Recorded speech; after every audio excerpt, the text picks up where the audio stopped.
भुलां दी माफी। वाहिगुरू जी का खालसा वाहिगुरू जी की फतेह।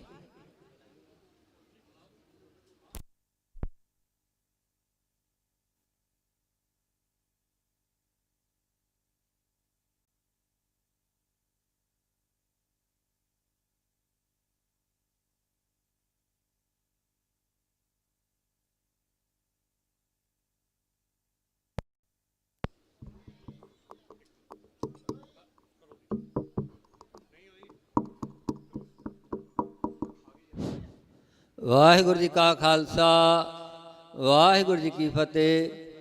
ਇਹ ਸਨ ਬੀਬੀ ਸੁਰਜੀਤ ਕੌਰ ਖਾਲਸਾ ਜਿਨ੍ਹਾਂ ਨੇ ਕਵਿਤਾ ਰਾਹੀਂ ਬੰਦੀ ਸਿੰਘਾਂ ਦੀ ਸਾਰੀ ਜਿਹੜੀ ਹੈ ਉਹ ਵਿਆਖਿਆ ਤੁਹਾਡੇ ਸਾਹਮਣੇ ਕੀਤੀ ਹੈ ਕਿ ਬੰਦੀ ਸਿੰਘ ਰਿਹਾ ਹੋਣ ਅਤੇ ਸਾਰੇ ਜਿੰਨੇ ਵੀ ਸੰਗਤਾਂ ਹੈ ਉਹ ਇਸ ਮੋਰਚੇ ਨੂੰ ਸਮਰਪਿਤ ਹੋ ਕੇ ਅਤੇ ਬੰਦੀ ਸਿੰਘਾਂ ਦੀ ਰਿਹਾਈ ਅਤੇ ਧੰਨ ਧੰਨ ਸ਼੍ਰੀ ਗੁਰੂ ਗ੍ਰੰਥ ਸਾਹਿਬ ਦੇ ਬੇਅਦਬੀਆਂ ਦੇ ਦੋਸ਼ੀਆਂ ਨੂੰ ਸਜ਼ਾਵਾਂ ਦਿਵਾਉਣ ਲਈ ਇੱਥੇ ਇਕੱਤਰ ਹੋਈਏ। ਕਿਉਂਕਿ ਬਹੁਤ ਲੰਮੇ ਸਮੇਂ ਤੋਂ ਸੰਗਤਾਂ ਦੇ ਵਿੱਚ ਸੀਗਾ ਕਿ ਸੰਗਤਾਂ ਇਕੱਠੀਆਂ ਨਹੀਂ ਹੁੰਦੀਆਂ, ਇੱਕ ਪੰਥ ਧੰਨ ਧੰਨ ਸ਼੍ਰੀ ਗੁਰੂ ਗ੍ਰੰਥ ਸਾਹਿਬ ਮਹਾਰਾਜ ਦੇ ਹਜ਼ੂਰੀ 'ਚ ਕੋਈ ਇਕੱਠੇ ਨਹੀਂ ਹੋ ਰਹੇ। ਇਹ ਸਾਰਿਆਂ ਦੇ ਮਨ ਦੀ ਤਾਂਘ ਸੀ, ਪਰ ਸਤਿਗੁਰਾਂ ਨੇ ਪਾਰਵਾਸ਼ੀ ਕਰਕੇ ਇੱਕ ਇਹੋ ਜਿਹਾ ਪਲੇਟਫਾਰਮ ਬਣਾਤਾ ਕਿ ਇੱਥੇ ਸਾਰੀਆਂ ਸੰਗਤਾਂ ਸਾਰੀਆਂ ਜਥੇਬੰਦੀਆਂ ਸਾਰੀਆਂ ਹੀ ਪਹੁੰਚ ਰਹੀਆਂ ਗੀਆਂ। ਸਤਿਗੁਰਾਂ ਦੀ ਇੱਕ ਪਾਰ ਬਖਸ਼ਿਸ਼ ਜਿਹੜੀ ਹੋ ਰਹੀ ਹੈ। ਸੋ ਸਾਡੇ ਵਿਚਕਾਰ ਅੱਜ ਬਹੁਤ ਹੀ ਸਤਿਕਾਰਯੋਗ ਬਾਬਾ ਮੋਹਨ ਸਿੰਘ ਜੀ ਯੂਪੀ ਤੋਂ ਬੜਾਪੁਰ ਕਾਰ ਸੇਵਾ ਵਾਲੇ ਸ੍ਰੀ ਹਜ਼ੂਰ ਸਾਹਿਬ ਤੋਂ ਉਹ ਪਹੁੰਚੇ ਹੈਗੇ। ਉਹਨਾਂ ਦਾ ਪਹੁੰਚਣ 'ਤੇ ਜੀ ਆਇਆਂ ਧੰਨਵਾਦ। ਅਤੇ ਬਾਬਾ ਪ੍ਰਤਾਪ ਸਿੰਘ ਜੀ ਨਾਨਕਸਰ ਵਾਲੇ ਉਹ ਵੀ ਪਹੁੰਚੇ ਹੈਗੇ, ਉਹਨਾਂ ਦਾ ਵੀ ਧੰਨਵਾਦ। ਬਾਬਾ ਸੁਖਵਿੰਦਰ ਸਿੰਘ ਜੀ ਰਤਵਾੜਾ ਸਾਹਿਬ ਵਾਲੇ ਇੱਥੇ ਪਹੁੰਚੇ ਸੰਗਤਾਂ ਲੈ ਕੇ। ਸੋ ਉਹਨਾਂ ਸਾਰਿਆਂ ਮਹਾਂਪੁਰਸ਼ਾਂ ਦਾ ਬਹੁਤ ਬਹੁਤ ਧੰਨਵਾਦ।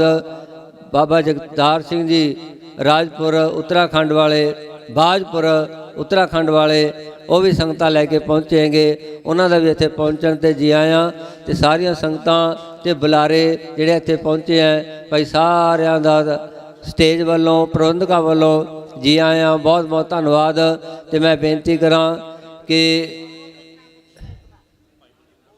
ਭਾਈ ਬਲਜਿੰਦਰ ਸਿੰਘ ਜੀ, ਭਾਈ ਜਤਿੰਦਰ ਸਿੰਘ ਜੀ ਅਤੇ ਸਾਡੇ ਕੋਲ ਕੀਰਤਨੀ ਜਥਾ ਭਾਈ ਦਲਜੀਤ ਸਿੰਘ ਜੀ, ਭਾਈ ਅਜੀਤ ਸਿੰਘ ਜੀ ਖਾਲਸਾ ਇਹ ਵੀ ਪਹੁੰਚੇ ਹੈ। ਤਾਂ ਸਾਰਿਆਂ ਦਾ ਇੱਥੇ ਪਹੁੰਚਣ 'ਤੇ ਜੀ ਆਇਆਂ। ਅਤੇ ਹੁਣ ਮੈਂ ਬੇਨਤੀ ਕਰਾਂ ਕਿ ਜ਼ਿਆਦਾ ਲੋਡ ਪੈਣ ਕਰਕੇ ਜਿਹੜੀ ਇਹ ਬਿਜਲੀ ਤਾਰ ਸੜ ਗਈ ਹੈ ਅਤੇ ਜਨਰੇਟਰ ਤੋਂ ਜਿਹੜੀ ਦੂਜੇ ਪਾਸੇ ਸਪਲਾਈ ਦੇ ਰਹੇ ਹੈ 10 ਮਿੰਟ ਲਈ ਥੋੜ੍ਹੀ ਜਿਹੀ ਪ੍ਰੋਬਲਮ ਆਉਣੀ ਹੈ। ਅਸੀਂ ਆਪਾਂ 10 ਮਿੰਟ ਮਹਾਂਪੁਰਖਾਂ ਨੂੰ ਬੇਨਤੀ ਕਰਾਂਗੇ ਕਿ ਉਹ ਜਾਪ ਕਰਾ ਦੇਣ ਤਾਂ ਕਿ ਸਾਰੀਆਂ ਸੰਗਤਾਂ ਬਾਣੀ ਦੇ ਨਾਲ ਜੁੜਨ, ਕਿਉਂਕਿ ਨਾਮ ਹੀ ਸਭ ਤੋਂ ਉੱਤਮ ਹੈ। ਨਾਮ ਦੇ ਨਾਲ ਹੀ ਜਿਹੜਾ ਮੋਰਚਾ ਜਿੱਤਿਆ ਜਾਣਾ ਹੈਗਾ। ਤਾਂ ਆਪਾਂ ਸੋ ਥੋੜ੍ਹੀ ਦੇਰ ਨਾਮ ਜਪੀਏ ਤਾਂ ਕਿ ਪਰ ਜਿਹੜੇ ਹੈ ਸਾਊਂਡ ਵਾਲੇ ਵੀਰ ਹੈ ਉਹ ਆਪਣੀ ਸਪੈਸ਼ਲ ਤਾਰ ਹੋਰ ਪਾ ਲੈਣ। ਸੋ ਬੇਨਤੀ ਪ੍ਰਵਾਨ ਕਰਨੀ। ਹੋ ਗਿਆ।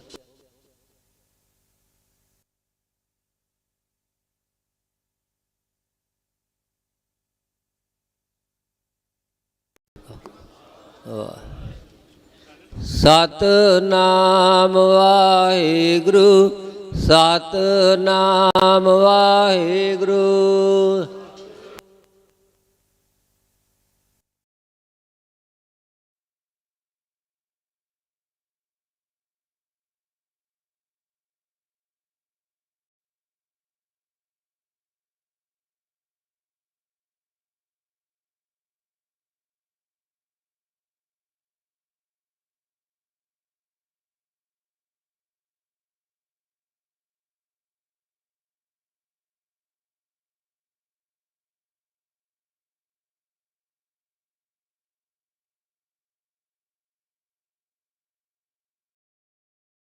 रंगे दे सिर ठीकर भन गए, जहांगीर जा रंगे दे सिर ठीकर भन गए।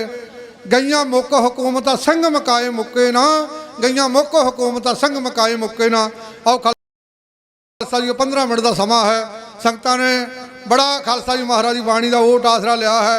बहुत लंबा समा है हो गया। गुरु पातशाह ने तो खालसा जी कृपा कर देनी आ। कवि ने बहुत सुंदर लाइनां लिखियां ने, वो कहता करके बन के बरूद गुलामी दी कंधा ढा गया, पंथ ऐसा साजिया कमाल बाजा वाले ने, बड़े चेहरिਆਂ ਤੇ रौनक पड़ तुठी, लहू विच लिआंदा ਭੁਚਾਲ ਬਾਜਾਂ ਵਾਲੇ ਨੇ, ਚਰਨ ਦੇ ਉੱਤੋਂ ਦੀ ਪਰਉਪਕਾਰ ਕਿਹੜਾ ਜੱਗ ਉੱਤੇ ਬਾਰੇ ਚਾਰੇ ਲਾਲ ਬਾਜਾਂ ਵਾਲੇ ਨੇ। ਆਓ ਖਾਲਸਾ ਜੀ, ਮੈਂ ਪਹਿਲਾਂ ਕਵਿਤਾ ਕਹਾਂਗਾ ਤੇਰੇ ਦਰ ਤੇ ਝੁਕਦੇ ਨੇ ਮਾਲਕਾ ਆ ਕੇ ਰਾਜੇ ਰਾਣੇ। ਉਹਨਾਂ ਲੈਣਾ ਨੂੰ ਕਲੰਦਰ ਸਿੰਘ ਰਪਾਣੇ ਦਾ ਜਥਾ ਹੈ ਇਉਂ ਕਹਿ ਰਿਹਾ ਬਈ। ਜਿਸ ਤੇ ਤੂੰ ਨਦਰ ਕਰੇ ਗੂੰਗੇ ਤੋਂ ਤੂੰ ਅਰਥ ਕਰਾਵੇਂ, ਦੇਵੇਂ ਰਾਜ ਭਿਖਾਰੀ ਨੂੰ ਪਿੰਗਲੇ ਤੂੰ ਪਹਾੜ ਚੜਾਵੇਂ। ਖਾਂਦਾ ਸਾਗਰ ਤੂੰ ਹਰ ਨਾ ਤੇਰੀ ਰਮਜ ਪਛਾਣੇ, ਹਰ ਨਾ ਤੇਰੀ ਰਮਜ ਪਛਾਣੇ। ਤੇਰੇ ਦਰ ਤੇ ਝੁਕਦੇ ਨੇ ਮਾਲਕਾ ਆ ਕੇ ਰਾਜੇ ਰਾਣੇ, ਤੇਰੇ ਦਰ ਤੇ ਝੁਕਦੇ ਨੇ ਦਾਤ ਆਇਆ ਕੇ ਰਾਜੇ ਰਾਣੇ। ਜਿਸ ਤੇ ਤੂੰ ਨਦਰ ਕਰੇ ਗੂੰਗੇ ਤੋਂ ਤੂੰ ਅਰਥ ਕਰਾਵੇਂ, ਦੇਵੇਂ ਰਾਜ ਭਿਖਾਰੀ ਨੂੰ ਪਿੰਗਲੇ ਤੂੰ ਪਹਾੜ ਚੜਾਵੇਂ। ਸੁੱਖਾਂ ਦਾ ਸਾਗਰ ਤੂੰ, ਸੁੱਖਾਂ ਦਾ ਸਾਗਰ ਤੂੰ ਹਰ ਨਾ ਤੇਰੀ ਰਮਜ ਪਛਾਣੇ, ਹਰ ਨਾ ਤੇਰੀ ਰਮਜ ਪਛਾਣੇ। ਤੇਰੇ ਦਰ ਤੇ ਝੁਕਦੇ ਨੇ ਮਾਲਕਾ ਆ ਕੇ ਰਾਜੇ ਰਾਣੇ, ਤੇਰੇ ਦਰ ਤੇ ਝੁਕਦੇ ਨੇ ਦਾਤ ਆਇਆ ਕੇ ਰਾਜੇ ਰਾਣੇ। ਜੋ ਮੰਗੇ ਮਿਲ ਜਾਂਦਾ ਤੇਰੇ ਘਰ ਟੋਟ ਨਾ ਕੋਈ, ਜੋ ਤੇਰਾ ਹੋ ਜਾਵੇ ਫਿਰ ਸੁਖ ਮਾਣਦਾ ਸੋਈ। ਤੈਨੂੰ ਪਾਉਣਾ ਔਖਾ ਹੈ, ਤੈਨੂੰ ਪਾਉਣਾ ਔਖਾ ਹੈ, ਕਹਿੰਦੇ ਆਏ ਲੋਕ ਸਿਆਣੇ, ਕਹਿੰਦੇ ਆਏ ਲੋਕ ਸਿਆਣੇ। ਤੇਰੇ ਦਰ ਤੇ ਝੁਕਦੇ ਨੇ ਮਾਲਕਾ ਆ ਕੇ ਰਾਜੇ ਰਾਣੇ, ਤੇਰੇ ਦਰ ਤੇ ਝੁਕਦੇ ਨੇ ਦਾਤ ਆਇਆ ਕੇ ਰਾਜੇ ਰਾਣੇ। ਤੇਰੀ ਸ਼ਕਤੀ ਤੂੰ ਜਾਣੇ ਜਾਂ ਫਿਰ ਤੇਰੇ ਭਗਤ ਹੀ ਜਾਣਨ, ਤੂੰ ਕਿਹੜੇ ਭੇਖ ਵਿੱਚ ਹੈ ਰਥਈਏ ਨਾਮ ਦੇ ਤੈਨੂੰ ਪਛਾਨਣ। ਉਹ ਕਈ ਚੇਤੇ ਜਦ ਕਰਦੇ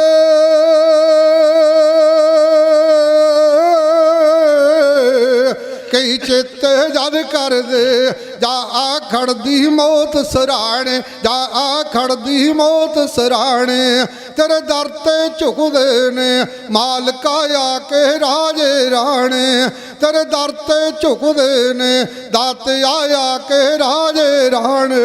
ਹਰ ਜੂ ਹੰਕਾਰੀ ਨਾ ਭਾਵੇ ਕਦੇ ਦਾਤਿਆ ਤੈਨੂੰ, ਚਰਨਾ ਵਿੱਚ ਥਾਂ ਬਖਸ਼ੀ ਕੁਝ ਬੁੱਧ ਬਖਸ਼ਦੀ ਮੈਨੂੰ। ਕਰ ਪਾਰਸ ਤੂੰ ਦੇਵੀਂ, ਕਰ ਪਾਰਸ ਤੂੰ ਦੇਵੀਂ, ਅਜਮੇਰ ਕਲਵਿੰਦਰ ਬੰਨਨ ਤਾਣੇ।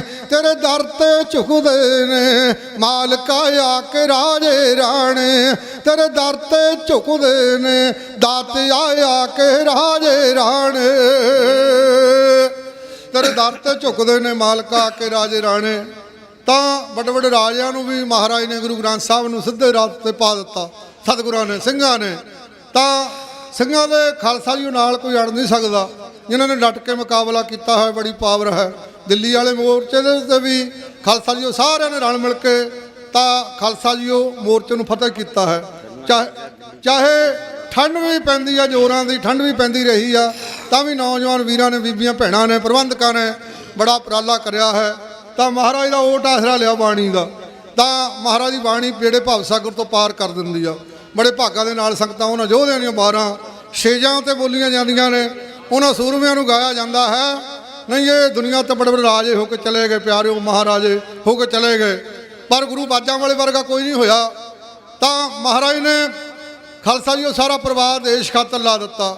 ਗੁਰੂ ਬਾਜਾਂ ਵਾਲੇ ਨੇ ਹੇਮਕੁੰਟ ਸਾਹਿਬ ਦੀ ਧਰਤੀ ਤੇ ਭਗਤੀ ਕੀਤੀ, ਤਾਂ ਗੁਰੂ ਬਾਜਾਂ ਵਾਲੇ ਨੂੰ ਕਾਲ ਪੁਰਖ ਨੇ ਆਪਣਾ ਪੁੱਤਰ ਬਣਾ ਕੇ ਭੇਜਿਆ ਮਹਾਰਾਜ ਨੂੰ। ਜੇ ਆਪਾਂ ਦਾਨੀ ਕਹੀਏ ਤਾਂ ਮਹਾਰਾਜ ਵਰਗਾ ਕੋਈ ਦਾਨੀ ਨਹੀਂ ਹੋ ਸਕਦਾ। ਮਹਾਰਾਜ ਨੇ ਦਾਨ ਕਾਹਦਾ ਕਰ ਦਿੱਤਾ? ਮਹਾਰਾਜ ਨੇ ਸਾਰਾ ਪਰਿਵਾਰ ਦੇਸ਼ ਖਾਤਰ ਲਾ ਦਿੱਤਾ। ਗੁਰੂ ਬਾਜਾਂ ਵਾਲੇ ਨੇ ਬਾਲ ਉਮਰ ਦੇ ਵਿੱਚ ਆਪਣਾ ਪਿਤਾ ਗੁਰੂ ਤੇਗ ਬਹਾਦਰ ਮਹਾਰਾਜ ਸੱਚੇ ਪਾਤਸ਼ਾਹ ਨੂੰ ਚਾਂਦਨੀ ਚੌਂਕ ਦੇ ਵੱਲ ਮਹਾਰਾਜ ਨੇ ਉੱਥੇ ਗੁਰੂ ਤੇਗ ਬਹਾਦਰ ਮਹਾਰਾਜ ਨੇ ਸ਼ਹੀਦੀਆਂ ਪਾ ਦਿੱਤੀਆਂ ਨੇ। ਇਹ ਜਿਹੜੀਆਂ ਸਰਕਾਰਾਂ ਨੇ ਤਾਂ ਖਾਲਸਾ ਜੀ ਪਰ ਸਿੰਘਾਂ ਨੇ ਇਹ ਸਰਕਾਰਾਂ ਨੂੰ ਖਾਲਸਾ ਜੀ ਲੋਹੇ ਦੇ ਚਣੇ ਚਵਾਏ ਨੇ। ਐਵੇਂ ਨਹੀਂ ਦੁਨੀਆ ਯਾਦ ਕਰਦੀ। ਉਹਨਾਂ ਯੋਧਿਆਂ ਦੀਆਂ 12 ਉਹਨਾਂ ਸੂਰਮਿਆਂ ਨੂੰ ਸਟੇਜਾਂ ਉੱਤੇ ਬੋਲਿਆ ਜਾਂਦਾ ਹੈ ਖਾਲਸਾ ਜੀ, ਜਿਨ੍ਹਾਂ ਨੇ ਇਹ ਧਰਮ ਹੈ, ਜਿਨ੍ਹਾਂ ਨੇ ਸੀਸ ਲਾਏ ਹੋਣ, ਉਹਨਾਂ ਦਾ ਨਾਂ ਰਹਿੰਦੀ ਦੁਨੀਆ ਤੱਕ ਰਹਿੰਦਾ। ਚੰਦ ਸੂਰਜ ਤਾਰਿਆਂ ਵਾਂਗ ਉਹਨਾਂ ਦਾ ਨਾਂ ਚਮਕਦਾ ਹੈ। ਕਵੀ ਨੇ ਬਹੁਤ ਸੁੰਦਰ ਲਾਈਨਾਂ ਲਿਖੀਆਂ ਨੇ, ਕਹਿੰਦਾ ਕਲਗੀਆਂ ਵਾਲਿਆ ਤੇਰੀਆਂ ਕੁਰਬਾਨੀਆਂ ਨੇ ਸਾਡਾ ਸੰਗਲ ਗੁਲਾਮੀ ਵਾਲਾ ਤੋੜ ਦਿੱਤਾ, ਮੇਲ ਜੋਲ ਕੇ ਚੌਹਾਂ ਸ਼੍ਰੇਣੀਆਂ ਨੂੰ ਨਵੇਂ ਇਤਿਹਾਸ ਵੱਲ ਕੌਮ ਨੂੰ ਮੋੜ ਦਿੱਤਾ, ਐਸੀ ਮੁਰਦਿਆਂ ਦਿਲਾਂ ਵਿੱਚ ਜਾਨ ਪਾਈ ਫੜ ਕੇ ਚਿੜੀ ਨੇ ਬਾਜ ਨੂੰ ਮਰੋੜ ਦਿੱਤਾ, ਇੱਕ ਹੱਥ ਮਾਲਾ ਦੂਜੇ ਤਲਵਾਰ ਦੇ ਕੇ ਭਗਤੀ ਸ਼ਕਤੀ ਨੂੰ ਇਕੱਠੀਆਂ ਜੋੜ ਦਿੱਤਾ। ਖਾਲਸਾ ਜੀ ਆਓ ਬਾਪੂ ਗੁਰਚਰਨ ਸਿੰਘ ਜੀ ਹਰ ਜਥੇ ਦਾ ਮਾਣ ਕਰਦੇ ਨੇ, ਕਿਉਂਕਿ ਮਾਛੀਵਾੜੇ ਸਾਹਿਬ ਤੋਂ ਜਥਾ ਆਇਆ, ਉਹਨਾਂ ਨੂੰ 200 ਰੁਪਈਆ ਮਾਇਆ ਅਰਦਾਸ ਕਰਾ ਕੇ ਗਏ ਨੇ, ਸਤਿਗੁਰੂ ਚੜ੍ਹਦੀਆਂ ਕਲਾਂ 'ਚ ਰੱਖਣ। ਬਹੁਤ ਸਾਰਾ ਮਾਣ ਖਾਲਸਾ ਜੀ ਉਹ ਬਾਪੂ ਗੁਰਚਰਨ ਸਿੰਘ ਵਣੀਓ ਤਾਂ ਮਹਾਰਾਜ ਦੀ ਖਾਲਸਾ ਜੀ ਗੁਰੂ ਬਾਜਾਂ ਵਾਲੇ ਨੇ ਬੜੀ ਕਿਰਪਾ ਕੀਤੀ ਹੈ। ਆਪਾਂ ਮਹਾਰਾਜ ਪਾਤਸ਼ਾਹ ਦੀ ਬਾਣੀ ਦਾ ਉਹ ਆਸਰਾ ਲਵਾਂਗੇ ਨਾ ਤਾਂ ਖਾਲਸਾ ਜੀ ਉਹ ਕਾਰਜ ਸਫਲ ਹੋ ਜਾਂਦੇ ਨੇ। ਬੜੇ ਭਾਗਾਂ ਵਾਲੀਆਂ ਸੰਗਤਾਂ ਨੇ, ਸਾਰੀਆਂ ਸੰਗਤਾਂ ਭਾਈ ਵੱਧ ਤੋਂ ਵੱਧ ਇਹ ਮੋਰਚੇ ਦੇ ਆਪਾਂ ਪਹੁੰਚਿਆ ਕਰਨਾ, ਆਪਣੇ ਰਿਸ਼ਤੇਦਾਰਾਂ ਨੂੰ ਵੀ ਖਾਲਸਾ ਜੀ ਉਹ ਵੱਧ ਤੋਂ ਵੱਧ ਆਪਾਂ ਤਾਂ ਸੰਗਤਾਂ ਨੇ ਖਾਲਸਾ ਜੀ ਮਹਾਰਾਜ ਦੀ ਜਾਂ ਜਿਹੜੇ ਘਰਾਂ ਦੇ ਕੰਮ ਨੇ ਇਹ ਨਹੀਂ ਮੁੱਕਣੇ, ਮੁੱਕਿਆ ਸਰੀਰ ਮੁੱਕੇ ਤੇਰੇ ਬੰਦਿਆ ਕੰਮ ਨਾ ਕੰਮ ਨਹੀਂ ਮੁੱਕਦੇ। ਤਾਂ ਗੁਰੂ ਬਾਜਾਂ ਵਾਲੇ ਨੇ ਨਾ ਜਦੋਂ ਪੋਹ ਦੇ ਮਹੀਨੇ ਵਿੱਚ ਅਨੰਦਪੁਰ ਸਾਹਿਬ ਦਾ ਕਿਲ੍ਹਾ ਛੱਡਿਆ ਸੀ, ਜਦੋਂ ਉੱਥੇ ਖਾਲਸਾ ਜੀ ਡਟ ਕੇ ਮੁਕਾਬਲਾ ਕੀਤਾ, ਇੱਕ ਪਾਸੇ ਤਲਵਾਰਾਂ ਤੇ ਤਲਵਾਰਾਂ ਚੱਲ ਰਹੀਆਂ ਸੀ, ਇੱਕ ਪਾਸੇ ਮਹਾਰਾਜ ਦੀ ਬਾਣੀ ਪੜ੍ਹ ਹੁੰਦੀ ਆ, ਤਾਂ ਆਪਾਂ ਖਾਲਸਾ ਜੀ ਮਹਾਰਾਜ ਜੀ ਦਾ ਬਾਣੀ ਦਾ ਪੂਰਾ ਸਤਿਕਾਰ ਕਰਨਾ ਹੈ। ਬੜੇ ਭਾਗਾਂ ਵਾਲੀਆਂ ਸੰਗਤਾਂ ਨੇ। ਆਓ ਮੈਂ ਜਥੇ ਕੋਲੋਂ ਕਵਿਤਾ ਕਹਾਣੀਆਂ ਕਰਨਾ ਕਬਜ਼ਾ ਦਿੱਲੀ ਤੇ ਸਿੰਘੋ ਸਰਦਾਰੋ, ਤਾਂ ਬੜੇ ਭਾਗਾਂ ਦੇ ਨਾਲ ਸੰਗਤਾਂ ਉਹਨਾਂ ਜੋਧਿਆਂ ਦੀਆਂ ਵਾਰਾਂ ਉਹਨਾਂ ਸੂਰਮਿਆਂ ਨੂੰ ਸਟੇਜਾਂ ਉੱਤੇ ਗਾਇਆ ਜਾਂਦਾ ਹੈ। ਤਾਂ ਹੋਰ ਕਵੀ ਨੇ ਬਹੁਤ ਸੁੰਦਰ ਲਾਈਨਾਂ ਲਿਖੀਆਂ ਨੇ, ਕਹਿੰਦਾ ਪਾਂਦੀ ਕੋਈ ਪ੍ਰੀਤ ਦੀਆਂ ਮੰਜ਼ਿਲ ਇੰਜ ਮਕਾਮ ਦਾ ਵੇਖਿਆ ਨਾ, ਪੈਰ ਪੈਰ ਤੇ ਮਾਰ ਰਾਜ ਨੂੰ ਠੋਕਰ ਹੀਰੇ ਲਾਲ ਲਟਾਉਣ ਦਾ ਦੇਖਿਆ ਨਾ, ਕੋਈ ਵੀ ਪਿਤਾ ਪੁੱਤਰਾਂ ਦੀ ਲਾਸ਼ ਉੱਤੇ ਗੀਤ ਖੁਸ਼ੀ ਦੇ ਗਾਉਂਦਾ ਦੇਖਿਆ ਨਾ, ਪਿਆਰੇ ਹੰਸਾਂ ਦੇ ਪਿਆਰੇ ਪੁੱਤਰਾਂ ਨੂੰ ਝੋਲੀ ਮੌਤ ਦੀ ਪਾਉਂਦਾ ਦੇਖਿਆ ਨਾ, ਝੋਲੀ ਮੌਤ ਦੀ ਪਾਉਂਦਾ ਦੇਖਿਆ ਨਾ। ਗੁਰੂ ਬਾਜਾਂ ਵਾਲੇ ਨੇ ਸਾਰਾ ਪਰਿਵਾਰ ਦੇਸ਼ ਖਾਤਰ ਲਾ ਦਿੱਤਾ। ਦਾਨੀ ਬੜੇ ਹੋਏ ਨੇ ਦੁਨੀਆ ਤੇ, ਕਿਸੇ ਨੇ ਸੋਨਾ ਦਾਨ ਕੀਤਾ, ਕਿਸੇ ਨੇ ਮਾਇਆ ਦਾਨ ਕੀਤੀ, ਕਿਸੇ ਨੇ ਗੱਡੀਆਂ ਦਾਨ ਕੀਤੀਆਂ, ਪਰ ਗੁਰੂ ਬਾਜਾਂ ਵਾਲੇ ਨੇ ਖਾਲਸਾ ਜੀ ਸਾਰਾ ਪਰਿਵਾਰ ਦੇਸ਼ ਖਾਤਰ ਦਾਨ ਕਰ ਦਿੱਤਾ। ਗੁਰੂ ਬਾਜਾਂ ਵਾਲੇ ਨੇ ਆਪਣੇ ਸਿਰਾਂ ਤੇ ਨੀਲੀਆਂ ਦਸਤਾਰਾਂ ਨਹੀਂ ਸਜਣੀਆਂ ਸੀ, ਨਾ ਪੀਲੀਆਂ ਦਸਤਾਰਾਂ ਸਜਣੀਆਂ ਸੀ। ਗੁਰੂ ਬਾਜਾਂ ਵਾਲੇ ਜੇ ਨਾ ਕੁਰਬਾਨੀ ਕਰਦੇ, ਮਹਾਰਾਜ ਨੇ ਸਾਰਾ ਪਰਿਵਾਰ ਦੇਸ਼ ਖਾਤਰ ਲਾ ਦਿੱਤਾ ਹੈ।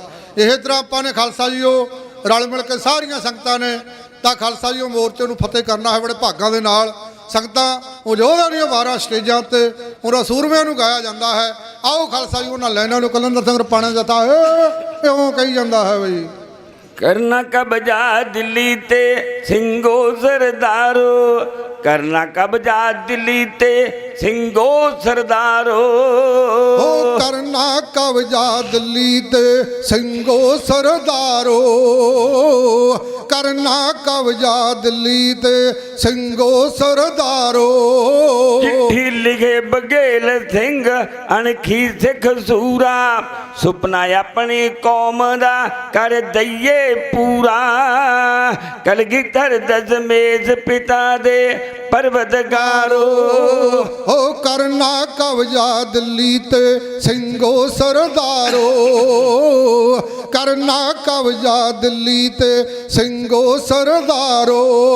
ਚਿੱਠੀ ਲਿਖੇ ਬਘੇਲ ਸਿੰਘ ਅਣਖੀ ਸਿੱਖ ਸੂਰਾ, ਸੁਪਨਾ ਆਪਣੀ ਕੌਮ ਦਾ ਕਰ ਦਈਏ ਪੂਰਾ, ਕਲਗੀਧਰ ਦਸ਼ਮੇਸ਼ ਪਿਤਾ ਦੇ ਪਰਵਤਵਾਰੋ, ਕਰਨਾ ਕਬਜ਼ਾ ਦਿੱਲੀ ਤੇ ਸਿੰਘੋ ਸਰਦਾਰੋ, ਕਰਨਾ ਕਬਜ਼ਾ ਦਿੱਲੀ ਤੇ ਸਿੰਘੋ ਸਰਦਾਰੋ।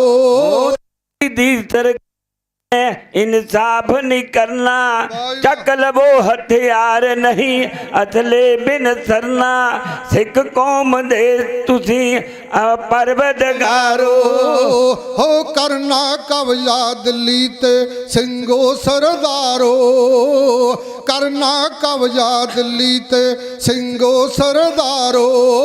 लाल किले ते केसरी झंडा चुल जावे, अख जालम सरकार दी ਸਿੰਘੋ खुल जावे, चोट नगारे ला दियो हुण देर ना लावो, करना कब्जा दिल्ली ते ਸਿੰਘੋ ਸਰਦਾਰੋ, करना कब्जा दिल्ली ते ਸਿੰਘੋ ਸਰਦਾਰੋ। कई बार सिख कौम जंग जित जित के हारी, कौम दे गदारा ने सी करी गदारी, ਜਿਹੜਾ ਕਰੂ ਗਦਾਰ ਉਸ ਨੂੰ ਮੌਤ ਤਾਰਾਂ ਕਰਨਾ ਕਬਜ਼ਾ ਦਿੱਲੀ ਤੇ ਸਿੰਘੋ ਸਰਦਾਰੋ ਕਰਨਾ ਕਬਜ਼ਾ ਦਿੱਲੀ ਤੇ ਸਿੰਘੋ ਸਰਦਾਰੋ ਜਦੋਂ ਹੋ ਗਿਆ ਰਾਜ ਖੁਸ਼ੀ ਵਿੱਚ ਮਾਣਕ ਗਾਊ ਉਪਣਾ ਦੇ ਕਰਨੈਲ ਤੋਂ 12 ਲਖਵਾਊ ਟੁੱਟ ਨਗਾਰੇ ਲਾ ਦਿਓ ਖੁਸ਼ੀਆਂ ਵਿੱਚ ਸਰਦਾਰੋ ਕਰਨਾ ਕਬਜ਼ਾ ਦਿੱਲੀ ਤੇ ਸਿੰਘੋ ਸਰਦਾਰੋ ਕਰਨਾ ਕਬਜ਼ਾ ਦਿੱਲੀ ਤੇ ਸਿੰਘੋ ਸਰਦਾਰੋ ਕਰਨਾ ਕਬਜ਼ਾ ਦਿੱਲੀ ਤੇ ਸਿੰਘੋ ਸਰਦਾਰੋ। ਤਾਂ ਖਾਲਸਾ ਜੀਓ ਬੜਾ ਮਾਣ ਸਤਿਕਾਰ ਸੰਗਤਾਂ ਮੈਨੂੰ ਆ ਰਿਹਾ। ਮਹਾਰਾਜ ਚੜ੍ਹਦੀ ਕਲਾ ਰੱਖਣ, ਹਰ ਉਹਨਾਂ ਨੂੰ ਫਤਿਹ ਬਖਸ਼ਣ। ਗੁਰੂ ਦੀਆਂ ਲਾਡਲੀਆਂ ਫੌਜਾਂ ਜਿਨ੍ਹਾਂ ਨੇ ਡਟ ਕੇ ਮੁਕਾਬਲਾ ਕੀਤਾ। ਤਾਂ ਖਾਲਸਾ ਜੀਓ ਚਮਕੌਰ ਸਾਹਿਬ ਦੀ ਕੱਚੀ ਗੜ੍ਹੀ ਦੇ ਵਿੱਚ ਜਦੋਂ ਮਹਾਰਾਜ ਤੋਂ ਆਗਿਆ ਮੰਗੀ ਸੀ ਨਾ ਭਾਈ ਦਇਆ ਸਿੰਘ ਨੇ 10 ਲੱਖ ਫੌਜ ਚੜ੍ਹ ਕੇ ਆਈ ਸੀ। ਮਹਾਰਾਜ ਨੇ ਭਾਈ ਦਇਆ ਸਿੰਘ ਨੇ ਆਖਿਆ ਜੀ ਮਹਾਰਾਜ ਸਾਨੂੰ ਮੈਦਾਨੇ ਜੰਗ ਦੇ ਵਿੱਚ ਭੇਜੋ। ਗੁਰੂ ਬਾਜਾਂ ਵਾਲੇ ਨੇ ਆਖਿਆ ਕੋਈ ਗੱਲ ਨਹੀਂ ਸਿੱਖੋ ਮੈਦਾਨੇ ਜੰਗ ਦੇ ਵਿੱਚ ਵੀ ਤੁਹਾਨੂੰ ਭੇਜਾਂਗੇ। ਪਰ ਗੁਰੂ ਬਾਜਾਂ ਵਾਲੇ ਨੇ ਖਾਲਸਾ ਜੀ ਉਹ 5-5 ਸਿੰਘਾਂ ਦਾ ਜਥਾ ਬਣਾ ਕੇ ਮੈਦਾਨੇ ਜੰਗ ਦੇ ਵਿੱਚ ਭੇਜਿਆ ਸੀ। ਭਾਈ ਦਇਆ ਸਿੰਘ ਖਾਲਸਾ ਜੀ ਉਹ ਸਾਰੇ ਸਿੰਘਾਂ ਨੇ ਡਟ ਕੇ ਮੁਕਾਬਲਾ ਕੀਤਾ। ਇਹਨਾਂ ਨੂੰ ਬਾਬਾ ਅਜੀਤ ਸਿੰਘ ਨੇ ਗਲ ਵਿੱਚ ਪੱਲੂ ਪਾ ਕੇ ਆਖਿਆ ਸੀ, ਕਹਿਣ ਲੱਗਾ ਮਹਾਰਾਜ ਮੈਂ ਤੁਹਾਡੇ ਕੋਲੋਂ ਅੱਜ ਤੱਕ ਕੋਈ ਮੰਗ ਨਹੀਂ ਮੰਗੀ। ਮਹਾਰਾਜ ਕਹਿੰਦੇ 10 ਪੁੱਤਰਾ ਕਿਹੜੀ ਮੰਗ ਚਾਹੁੰਨਾ? ਕਹਿਣ ਲੱਗੇ ਮਹਾਰਾਜ ਕੱਲ੍ਹ ਨੂੰ ਦੁਨੀਆ ਦੇ ਲੋਕ ਇਹ ਗੱਲ ਨਾ ਕਹਿ ਦੇਣ ਗੁਰੂ ਬਾਜਾਂ ਵਾਲਾ ਆਪਣੇ ਪੁੱਤਰਾਂ ਨੂੰ ਸੀਨੇ ਦੇ ਨਾਲ ਲਾਈ ਬੈਠਾ, ਮਹਾਰਾਜ ਮੈਨੂੰ ਆਗਿਆ ਦਿਓ। ਜਦੋਂ ਗੁਰੂ ਬਾਜਾਂ ਵਾਲੇ ਨੇ ਖਾਲਸਾ ਜੀ ਉਹ ਆਪਣੇ ਪੁੱਤਰ ਦੇ ਹੱਥੀ ਦਸਤਾਰ ਸਜਾਈ ਦਵਾਲਾ ਸਾਹਿਬ, ਜਦੋਂ ਦਵਾਲਾ ਸਾਹਿਬ ਗੁਰੂ ਬਾਜਾਂ ਵਾਲੇ ਨੇ ਖਾਲਸਾ ਜੀ ਸਜਾਇਆ ਨਾ, ਸਿੱਖਾਂ ਨੂੰ ਕਿਹਾ ਸਿੱਖੋ ਵਧਾਈਆਂ ਲਓ। ਸਿੱਖ ਕਹਿਣ ਲੱਗੇ ਮਹਾਰਾਜ ਵਧਾਈਆਂ ਕਾਹਦੀਆਂ? ਵਧਾਈਆਂ ਤਾਂ ਉੱਥੇ ਦਿੱਤੀਆਂ ਜਾਂਦੀਆਂ ਜੇ ਕਿਸੇ ਦੀ ਸ਼ਾਦੀ ਹੋਵੇ, ਵਧਾਈਆਂ ਉੱਥੇ ਦਿੱਤੀਆਂ ਜਾਂਦੀਆਂ ਜੇ ਕਿਸੇ ਨੇ ਜ਼ਮੀਨ ਖਰੀਦੀ ਹੋਵੇ, ਤਾਂ ਜੇ ਕਿਸੇ ਨੇ ਕੋਠੀ ਖਰੀਦੀ ਹੋਵੇ। ਗੁਰੂ ਬਾਜਾਂ ਵਾਲੇ ਨੇ ਪਤਾ ਕੀ ਕਿਹਾ ਸੀ? ਗੁਰੂ ਬਾਜਾਂ ਵਾਲੇ ਕਹਿਣ ਲੱਗੇ ਮੈਂ ਆਪਣੇ ਪੁੱਤਰਾਂ ਦੀ ਬਰਾਤ ਲੈ ਕੇ ਆਇਆ ਇੱਥੇ। ਤਾਂ ਗੁਰੂ ਬਾਜਾਂ ਵਾਲੇ ਨੇ ਵਧਾਈਆਂ ਦੇ ਕੇ ਤੋਰਿਆ ਆਪਣੇ ਪੁੱਤਰਾਂ ਨੂੰ। ਐਵੇਂ ਹੀ ਦੁਨੀਆ ਯਾਦ ਕਰਦੀ ਉਹ ਯੋਧਿਆਂ ਦੀਆਂ ਵਾਰਾਂ। ਜਦੋਂ ਬਾਬਾ ਅਜੀਤ ਸਿੰਘ ਨੇ ਗਲ ਵਿੱਚ ਪੱਲੂ ਪਾ ਕੇ ਖਾਲਸਾ ਜੀ ਆਗਿਆ ਮੰਗੀ ਸੀ, ਆਖੇ ਅਜੀਤ ਸਿੰਘ ਹੱਥ ਜੋੜ ਕੇ ਪਿਤਾ ਜੀ ਨੂੰ ਕਹੇ ਸੁਣਾ ਛੇਤੀ ਆਗਿਆ ਦੇਵੋ ਪਿਤਾ ਜੀ, ਗਾਨਾ ਦਿਓ ਸਗਨਾਂ ਦਾ ਲਾ, ਸਾਰੀ ਦੁਨੀਆ ਇਹ ਗੱਲ ਕਹੂਗੀ ਰਿਆ ਬਗਾਨੇ ਪੁੱਤ ਮਰਵਾ। ਖੁਸ਼ ਹੋ ਕੇ ਕਲਗੀ ਧਾਰ ਨੇ ਦਿੱਤੀ ਮੋਢੇ ਥਾਪੀ ਲਾ, ਉਹ ਤਾਂ ਤਰਦਾ ਫਿਰਦਾ ਸੂਰਮਾ ਜਿਵੇਂ ਮੱਛੀ ਦਰੇ ਦਰਿਆ, ਬੈਰੀ ਤੋਬਾ ਤੋਬਾ ਕੂਕਦੇ ਕਹਿੰਦੇ ਇਹ ਕੀ ਆ ਗਈ ਬਲਾ, ਚਰਨੋਂ ਲੱਖਾਂ ਨੂੰ ਮਾਰ ਕੇ ਗਿਆ ਆਪ ਸ਼ਹੀਦੀ ਪਾ। ਤਾਂ ਖਾਲਸਾ ਜੀ ਉਹ ਕੁਰਬਾਨੀਆਂ ਦੇਣੀਆਂ ਪੈਂਦੀਆਂ ਨੇ। ਤਾਂ ਜਿਨ੍ਹਾਂ ਨੇ ਖਾਲਸਾ ਜੀ ਡਟ ਕੇ ਮੁਕਾਬਲਾ ਕੀਤਾ ਉਹਨਾਂ ਦਾ ਨਾਂ ਰਹਿੰਦੀ ਦੁਨੀਆ ਤੱਕ ਰਹਿੰਦਾ, ਚੰਦ ਸੂਰਜ ਤਾਰਿਆਂ ਵਾਂਗ ਉਹਨਾਂ ਦਾ ਨਾਂ ਚਮਕਦਾ ਹੈ। ਗੁਰੂ ਬਾਜਾਂ ਵਾਲੇ ਵਰਗਾ ਨਾ ਕੋਈ ਭਗਤ ਹੋਇਆ, ਨਾ ਕੋਈ ਸੂਰਮਾ ਹੋਇਆ ਹੈ, ਨਾ ਕੋਈ ਯੋਧਾ ਹੋਇਆ, ਨਾ ਕੋਈ ਲਿਖਾਰੀ ਹੋਇਆ ਹੈ ਮਹਾਰਾਜ ਵਰਗਾ। ਸਿੱਖਾਂ ਨੇ ਪੁੱਛਿਆ ਸੀ 1699 ਦੀ ਵਿਸਾਖੀ ਨੂੰ ਔਰੰਗਜ਼ੇਬ ਕਹਿੰਦਾ ਸੀ ਮੇਰੇ ਰਾਜ ਦੇ ਵਿੱਚ ਨਾ ਕੋਈ ਖਾਲਸਾ ਜੀ ਉਹ ਢਾਡੀ ਕਵੀਸ਼ਰ ਬੋਲ ਸਕਦਾ, ਨਾ ਕੋਈ ਖਾਲਸਾ ਜੀ ਉਹ ਘੋੜਾ ਭਜਾ ਸਕਦਾ ਹੈ। ਗੁਰੂ ਬਾਜਾਂ ਵਾਲੇ ਨੇ ਆਖਿਆ ਔਰੰਗਜ਼ੇਬ ਤੂੰ ਕਿਹੜੇ ਬਾਗ ਦੀ ਮੂਲੀ ਆ ਮੈਂ ਖਾਲਸਾ ਜੀ ਉਹ 1699 ਦੀ ਵਿਸਾਖੀ ਨੂੰ ਤੇਗ ਦੀ ਧਾਰ ਦੇ ਵਿੱਚੋਂ ਖਾਲਸਾ ਪੰਥ ਸਾਜਿਆ। ਜਦੋਂ ਸਾਜਿਆ ਤਾਂ ਮਹਾਰਾਜ ਨੇ ਆਖਿਆ ਔਰੰਗਜ਼ੇਬ ਕਿਹੜੇ ਬਾਗ ਦੀ ਮੂਲੀ ਆ? ਤਾਂ ਮੇਰੇ ਜਿਹੜੇ ਸਿੰਘ ਹੋਣਗੇ ਨਾ ਉਹ ਇੱਕ ਸਿੰਘ ਦੋ ਘੋੜੇ ਭਜਾਇਆ ਕਰੇਗਾ, ਦੋ ਘੋੜੇ ਇੱਕ ਸਿੰਘ। ਆ ਮਹੱਲਾ ਨਿਕਲਣਾ ਅਨੰਦਪੁਰ ਸਾਹਿਬ ਦੀ ਧਰਤੀ ਤੇ। ਤਾਂ ਖਾਲਸਾ ਜੀ ਉਹ ਸਿੱਖ ਉਹ ਵੀ ਜਾਨ ਵਾਲਾ, ਉਹ ਵੀ ਦਲੇਰ, ਉਹੀ ਜਿਨ੍ਹਾਂ ਨੇ ਮਹਾਰਾਜ ਨੇ ਕੁਰਬਾਨੀ ਕੀਤੀ ਹੈ। ਖਾਲਸਾ ਜੀ ਉਹ 2 ਘੋੜੇ ਭਜਾਉਣੇ ਕਦੇ ਸੌਖੇ ਨਹੀਂ ਪਏ। ਤਾਂ ਗੁਰੂ ਬਾਜਾਂ ਵਾਲੇ ਨੇ ਕੁਰਬਾਨੀਆਂ ਕੀਤੀਆਂ ਨੇ। ਮਹਾਰਾਜ ਨੇ ਆਪਣੇ ਸਿੱਖਾਂ ਨੂੰ ਬੜਾ ਵਾਰ ਦਿੱਤਾ ਹੈ। ਸਾਰੀਆਂ ਸੰਗਤਾਂ ਖਾਲਸਾ ਜੀ ਉਹ ਸਤਿਗੁਰਾਂ ਦੇ ਦਰ ਤੇ ਜੁੜ ਕੇ ਬੈਠੀਆਂ ਨੇ। ਗੁਰੂ ਗ੍ਰੰਥ ਸਾਹਿਬ ਮਹਾਰਾਜ ਸੱਚੇ ਪਾਤਸ਼ਾਹ ਆਪਾਂ ਨੂੰ ਦਰਸ਼ਨ ਦੇ ਰਹੇ ਨੇ, ਜਿੱਥੋਂ ਆਪਾਂ ਨੂੰ ਖਾਲਸਾ ਜੀ ਉਹ ਬਰਾਬਰ ਦੇ ਹੱਕ ਮਿਲਦੇ ਨੇ, ਬਰਾਬਰ ਦੇ ਹੱਕ ਦਿੱਤੇ ਜਾਂਦੇ ਨੇ। ਬੜੇ ਭਾਗਾਂ ਦੇ ਨਾਲ ਸੰਗਤਾਂ ਸਰਪੰਚ ਸਾਹਿਬ ਜੀ ਸਾਡੇ ਖਾਲਸਾ ਜੀ ਉਹ ਜੱਸੜਾਂ ਵਾਲੇ, ਤਾਂ ਖਾਲਸਾ ਜੀ ਉਹਨਾਂ ਵੱਲੋਂ ਬਹੁਤ ਸਾਰਾ ਮਾਣ ਭੇਜਿਆ ਗਿਆ ਸਰਪੰਚ ਸਾਹਿਬ ਵੱਲੋਂ। ਤਾਂ ਖਾਲਸਾ ਜੀ ਮੇਰਾ ਇਲਾਕਾ, ਤਾਂ ਸਾਰੇ ਖਾਲਸਾ ਰਲ ਮਿਲ ਕੇ ਤਾਂ ਸਤਿਗੁਰਾਂ ਦੇ ਖਾਲਸਾ ਜੀ ਆਪਾਂ ਹਜ਼ੂਰੀ ਵਿੱਚ ਜੁੜ ਕੇ ਬੈਠੇ ਹਾਂ। ਚਾਹੇ ਠੰਡ ਵੀ ਪੈਂਦੀ ਸੀ ਤਾਂ ਖਾਲਸਾ ਜੀ ਉਹ ਡਟ ਕੇ ਮੁਕਾਬਲਾ ਕਰਨ ਵਾਸਤੇ ਆਪਾਂ ਨੇ ਬੜਾ ਸਤਿਕਾਰ ਲਿਆ ਹੈ। ਗੁਰੂ ਪਾਤਸ਼ਾਹ ਦੀ ਬਾਣੀ ਦਾ ਓਟ ਆਸਰਾ ਲਿਆ ਹੈ। ਜਦੋਂ ਮਹਾਰਾਜ ਨੇ ਆਖਿਆ ਵੀ ਮੈਂ ਪੰਥ ਖਾਲਸਾ ਤੇਗ ਦੀ ਧਾਰ ਦੇ ਵਿੱਚੋਂ ਸਾਜਣਾ ਵਾ, 1699 ਦੀ ਵਿਸਾਖੀ ਨੂੰ ਸਤਿਗੁਰਾਂ ਨੇ ਤੇਗ ਦੀ ਧਾਰ ਦੇ ਵਿੱਚੋਂ ਖਾਲਸਾ ਪੰਥ ਸਾਜਿਆ। ਮਹਾਰਾਜ ਨੇ ਜਦੋਂ ਖਾਲਸਾ ਪੰਥ ਸਾਜਿਆ ਨਾ, ਭਾਈ ਦਇਆ ਸਿੰਘ ਕੋਲੋਂ ਮਹਾਰਾਜ ਨੇ ਆਖਿਆ ਵੀ ਹੁਣ ਸਾਨੂੰ ਵੀ ਅੰਮ੍ਰਿਤ ਦੀ ਦਾਤ ਦਿਓ। ਤਾਂ ਗੁਰੂ ਬਾਜਾਂ ਵਾਲੇ ਨੇ ਖਾਲਸਾ ਜੀ 5 ਸਿੰਘਾਂ ਕੋਲੋਂ ਅੰਮ੍ਰਿਤ ਦੀ ਦਾਤ ਮਿਲੀ ਹੈ। ਇਹ ਜਿਹੜਾ ਖੰਡੇ ਵੱਟ ਦਾ ਅੰਮ੍ਰਿਤ ਇਹ ਐਵੇਂ ਨਹੀਂ ਮਿਲਿਆ। ਗੁਰੂ ਬਾਜਾਂ ਵਾਲੇ ਨੇ ਸਾਰਾ ਪਰਿਵਾਰ ਲਾ ਦਿੱਤਾ ਦੇਸ਼ ਖਾਤਰ, ਹਿੰਦੂਆਂ ਦਾ ਧਰਮ ਰੱਖਣ ਵਾਸਤੇ। ਤਾਂ ਖਾਲਸਾ ਜੀ ਆਪੇ ਗੁਰ ਤੇ ਆਪੇ ਚੇਲਾ ਕਲੰਗੀਆਂ ਵਾਲਾ ਹੋਇਆ। ਜਗ ਤੇ ਕਈ ਅਵਤਾਰ ਵੀ ਹੋਏ, ਉਹਨਾਂ ਵਾਂਗ ਨਾ ਕੋਈ ਹੋਇਆ। ਮਮਤਾ ਨੇੜੇ ਆਉਣ ਨਾ ਦਿੱਤੀ, ਅਜਬ ਕਹਾਣੀ ਹੋਈ।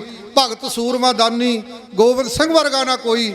ਹੱਥੀ ਬਨ ਸਗਨਾਂ ਦੇ ਗਾਨੇ, ਪੁੱਤ ਜੰਗ ਨੂੰ ਕੱਲੇ। ਲੋਕੀ ਕੱਲ ਨੂੰ ਇੰਜ ਨਾ ਆਖਣ, ਪੁੱਤ ਵਿਚਾਲੇ ਕੱਲੇ।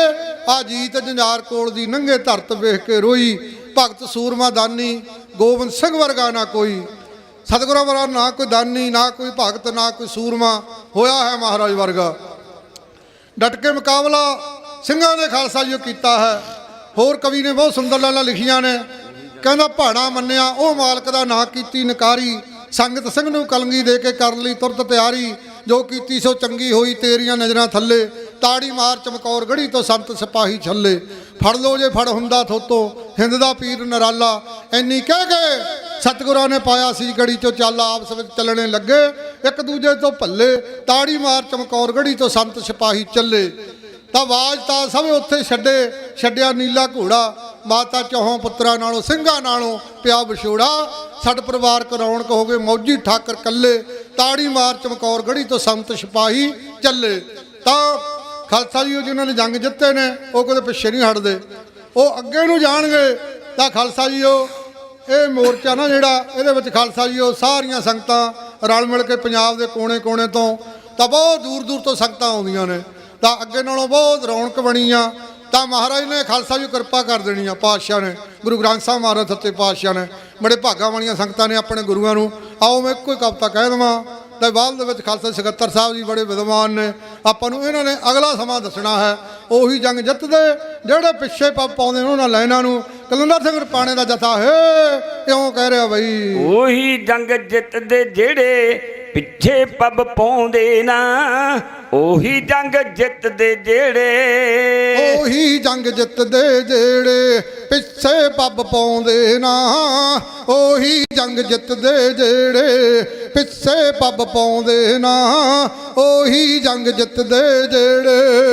ਸਿੰਘਾਂ ਦੀ ਵੈਰੀ ਦਿੱਲੀ ਮਨ ਆਈਆਂ ਕਰਦੀ ਆ। ਅੱਕੀ ਹੋਈ ਜਨਤਾ ਬਾਜੀ ਲਾਉਂਦੀ ਸਿਰ ਧੜਦੀ ਆ। ਇੱਜ਼ਤਾਂ ਬਚਾਉਣੇ ਮਾਰਨੇ ਮਰਨੋਂ ਘਬਰਾਉਂਦੇ ਨਾ। ਉਹੀ ਜੰਗ ਜਿੱਤਦੇ ਜਿਹੜੇ ਪਿੱਛੇ ਪੱਬ ਪਾਉਂਦੇ ਨਾ। ਉਹੀ ਜੰਗ ਜਿੱਤਦੇ ਜਿਹੜੇ ਪਿੱਛੇ ਪੱਬ ਪਾਉਂਦੇ ਨਾ। ਉਹੀ ਜੰਗ ਜਿੱਤਦੇ ਜਿਹੜੇ। ਜੰਜੂ ਤੇ ਤਿਲਕ ਬਚਾਇਆ ਤੇਗ ਬਹਾਦਰ ਨੇ। ਵਾਰ ਕੇ ਜਾਨ ਆਪਣੀ ਬਣ ਗਏ ਹਿੰਦ ਚਾਦਰ ਨੇ। ਉਹਨਾਂ ਦੀ ਬਾਣੀ ਪੜ੍ਹ ਕੇ ਸਿੱਖ ਹੌਸਲੇ ਢਾਉਂਦੇ ਨਾ। ਉਹੀ ਜੰਗ ਜਿੱਤਦੇ ਜਿਹੜੇ ਪਿੱਛੇ ਪੱਬ ਪਾਉਂਦੇ ਨਾ। ਉਹੀ ਜੰਗ ਜਿੱਤਦੇ ਜਿਹੜੇ ਪਿੱਛੇ ਪੱਬ ਪਾਉਂਦੇ ਨਾ। ਉਹੀ ਜੰਗ ਜਿੱਤਦੇ ਜਿਹੜੇ। ਉਹੀ ਜੰਗ ਜਿੱਤਦੇ ਜਿਹੜੇ ਪਿੱਛੇ ਪੱਬ ਪਾਉਂਦੇ ਨਾ। ਤਾਂ ਖਾਲਸਾ ਜੀ ਪ੍ਰਬੰਧਕਾਂ ਵੀਰਾਂ ਨੇ ਸਾਰਿਆਂ ਨੇ ਰਲ ਮਿਲ ਕੇ ਤਾਂ ਪੰਜਾਬ ਦੇ ਕੋਨੇ-ਕੋਨੇ ਤੋਂ ਸੰਗਤਾਂ ਵੱਧ ਤੋਂ ਵੱਧ ਤਾਂ ਖਾਲਸਾ ਜੀ ਰੋਜ਼ ਆਇਆ ਕਰੋ। ਤਾਂ ਖਾਲਸਾ ਜੀ ਆਪਾਂ ਵੱਧ ਤੋਂ ਵੱਧ ਖਾਲਸਾ ਜੀ ਸੰਗਤਾਂ ਨੇ ਮੋਰਚੇ ਨੂੰ ਫਤਿਹ ਕਰਨ ਵਾਸਤੇ ਗੁਰੂ ਪਾਤਸ਼ਾਹ ਦਾ ਓਟ ਆਸਰਾ। ਸਕੱਤਰ ਸਾਹਿਬ ਜੀ ਬੜੇ ਸਿਆਣੇ ਨੇ। ਸਾਰੇ ਪ੍ਰਬੰਧਕ ਵੀਰ ਜਿੰਨੇ ਵੀ ਖਾਲਸਾ ਜੀ ਲੰਗਰ ਦੀ ਸੇਵਾ ਕਰਦੇ ਨੇ, ਨੌਜਵਾਨ ਵੀਰ ਸਾਰਿਆਂ ਦਾ ਧੰਨਵਾਦ ਹੈ। ਤਾਂ ਖਾਲਸਾ ਜੀ ਸਾਰੀਆਂ ਸੰਗਤਾਂ ਨੂੰ ਜੀ ਆਇਆਂ ਆਖਿਆ ਗਿਆ ਹੈ। ਸਾਰੀਆਂ ਸੰਗਤਾਂ ਨੌਜਵਾਨ ਵੀਰ ਬੀਬੀਆਂ ਭੈਣਾਂ ਸਤਿਗੁਰਾਂ ਦੇ ਦਰ ਦੀ ਬਹੁਤ ਵੱਡੇ ਬੁਲਾਰੇ ਸਰਦਾਰ ਚਰਨਜੀਤ ਸਿੰਘ ਜੀ ਉਹਨਾਂ ਵੱਲੋਂ ਬਹੁਤ ਸਾਰਾ ਮਾਣ ਭੇਜਿਆ ਗਿਆ ਹੈ। ਮਹਾਰਾਜ ਚੜ੍ਹਦੀ ਕਲਾ ਰੱਖਣ। ਇਸੇ ਤਰ੍ਹਾਂ ਖਾਲਸਾ ਜੀ ਸਾਰੀਆਂ ਸੰਗਤਾਂ ਨੇ ਰਲ ਮਿਲ ਕੇ ਗੁਰੂ ਗ੍ਰੰਥ ਸਾਹਿਬ ਦਾ ਓਟ ਆਸਰਾ ਲੈ ਕੇ ਆਪਾਂ ਖਾਲਸਾ ਜੀ ਮੋਰਚੇ ਨੂੰ ਫਤਿਹ ਕਰ ਦੇਣਾ ਹੈ। ਤਾਂ ਆਓ ਖਾਲਸਾ ਜੀ ਗੁਰੂ ਗ੍ਰੰਥ ਸਾਹਿਬ ਸਾਰਿਆਂ ਨੂੰ ਦਰਸ਼ਨ ਨਜ਼ਾਰੇ ਦੇ ਰਹੇ ਨੇ। ਸਤਿਗੁਰਾਂ ਦਾ ਧੰਨਵਾਦ ਹੈ। ਕੋਟਨ ਧੰਨਵਾਦ ਸਕੱਤਰ ਸਾਹਿਬ ਦਾ। ਸਾਰੇ ਨੌਜਵਾਨ ਵੀਰਾਂ ਦਾ ਜਿਹੜੇ ਲੰਗਰਾਂ ਦੀ ਸੇਵਾ ਕਰਦੇ ਨੇ, ਜਿਹੜੇ ਖਾਲਸਾ ਜੀ ਦਿਨ ਪਰ ਰਾਤ ਜਿਨ੍ਹਾਂ ਨੇ ਇੱਕ ਕੀਤਾ ਹੈ। ਤਾਂ ਬਹੁਤ ਲੰਬਾ ਸਮਾਂ ਹੋ ਗਿਆ। ਤਾਂ ਖਾਲਸਾ ਜੀ ਆਓ ਕਲੰਦਰ ਸਿੰਘ ਰਪਾਣਾ, ਸਾਥੀ ਨਵੇਰ ਸਿੰਘ ਮਾਛੀਵਾੜੇ ਸਾਹਿਬ ਵਾਲਾ ਜਥਾ ਇੱਥੇ ਦੋ ਪਿਆਰ ਦਾ ਸਬੂਰ ਬੁਲਾਓ। ਫਤਿਹ ਆਖੋ ਜੀ। ਵਾਹਿਗੁਰੂ ਜੀ ਕਾ ਖਾਲਸਾ ਵਾਹਿਗੁਰੂ ਜੀ ਕੀ ਫਤਿਹ। ਆਓ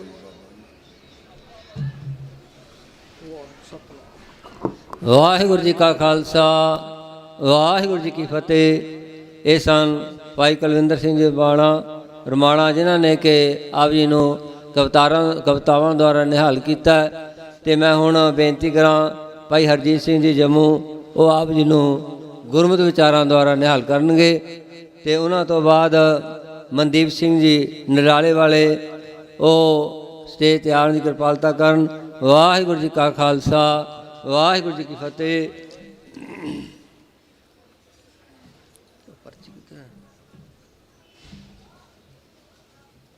ਪਰਚੀ ਤੁਹਾਡੇ ਕੋਲ ਸੀ।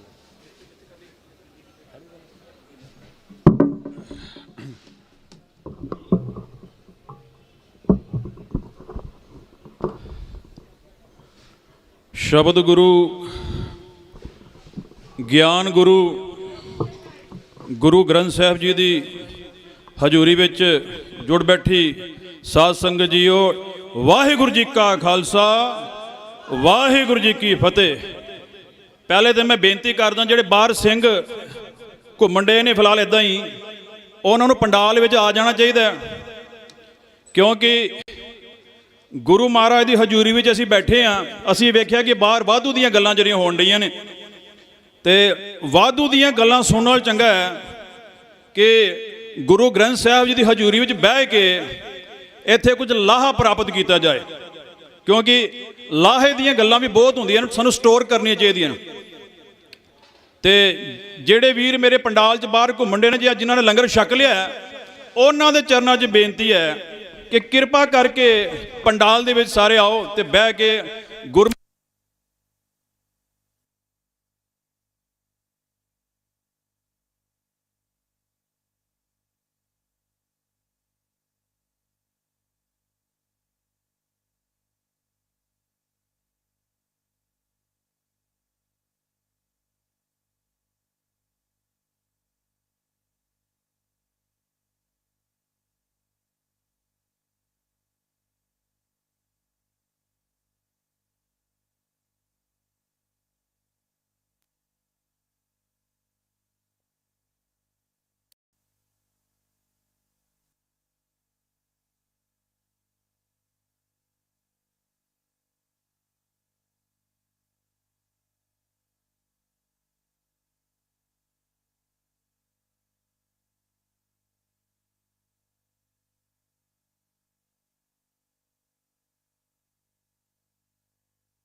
ਵਾਹਿਗੁਰੂ, ਵਾਹਿਗੁਰੂ, ਵਾਹਿਗੁਰੂ, ਵਾਹਿਗੁਰੂ, ਵਾਹਿਗੁਰੂ, ਵਾਹਿਗੁਰੂ।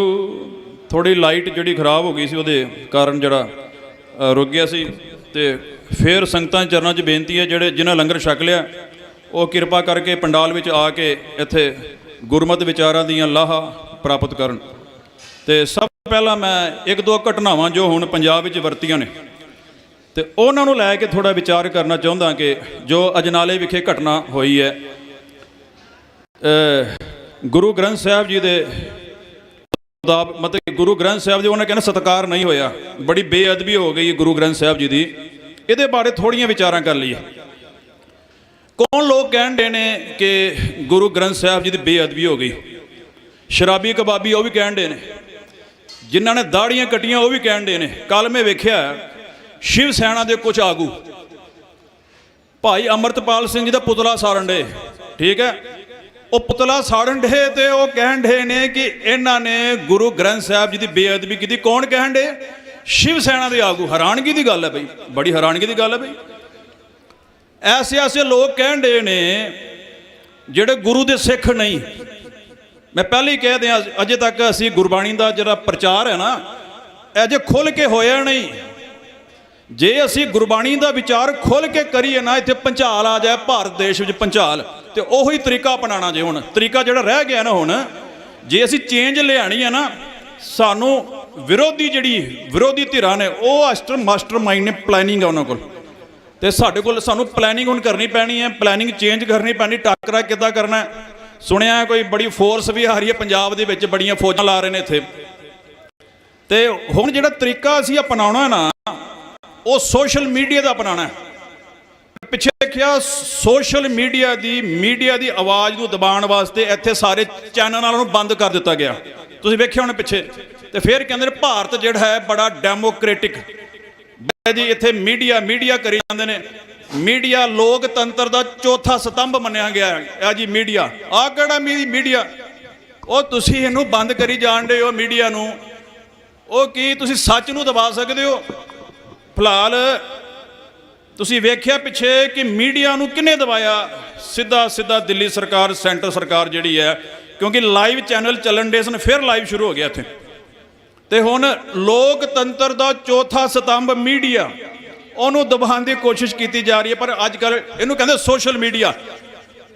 ਸੋਸ਼ਲ ਮੀਡੀਆ ਵਿੱਚ ਪਤਾ ਕਿੰਨੀ ਪਾਵਰ ਵੱਧ ਗਈ ਹੈ।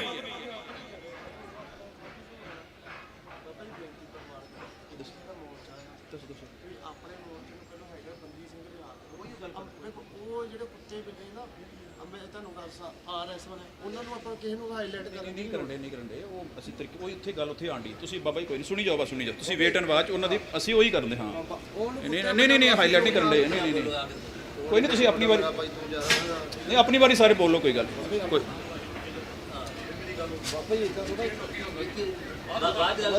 ਬਹਿ ਕੇ ਵਿਚਾਰ ਕਰ ਲਾਂਗੇ।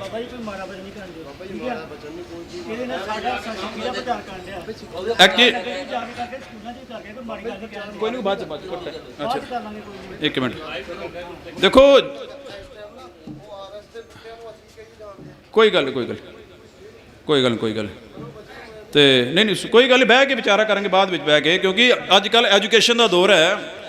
ਅੱਜ ਕੱਲ੍ਹ ਜੋ ਹੈ ਨਾ ਐਜੂਕੇਸ਼ਨ, ਸੋਸ਼ਲ ਮੀਡੀਆ ਦੇ ਵਿੱਚ ਅੱਜ ਕੱਲ੍ਹ ਇੰਨੀ ਪਾਵਰ ਵੱਧ ਗਈ ਹੈ। ਤੁਸੀਂ ਮਾੜੀ ਜੀ ਗੱਲ ਕਿਤੇ ਕਰਦੇ ਹੋ ਨਾ, ਉਹ ਸੋਸ਼ਲ ਮੀਡੀਆ ਦੇ ਵਿੱਚ ਬੜੀ ਜਲਦੀ ਫੈਲਦੀ ਹੈ। ਤੇ ਅਸੀਂ ਜੋ ਹੁਣ ਪਲੈਨਿੰਗ ਕਰਨੀ ਹੈ ਨਾ, ਉਹ ਕੀ ਕਰਨੀ ਮੈਂ ਤੁਹਾਨੂੰ ਹੁਣੇ ਦੱਸਣਾ ਚਾਹੁੰਦਾ। ਵੀਰ ਜੀ ਆਰਾਮ ਨਾਲ, ਇੱਕ ਮਿੰਟ, ਕੋਈ ਗੱਲ ਨਹੀਂ, ਇੱਕ ਮਿੰਟ ਭਾਜੀ ਬਹਿ ਜਾਓ, ਕੋਈ ਗੱਲ ਬਾਅਦ 'ਚ ਵਿਚਾਰ, ਕੋਈ ਕਰ ਲਾਂਗੇ ਕੋਈ ਨਹੀਂ ਕਰ ਲਾਂਗੇ ਤੁਸੀਂ ਕੋਈ ਡਿਸਟਰਬੈਂਸ ਹੋ ਜਾਂਦੀ ਵਿੱਚ ਨਾ, ਜੋ ਤੁਸੀਂ ਕੋਈ ਗੱਲ ਨਹੀਂ ਕਰਦੇ ਕੋਈ ਗੱਲ ਠੀਕ ਹੈ। ਤੇ ਵਿਚਾਰਾਂ ਚੱਲਣ ਰਹੀਆਂ ਸਨ ਕਿ ਬੜੀ ਪਲੈਨਿੰਗ ਦੇ ਨਾਲ ਸਿੱਖਾਂ ਨੂੰ ਕੀ ਕਿਹਾ ਜਾ ਰਿਹਾ ਹੈ। ਹਕੂਮਤ ਨੇ ਭਾਰਤ ਦੀ ਕੀ ਲਿਖਿਆ ਸੰਵਿਧਾਨ ਦੇ ਵਿੱਚ? ਸਿੱਖ ਕੌਣ ਨੇ? ਕਹਿ ਰਹੇ ਨੇ ਕਿ ਉੱਥੇ ਲਿਖਿਆ ਕਿ ਕੇਸਾਧਾਰੀ ਹਿੰਦੂ ਨੇ। ਆਹ ਬੜੇ ਧਿਆਨ ਨਾਲ ਗੱਲ ਸੁਣਿਓ, ਭਾਰਤ ਦੇ ਸੰਵਿਧਾਨ ਵਿੱਚ ਕੀ ਲਿਖਿਆ ਹੈ? ਸਿੱਖਾਂ ਨੂੰ ਇਹਨਾਂ ਨੇ ਲਿਖਿਆ ਕਿ ਕੇਸਾਧਾਰੀ ਹਿੰਦੂ। ਹੁਣ ਡਿਫਰੈਂਸ ਵੇਖ ਲਓ ਕਿੰਨਾ, ਸਿੱਖ ਤੇ ਹਿੰਦੂ ਵਿੱਚ ਬਹੁਤ ਜ਼ਿਆਦਾ ਡਿਫਰੈਂਸ ਹੈ। ਕੱਲ ਮੈਂ ਕਿਹਾ ਨਾ, ਕੁਝ ਬੰਦੇ ਪੁਤਲੇ ਸਾਰਨ ਦੇ ਕਹਿ ਰਹੇ ਨੇ ਕਿ ਇਹ ਗੁਰੂ ਗ੍ਰੰਥ ਸਾਹਿਬ ਜੀ ਬੇਅਦਬੀ ਹੋ ਗਈ ਹੈ। ਹੁਣ ਮੈਂ ਤੁਹਾਨੂੰ ਦੱਸਣਾ ਚਾਹੁੰਦਾ ਕਿ ਬੇਅਦਬੀ ਕਿੱਥੇ ਹੋਣ ਰਹੀ ਹੈ। ਸਭ ਤੋਂ ਪਹਿਲਾਂ ਜਿਹੜਾ ਗੁਰੂ ਗ੍ਰੰਥ ਸਾਹਿਬ ਦੀ ਗੱਲ ਨੂੰ ਨਹੀਂ ਨਾ ਮੰਨਦਾ, ਸਭ ਤੋਂ ਵੱਡੀ ਬੇਅਦਬੀ ਹੋਵੇ, ਭਾਵੇਂ ਕੋਈ ਸਿੱਖ ਹੈ, ਕੋਈ ਵੀ ਹੈ, ਕਿਸੇ ਵੀ ਜਾਤ ਧਰਮ ਦਾ, ਭਾਵੇਂ ਕਿਸੇ ਨੇ ਖੰਡੇ ਬਾਟੇ ਦੀ ਪੌਲ ਛਕੀ ਹੈ, ਬਾਹਰ ਕਿਰਪਾਨਾਂ ਪਾਈਆਂ, ਮੈਂ ਗੁਰੂ ਗ੍ਰੰਥ ਸਾਹਿਬ ਦੇ ਵਿੱਚੋਂ ਹੀ ਸ਼ਬਦ ਕੱਢ ਕੇ, ਆਪਣਾ ਸ਼ਬਦ ਮੇਰਾ ਕੋਈ ਨਹੀਂ ਹੋਏਗਾ। ਜਿਹੜਾ ਗੁਰੂ ਗ੍ਰੰਥ ਸਾਹਿਬ ਦੀ ਗੱਲ ਨਹੀਂ ਮੰਨਦਾ, ਸਭ ਤੋਂ ਵੱਡੀ ਬੇਅਦਬੀ ਉਹ ਹੈ। ਤੇ ਸਭ ਤੋਂ ਵੱਡੀ ਗੱਲ ਕਿਹੜੀ ਹੈ? ਕੀ ਲਿਖਿਆ ਬਾਣੀ ਵਿੱਚ? ਨਸ਼ਾ ਨਹੀਂ ਕਰਨਾ। ਜੋ ਭਾਈ ਅੰਮ੍ਰਿਤਪਾਲ ਸਿੰਘ ਜੀ ਪ੍ਰਚਾਰ ਕਰਨ ਦੇ ਨੇ ਇਸ ਵੇਲੇ ਪੰਜਾਬ ਦੇ ਵਿੱਚ, ਨਸ਼ਾ ਨਹੀਂ ਕਰਨਾ। ਚਿੱਟਾ ਜਿਹੜਾ ਹੈ, ਨਸ਼ਾ ਪੰਜਾਬ ਦੇ ਪਿੰਡਾਂ ਦੇ ਵਿੱਚ ਚਿੱਟਾ ਵਿਕਣ ਡਿਆ ਜੇ। ਕੌਣ ਵੇਚਣ ਡਿਆ? ਪਲੈਨਿੰਗ ਕੀ ਹੈ? ਇਹ ਸਾਰੀ ਪਲੈਨਿੰਗ ਹੈ ਸਾਡੀ ਨੌਜਵਾਨੀ ਨੂੰ ਖਤਮ ਕਰਨ ਦੀ ਵੱਡੀ ਪਲੈਨਿੰਗ। ਆ ਜਿਹੜਾ ਚਿੱਟਾ ਵਿਕਣ ਡਿਆ ਨਾ, ਇਹ ਬਹੁਤ ਵੱਡੀ ਪਲੈਨਿੰਗ ਦੇ ਤਹਿਤ ਜਿਹੜਾ ਹੈ ਹੁਣ ਭਾਈ ਅੰਮ੍ਰਿਤਪਾਲ ਸਿੰਘ ਜੋ ਪ੍ਰਚਾਰ ਕਰਨ ਦੇ ਨੇ, ਉਹ ਡਰੱਗ ਦੇ ਖਿਲਾਫ ਵਾਰ। ਭਾਈ ਸਾਹਿਬ ਇੱਕ ਮਿੰਟ ਪਹਿਲੇ ਕਰ ਲਈ ਤੁਸੀਂ, ਫਿਰ ਇਹ ਸਾਈਡ ਤੁਹਾਡੀ ਆਵਾਜ਼ ਇੱਥੇ ਆਉਣ ਡਈ ਨਾ, ਫਿਰ ਉਹ ਡਿਸਕਸ ਨਹੀਂ ਹੋਣੀ, ਆਵਾਜ਼ ਤੁਹਾਡੀ ਵਿੱਚ ਆਉਣ ਡਈ ਹੈ।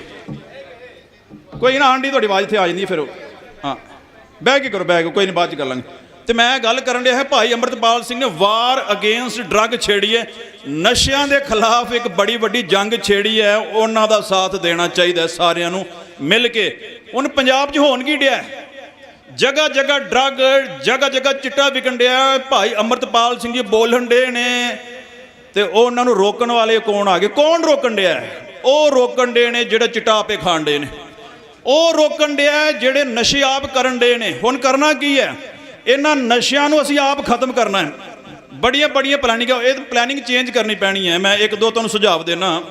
ਜੇ ਸਾਡੇ ਪਿੰਡਾਂ ਦੇ ਵਿੱਚ ਚਿੱਟਾ ਵਿਕਣ ਡਿਆ, ਸਭ ਤੋਂ ਵਧੀਆ ਪਲੈਨਿੰਗ ਕੀ ਹੈ? ਬੜੇ ਤਰੀਕੇ ਦੇ ਨਾਲ ਪਹਿਲੇ ਉਸ ਘਰ ਵਿੱਚ ਜਾਓ, ਕਿਉਂਕਿ ਸਾਰਿਆਂ ਨੂੰ ਪਤਾ ਹੈ ਕਿ ਕਿਹੜੇ ਪਿੰਡ 'ਚ ਕਿਹੜਾ ਬੰਦਾ ਚਿੱਟਾ ਵੇਚਦਾ, ਸਾਰਿਆਂ ਨੂੰ ਪਤਾ ਜੀ। ਜਿੰਨੀਆਂ ਕਮੇਟੀਆਂ ਨੇ ਪਿੰਡਾਂ ਦੇ ਵਿੱਚ ਬਣੀਆਂ, ਭਾਵੇਂ ਪੰਚ ਸਰਪੰਚ ਕੋਈ ਵੀ, ਪਹਿਲੇ ਸਾਰੇ ਇਕੱਠੇ ਹੋ ਕੇ ਉਸ ਬੰਦੇ ਦੇ ਘਰ ਜਾਓ, ਉਹਨੂੰ ਕਹੋ ਭਾਈ ਆ ਚਿੱਟਾ ਵੇਚਣਾ ਬੰਦ ਕਰ ਦੇ, ਕਿਉਂਕਿ ਹਰ ਬੰਦਾ ਸ਼ਾਰਟਕਟ ਵਿੱਚ ਅਮੀਰ ਹੋਣਾ ਚਾਹੁੰਦਾ ਹੈ। ਕਿ ਚਿੱਟੇ 'ਚ ਕਮਾਈ ਬੜੀ ਹੈ, ਮਹਿੰਗਾ ਬੜਾ ਹੈ, ਹਰ ਬੰਦਾ ਚਾਹੁੰਦਾ ਕਿ ਮੈਂ ਬੜੇ ਸ਼ਾਰਟਕਟ ਵਿੱਚ ਅਮੀਰ ਹੋ ਜਾਵਾਂ। ਪਰ ਉਹਦੇ ਅਮੀਰੀ ਦੀ ਚੱਕਰ ਦੇ ਵਿੱਚ ਸਾਡੀ ਸਿੱਖ ਕੌਮ ਤਬਾਹ ਹੋਣ ਰਹੀ ਹੈ। ਉਹਨੂੰ ਕਰਨਾ ਕੀ ਹੈ?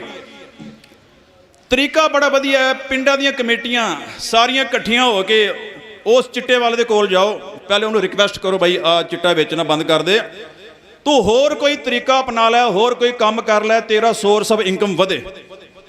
ਬੜੀਆਂ ਪਲੈਨਿੰਗਾਂ ਨੇ। ਤੇ ਹੁਣ ਗੁਰੂ ਗ੍ਰੰਥ ਸਾਹਿਬ ਦੀ ਬੇਅਦਬੀ ਦੀ ਗੱਲ ਚੱਲਣ ਰਹੀ ਹੈ ਕਿ ਬੇਅਦਬੀ ਕਿੱਥੇ ਹੋਈ।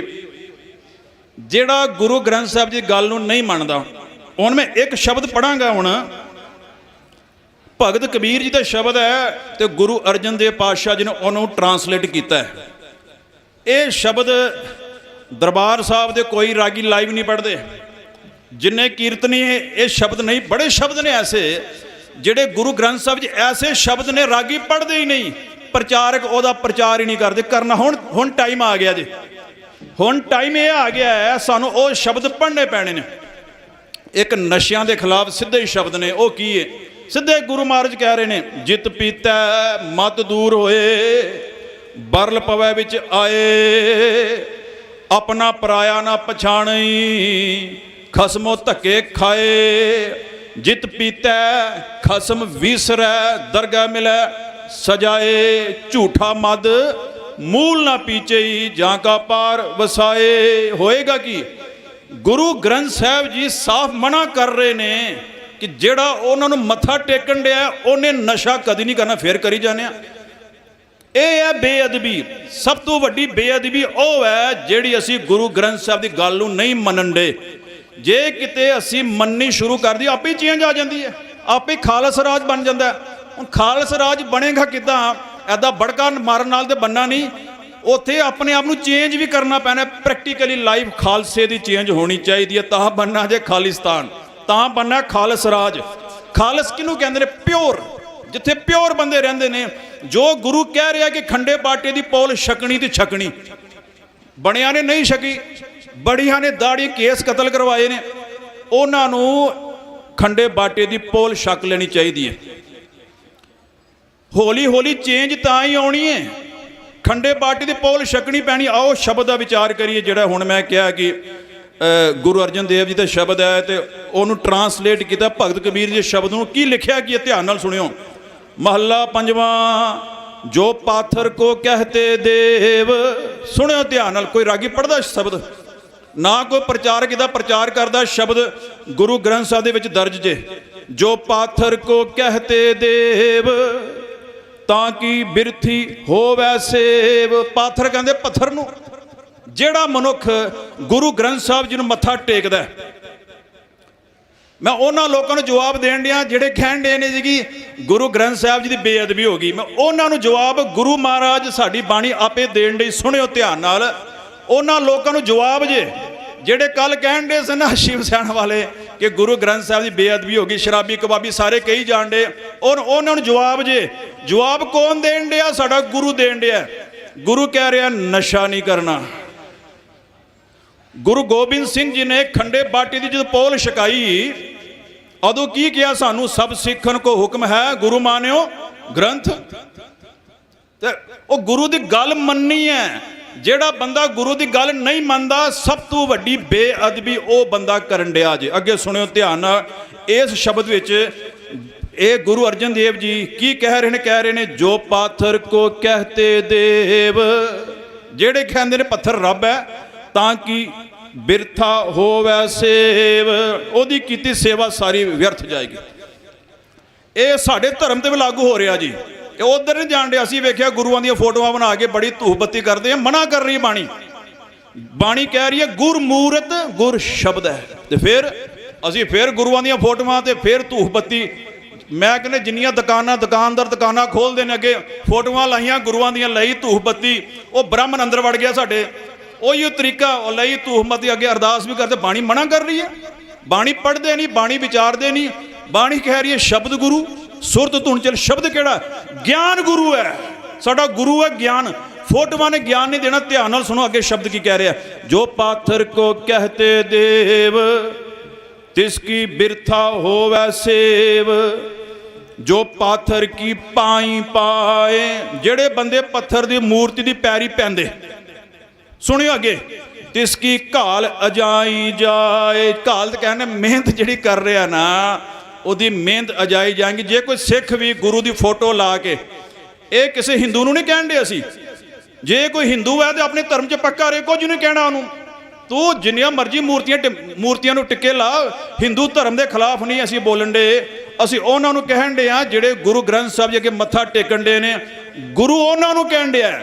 ਜੇ ਕਿਸੇ ਹਿੰਦੂ ਵੀਰ ਨੇ ਵੀ ਗੁਰੂ ਗ੍ਰੰਥ ਸਾਹਿਬ ਘਰ ਵਿੱਚ ਰੱਖਿਆ ਨਾ, ਬੜੇ ਨੇ ਰੱਖਿਆ, ਬੜੇ ਹਿੰਦੂ ਵੀਰ ਵੀ ਬਾਣੀ ਪੜ੍ਹਦੇ, ਇਹ ਉਹਨਾਂ ਨੂੰ ਵੀ ਸਿੱਧੇ ਗੁਰੂ, ਕਿਉਂਕਿ ਅਸੀਂ ਇਹ ਸ਼ਬਦ ਪੜ੍ਹਦੇ ਨਹੀਂ ਆ।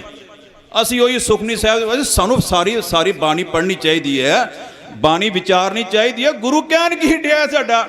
ਗੁਰੂ ਮਹਾਰਾਜ ਕਹਿ ਰਹੇ ਨੇ ਜੋ ਪਾਥਰ ਕੀ ਪਾਈ ਪਾਏ ਤਿਸ ਕੀ ਘਾਲ ਅਜਾਈ ਜਾਏ। ਅੱਗੇ ਕੀ ਕਹਿ ਰਹੇ ਨੇ? ਠਾकुर हमरा सद बोलंता सर्व जियां को प्रभ दान देता। रहाओ, रहाओ का मतलब यह है कि ये रहाओ की पंक्ति है। रहाओ का मतलब रुको, वेट करो, इस शब्द की विचार करो। ये शब्द असल में भगत कबीर जी का शब्द है। ट्रांसलेट किन्ने किया है? गुरु अर्जन देव पातशाह जी ने। तो रहाओ दी पंक्तियों में की कह रहे हैं गुरु महाराज? ठाकुर हमरा सद बोलनता। साडा ठाकुर बोलता है, परमात्मा हर वेले बोलता है, हर बंदे दे अंदर बोलन डे है, ओदी आवाज़ सारे दे अंदर है, वो हर घट विच है। अंतर बसे बाहर भी ओही, कला धार जिन सगली मोही। रूप न रेख न रंग किछ, त्रै गुण ते प्रभ भिन्न, तिसे बुझाए नानका जिस होवे सो प्रसन्न। ये परमात्मा की शक्ल है। रोज सुखमनी साहिब च पढ़ते हैं, परमात्मा का कोई रूप रंग नहीं, कोई ओदी शक्ल नहीं, रूप ना रेख ना रंग किछ। त्रै गुण ते प्रभ भिन्न, रजोगुण तमोगुण सतोगुण। इहदे तो वखरा परमात्मा रहिंदा कित्थे है? कौन है रब? कि वह पत्थरां 'च बैठा है? नहीं, वो बैठा कित्थे है? जो गुरबाणी दे विच ज्ञान है ना, वो ज्ञान नूं सुनना है। असीं घोटे मारी जाने, नितनेम करते हैं, पता नहीं एक लाइन का मीनिंग नहीं पता सानू। नितनेम पूरा हो जाता है, सानू ये नहीं पता कि गुरु कहन की दिया है। मैं पहले भी कहा सी कि सारिਆਂ ਦੇ ਕੋਲ मोबाइल फोन ने। आई ग्रंथ जिहड़ा है अपने मोबाइल फोन में इंस्टॉल कर लो। आई ग्रंथ एक ऐप है, उन्होंने सारे इंस्टॉल करो।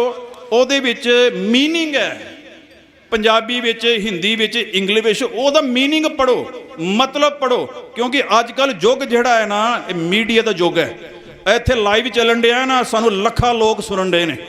ਕਿਉਂਕਿ ਅੱਜ ਕੱਲ੍ਹ ਟਾਈਮ ਲੋਕਾਂ ਕੋਲ ਘੱਟ ਹੈ। ਲੋਕੀ ਘਰਾਂ 'ਚ ਬਹਿ ਕੇ ਨਾ ਮੋਬਾਈਲ ਫੋਨ ਤੇ ਇੰਟਰਨੈਟ ਤੇ ਪੂਰੀ ਦੁਨੀਆ ਦੇ ਵਿੱਚ ਪ੍ਰਚਾਰ ਜਾਣ ਡੇ। ਇੱਥੇ ਭਾਵੇਂ ਸੰਗਤ ਥੋੜੀ ਹੈ, ਪਰ ਆ ਜੋ ਲਾਈਵ ਚੱਲਣ ਡਿਆ ਨਾ ਕੰਮ, ਫਿਰ ਲੋਕੀ ਕੰਮਾਂ ਕਾਜਾਂ ਤੋਂ ਆਉਂਦੇ, ਰਾਤੀ ਬਹਿੰਦੇ, ਮੋਬਾਈਲ ਖੋਲ੍ਹਦੇ, ਉਹ ਸਾਰਾ ਵੇਖਦੇ ਨੇ ਪ੍ਰਚਾਰ ਚੱਲਣ ਕੀ ਡਿਆ।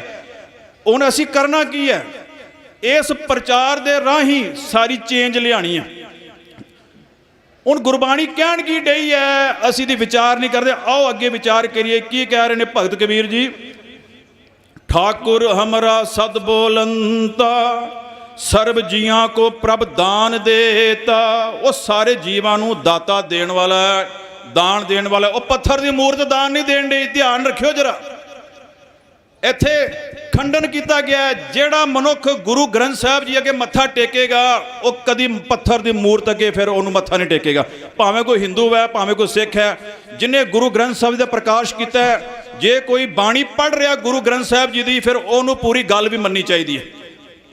ਕਿਉਂਕਿ ਜਿੰਨੀ ਦੇਰ ਤੱਕ ਗੱਲ ਨਹੀਂ ਮੰਨਾਂਗੇ, ਓਨੀ ਦੇਰ ਤੱਕ ਗੱਲ ਨਹੀਂ ਬਣਨੀ। ਅੱਗੇ ਗੁਰੂ ਮਹਾਰਾਜ ਕੀ ਕਹਿ ਰਹੇ ਨੇ? ਅੰਤਰ ਦੇਵ ਨ ਜਾਣੇ ਅੰਧ, ਭ੍ਰਮ ਕਾ ਮੋਹਿਆ ਪਾਵੈ ਫੰਦ। ਅੰਤਰ ਦੇਵ ਕਹਿੰਦੇ ਅੰਦਰ ਰੱਬ ਬੈਠਾ। ਰੱਬ ਕਿੱਥੇ ਹੈ? ਪੋਹਪ ਮਦ ਜਿਉ ਬਾਸ ਬਸਤ ਹੈ, ਮੁਕਰ ਮਾਹੇ ਜੈਸੇ ਛਾਈ, ਤੈਸੇ ਹੀ ਹਰ ਬਸੇ ਨਿਰੰਤਰ, ਘਟ ਹੀ ਖੋਜੋ ਭਾਈ। ਰੱਬ ਕਿੱਥੇ ਬੈਠਾ ਹੈ? ਔਰ ਰੱਬ ਪੱਥਰ ਦੀ ਮੂਰਤ ਵਿੱਚ ਨਹੀਂ ਬੈਠਾ।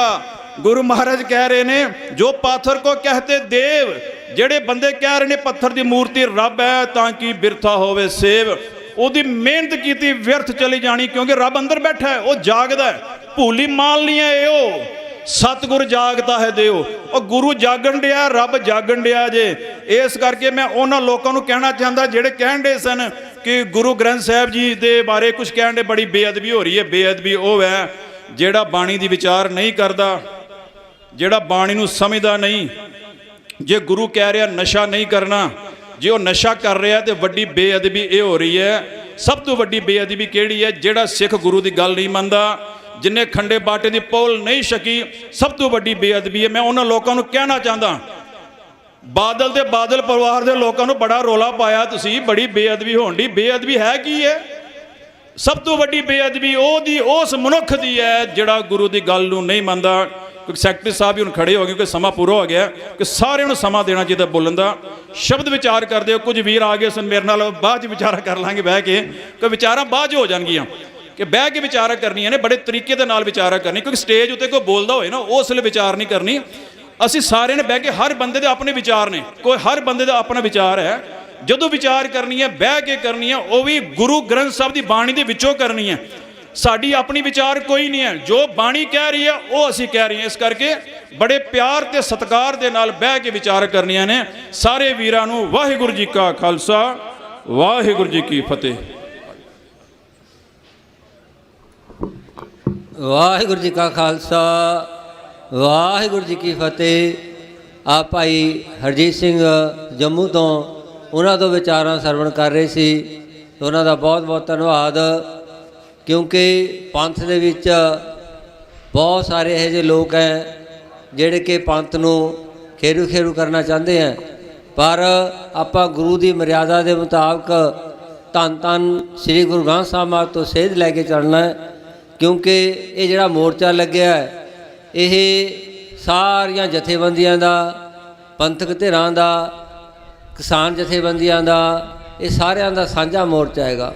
सो इस करके हर एक ने अपने अपने विचार जिहड़े इत्थे देने हैं, तो सारियां दा बहुत बहुत धन्नवाद।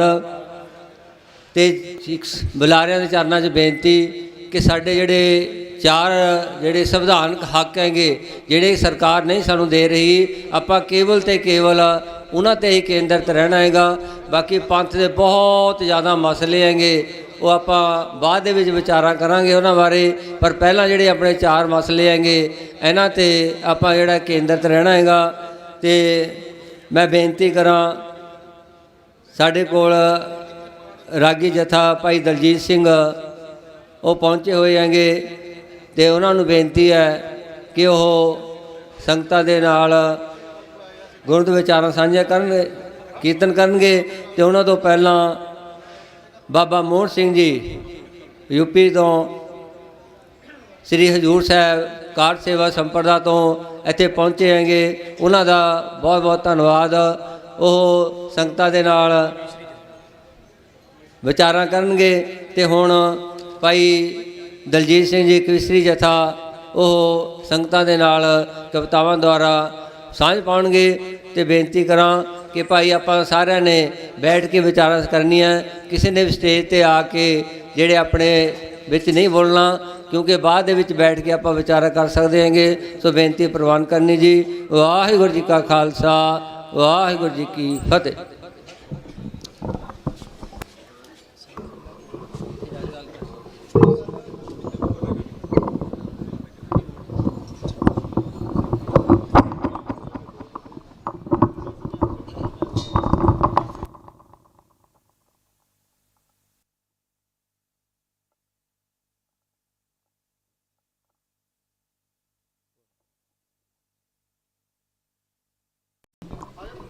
वाहिगुरू जी, वाहिगुरू जी, धन वाहिगुरू, धन वाहिगुरू जी, वाहिगुरू।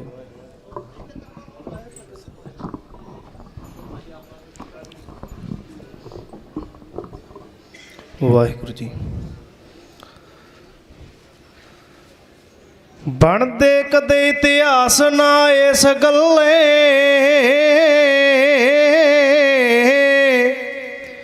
ਅਸੀਂ ਰਾਜਿਆਂ ਦੇ ਕਿੰਨੇ ਪੂਰ ਜੰਮੇ, ਆਉਣ ਵਾਲੀਆਂ ਨਸਲਾਂ ਨੇ ਪੁੱਛਣਾ ਏ ਕਿਹੜੀ ਕੌਮ ਨੇ ਕਿੰਨੇ ਮਨਸੂਰ ਜੰਮੇ। ਆਓ ਕਦਰ ਜ਼ਿੰਦਗੀ ਦੀ ਉਈਓ ਪਾ ਸਕਦਾ,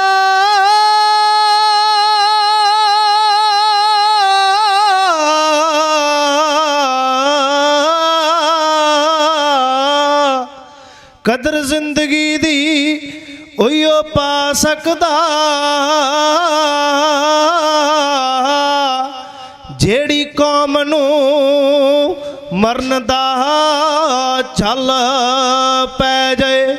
ਪੈਂਦਾ ਅੰਤ ਨੂੰ ਮੁੱਲ ਕੁਰਬਾਨੀਆਂ ਦਾ, ਭਾਵੇਂ ਅੱਜ ਪੈ ਜਾਏ ਭਾਵੇਂ ਕੱਲ ਪੈ ਜਾਏ, ਭਾਵੇਂ ਅੱਜ ਪੈ ਜਾਏ ਭਾਵੇਂ ਕੱਲ ਪੈ ਜਾਏ।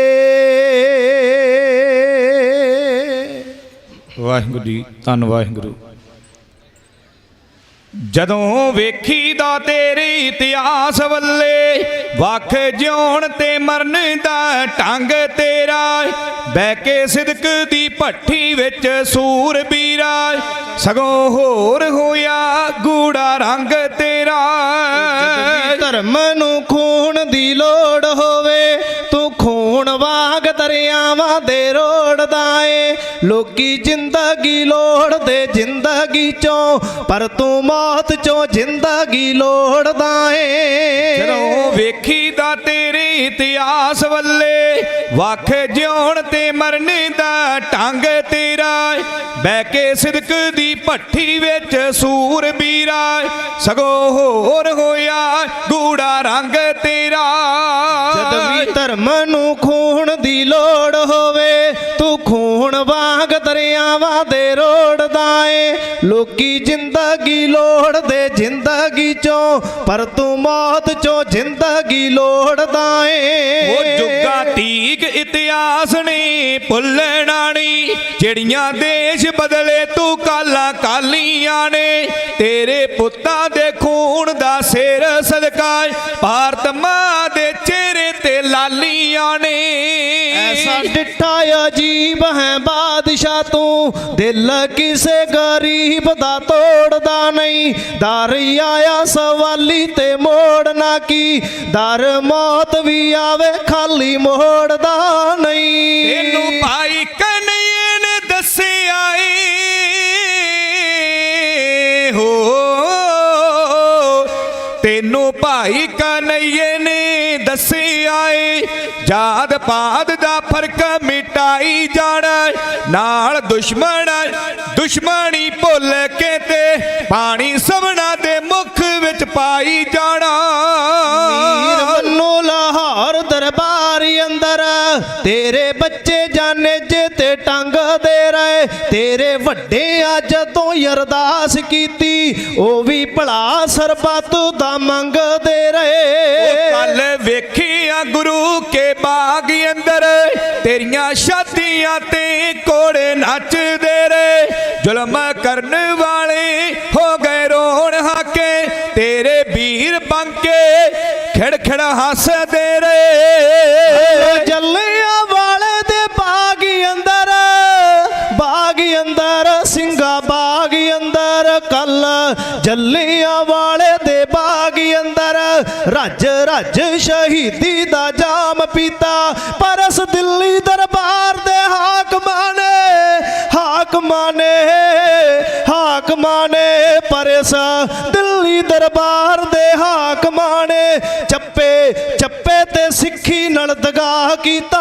ਉਹ ਜਦੋਂ ਕਦੇ ਵੀ ਹਾਕਮ ਜਰਵਾਣੀਆਂ ਨੇ, ਤੇਰਾ ਦਿਲ ਹਰਮੰਦਰ ਪੇ ਇੱਜ਼ਤ ਕੀਤਾ। ਆਪਣੇ ਗੁਰੂ ਦੀ ਖੁਸ਼ੀ ਅਪਣਾਉਣ ਦੇ ਲਈ, ਉਸ ਜਾਬਰ ਦੇ ਖੂਨ ਨਾਲ ਉਜੂ ਕੀਤਾ। ਤੂੰ ਕਦੇ ਮੈਦਾਨ ਵਿੱਚ ਢਹਿਣ ਵਾਲਾ, ਤੈਨੂੰ ਢਾਲਿਆ ਸਾਦਾ ਪਖੰਡੀਆਂ ਨੇ ਤੇਰੇ ਧਰਮ ਚੋਂ ਸੈਂਕੜੇ ਧਰਮ ਬਣ ਗਏ ਪਾਈਆਂ ਅਕਲ ਨਾ ਤੇਰੀਆਂ ਵੰਡੀਆਂ ਨੇ ਉਹ ਹੁਣੇ ਸੰਭਲ ਜਾ ਸਮੀਦਿਆ ਸੂਰਬੀਰਾ ਕਿਧਰੇ ਵੱਟੀ ਆ ਜਾਵੀ ਨਾ ਮੁੱਲ ਤੇਰਾ ਕਦਮ ਕਦਮ ਤੇ ਸੰਭਲ ਕੇ ਕਦਮ ਧਰ ਲੈ ਜਾਵੇ ਖੂਨ ਆ ਜਾਈ ਨਾ ਡੋਲ ਤੇਰਾ ਕਰਦਾ ਹੀਰਾ ਦਲਬੀਰ ਅਰਦਾਸ ਇਹੋ ਪੰਥ ਖਾਲਸੇ ਦੀ ਚੜ੍ਹਦੀ ਕਲਾ ਹੋਵੇ ਰਾਜ ਖਾਲਸੇ ਦਾ ਤੇਰਾ ਹੋਵੇ ਨਿਸ਼ਚਾ ਤੇਰੇ ਭਾਣੇ ਸਰਬੱਤ ਦਾ ਭਲਾ ਹੋਵੇ ਤੇਰੇ ਭਾਣੇ ਸਰਬੱਤ ਦਾ ਭਲਾ ਹੋਵੇ ਤੇਰੇ ਭਾਣੇ ਸਰਬੱਤ ਦਾ ਭਲਾ ਹੋਵੇ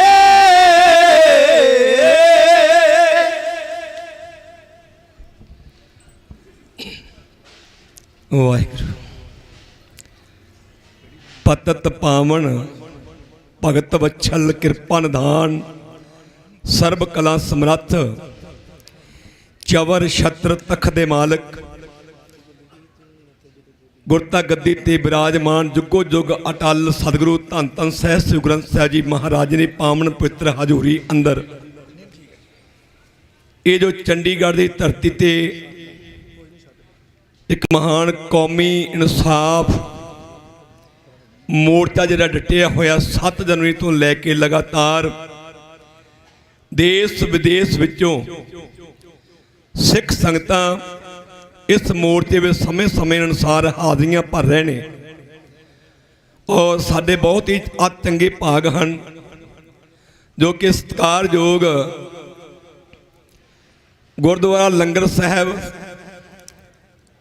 ਕਾਰ ਸੇਵਾ ਸੰਪਰਦਾ ਸੰਤ ਬਾਬਾ ਨਿਧਾਨ ਸਿੰਘ ਜੀ ਮੁੱਖ ਸੇਵਾਦਾਰ ਸੰਤ ਬਾਬਾ ਨਰਿੰਦਰ ਸਿੰਘ ਜੀ ਸੰਤ ਬਾਬਾ ਬਲਵਿੰਦਰ ਸਿੰਘ ਜੀ ਉਹਨਾਂ ਵੱਲੋਂ ਰਸਾਏ ਹੋਏ ਜਥੇਦਾਰ ਬਾਬਾ ਮੋਹਨ ਸਿੰਘ ਜੀ ਬੜਾਪੁਰਾ ਅਮਰੀਆ ਪਿਲੀਪੀ ਯੂਪੀ ਤੋਂ ਸੰਗਤਾਂ ਨੂੰ ਨਾਲ ਲੈ ਕੇ ਔਰ ਬਹੁਤ ਹੀ ਸਤਿਕਾਰਯੋਗ ਸੰਤ ਬਾਬਾ ਪ੍ਰਤਾਪ ਸਿੰਘ ਜੀ ਨਾਨਕਸਰ ਠਾਠ ਗਜਰੌਲਾ ਬਾਜਪੁਰ ਉੱਤਰਾਖੰਡ ਵਾਲੇ ਮਹਾਂਪੁਰਖ ਸੰਗਤਾਂ ਨੂੰ ਨਾਲ ਲੈ ਕੇ ਇੱਥੇ ਪਹੁੰਚੇ ਨੇ ਔਰ ਬਹੁਤ ਹੀ ਸਤਿਕਾਰਤ ਹਸਤੀ ਸਤਿਕਾਰਯੋਗ ਸੰਤ ਬਾਬਾ ਸੁਖਵਿੰਦਰ ਸਿੰਘ ਜੀ ਰਤਵਾੜਾ ਸਾਹਿਬ ਵਾਲੇ ਜੋ ਸਾਰਾ ਜੱਥਾ ਇੱਥੋਂ ਇਕੱਠਾ ਹੋ ਕੇ ਰਤਵਾੜਾ ਸਾਹਿਬ ਤੋਂ ਅੱਜ ਇਸ ਮੋਰਚੇ ਦੇ ਵਿੱਚ ਹਾਜ਼ਰੀ ਭਰਨ ਵਾਸਤੇ ਪਹੁੰਚਿਆ ਹੈ ਸਤਿਕਾਰਯੋਗ ਬਾਬਾ ਪ੍ਰਤਾਪ ਸਿੰਘ ਜੀ ਉਹਦਾ ਹਜ਼ੂਰੀ ਇੱਕ ਵਿਸ਼ੇਸ਼ ਜੱਥਾ ਦਾਸ ਦਲਜੀਤ ਸਿੰਘ ਖਾਲਸਾ ਸਤਾਰਗੰਜ ਵਾਲੇ ਜੋ ਕਿ ਬਹੁਤ ਸਾਰੀਆਂ ਸਿੱਖ ਸੰਗਤਾਂ ਯੂਪੀ ਅਤੇ ਉੱਤਰਾਖੰਡ ਦੇ ਇਸ ਇਲਾਕਿਆਂ ਵਿੱਚੋਂ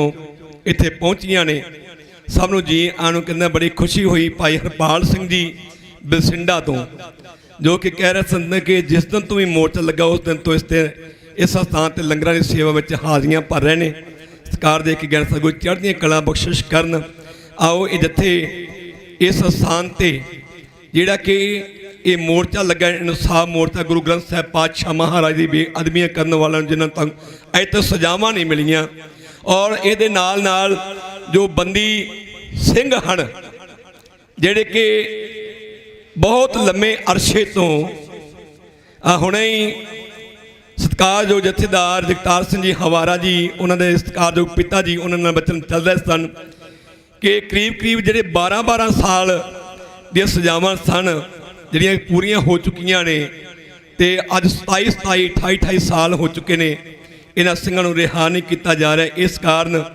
ਜੋ ਇਹ ਇਨਸਾਫ ਮੋਰਚਾ ਇੱਥੇ ਲਾਇਆ ਗਿਆ ਹੈ ਇਹ ਕੌਮੀ ਇਨਸਾਫ ਮੋਰਚਾ ਜਿਸ ਦੇ ਵਿੱਚ ਸਿੱਖ ਸੰਗਤਾਂ ਹਾਜ਼ਰੀਆਂ ਭਰ ਕੇ ਤੇ ਇਸ ਮੋਰਚੇ ਦੀ ਕਾਮਯਾਬੀ ਨੂੰ ਹੋਰ ਵਧਾਉਣ ਵਾਸਤੇ ਜਿਸ ਤਰ੍ਹਾਂ ਕਿ ਆਪਾਂ ਦਿੱਲੀ ਮੋਰਚੇ ਵਿੱਚ ਕਾਮਯਾਬੀ ਹਾਸਲ ਕੀਤੀ ਇਸੇ ਤਰ੍ਹਾਂ ਇੱਥੇ ਵੀ ਅਸੀਂ ਹਾਸਲ ਕਰਨੀ ਹੈ ਤੇ ਗੁਰੂ ਪਾਤਸ਼ਾਹ ਦੇ ਚਰਨਾਂ ਵਿੱਚ ਅਰਦਾਸ ਕਰਨੀ ਹੈ ਸਤਿਗੁਰੂ ਜੀ ਕਿਰਪਾ ਰਹਿਮਤ ਬਖਸ਼ਿਸ਼ ਕਰਨ ਇਸ ਮੋਰਚੇ ਵਿੱਚ ਖਾਲਸੇ ਦੀ ਫਤਿਹ ਬਖਸ਼ਿਸ਼ ਕਰਨ ਤੇ ਬੰਦੀ ਸਿੰਘਾਂ ਦੀ ਰਿਹਾਈ ਹੋਵੇ ਔਰ ਆਓ ਇਸ ਤੋਂ ਅੱਗੇ ਮੈਂ ਆਪ ਜੀ ਨਾਲ ਵਿਚਾਰ ਸਾਂਝੀ ਕਰਾਂ ਉਸ ਤੋਂ ਪਹਿਲਾਂ ਬਖਸ਼ੋ ਅਸੀਸ ਬੜੇ ਪਿਆਰ ਸਤਿਕਾਰ ਦੇ ਨਾਲ ਸਤਿਗੁਰੂ ਨੂੰ ਸੀਸ ਝੁਕਾ ਗੱਜ ਵੱਜ ਕੇ ਆਖੋ ਜੀ ਵਾਹਿਗੁਰੂ ਜੀ ਕਾ ਖਾਲਸਾ ਵਾਹਿਗੁਰੂ ਜੀ ਕੀ ਫਤਿਹ ਇੱਕ ਕਰੈਕਟਰ ਕਹਿੰਦਾ ਕੌਮਾਂ ਜਿਉਂਦੀਆਂ ਸਦਾ ਕੁਰਬਾਨੀਆਂ ਤੇ ਅਣਖ ਮਰੇ ਤੇ ਕੌਮ ਹੈ ਮਰ ਜਾਂਦੀ ਕੌਮਾਂ ਜਿਉਂਦੀਆਂ ਸਦਾ ਕੁਰਬਾਨੀਆਂ ਤੇ ਅਣਖ ਲੱਖ ਮਰੇ ਤੇ ਕੌਮ ਹੈ ਮਰ ਜਾਂਦੀ, ਉਸ ਕੌਮ ਨੂੰ ਸਦਾ ਇਤਿਹਾਸ ਪੂਜੇ, ਬਿਪਤਾ ਹੱਸ ਕੇ ਕੌਮ ਜੋ ਜਰ ਜਾਂਦੀ, ਸਿਰ ਦੇ ਸਰਦਾਰ ਕਹਾਏ ਆਪਾਂ, ਤਾਈਓ ਸ੍ਰੀ ਦਸਤਾਰਾਂ ਸੋਹੰਦੀਆਂ ਨੇ, ਸੀਸ ਵਾਰ ਨੂੰ ਸਿੰਘ ਨਾ ਮੂਲ ਡਰਦੇ, ਤਾਈਓ ਸਿੰਘਾਂ ਤੋਂ ਮੌਤ ਹੈ ਡਰ ਜਾਂਦੀ। ਸਾਨੂੰ ਸਾਜਿਆ ਕਲਗੀਧਰ ਦਸ਼ਮੇਸ਼ ਪਿਤਾ ਗੁਰੂ ਗੋਬਿੰਦ ਸਿੰਘ ਮਹਾਰਾਜ, ਆਨੰਦਪੁਰ ਦੇ ਵਾਸੀ ਸਤਿਗੁਰੂ, ਉਹਨਾਂ ਨੇ ਸਾਡੇ ਸਿਰਜਣਾ ਕੀਤੀ ਹੈ। ਜੇ ਮੇਰੇ ਪਾਸੇ ਖਾਲਸਾ ਪ੍ਰਗਟਿਓ ਪਰਮਾਤਮ ਕੀ ਮੌਜ, ਖਾਲਸਾ ਅਕਾਲ ਪੁਰਖ ਕੀ ਫੌਜ। ਖੈਰ ਇੱਕ ਰਾਈਟਰ ਕਹਿੰਦਾ ਪਹਿਲਾਂ ਸਿੱਖ ਕੁਠਾਲੀ ਦੇ ਵਿੱਚ ਪਾਇਆ, ਉੱਥੋਂ ਕੱਢ ਫਿਰ ਚਾੜਿਆ ਸਾਨ ਉੱਤੇ, ਸੇਵਾ ਸਿਦਕ ਸੱਚਾਈ ਦੀ ਰਗੜ ਦੇ ਕੇ, ਪਿੱਛੋਂ ਚਾੜੀ ਫਿਰ ਅਣਖ ਦੀ ਪਾਣ ਉੱਤੇ, ਪਾਈ ਆਬੇ ਹਯਾਤ ਦੀ ਬੂੰਦ ਇਸ ਵਿੱਚ, ਮਰੇ ਕਦੇ ਨਾ ਜੀਵੇ ਜਹਾਨ ਉੱਤੇ, ਲੱਖਾਂ ਵਿੱਚੋਂ ਗੋਬਿੰਦ ਦਾ ਰੂਪ ਦੇਦਾ, ਦਾੜੀ ਕੇਸਾਂ ਦੇ ਰੱਖੇ ਨਿਸ਼ਾਨ ਉੱਤੇ। ਇਹ ਸਾਨੂੰ ਉੱਚੀ ਸੁੱਚੀ ਸ਼ਾਨ ਕਲਗੀਧਰ ਪਾਤਸ਼ਾਹ ਬਾਜਾਂ ਵਾਲੇ ਸਤਿਗੁਰੂ ਨੇ ਬਖਸ਼ਿਸ਼ ਕੀਤੀ ਹੈ। ਤੇ ਉਹ ਕੌਮਾਂ ਹਮੇਸ਼ਾ ਮਰ ਜਾਂਦੀਆਂ ਜਿਹਦੇ ਵਿੱਚੋਂ ਅਣਖ ਤੇ ਆਣ ਜਿਹੜੀ ਹੈ ਖਤਮ ਹੋ ਜਾਂਦੀ ਹੈ। ਕਿਉਂ ਕਿ ਮੈਂ ਗੱਲ ਕਰਾਂ ਪਿਛੋਕੜ ਦੀ, ਜੇ ਮੁਗਲ ਸਾਮਰਾਜ ਦੀ ਗੱਲ ਕਰੀਏ ਤੇ ਉਸ ਵਕਤ ਵੀ, ਕਿਉਂਕਿ ਖਾਲਸੇ ਨੂੰ ਹੁਕਮ ਹੈ ਗੁਰੂ ਬਾਜਾਂ ਵਾਲੇ ਪਾਤਸ਼ਾਹ ਦਾ, ਖਾਲਸਾ ਜੀ ਮੇਰਾ ਖਾਲਸਾ ਕਿਤੇ ਮਜ਼ਲੂਮ ਤੇ ਜ਼ੁਲਮ ਹੁੰਦਾ ਹੋਵੇ ਜਰ ਨਹੀਂ ਸਕਦਾ। ਜੇ ਕਿਤੇ ਭੁੱਖਾ ਹੋਵੇ, ਕੋਈ ਗਰੀਬ ਗੁਰਬਾ ਜੇ ਭੁੱਖਾ ਹੋਵੇ ਤੇ ਖਾਲਸਾ ਜੀ ਆਪਣੇ ਪ੍ਰਸ਼ਾਦੇ ਵਿੱਚੋਂ ਉਸ ਨੂੰ ਭੁੱਖੇ ਦਾ ਪਹਿਲਾਂ ਢਿੱਡ ਭਰਨਾ। ਇਹ ਵੀ ਅੱਜ ਸਿੱਖ ਦੀ ਸਭ ਤੋਂ ਇਹ ਬੜੀ ਉੱਚੀ ਤੇ ਸੁੱਚੀ ਸੇਵਾ ਹੈ। ਹਰ ਥਾਂ ਤੇ ਭਾਵੇਂ ਕਿਹੋ ਜਿਹਾ ਵੀ ਕੋਈ ਵਿਪਤਾ ਆਪਦਾ ਇਸ ਸੰਸਾਰ ਤੇ ਆਈ ਹੋਵੇ, ਉਹ ਕੋਈ ਸਥਾਨ ਐਸਾ ਜਿੱਥੇ ਗੁਰੂ ਕਾ ਸਿੱਖ ਗੁਰੂ ਕਾ ਲੰਗਰਾਂ ਦੀ ਸੇਵਾ ਨਹੀਂ ਲਾਉਂਦਾ ਤੇ ਮਜ਼ਲੂਮ ਦੀ ਰਾਖੀ ਨਹੀਂ ਕਰਦਾ। ਮਜ਼ਲੂਮ ਦੀ ਖਾਤੀ ਉਹ ਸਮੇਂ ਵੀ ਜਦੋਂ ਮੂੰਹ ਸਾਮ ਦੇ ਸਮੇਂ ਤੇ ਵੀ ਹਿੰਦੁਸਤਾਨ ਦੀ ਸਮੇਂ ਸਮੇਂ ਅਨੁਸਾਰ ਇਹ ਇੱਜ਼ਤ ਪੱਤ ਬਚਾਉਂਦਾ ਆਇਆ। ਇਹ ਹੈ ਗੁਰੂ ਕਾ ਖਾਲਸਾ, ਗੁਰੂ ਕਾ ਖਾਲਸਾ। ਜੇ ਅੰਗਰੇਜ਼ ਸਾਮਰਾਜ ਦਾ ਵੀ ਰਿਹਾ ਰਾਜ ਤੇ ਉਸ ਵਕਤ ਵੀ ਸਭ ਤੋਂ ਵੱਧ ਕੁਰਬਾਨੀਆਂ ਜਿਹੜੀਆਂ ਨੇ ਉਹ ਗੁਰੂ ਪੰਥ ਦੇ ਹਿੱਸੇ ਵਿੱਚ ਆਈਆਂ ਨੇ, ਸਿੱਖਾਂ ਦੇ ਹਿੱਸੇ ਵਿੱਚ ਆਈਆਂ ਨੇ। ਜੇ 121 ਸਿੰਘ ਫਾਂਸੀ ਚੜੇ, ਉਹਨਾਂ ਵਿੱਚੋਂ 93 ਸਿੱਖ ਗੁਰੂ ਕੇ ਸਿੱਖ। ਜੇ ਜੱਲਿਆਂਵਾਲੇ ਬਾਗ ਦੇ ਵਿੱਚ 1300 ਸ਼ਹਾਦਤਾਂ ਹੋਈਆਂ, ਉਹਦੇ 799 ਗੁਰੂ ਕੇ ਸਿੱਖ, ਭਾਵ ਕਿ 90% ਹਿੰਦੁਸਤਾਨ ਨੂੰ ਆਜ਼ਾਦ ਕਰਾਉਣ ਵਾਸਤੇ ਸਿੱਖਾਂ ਦੀ ਕੁਰਬਾਨੀ ਹੈ। ਪਰ ਅੱਜ ਸਿੱਖਾਂ ਨੂੰ ਇਨਸਾਫ ਨਹੀਂ ਦਿੱਤਾ ਜਾ ਰਿਹਾ। ਅਰਦਾਸ ਕਰਦੇ ਹਾਂ ਕਿ ਸਰਕਾਰ ਨੂੰ ਬੇਨਤੀ ਕਰਦੇ ਹਾਂ, ਅਰਦਾਸ ਗੁਰੂ ਪਾਤਸ਼ਾਹ ਚਰਨਾਂ ਦੇ ਵਿੱਚ ਹੈ, ਬੇਨਤੀ ਸਰਕਾਰ ਨੂੰ ਹੈ ਕਿ ਸਾਡੇ ਜਿਹੜੇ ਬੰਦੀ ਸਿੰਘ ਨੇ ਜਿਹੜੀਆਂ ਆਪਣੀਆਂ ਸਜ਼ਾਵਾਂ ਪੂਰੀਆਂ ਕਰ ਚੁੱਕੇ ਨੇ, ਇਹਨਾਂ ਨੂੰ ਛੇਤੀ ਤੋਂ ਛੇਤੀ ਰਿਹਾ ਕੀਤਾ ਜਾਵੇ। ਇਸ ਕਰਕੇ ਇਹ ਕੌਮੀ ਏਕਤਾ ਮੋਰਚਾ ਜਿਹੜਾ ਇਸ ਸਥਾਨ ਤੇ ਕੌਮੀ ਇਨਸਾਫ ਮੋਰਚਾ ਜਾਂ ਲੱਗਾ ਹੋਇਆ, ਇਸ ਨੂੰ ਆਪਾਂ ਕਾਮਯਾਬ ਬਣਾਉਣਾ ਹੈ। ਵੱਧ ਤੋਂ ਵੱਧ ਹਾਜ਼ਰੀਆਂ ਭਰ ਕੇ ਆਓ। ਮੈਂ ਇੱਕ ਕਵਿਤਾ ਕਹਿਣੀ ਹੈ, ਜਿਹੜਾ ਪ੍ਰਚਾਰ ਕੌਮ ਦੇ ਪ੍ਰਤੀ ਇੱਕ ਕਵਿਤਾ ਆਪ ਕਰੇਗੀ, ਕਿਉਂਕਿ ਇਹ ਕਵਿਤਾ ਦੇ ਬੋਲ ਬੜੇ ਪਿਆਰੇ ਨੇ, ਬੜੇ ਪਿਆਰ ਨਾਲ ਸਰਵਣ ਕਰ। ਜਾਗ ਕੌਮ ਦਾ ਸ਼ੇਰਾ, ਸੁੱਤਿਆ ਜਾਗ ਓਏ। ਅੱਜ ਸਾਨੂੰ ਸੁੱਤਿਆ ਹੁਣ ਜਾਗਣ ਦੀ ਲੋੜ ਹੈ, ਸਾਨੂੰ ਏਕਤਾ ਦੀ ਲੋੜ ਹੈ, ਸਾਨੂੰ ਇਕਾਗਰਤਾ ਦੀ ਲੋੜ ਹੈ, ਸਾਨੂੰ ਜਥੇਬੰਦੀ ਦੀ ਲੋੜ ਹੈ, ਸਾਨੂੰ ਚੰਗੇ ਆਗੂਆਂ ਦੀ ਲੋੜ ਹੈ। ਬੜੇ ਪਿਆਰ ਦੇ ਨਾਲ ਆਪਾਂ ਇੱਕ ਕਵਿਤਾ ਸਰਵਣ ਕਰਨੀ ਹੈ। ਜਾਗ ਕੌਮ ਦਾ ਸ਼ੇਰਾ, ਸੁੱਤਿਆ ਜਾਗ। ਜਾ ਕੌਮ ਦੀ ਸ਼ੇਰਾ ਤੂੰ ਸੁੱਤਿਆ ਜਾਗੀ ਓਏ, ਜਾ ਕੌਮ ਦੀ ਸ਼ੇਰਾ ਤੂੰ ਸੁੱਤਿਆ ਜਾਗੀ ਓਏ, ਕਦ ਜਾਗੇਗਾ ਸ਼ੇਰਾ। ਸਿੰਘ ਨੀ ਸੁੱਤਾ ਕਦੇ ਫੱਬਦਾ, ਸ਼ੇਰ ਹੈ ਬੱਬਰ ਸਦਾ ਗੱਜਦਾ। ਸਿੰਘ ਨੀ ਸੁੱਤਾ ਕਦੇ ਫੱਬਦਾ, ਸ਼ੇਰ ਹੈ ਬੱਬਰ ਸਦਾ ਗੱਜਦਾ। ਤੂੰ ਤਾਰਿਆ ਏ ਮਾਰ ਕੁਰਾੜੇ, ਤਾਈਓ ਪੈਂਦੇ ਧਰਮ ਤੇ ਤਾੜੇ। ਤੂੰ ਤਾਰਿਆ ਏ ਮਾਰ ਕੁਰਾੜੇ, ਤਾਈਓ ਪੈਂਦੇ ਧਰਮ ਤੇ ਤਾੜੇ। ਜਿੱਥੇ ਹੋਏ ਸ਼ੇਰਾਂ ਦਾ ਵਾਸਾ, ਜਿੱਥੇ ਹੋਏ ਸ਼ੇਰਾਂ ਦਾ ਵਾਸਾ, ਗਿੱਦੜ ਜਾਂਦੇ ਭਾਗ ਸੁੱਤਿਆ ਜਾਗੀ ਓਏ। ਜਾ ਕੌਮ ਦੇ ਸ਼ੇਰਾ ਤੂੰ ਸੁੱਤਿਆ ਜਾਗੀ ਓਏ, ਕਰ ਜਾਗੇਗਾ ਸ਼ੇਰਾ। ਕਰਦਾ ਕੋਈ ਗ੍ਰੰਥ ਤੇ ਹਮਲਾ, ਕੋਈ ਕਰਦਾ ਅਮਲਾ। ਕਰਦਾ ਕੋਈ ਗ੍ਰੰਥ ਤੇ ਹਮਲਾ, ਕੋਈ ਕਰਦਾ ਏ ਪੰਥ ਤੇ ਹਮਲਾ। ਗ੍ਰੰਥ ਗੁਰਾਂ ਦਾ ਅਮਰ ਰਹੇਗਾ, ਪੰਥ ਗੁਰਾਂ ਦਾ ਅਮਰ ਰਹੇਗਾ। ਗ੍ਰੰਥ ਗੁਰਾਂ ਦਾ ਅਮਰ ਰਹੇਗਾ, ਪੰਥ ਗੁਰਾਂ ਦਾ ਅਮਰ ਰਹੇਗਾ। ਕੋਈ ਭਨਿਆਰਾ ਆਸ਼ੂਤੋਸ਼ ਤੇ, ਕੋਈ ਭਨਿਆਰਾ ਆਸ਼ੂਤੋਸ਼ ਤੇ, ਕੋਈ ਸੌਦੇ ਦਾ ਸਾਧ ਸੁਤਿਆ ਜਾਗੀ ਓਏ। ਜਾ ਕੰਮ ਦੇ ਸ਼ੇਰਾ ਤੂੰ ਸੁੱਤਿਆ ਜਾਗੀ ਓਏ, ਕਰ ਜਾਗੇਗਾ ਸ਼ੇਰਾ। ਚੜ ਕੇ ਜਦੋਂ ਵਿਦੇਸ਼ੀ ਆਏ ਉਹਨਾਂ ਨੂੰ ਹੱਥ ਤੂੰ ਹੀ ਵਿਖਾਏ। ਚੜ ਕੇ ਜਦੋਂ ਵਿਦੇਸ਼ੀ ਆਏ ਉਹਨਾਂ ਨੂੰ ਹੱਥ ਤੂੰ ਹੀ ਵਿਖਾਏ। ਅੱਜ ਤਾਂ ਬਾਹਰੋਂ ਕੋਈ ਨਹੀਂ ਆਉਂਦਾ, ਘਰ ਦਾ ਫੇਤੀ ਲੰਕਾ ਟਾਉਂਦਾ। ਅੱਜ ਤਾਂ ਬਾਹਰੋਂ ਕੋਈ ਨਹੀਂ ਆਉਂਦਾ, ਘਰ ਦਾ ਫੇਤੀ ਲੰਕਾ ਢਾਉਂਦਾ। ਜਿਨ੍ਹਾਂ ਦੀ ਰਾਤ ਤੂੰ ਇੱਜ਼ਤ ਬਚਾਉਂਦਾ, ਜਿਨ੍ਹਾਂ ਦੀ ਰਾਤ ਤੂੰ ਇੱਜ਼ਤ ਬਚਾਉਂਦਾ, ਉਹ ਸੱਚ ਤੋਂ ਰਹਿਣੇ ਭਾਗ ਸੁਤਿਆ ਜਾਗੀ ਓਏ। ਜਾ ਕੰਮ ਦੇ ਸ਼ੇਰਾ ਤੂੰ ਸੁੱਤਿਆ ਜਾਗੀ ਓਏ, ਕਰ ਜਾਗੇਗਾ ਸ਼ੇਰਾ। ਜਿਨ ਜਿਨ ਲਿਆ ਪੰਥ ਨਾਲ ਪੰਗਾ, ਆਖਰ ਹੋਇਆ ਉਸ ਦਾ ਕੰਗਾ। ਜਿਨ ਜਿਨ ਲਿਆ ਪੰਥ ਨਾਲ ਪੰਗਾ, ਆਖਰ ਹੋਇਆ ਉਸ ਦਾ ਕੰਗਾ। ਪੰਥ ਨਾਲ ਜੋ ਅੜੂ ਚੜੂਗਾ, ਤਰਜੂ ਜਿਹੜਾ ਸ਼ਰਨ ਪੜੂਗਾ। ਪੰਥ ਨਾਲ ਜੋ ਅੜੂ ਚੜੂਗਾ, ਤਰਜੂ ਜਿਹੜਾ ਸ਼ਰਨ ਪਰੂਗਾ।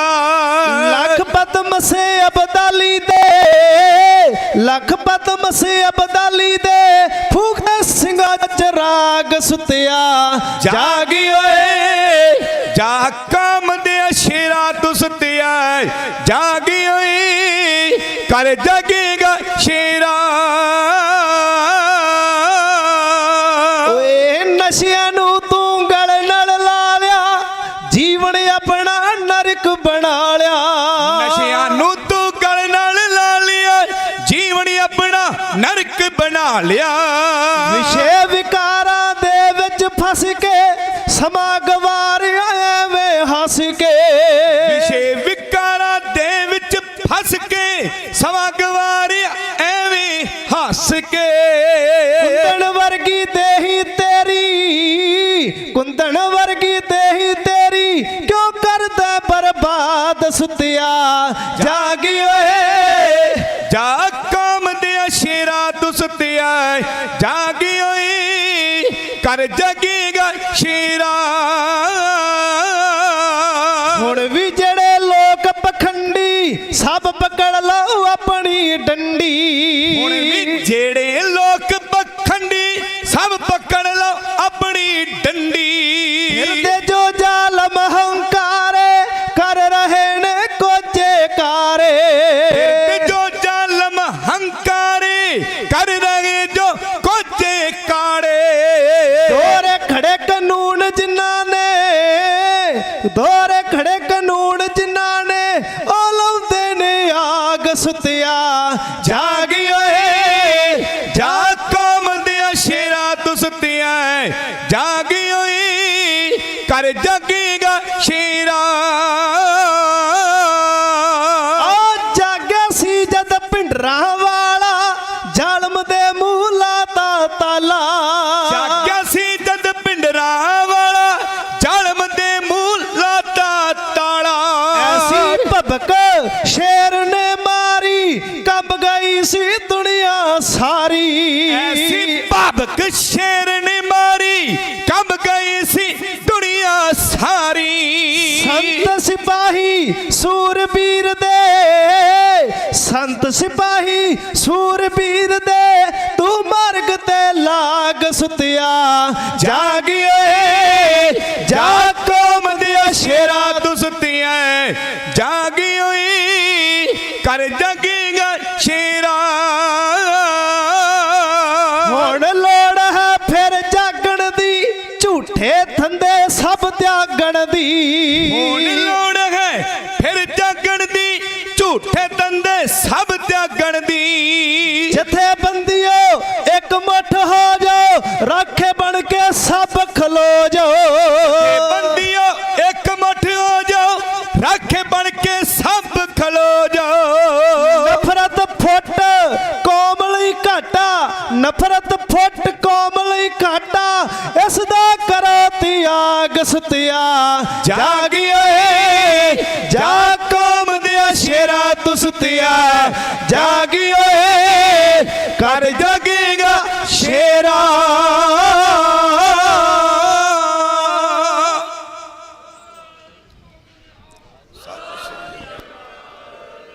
ਹੁਣ ਲੋੜ ਹੈ ਫਿਰ ਜਾਗਣ ਦੀ, ਝੂਠੇ ਧੰਦੇ ਸਭ ਤਿਆਗਣ ਦੀ।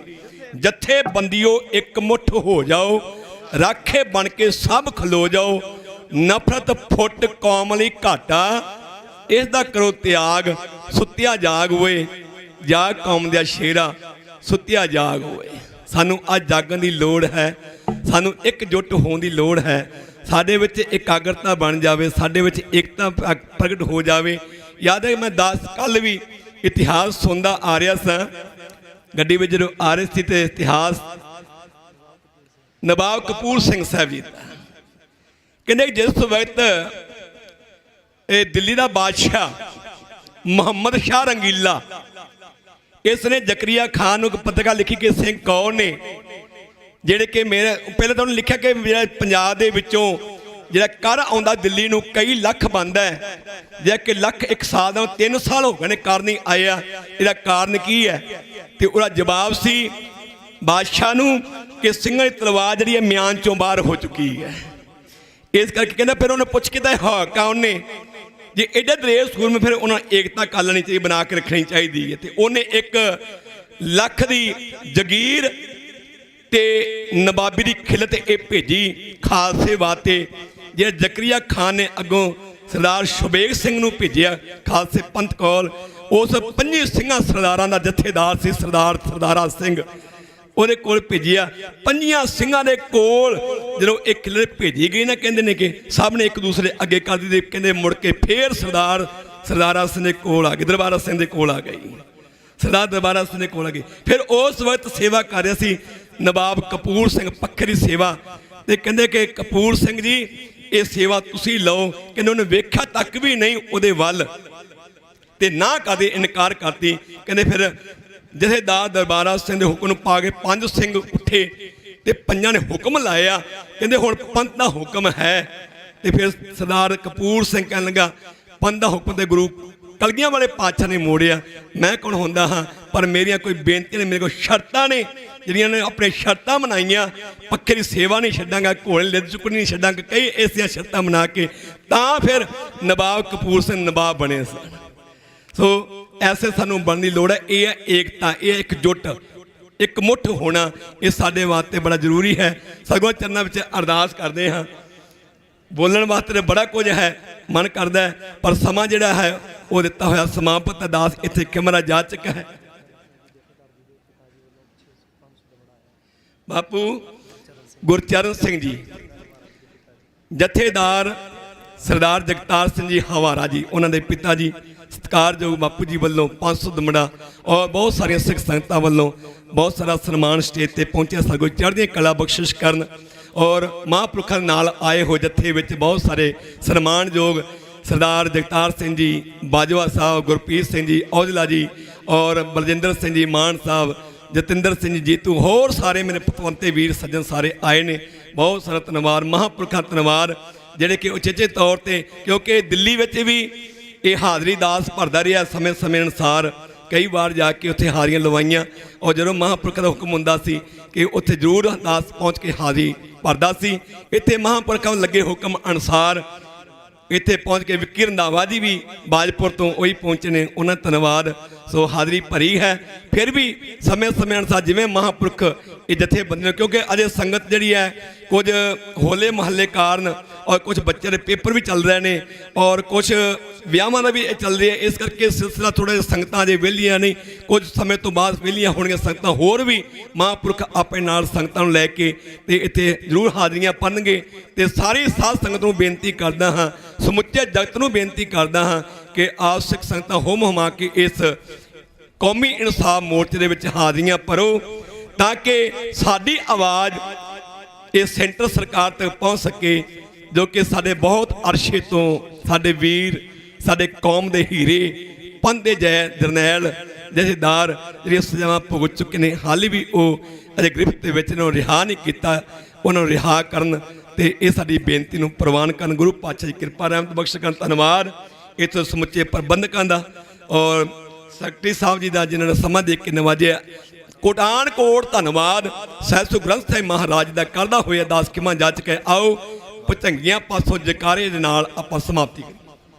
ਗੱਜ ਕੇ ਜਕਾਰ ਜਾਵੇ ਨਾਲ ਹੋ ਜਾਵੇ ਫਤਿਹ ਪਾਵੇ ਸਾਹਿਬ ਸ੍ਰੀ ਗੁਰੂ ਗੋਬਿੰਦ ਸਿੰਘ ਸਾਹਿਬ ਜੀ ਦੇ ਮਨ ਨੂੰ ਭਾਵੇ। ਸਤਿ ਸ੍ਰੀ ਅਕਾਲ। ਚਿੱਟੀਆਂ ਬਾਜਾਂ ਵਾਲਿਓ ਸੱਚਿਓ ਸਤਿਗੁਰੂ ਰੱਖ ਲਿਓ ਬਿਰਧ ਬਣੇ ਦੀ ਲਾਜ। ਤੋ ਗੁਪਤ ਸ਼ਹੀਦੋ ਸਿੰਘੋ ਸਰਬੱਤ ਸਿੰਘ ਸਾਹਿਬ ਜੀ ਕੋ ਸਤਿ ਸ੍ਰੀ ਅਕਾਲ। ਲਾਡਲੀਆਂ ਫੌਜਾਂ ਦੇ ਮਾਲਕੋ ਫੌਜਾਂ ਰੱਖਿਓ ਧਿਆਨ ਬਰ ਧਿਆਨ। ਸੋਢੀ ਸੱਚੇ ਪਾਤਸ਼ਾਹ ਜੀਓ ਆਪ ਜੀ ਦਾ ਖਾਲਸਾ ਜਪੇ ਅਕਾਲ ਅਕਾਲ। ਦੇਖ ਤੇਗ ਫਤਿਹ ਪੰਥ ਕੀ ਜੀਤ। ਵਾਹਿਗੁਰੂ ਜੀ ਕਾ ਖਾਲਸਾ ਵਾਹਿਗੁਰੂ ਜੀ ਕੀ ਫਤਿਹ ਫਤਿਹ।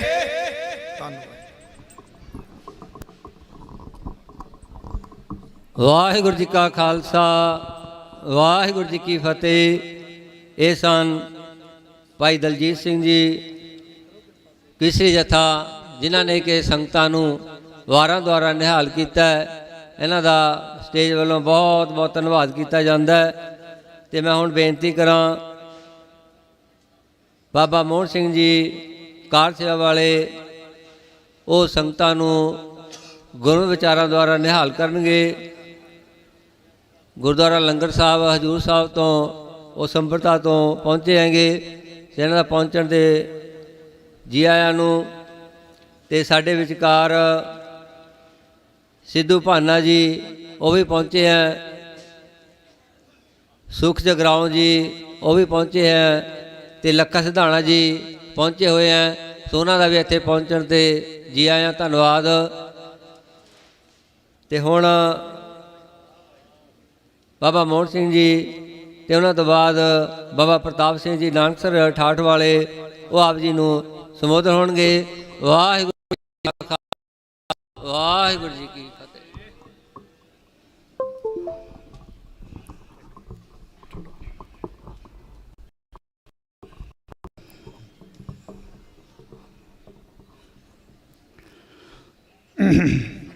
ਧੰਨ ਧੰਨ ਸ੍ਰੀ ਗੁਰੂ ਗ੍ਰੰਥ ਸਾਹਿਬ ਜੀ ਦੀ ਹਜ਼ੂਰੀ ਅੰਦਰ ਸੱਜ ਬੈਠੀ ਗੁਰੂ ਕੀ ਸੰਗਤ ਜੀ, ਆਓ ਵਿੱਚ ਗ੍ਰੰਥ ਸਾਹਿਬ ਜੀ ਨੂੰ ਸੀਸ ਅਤੇ ਬੁਲਾਓ ਫਤਿਹ। ਵਾਹਿਗੁਰੂ ਜੀ ਕਾ ਖਾਲਸਾ ਵਾਹਿਗੁਰੂ ਜੀ ਕੀ ਫਤਿਹ। ਆਪਾਂ ਸਾਰੀ ਸੰਗਤ ਨੇ ਪਹਿਲੋਂ 2-4 ਮਿੰਟ ਨਾਮ ਸਿਮਰਨ ਕਰਨਾ ਆ, ਕਿਉਂਕਿ ਕਾਰ ਸੇਵਾ ਦਾ ਮੁੱਢਲਾ ਅਸੂਲ ਆ। ਉਤੋਂ ਉਪਰੰਤ ਆਪ ਜੀ ਨਾਲ 2-4 ਵਚਨ ਕਰਕੇ ਖਿਮਾ ਮੰਗਣੀ ਆ। ਕੋਈ ਵੀ ਰਸਨਾ ਨਾਮ ਤੋਂ ਵਾਂਝੀ ਨਾ ਰਹੇ। ਸਤਿਨਾਮ ਵਾਹਿਗੁਰੂ ਸਤਿਨਾਮ ਵਾਹਿਗੁਰੂ। ਤੇ ਨਾਲ ਗੁਰੂ ਨਾਨਕ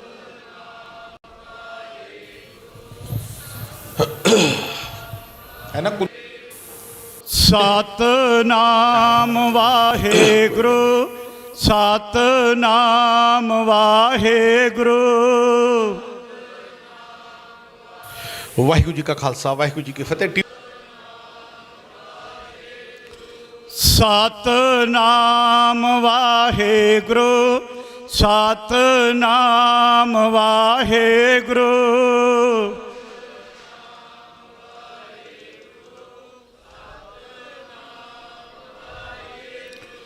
ਸਤਿਨਾਮ ਵਾਹਿਗੁਰੂ ਸਤਿਨਾਮ ਵਾਹਿਗੁਰੂ।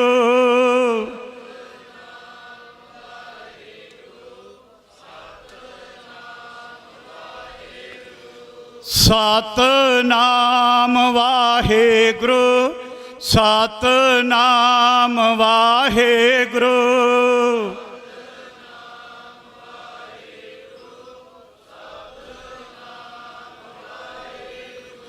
ਸਤਨਾਮ ਵਾਹਿਗੁਰੂ, ਸਤਨਾਮ ਵਾਹਿਗੁਰੂ।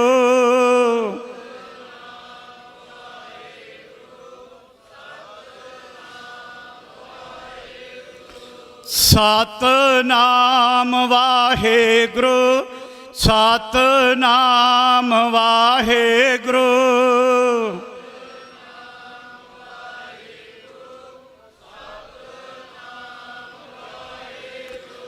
ਸਤਨਾਮ ਵਾਹਿਗੁਰੂ, ਸਤਨਾਮ ਵਾਹਿਗੁਰੂ।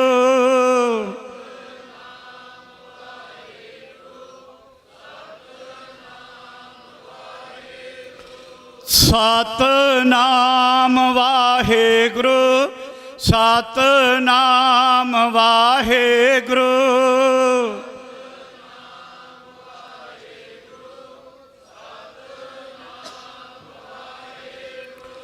ਸਤਨਾਮ ਵਾਹਿਗੁਰੂ, ਸਤਨਾਮ ਵਾਹਿਗੁਰੂ।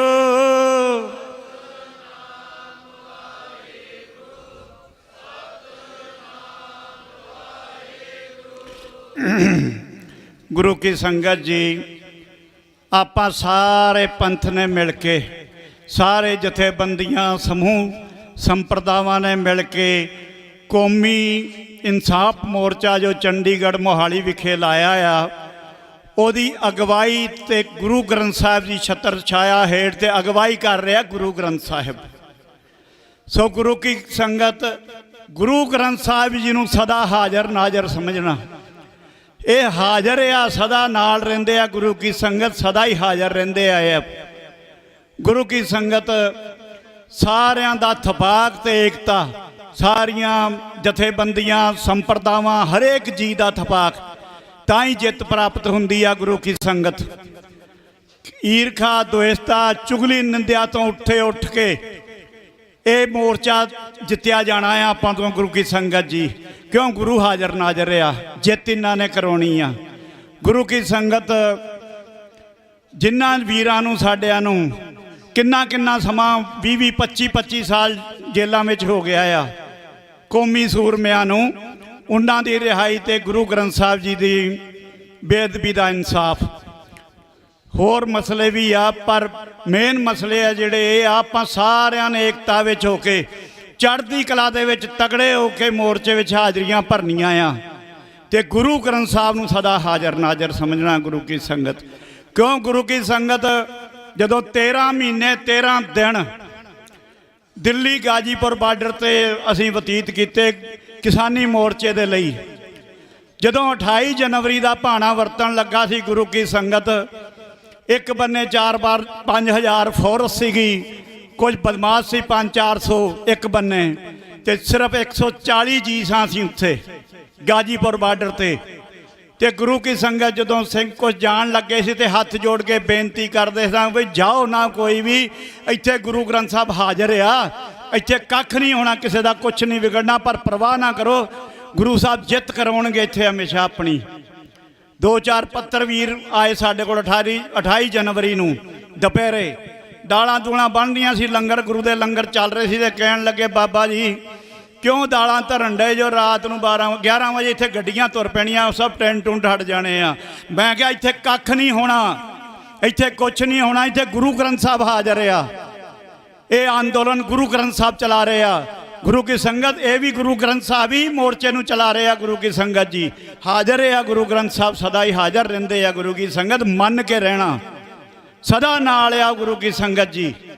ਤੇ ਗੁਰੂ ਕੀ ਸੰਗਤ ਜਿੱਤ ਹੋਈ, ਪਾਸਾ ਪਲਟਿਆ ਮਿੰਟ ਪੰਜਾਂ ਦੇ ਵਿੱਚ ਹੀ। ਪ੍ਰਤੱਖ ਪੈਰੇ ਵਰਤੇ, ਇੱਕ ਨਹੀਂ ਕਈ ਅਗੰਮੀ ਪੈਰੇ ਵਰਤੇ ਗੁਰੂ ਕੀ ਸੰਗਤ 13 ਮਹੀਨਿਆਂ 13 ਦਿਨਾਂ ਦੇ ਵਿੱਚ ਕਾਫੀ ਇਹੋ ਜਿਹੇ ਅਗੰਮੀ ਪੈਰੇ ਵਰਤੇ ਜਿੱਥੇ ਗੁਰੂ ਸਾਹਿਬ ਆਪ ਵਰਤਦੇ ਰਹੇ ਆ। ਗੁਰੂ ਕੀ ਸੰਗਤ ਸੋ ਭਰੋਸਾ ਰੱਖੋ ਗੁਰੂ ਗ੍ਰੰਥ ਸਾਹਿਬ ਤੇ, ਜਿੱਤ ਨਿਸ਼ਚਿਤ ਆ। ਕੱਚੀਆਂ ਗੱਲਾਂ ਕਰਨ ਵਾਲਿਆਂ ਨੂੰ ਲਾਗੇ ਨਹੀਂ ਪਾਉਣਾ, ਕੀ ਹੋਊਗਾ, ਕਿੱਦਾਂ ਹੋਊਗਾ, ਕੀ ਕਰਾਂਗੇ, ਨਹੀਂ, ਜਿੱਤ ਹੋਊਗੀ, ਗੁਰੂ ਨਾਲ ਆ ਸਾਡੇ। ਗੁਰੂ ਸਾਹਿਬ ਸਦਾ ਅੰਗ ਸੰਗੇ ਆ ਗੁਰੂ ਕੀ ਸੰਗਤ, ਸਦਾ ਹੀ ਪੰਥ ਦੇ ਨਾਲ ਆ। ਪੰਥ ਦੀ ਚੜ੍ਹਦੀ ਕਲਾ ਦੀਆਂ ਅਰਦਾਸਾਂ ਕਰਾਇਆ ਕਰੋ। ਇਹ ਅਪੀਲ ਵੱਡੇ ਮਹਾਂਪੁਰਸ਼ ਬਾਬਾ ਨਰਿੰਦਰ ਸਿੰਘ ਜੀ ਨੇ ਵੀ ਕੀਤੀ ਸੀ ਇੱਥੋਂ, ਤੇ ਦਾਸ ਵੀ ਕਰਦਾ ਆ ਸਮੂਹ ਦੇਸ਼ ਵਿਦੇਸ਼ ਦੀਆਂ ਸੰਗਤਾਂ ਨੂੰ ਅਤੇ ਸਮੂਹ ਸਟੇਟਾਂ 'ਚ ਰਹਿ ਰਹੇ ਗੁਰਸਿੱਖ ਪਰਿਵਾਰਾਂ ਨੂੰ ਤੇ ਸਾਰੇ ਪੰਜਾਬ ਦੀਆਂ ਸੰਗਤਾਂ ਨੂੰ ਵੀ ਹਰ ਪਿੰਡ ਵਿੱਚ ਗੁਰੂ ਗ੍ਰੰਥ ਸਾਹਿਬ ਜੀ ਦੇ ਅਖੰਡ ਪਾਠ ਸਾਹਿਬ ਕਰਾਓ। ਮੋਰਚੇ ਦੀ ਜਿੱਤ ਦੇ ਵਾਸਤੇ, ਇਨਸਾਫ ਵਾਸਤੇ ਅਖੰਡ ਪਾਠ ਸਾਹਿਬ ਕਰਾਓ, ਨਾਮ ਸਿਮਰਨ ਕਰਵਾਓ ਤੇ ਅਰਦਾਸਾਂ। ਗੁਰੂ ਕੀ ਸੰਗਤ ਅਰਦਾਸ ਇੱਕ ਭਗਤੀ ਆ ਬਹੁਤ ਵੱਡੀ। ਤਰਲੇ ਮਾਰਨੇ, ਤਰਲੇ ਮਾਰਾਂਗੇ ਪਿਤਾ ਜੀ ਦੇ, ਗੁਰੂ ਸਾਹਿਬ ਦੇ ਤਰਲੇ ਮਾਰਾਂਗੇ, ਤਰਸ ਖਾਣਗੇ, ਇਨਸਾਫ ਦਿਵਾਉਣਗੇ ਗੁਰੂ ਕੀ ਸੰਗਤ, ਕਿਉਂਕਿ ਉਹ ਹਾਜ਼ਰ ਨਾਜ਼ਰ ਆ ਗੁਰੂ ਕੀ ਸੰਗਤ। ਤੇ ਗੁਰੂ ਕਿਰਪਾ ਕਰਨਗੇ, ਗੁਰੂ ਕੀ ਸੰਗਤ ਸਦਾ ਚੜ੍ਹਦੀ ਕਲਾ 'ਚ ਰਹਿਣਾ। ਤੇ ਸੰਪਰਦਾਇਕਾਰ ਸੇਵਾ ਸ੍ਰੀ ਹਜੂਰ ਸਾਹਿਬ ਸੰਤ ਬਾਬਾ ਨਰਿੰਦਰ ਸਿੰਘ ਜੀ, ਸੰਤ ਬਾਬਾ ਬਲਵਿੰਦਰ ਸਿੰਘ ਜੀ, ਬਾਬਾ ਗੁਰਮੀਤ ਸਿੰਘ ਜੀ ਸਮੂਹ ਸੰਪਰਦਾਵਾਂ ਦੇ ਜਥੇਦਾਰ ਦਾਸ ਸਦਾ ਹੀ ਪੰਥ ਦੇ ਨਾਲ ਖੜੇ ਆ, ਹਾਜ਼ਰ ਆ ਚਰਨਾਂ ਦੇ ਵਿੱਚ ਉਹਨਾਂ ਦੇ। ਕੋਈ ਵੀ ਹੁਕਮ ਲਾਉਣਗੇ ਤੇ ਹਾਜ਼ਰ ਨਾਲ ਆ ਅਸੀਂ ਗੁਰੂ ਕੀ ਸੰਗਤ ਜੀ। ਤੇ ਸਮੂਹ ਉੱਤਰਾਖੰਡ ਤੇ ਯੂਪੀ ਦੀ ਸੰਗਤ ਜਿਹੜੀ ਹਾਜ਼ਰੀ ਭਰਨ ਆਈ ਆ, ਉਹਨਾਂ ਦਾ ਅਤ ਧੰਨਵਾਦੀ ਆ। ਮਹਾਂਪੁਰਸ਼ ਬਾਬਾ ਪ੍ਰਤਾਪ ਸਿੰਘ ਜੀ ਗਜਰੋਲਾ ਨਾਨਕ ਸਰ ਸਾਹਿਬ ਠਾੜ ਦੇ ਜਥੇਦਾਰ ਬਾਬਾ ਜੀ ਸੁਖਵਿੰਦਰ ਸਿੰਘ ਜੀ ਰਤਵਾਲਾ ਸਾਹਿਬ ਤੋਂ ਰਾਤਰੀ ਵਿਸ਼ਰਾਮ ਇਹਨਾਂ ਕੋਲ ਹੀ ਸੀ ਸਾਡਾ ਸਾਰੀ ਸੰਗਤ ਦਾ। ਤੇ ਗਾਂ ਵੀ ਸੰਗਤਾਂ ਵੱਧ ਤੋਂ ਵੱਧ ਚੜ੍ਹ ਕੇ ਆਉਣਗੀਆਂ ਗੁਰੂ ਕੀ ਸੰਗਤ ਜੀ। ਤੇ ਗੁਰੂ ਅੰਗ ਸੰਗਿਆ ਸਦਾ ਗੁਰੂ ਨੂੰ ਹਾਜ਼ਰ ਸਮਝਿਓ। ਗੁਰੂ ਸਾਹਿਬ ਜਿੱਤ ਕਰਾ ਕੇ ਰਹਿਣਗੇ, ਇਨਸਾਫ ਦਿਵਾਉਣਗੇ ਆਪਾਂ ਨੂੰ। ਅਰਦਾਸਾਂ ਹੀ ਕਰਨੀਆਂ ਗੁਰੂ ਕੀ ਸੰਗਤ ਸਾਰਿਆਂ ਨੇ, ਗੁਰੂ ਅੰਗ ਸੰਗ ਹੀ ਰਹਿੰਦੇ ਆ ਸਦਾ ਹੀ ਗੁਰੂ ਕੀ ਸੰਗਤ ਜੀ। ਤੇ ਜੋ ਵੀ ਹੁਕਮ ਲਾਉਣਗੇ ਪੰਥ ਵਾਲੇ ਅਸੀਂ ਤਿਆਰ ਬਰ ਤਿਆਰ ਹਾਂ, ਹਾਜ਼ਰ ਹਾਂ ਬਿਲਕੁਲ ਗੁਰੂ ਕੀ ਸੰਗਤ ਜੀ। ਹੋਰ ਜਿਨ੍ਹਾਂ ਨੇ 28 ਜਨਵਰੀ ਦੀ ਰਾਤ ਸਾਡੇ ਨਾਲ ਕੱਢੀ ਸੀ, ਆਪਣੇ ਸਰੀਰਾਂ ਦੇ ਝੱਲੀ ਸੀ, ਉਹ ਸਾਰੇ ਵੀਰ ਕਰੀਬ ਕਰੀਬ ਆਏ ਆ।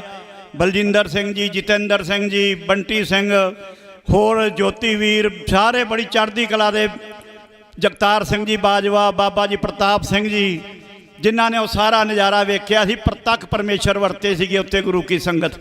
ਤੇ ਮਿੰਟਾਂ 'ਚ ਪਾਸਾ ਪਲਟ ਗਿਆ ਜੋ ਟਕੇਤ ਸਾਹਿਬ ਨੇ ਆਪ ਵਰਤੇ ਗੁਰੂ ਸਾਹਿਬ, ਉਹਨਾਂ 'ਚ ਵੀ ਤੇ ਸਾਰੇ ਪੈਰੇ ਕਰਵਾਏ ਗੁਰੂ ਜੀ। ਆਪ ਹਾਜ਼ਰ ਹੋਏ ਗੁਰੂ ਕੀ ਸੰਗਤ। ਅਟੂਟ ਭਰੋਸਾ ਗੁਰੂ ਗ੍ਰੰਥ ਸਾਹਿਬ ਤੇ ਰੱਖੋ। ਸੋ ਦਾਸ ਹੁਣ ਆਪਣੇ ਸ਼ਬਦਾਂ ਨੂੰ ਇੱਥੇ ਵਿਰਾਮ ਦਿੰਦਾ ਕਿ ਬੁਲਾਰੇ ਬਹੁਤ ਆ ਗੁਰੂ ਕੀ ਸੰਗਤ ਜੀ। ਇੱਕ ਹੀ ਅਰਦਾਸ ਤੇ ਬੇਨਤੀ ਚਰਨਾਂ ਸਾਰੇ ਸੰਗਤ ਤੇ ਆ ਵੀ ਗੁਰੂ ਨੂੰ ਹਾਜ਼ਰ ਨਾਜ਼ਰ ਸਮਝਿਓ। ਜਿੱਤ ਗੁਰੂ ਨੇ ਕਰਾਉਣੀ ਆ ਗੁਰੂ ਕੀ ਸੰਗਤ ਜੀ। ਜਿੱਤ ਗੁਰੂ ਸਾਹਿਬ ਹੀ ਕਰਵਾਉਣਗੇ ਤੇ ਇਨਸਾਫ ਆਪਾਂ ਨੂੰ ਦਿਵਾਉਣਗੇ। ਸੋ ਸਾਰਿਆਂ ਦਾ, ਆਈਆਂ ਸੰਗਤਾਂ ਦਾ ਧੰਨਵਾਦ। ਇੱਕ ਜਨਕਾਰਾ ਸਾਰੀਆਂ ਸੰਗਤਾਂ ਨੇ ਜਨਕਾਰੇ ਦਾ ਜਵਾਬ ਦੇਣਾ ਆ। ਸਤਿ ਸ੍ਰੀ ਅਕਾਲ ਦੇ ਉੱਚ ਤੇ ਕੋਈ ਵੀ ਰਸਨਾ ਨਾ ਰਹੇ। ਬੋਲੇ ਸੋ ਨਿਹਾਲ। ਵਾਹਿਗੁਰੂ ਜੀ ਕਾ ਖਾਲਸਾ, ਵਾਹਿਗੁਰੂ ਜੀ ਕੀ ਫਤਿਹ।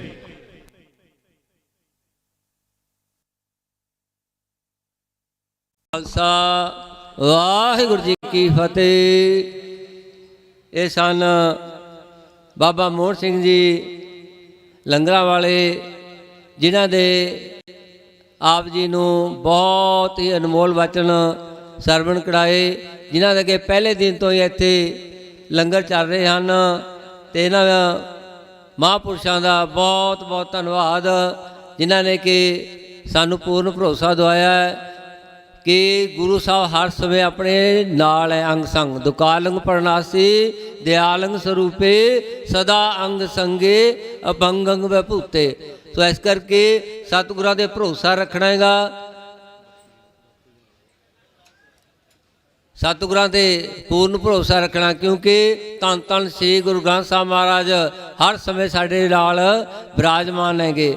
ਤੇ ਜਿੱਥੇ ਗੁਰੂ ਸਾਹਿਬ ਚੱਲ ਬੈਠ ਜਾਣ ਤੇ ਉੱਥੇ ਮੋਰਚੇ ਫਤਿਹ ਹੁੰਦੇ ਹੈਗੇ।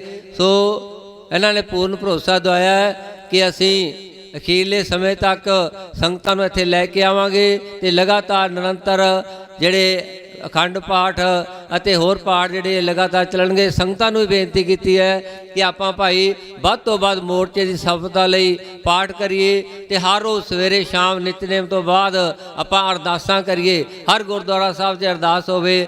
ਹਰ ਗੁਰਸਿੱਖ ਵੀਰ ਜਿਹੜਾ ਮੋਰਚੇ ਨੂੰ ਸਮਰਪਿਤ ਹੈ ਕਿ ਉਹ ਅਰਦਾਸ ਕਰੇ ਕਿ ਮੋਰਚੇ ਦੀ ਚੜ੍ਹਦੀ ਕਲਾ ਹੋਵੇ ਤੇ ਜਲਦੀ ਤੋਂ ਜਲਦੀ ਸਾਨੂੰ ਇਨਸਾਫ ਮਿਲੇ, ਸਾਡੇ ਬੰਦੀ ਸਿੰਘ ਜਿਹੜੇ ਉਹ ਰਿਹਾ ਹੋ ਕੇ ਵਾਪਸ ਆਉਣ। ਤੇ ਮੈਂ ਬੇਨਤੀ ਕਰਾਂ ਬਾਪੂ ਗੁਰਚਰਨ ਸਿੰਘ ਜੀ ਉਹ 2 ਮਿੰਟ ਲਈ ਮਹਾਂਪੁਰਸ਼ਾਂ ਦਾ ਧੰਨਵਾਦ ਕਰਨਗੇ। ਸਾਡੇ ਵਿੱਚ ਜਿਨ੍ਹਾਂ ਸੰਗਤਾਂ ਨੇ ਮਾਇਆ ਕਰਕੇ ਸੇਵਾ ਕੀਤੀ ਹੈ, ਚਮਕੌਰ ਸਾਹਿਬ ਤੋਂ ਸੰਗਤਾਂ ਵੱਲੋਂ ਬੇਅੰਤ ਮਾਇਆ ਆਈ ਹੈ। ਭਾਈ ਸਾਹਿਬ ਭਾਈ ਦਰਸ਼ਨ ਸਿੰਘ ਜੀ USA 51,000 ਰੁਪਏ ਲੈ ਕੇ ਆਏ ਹੈ, ਉਹਨਾਂ ਦਾ ਬਹੁਤ ਬਹੁਤ ਧੰਨਵਾਦ। ਬਲਜੀਤ ਸਿੰਘ 200 ਰੁਪਏ, ਗੁਪਤ ਸੇਵਾ 500 ਰੁਪਏ। ਸੋ ਉਹਨਾਂ ਦਾ ਬਹੁਤ ਬਹੁਤ ਧੰਨਵਾਦ। ਤੇ ਸੰਗਤਾਂ ਨੂੰ ਬੇਨਤੀ ਹੈ ਕਿ ਕਿਸੇ ਨੂੰ ਵੀ ਮਾਇਆ ਨਹੀਂ ਦੇਣੀ, ਕੇਵਲ ਤੇ ਕੇਵਲ ਬਾਹਰ ਮਾਇਆ ਦੇ ਕੇ ਰਸੀਦ ਜ਼ਰੂਰ ਪ੍ਰਾਪਤ ਕਰਨੀ ਹੈਗੀ। ਇੱਥੇ ਵੀ ਵੀਰ ਬੈਠੇ ਹੈਗੇ, ਇਹਨਾਂ ਕੋਲ ਵੀ ਮਾਇਆ ਦੇ ਕੇ ਰਸੀਦ ਜ਼ਰੂਰ ਪ੍ਰਾਪਤ ਕਰਨੀ ਹੈ ਤਾਂ ਕਿ ਜਿਹੜੀ ਮਾਇਆ ਹੈ ਉਹ ਸਹੀ ਥਾਂ 'ਤੇ ਲੱਗ ਸਕੇ। ਸੋ ਹੁਣ ਮੈਂ ਬੇਨਤੀ ਕਰਾਂ ਬਾਪੂ ਗੁਰਚਰਨ ਸਿੰਘ ਜੀ ਹਵਾਰਾ ਸਾਹਿਬ ਦੇ ਪਿਤਾ ਜੀ, ਉਹ ਆਪਦੇ ਨਾਲ ਵਿਚਾਰ ਸਾਂਝਾ ਕਰਨਗੇ। ਵਾਹਿਗੁਰੂ ਜੀ ਕਾ ਖਾਲਸਾ, ਵਾਹਿਗੁਰੂ ਜੀ ਕੀ ਫਤਿਹ।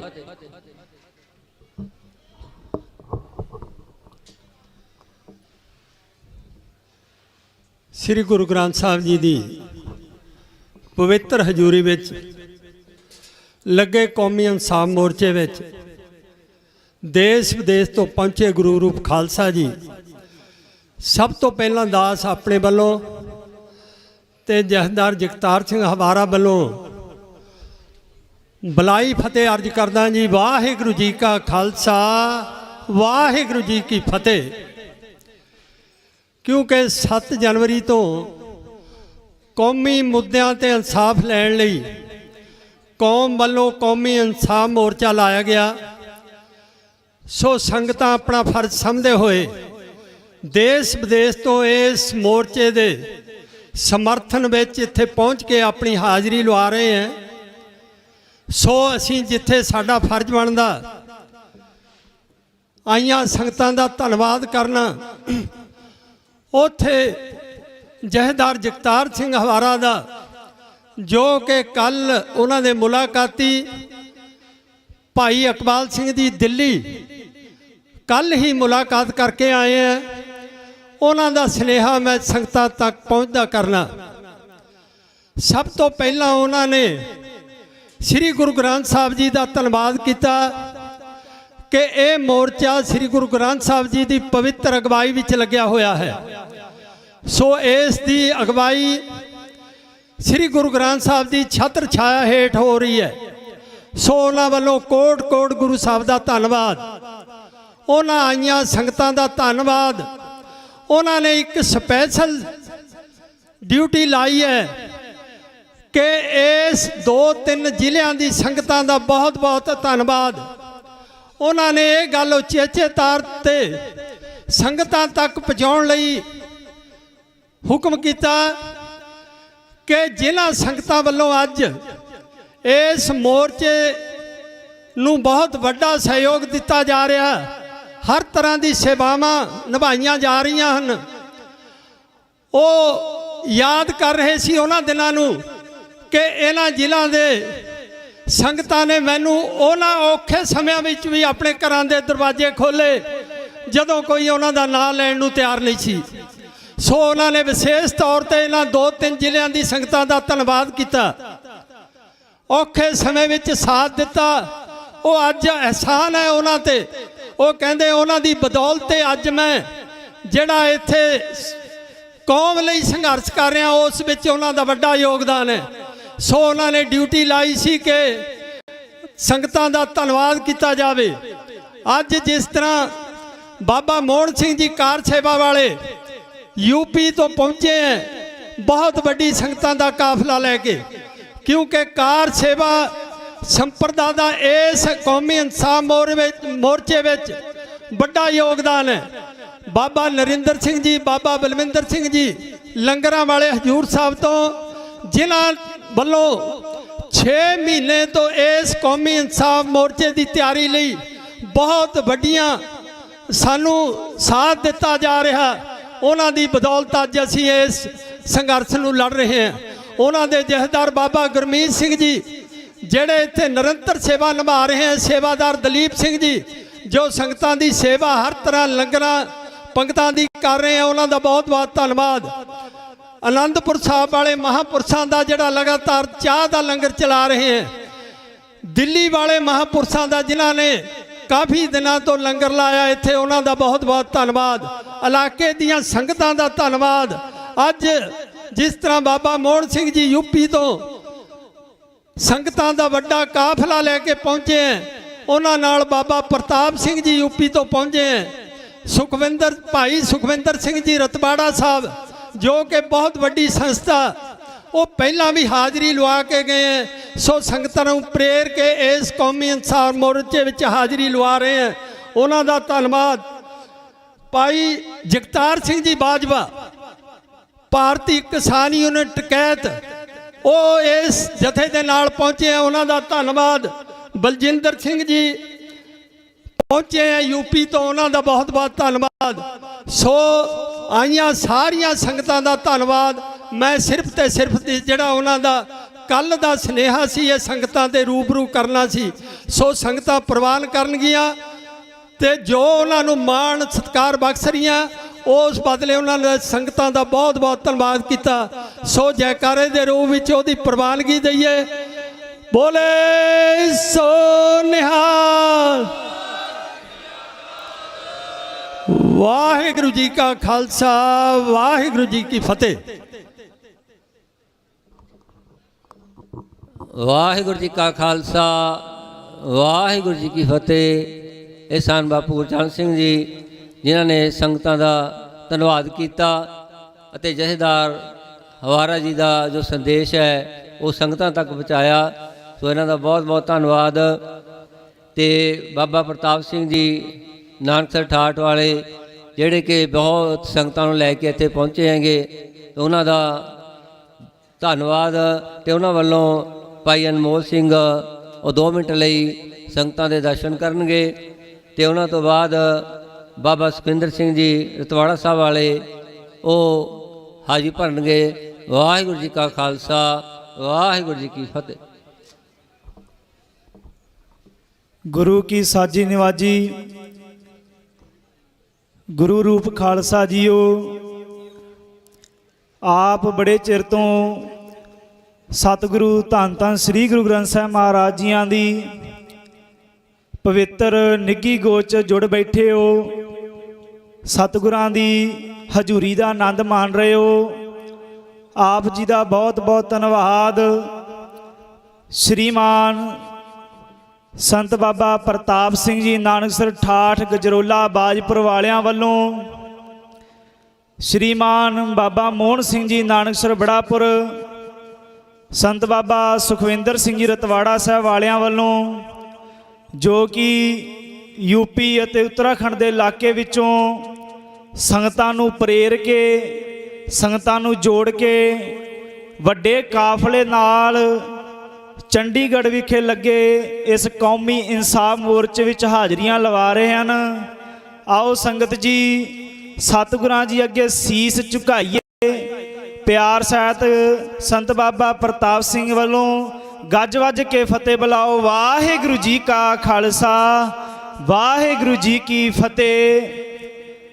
ਸਭ ਤੋਂ ਪਹਿਲਾਂ ਇੱਥੋਂ ਦੀ ਸਮੂਹ ਮੈਨੇਜਮੈਂਟ ਸਿੰਘ ਨੇ ਉਹਨਾਂ ਦਾ ਧੰਨਵਾਦ ਕਰਦਾ ਹਾਂ, ਜਿਨ੍ਹਾਂ ਨੇ ਬਹੁਤ ਹੀ ਉਦਮ ਉਪਰਾਲੇ ਕਰਕੇ ਸਤਿਗੁਰਾਂ ਦੀ ਕਿਰਪਾ ਸਦਕਾ ਇਸ ਇਨਸਾਫ ਮੋਰਚੇ ਨੂੰ ਖੜਾ ਕੀਤਾ ਹੈ।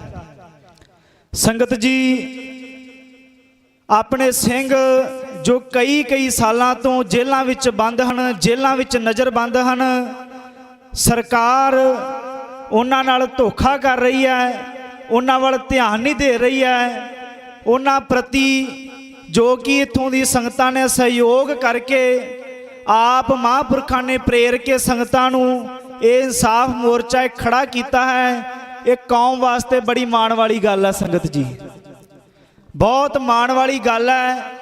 ਸਿੱਖ ਅੱਜ ਫਿਰ ਇਕਜੁੱਟ ਹੋਏ ਨੇ ਬੰਦੀ ਸਿੰਘਾਂ ਦੀ ਰਿਹਾਈ ਲਈ। ਇਸ ਕੌਮੀ ਇਨਸਾਫ ਮੋਰਚੇ ਵਿੱਚ ਨੌਜਵਾਨ ਵੀਰ ਸਿੰਘ, ਮਾਤਾਵਾਂ, ਭੈਣਾਂ ਹਾਜ਼ਰੀਆਂ ਲਵਾ ਰਹੀਆਂ ਨੇ। ਸਾਰਿਆਂ ਦਾ ਤਹਿ ਦਿਲੋਂ ਬਹੁਤ ਬਹੁਤ ਧੰਨਵਾਦ।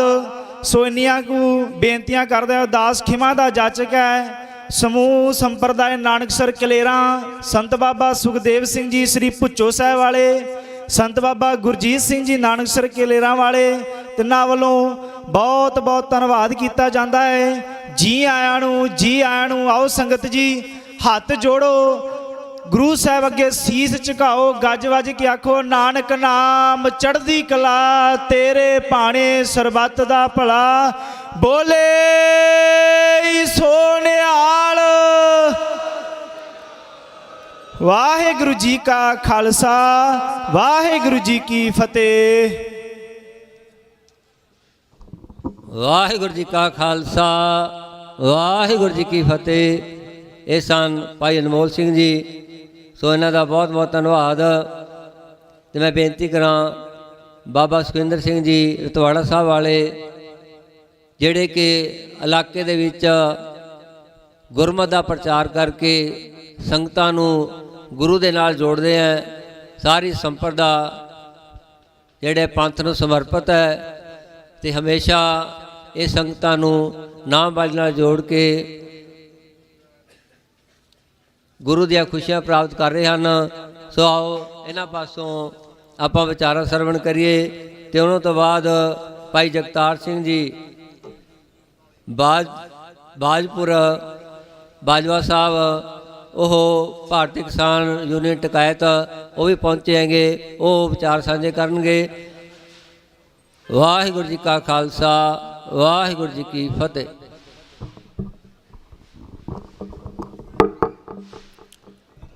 ਪੰਥ ਦਾ ਦਰਦ ਲੈ ਕੇ, ਇੱਕ ਇਨਸਾਫ ਦੀ ਅਰਦਾਸ ਤੇ ਆਸ ਲੈ ਕੇ ਪਹੁੰਚੇ ਪਤਵੰਤੇ ਸੱਜਣ ਸੰਤ ਮਹਾਪੁਰਸ਼ ਕਵਿਸ਼ਰੀ ਰਾਗੀ ਜਥੇ ਤੇ ਮੈਨੇਜਮੈਂਟ ਦੇ ਮੈਂਬਰ ਸਾਹਿਬਾਨ, ਫਤਿਹ ਬੁਲਾਓ। ਵਾਹਿਗੁਰੂ ਜੀ ਕਾ ਖਾਲਸਾ, ਵਾਹਿਗੁਰੂ ਜੀ ਕੀ ਫਤਿਹ।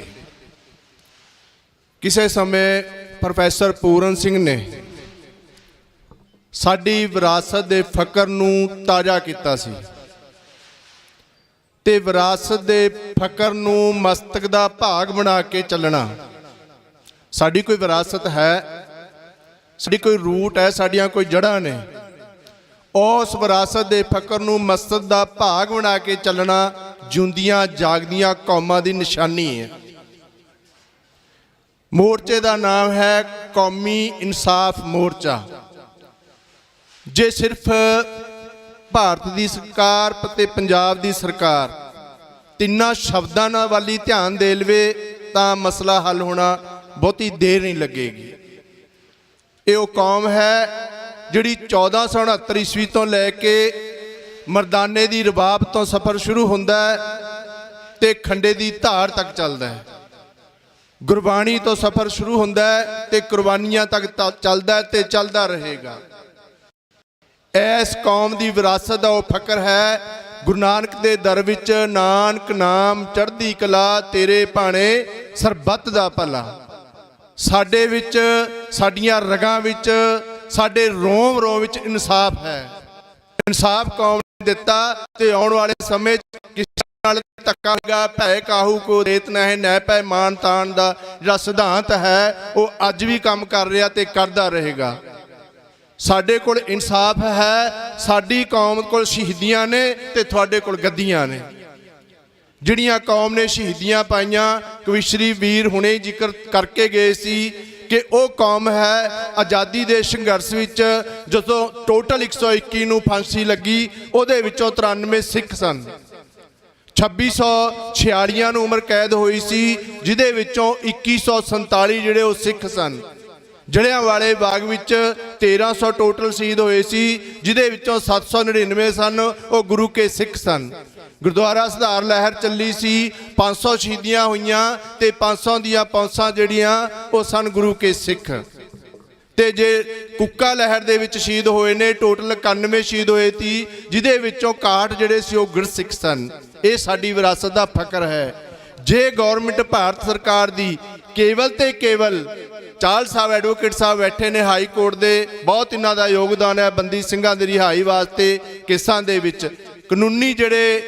ਕਾਨੂੰਨੀਆਂ ਜਿਹੜੀਆਂ ਉਲਝਣਾਂ ਨੇ ਉਹ ਜਾਣਦੇ ਨੇ, ਪਰ ਮੇਰੇ ਖਿਆਲ ਵਿੱਚ ਜੇ ਭਾਰਤ ਦੀ ਸਰਕਾਰ ਸਿੱਖ ਕੌਮ ਦਾ ਕੌਮੀ ਇਨਸਾਫ ਮੋਰਚਾ ਨਾਲ ਆਪਾਂ ਕੌਮ ਦੀ ਗੱਲ ਕਰ ਰਹੇ ਹਾਂ, ਜੇ ਸਿੱਖ ਕੌਮ ਦਾ ਕੇਵਲ ਤੇ ਕੇਵਲ ਯੋਗਦਾਨ ਹੀ ਦੇਖ ਲਵੇ, ਯੋਗਦਾਨ 1947 ਤੋਂ ਪਹਿਲਾਂ ਦਾ ਤੇ ਯੋਗਦਾਨ 1947 ਦੇਸ਼ ਆਜ਼ਾਦ ਹੋਣ ਤੋਂ ਬਾਅਦ ਦਾ ਤੇ ਅੱਜ ਦਾ। ਕਰੋਨਾ ਕਾਲ ਆਇਆ, ਅਮਰੀਕਾ ਦੇ ਰਾਸ਼ਟਰਪਤੀ ਨੇ ਟਰੰਪ ਨੇ ਤਾਂ ਇਹ ਉਹਨਾਂ ਨੇ स्टेटमेंट ਦਿੱਤੀ कि हर देश में हर स्टेट में हर जगह पे गुरुद्वारा साहब होना चाहिए, क्योंकि कोरोना काल च लंगरां राहीं जिहड़ा सेवावां होईयां ने सारे वर्ल्ड दा सिर चुकिया है। उस तो बाद किसानी अंदोलन जिहड़ा पूरे वर्ल्ड दे विच एक मिसाल बन के सामने आया, ये साडी कौम है। तो फिर इंसाफ की जो गल आउंदी है, गुरु नानक साहब तो लै करके गुरु गोबिंद सिंह महाराज तक ते जुगो जुग अटल धन श्री गुरु ग्रंथ साहिब महाराज कौम दे हर गुरसिख दे अंदर ओदे रगा रगा विच ते रोम रोम दे इंसाफ छुपिया होया है। उस इंसाफ नूं सामने रख के कौम दियां शहीदियां होईयां ते उन्हां शहीदियां राहीं अज ओह गद्दियां ते बैठे ने जिहड़े इधर ध्यान नहीं दे रहे। मोर्चा जा धरना, जे मोर्चे नूं दो शब्दां च वंड लोगे, मोह प्लस रचा, भी मैं भी रचिया होया, जां मोर्चा मोर एक पासे कर लो, चा मेरा चा। ये जिहड़ा जज्बा है पंजाब जिंदा गुरां दे नां, केवल पंजाब ही नहीं देश विदेश दे विच जिथे भी कोई गुरसिख, चाहे बच्चा है, चाहे जवान है, चाहे बजुर्ग है, वो पंथ नाल, वो श्री हरमंदर साहब नाल, श्री अकाल तख्त साहब नाल, श्री आनंदपुर साहब नाल, श्री हजूर साहब नाल, श्री पटना साहब नाल हर अपनी विरासत नाल जुड़िया होया है। केवल पंजाब ही नहीं गुरां दे नां ते जिंदा, देश विदेश दे विच हर एक गुरसिख गुरां दे नां ते जिंदा है। ते पंथ ते जदों कोई भीड़ पैंदी है, कोई पंथ ते अंदोलन चलदा है, जिवें बाबा मोहन सिंह जी, बाबा प्रताप सिंह जी, भाई जतिंदर सिंह जी, भाई जगतार सिंह जी ते भाई बलजिंदर सिंह जी कविश्री जत्था हुणे आप ही निहाल करके गए, 600 किलोमीटर तो चल के आए ने। कल सवेर दे तुरे हुए रात पहुँचे तो रात थोड़ा आराम करके हुण आप जी दे दर्शन किए ने उन्होंने, फिर होला महला श्री आनंदपुर साहब जाके दर्शन करने ने। जो पंथ नाल जुड़े हुए ने वो जज्बे उन्होंने जुड़े हुए ने। कौम कोल जज्बा है तो देश दियां सरकारां कोल संविधान है, पर दूरे मापदंड वरते जांदे ने। चाहल साहब बैठे ने, संविधान के अंदर जिन्ने भी आर्टिकल ने ਉਹਦੀਆਂ ਕੀ ਪਰਿਭਾਸ਼ਾਵਾਂ ਬਣਦੀਆਂ ਨੇ। ਜੇ ਰਾਜੀਵ ਗਾਂਧੀ ਦੇ ਕਤਲ ਰਿਹਾ ਹੋ ਸਕਦੇ ਨੇ, ਜੇ ਸਰਸੇ ਵਾਲਾ ਸਾਧ ਪਰੌਲ ਤੇ ਆ ਸਕਦਾ ਹੈ, ਕਿ ਸਾਡੇ ਬੰਦੀ ਸਿੰਘ ਰਿਹਾ ਨਹੀਂ ਹੋ ਸਕਦੇ? ਇਹ ਜਿਹੜੇ ਪ੍ਰਸ਼ਨ ਨੇ ਅੱਜ ਤੋਂ ਨਹੀਂ, ਕੇਵਲ ਮੈਂ ਹੀ ਨਹੀਂ ਇਹ ਪ੍ਰਸ਼ਨ ਕਰ ਰਿਹਾ, ਜਿੰਨੇ ਵੀ ਬੁਲਾਰੇ 100 ਸਿਆਣੇ ਇੱਕੋ ਮਤ, ਜਿੰਨੇ ਵੀ ਬੋਲ ਕੇ ਜਾਂਦੇ ਨੇ ਇੱਥੇ ਬੋਲਣ, ਬਾਹਰ ਮੀਡੀਆ 'ਚ ਬੋਲਣ, ਉਹਨਾਂ ਦੇ ਇਹੀ ਪ੍ਰਸ਼ਨ ਹੁੰਦੇ ਨੇ ਕਿ ਸੰਵਿਧਾਨ ਦੀਆਂ ਦੋ ਪਰਿਭਾਸ਼ਾਵਾਂ ਕਿਵੇਂ? ਸਿੱਖਾਂ ਤੇ ਸੰਵਿਧਾਨ ਕੋਈ ਹੋਰ ਲਾਗੂ ਹੁੰਦਾ ਤੇ ਬਾਕੀ ਦੇਸ਼ ਵਿੱਚ ਕੀ ਹੋਰ ਲਾਗੂ ਹੁੰਦਾ ਤੇ ਪਰ ਸਰਕਾਰਾਂ ਵੱਲੋਂ ਇਹਨਾਂ ਸਵਾਲਾਂ ਦੇ ਜਵਾਬ ਨਹੀਂ ਦਿੱਤੇ ਜਾਂਦੇ। CID ਦੀ ਰਿਪੋਰਟਾਂ ਸਰਕਾਰਾਂ ਕੋਲ ਜਾਂਦੀਆਂ ਨੇ, ਉਹ ਸਟੇਟਮੈਂਟ ਜਾਰੀ ਕਰ ਦੇਣ ਕਿ ਰਾਜੀਵ ਗਾਂਧੀ ਦੇ ਕਿਵੇਂ ਜਿਹੜੇ ਉਹ ਰਿਹਾ ਹੋਏ ਨੇ। ਦੂਸਰਾ ਪਰੌਲ ਜਿਹੜਾ ਝੁੱਠੇ ਸਾਧ ਵਾਲੇ ਨੂੰ ਦਿੱਤੀ ਗਈ ਹੈ, ਕੀ ਹਰਿਆਣੇ ਸਰਕਾਰ ਨੇ ਲਿਖਿਆ ਹੈ ਕਿ ਉਹਦਾ ਆਚਰਣ ਬੜਾ ਚੰਗਾ ਸੀ, ਉਹਨੇ ਵੱਡਾ ਕੋਈ ਜ਼ੁਲਮ ਨਹੀਂ ਸੀ ਕੀਤਾ, ਉਹ ਬੜਾ ਚੰਗਾ ਬੰਦਾ। ਜਦੋਂ ਉਹ ਪੈਟਰੋਲ ਦਾ ਟੈਂਕ ਭਰ ਕੇ ਪੰਚਕੂਲੇ ਲਿਆਇਆ ਸੀ, ਉਦੋਂ ਸਾਰੇ ਪੰਚਕੂਲੇ ਨੂੰ ਫੁੱਕਣ ਨੂੰ ਫਿਰਦਾ ਸੀ, ਉਦੋਂ ਉਹਦਾ ਆਚਰਣ ਕਿਵੇਂ ਦਾ ਸੀ? ਕੀ ਹਰਿਆਣਾ ਸਰਕਾਰ ਜਾਂ ਮੌਕੇ ਦੀਆਂ ਸਰਕਾਰਾਂ, ਕਿਉਂਕਿ ਇੱਧਰ ਸ਼ਹੀਦੀਆਂ ਨੇ ਉੱਧਰ ਗੱਦੀਆਂ ਨੇ, ਤੇ ਕੇਵਲ ਤੇ ਕੇਵਲ ਨਿਸ਼ਾਨਾ ਹੁੰਦਾ ਕਿ ਆਉਣ ਵਾਲੀਆਂ ਚੋਣਾਂ 'ਚ ਜਾਣ ਵਾਲੇ ਸਮੇਂ 'ਚ ਗੱਦੀਆਂ ਕਿਵੇਂ ਕਾਇਮ ਰਹਿਣਗੀਆਂ। ਤੇ ਸਾਡੇ ਇੱਥੇ ਜਿੰਨੀ ਚਰਚਾ ਚੱਲਦੀ ਹੈ, ਜਿੰਨੀ ਵਿਚਾਰਾਂ ਚੱਲਦੀਆਂ ਨੇ ਕਿ ਜੋ ਲੋੜ ਪਏ ਤਾਂ ਸ਼ਹੀਦੀਆਂ ਕਿਵੇਂ ਦੇਵਾਂਗੇ। ਸਾਡੇ ਦਾ ਪਾਠ ਸ਼ਹੀਦੀਆਂ ਦਾ ਹੀ ਚੱਲਦਾ ਹੈ, ਤੇ ਉਹਨਾਂ ਦੇ ਪਾਠ ਜਿਹੜਾ ਉਹ ਗੱਦੀਆਂ ਦਾ ਚੱਲਦਾ ਹੈ ਕਿ ਆਉਣ ਵਾਲੇ ਸਮੇਂ 'ਚ ਇਲੈਕਸ਼ਨਾਂ ਕਿਵੇਂ ਲੜੀਏ, ਕਿਹੜੇ ਹੱਥ ਕੰਡੇ ਵਰਤੇ ਜਾਣ ਕਿ ਸਾਨੂੰ ਗੱਦੀਆਂ ਪ੍ਰਾਪਤ ਹੋਣ, ਦੁਆਰੇ ਸਰਕਾਰ ਹੋਂਦ 'ਚ ਆਵੇ। ਲੇਕਿਨ ਜੋ ਕੌਮ ਦਾ ਜਜ਼ਬਾ ਹੈ, ਚਾਹੇ ਪਿਛਲਾ ਇਤਿਹਾਸ ਸਰਕਾਰਾਂ ਦੇਖ ਲੈਣ, ਆਉਣ ਵਾਲੇ ਸਮੇਂ 'ਚ ਕਿਸਾਨੀ ਅੰਦੋਲਨ ਇੱਕ ਮਿਸਾਲ ਕਾਇਮ ਕੀਤੀ ਹੈ ਕਿ ਇਹ ਜਿਹੜੀ ਕੌਮ ਹੈ ਆਪਣੇ ਇਤਿਹਾਸ ਨੂੰ ਭੁੱਲੀ ਨਹੀਂ, ਇਹ ਆਪਣੇ ਵਿਰਾਸਤ ਦੇ ਫਕਰ ਨੂੰ ਮਸਤਕ ਦਾ ਭਾਗ ਬਣਾ ਕੇ ਚੱਲ ਰਹੀ ਹੈ। ਤੇ ਸੱਚੇ ਪਾਤਸ਼ਾਹ ਧੰਨ ਧੰਨ ਸ੍ਰੀ ਗੁਰੂ ਗ੍ਰੰਥ ਸਾਹਿਬ ਮਹਾਰਾਜ, ਬਾਬਾ ਮੋਹਨ ਸਿੰਘ ਜੀ ਹੁਣੇ ਇਸ਼ਾਰੇ ਕਰਕੇ ਗਏ ਨੇ ਕਿ ਤੁਸੀਂ ਅਰਦਾਸਾਂ ਕਰੋ, ਬਾਣੀ ਦਾ ਓਟ ਆਸਰਾ ਲਓ ਤੇ ਕੌਮ 'ਚ ਏਕਤਾ ਹੋਵੇ ਤੇ ਜੁੜੇ ਹੋਏ ਤਾਂ ਸਾਰੇ ਭਾਵੇਂ ਇੱਥੇ ਕੁਝ ਗਿਣਤੀ 'ਚ ਆਪਾਂ ਪਹੁੰਚੇ ਆ, ਪਰ ਜਿੱਥੇ ਵੀ ਕੋਈ ਗੁਰੂ ਕਾ ਸਿੱਖ ਬੈਠਾ ਹੈ, ਗੁਰੂ ਨਾਨਕ ਲੇਵਾ ਸਿੱਖ ਸੰਗਤ ਜਾਂ ਕਿਸੇ ਵੀ ਧਰਮ ਨੂੰ ਮੰਨਣ ਵਾਲਾ, ਮਜ਼ਹਬ ਨੂੰ ਮੰਨਣ ਵਾਲਾ, ਜਿਹੜਾ ਇਨਸਾਫ ਪਸੰਦ ਜਾਂ ਜਿਹੜਾ ਇੱਕ ਇਨਸਾਨ ਹੈ, ਜਿਹੜਾ ਇੱਕ ਚੰਗਾ ਬੰਦਾ ਹੈ, ਉਹ ਜ਼ਰੂਰ ਹਾਂ ਦਾ ਨਾਰਾ ਜਿਹੜਾ ਹੈ ਉਹ ਦਿਲੋਂ ਮਾਰ ਰਿਹਾ ਹੈ। ਸੋ ਤਵਾੜਾ ਸਾਹਿਬ ਦੀ ਸੰਸਥਾ ਸ਼੍ਰੀਮਾਨ ਸੰਤ ਬਾਬਾ ਲਖਵੀਰ ਸਿੰਘ ਜੀ ਤਵਾੜਾ ਸਾਹਿਬ ਵਾਲੇ ਮੌਜੂਦਾ ਮੁਖੀ ਟਰਸਟ ਤਵਾੜਾ ਸਾਹਿਬ ਰਾਜਸਥਾਨ ਵਿਖੇ ਪ੍ਰਚਾਰ ਫੇਰੀ ਤੇ ਗਏ ਹੋਏ ਨੇ। ਸੋ ਉਹਨਾਂ ਵੱਲੋਂ ਦਾਸ ਨੇ ਸੰਗਤ ਸਮੇਤ ਔਰ ਮਹਾਂਪੁਰਖ ਉੱਤਰਾਖੰਡ ਤੋਂ ਯੂਪੀ ਤੋਂ ਆਏ ਨੇ, ਸਾਰੇ ਜਥੇ ਨੇ, ਸਾਰੀਆਂ ਸੰਗਤਾਂ ਨੇ ਹਾਜ਼ਰੀ ਭਰੀ ਹੈ। ਸੋ ਆਉਣ ਵਾਲੇ ਸਮੇਂ 'ਚ ਇਸੇ ਤਰ੍ਹਾਂ ਯੋਗਦਾਨ ਸੰਸਥਾ ਵੱਲੋਂ ਜਾਰੀ ਰਹੇਗਾ ਤੇ ਆਪਾਂ ਬਸ ਜੁੜੇ ਰਹਿਣਾ ਹੈ ਅਰਦਾਸ ਵਿੱਚ ਬਾਣੀ ਨਾਲ। ਤੇ ਬਾਪੂ ਗੁਰਚਰਨ ਸਿੰਘ ਜੀ ਹੁਣੇ ਬੋਲ ਕੇ ਗਏ ਨੇ ਕਿਹੜੀਆਂ ਉਮਰਾਂ ਨੇ, ਜਵਾਨ ਪੁੱਤ ਜੇਲ੍ਹ 'ਚ ਗਿਆ ਸੀ ਤੇ ਇਹਨਾਂ ਦੀ ਕਿਹੜੀ ਬਜ਼ੁਰਗੀ ਉਮਰ ਆ ਗਈ ਤੇ ਇੱਥੇ ਅੰਦੋਲਨਾਂ ਵਿੱਚ ਸੰਘਰਸ਼ ਕਰ ਰਹੇ ਨੇ। ਸੋ ਇਹਨਾਂ ਨੂੰ ਵੀ ਗੁਰੂ ਮਹਾਰਾਜ ਚੜ੍ਹਦੀ ਕਲਾ ਬਖਸ਼ਣ, ਹੋਈਆਂ ਭੁੱਲਾਂ ਦੀ ਖਿਮਾ। ਫਤਿਹ ਬੁਲਾਓ। ਵਾਹਿਗੁਰੂ ਜੀ ਕਾ ਖਾਲਸਾ, ਵਾਹਿਗੁਰੂ ਜੀ ਕੀ ਫਤਿਹ। ਵਾਹਿਗੁਰੂ ਜੀ ਕਾ ਖਾਲਸਾ, ਵਾਹਿਗੁਰੂ ਜੀ ਕੀ ਫਤਿਹ। ਇਹ ਸਨ ਬਾਬਾ ਸੁਖਿੰਦਰ ਸਿੰਘ ਜੀ ਰਤਵਾੜਾ ਸਾਹਿਬ, ਜਿਨ੍ਹਾਂ ਨੇ ਕਿ ਸਾਨੂੰ ਦੱਸਿਆ ਕਿ ਭਾਰਤ ਦੀ ਆਜ਼ਾਦੀ ਦੇ ਵਿੱਚ ਸਭ ਤੋਂ ਵੱਧ ਕੁਰਬਾਨੀਆਂ ਪੰਜਾਬੀਆਂ ਦੀਆਂ ਸੀ, ਸਿੱਖਾਂ ਦੀਆਂ ਸੀ, ਪਰ ਸਾਨੂੰ ਇਨਸਾਫ ਨਹੀਂ ਮਿਲਿਆ। ਅੱਜ ਤੱਕ ਸੰਵਿਧਾਨ ਹੋਰਾਂ ਵਾਸਤੇ ਅਲੱਗ ਹੈ ਤੇ ਸਿੱਖਾਂ ਵਾਸਤੇ ਅਲੱਗ ਹੈਗਾ। ਸੋ ਇਸ ਇਨਸਾਫ ਨੂੰ ਲੈਣ ਵਾਸਤੇ ਹੀ ਇਹ ਸੰਗਤਾਂ ਇੱਥੇ ਪਹੁੰਚੀਆਂ ਤੇ ਹਰ ਰੋਜ਼ ਅਰਦਾਸਾਂ ਕਰ ਰਹੀਆਂ ਤਾਂ ਕਿ ਸਿੱਖ ਕੌਮ ਨੂੰ, ਘੱਟ ਗਿਣਤੀ ਕੌਮਾਂ ਨੂੰ ਜਿਹੜਾ ਇਨਸਾਫ ਮਿਲੇ, ਸੰਵਿਧਾਨ ਸਭ ਲਈ ਬਰਾਬਰ ਹੋਵੇ। ਜਦੋਂ ਇਹ ਸੰਵਿਧਾਨ ਦੀਆਂ ਕਸਮਾਂ ਖਾਂਦੇ ਹੈਗੇ ਤੇ ਫਿਰ ਸੰਵਿਧਾਨ ਦੀ ਅਦੂਲੀ ਕਰਦੇ ਹੈ। ਸੋ ਗੁਰੂ ਸਾਹਿਬ ਇਹਨਾਂ ਨੂੰ ਜ਼ਰੂਰ ਇਸ ਗੱਲ ਦੀ ਸਜ਼ਾ ਦੇਣਗੇ, ਕਿਉਂਕਿ ਬਿਰਥੀ ਕਦੇ ਨਾ ਹੋਵੇ ਜਨ ਕੀ ਅਰਦਾਸ। ਸੋ ਤੁਹਾਡੀਆਂ ਅਰਦਾਸਾਂ ਬਿਰਥੀਆਂ ਨਹੀਂ ਜਾਣਗੀਆਂ। ਸੋ ਗੁਰੂ ਸਾਹਿਬ ਕਿਰਪਾ ਕਰਨ, ਛੇਤੀ ਤੋਂ ਛੇਤੀ ਇਹ ਇਨਸਾਫ ਸਿੱਖ ਕੌਮ ਨੂੰ ਮਿਲੇ। ਤੇ ਮੈਂ ਹੁਣ ਬੇਨਤੀ ਕਰਾਂ ਜਗਤਾਰ ਸਿੰਘ ਜੀ ਬਾਜਵਾ, ਉਹ ਆਪ ਦੇ ਨਾਲ ਵਿਚਾਰਾਂ ਸਾਂਝੀਆਂ ਕਰਨਗੇ ਤੇ ਉਹਨਾਂ ਤੋਂ ਬਾਅਦ ਬਲਜਿੰਦਰ ਸਿੰਘ ਮਾਨ ਕਿਸਾਨ ਨੇਤਾ, ਉਹ ਵੀ ਇਹਨਾਂ ਦੇ ਨਾਲ ਆਏ ਹੈਗੇ, ਉਹ ਵਿਚਾਰਾਂ ਕਰਨਗੇ। ਤੇ ਉਹਨਾਂ ਤੋਂ ਉਪਰੰਤ ਭਾਈ ਦਰਸ਼ਨ ਸਿੰਘ ਜੀ USA, ਉਹ 5 ਮਿੰਟ ਲਈ ਆਪ ਦੇ ਨਾਲ ਵਿਚਾਰਾਂ ਸਾਂਝੀਆਂ ਕਰਨਗੇ।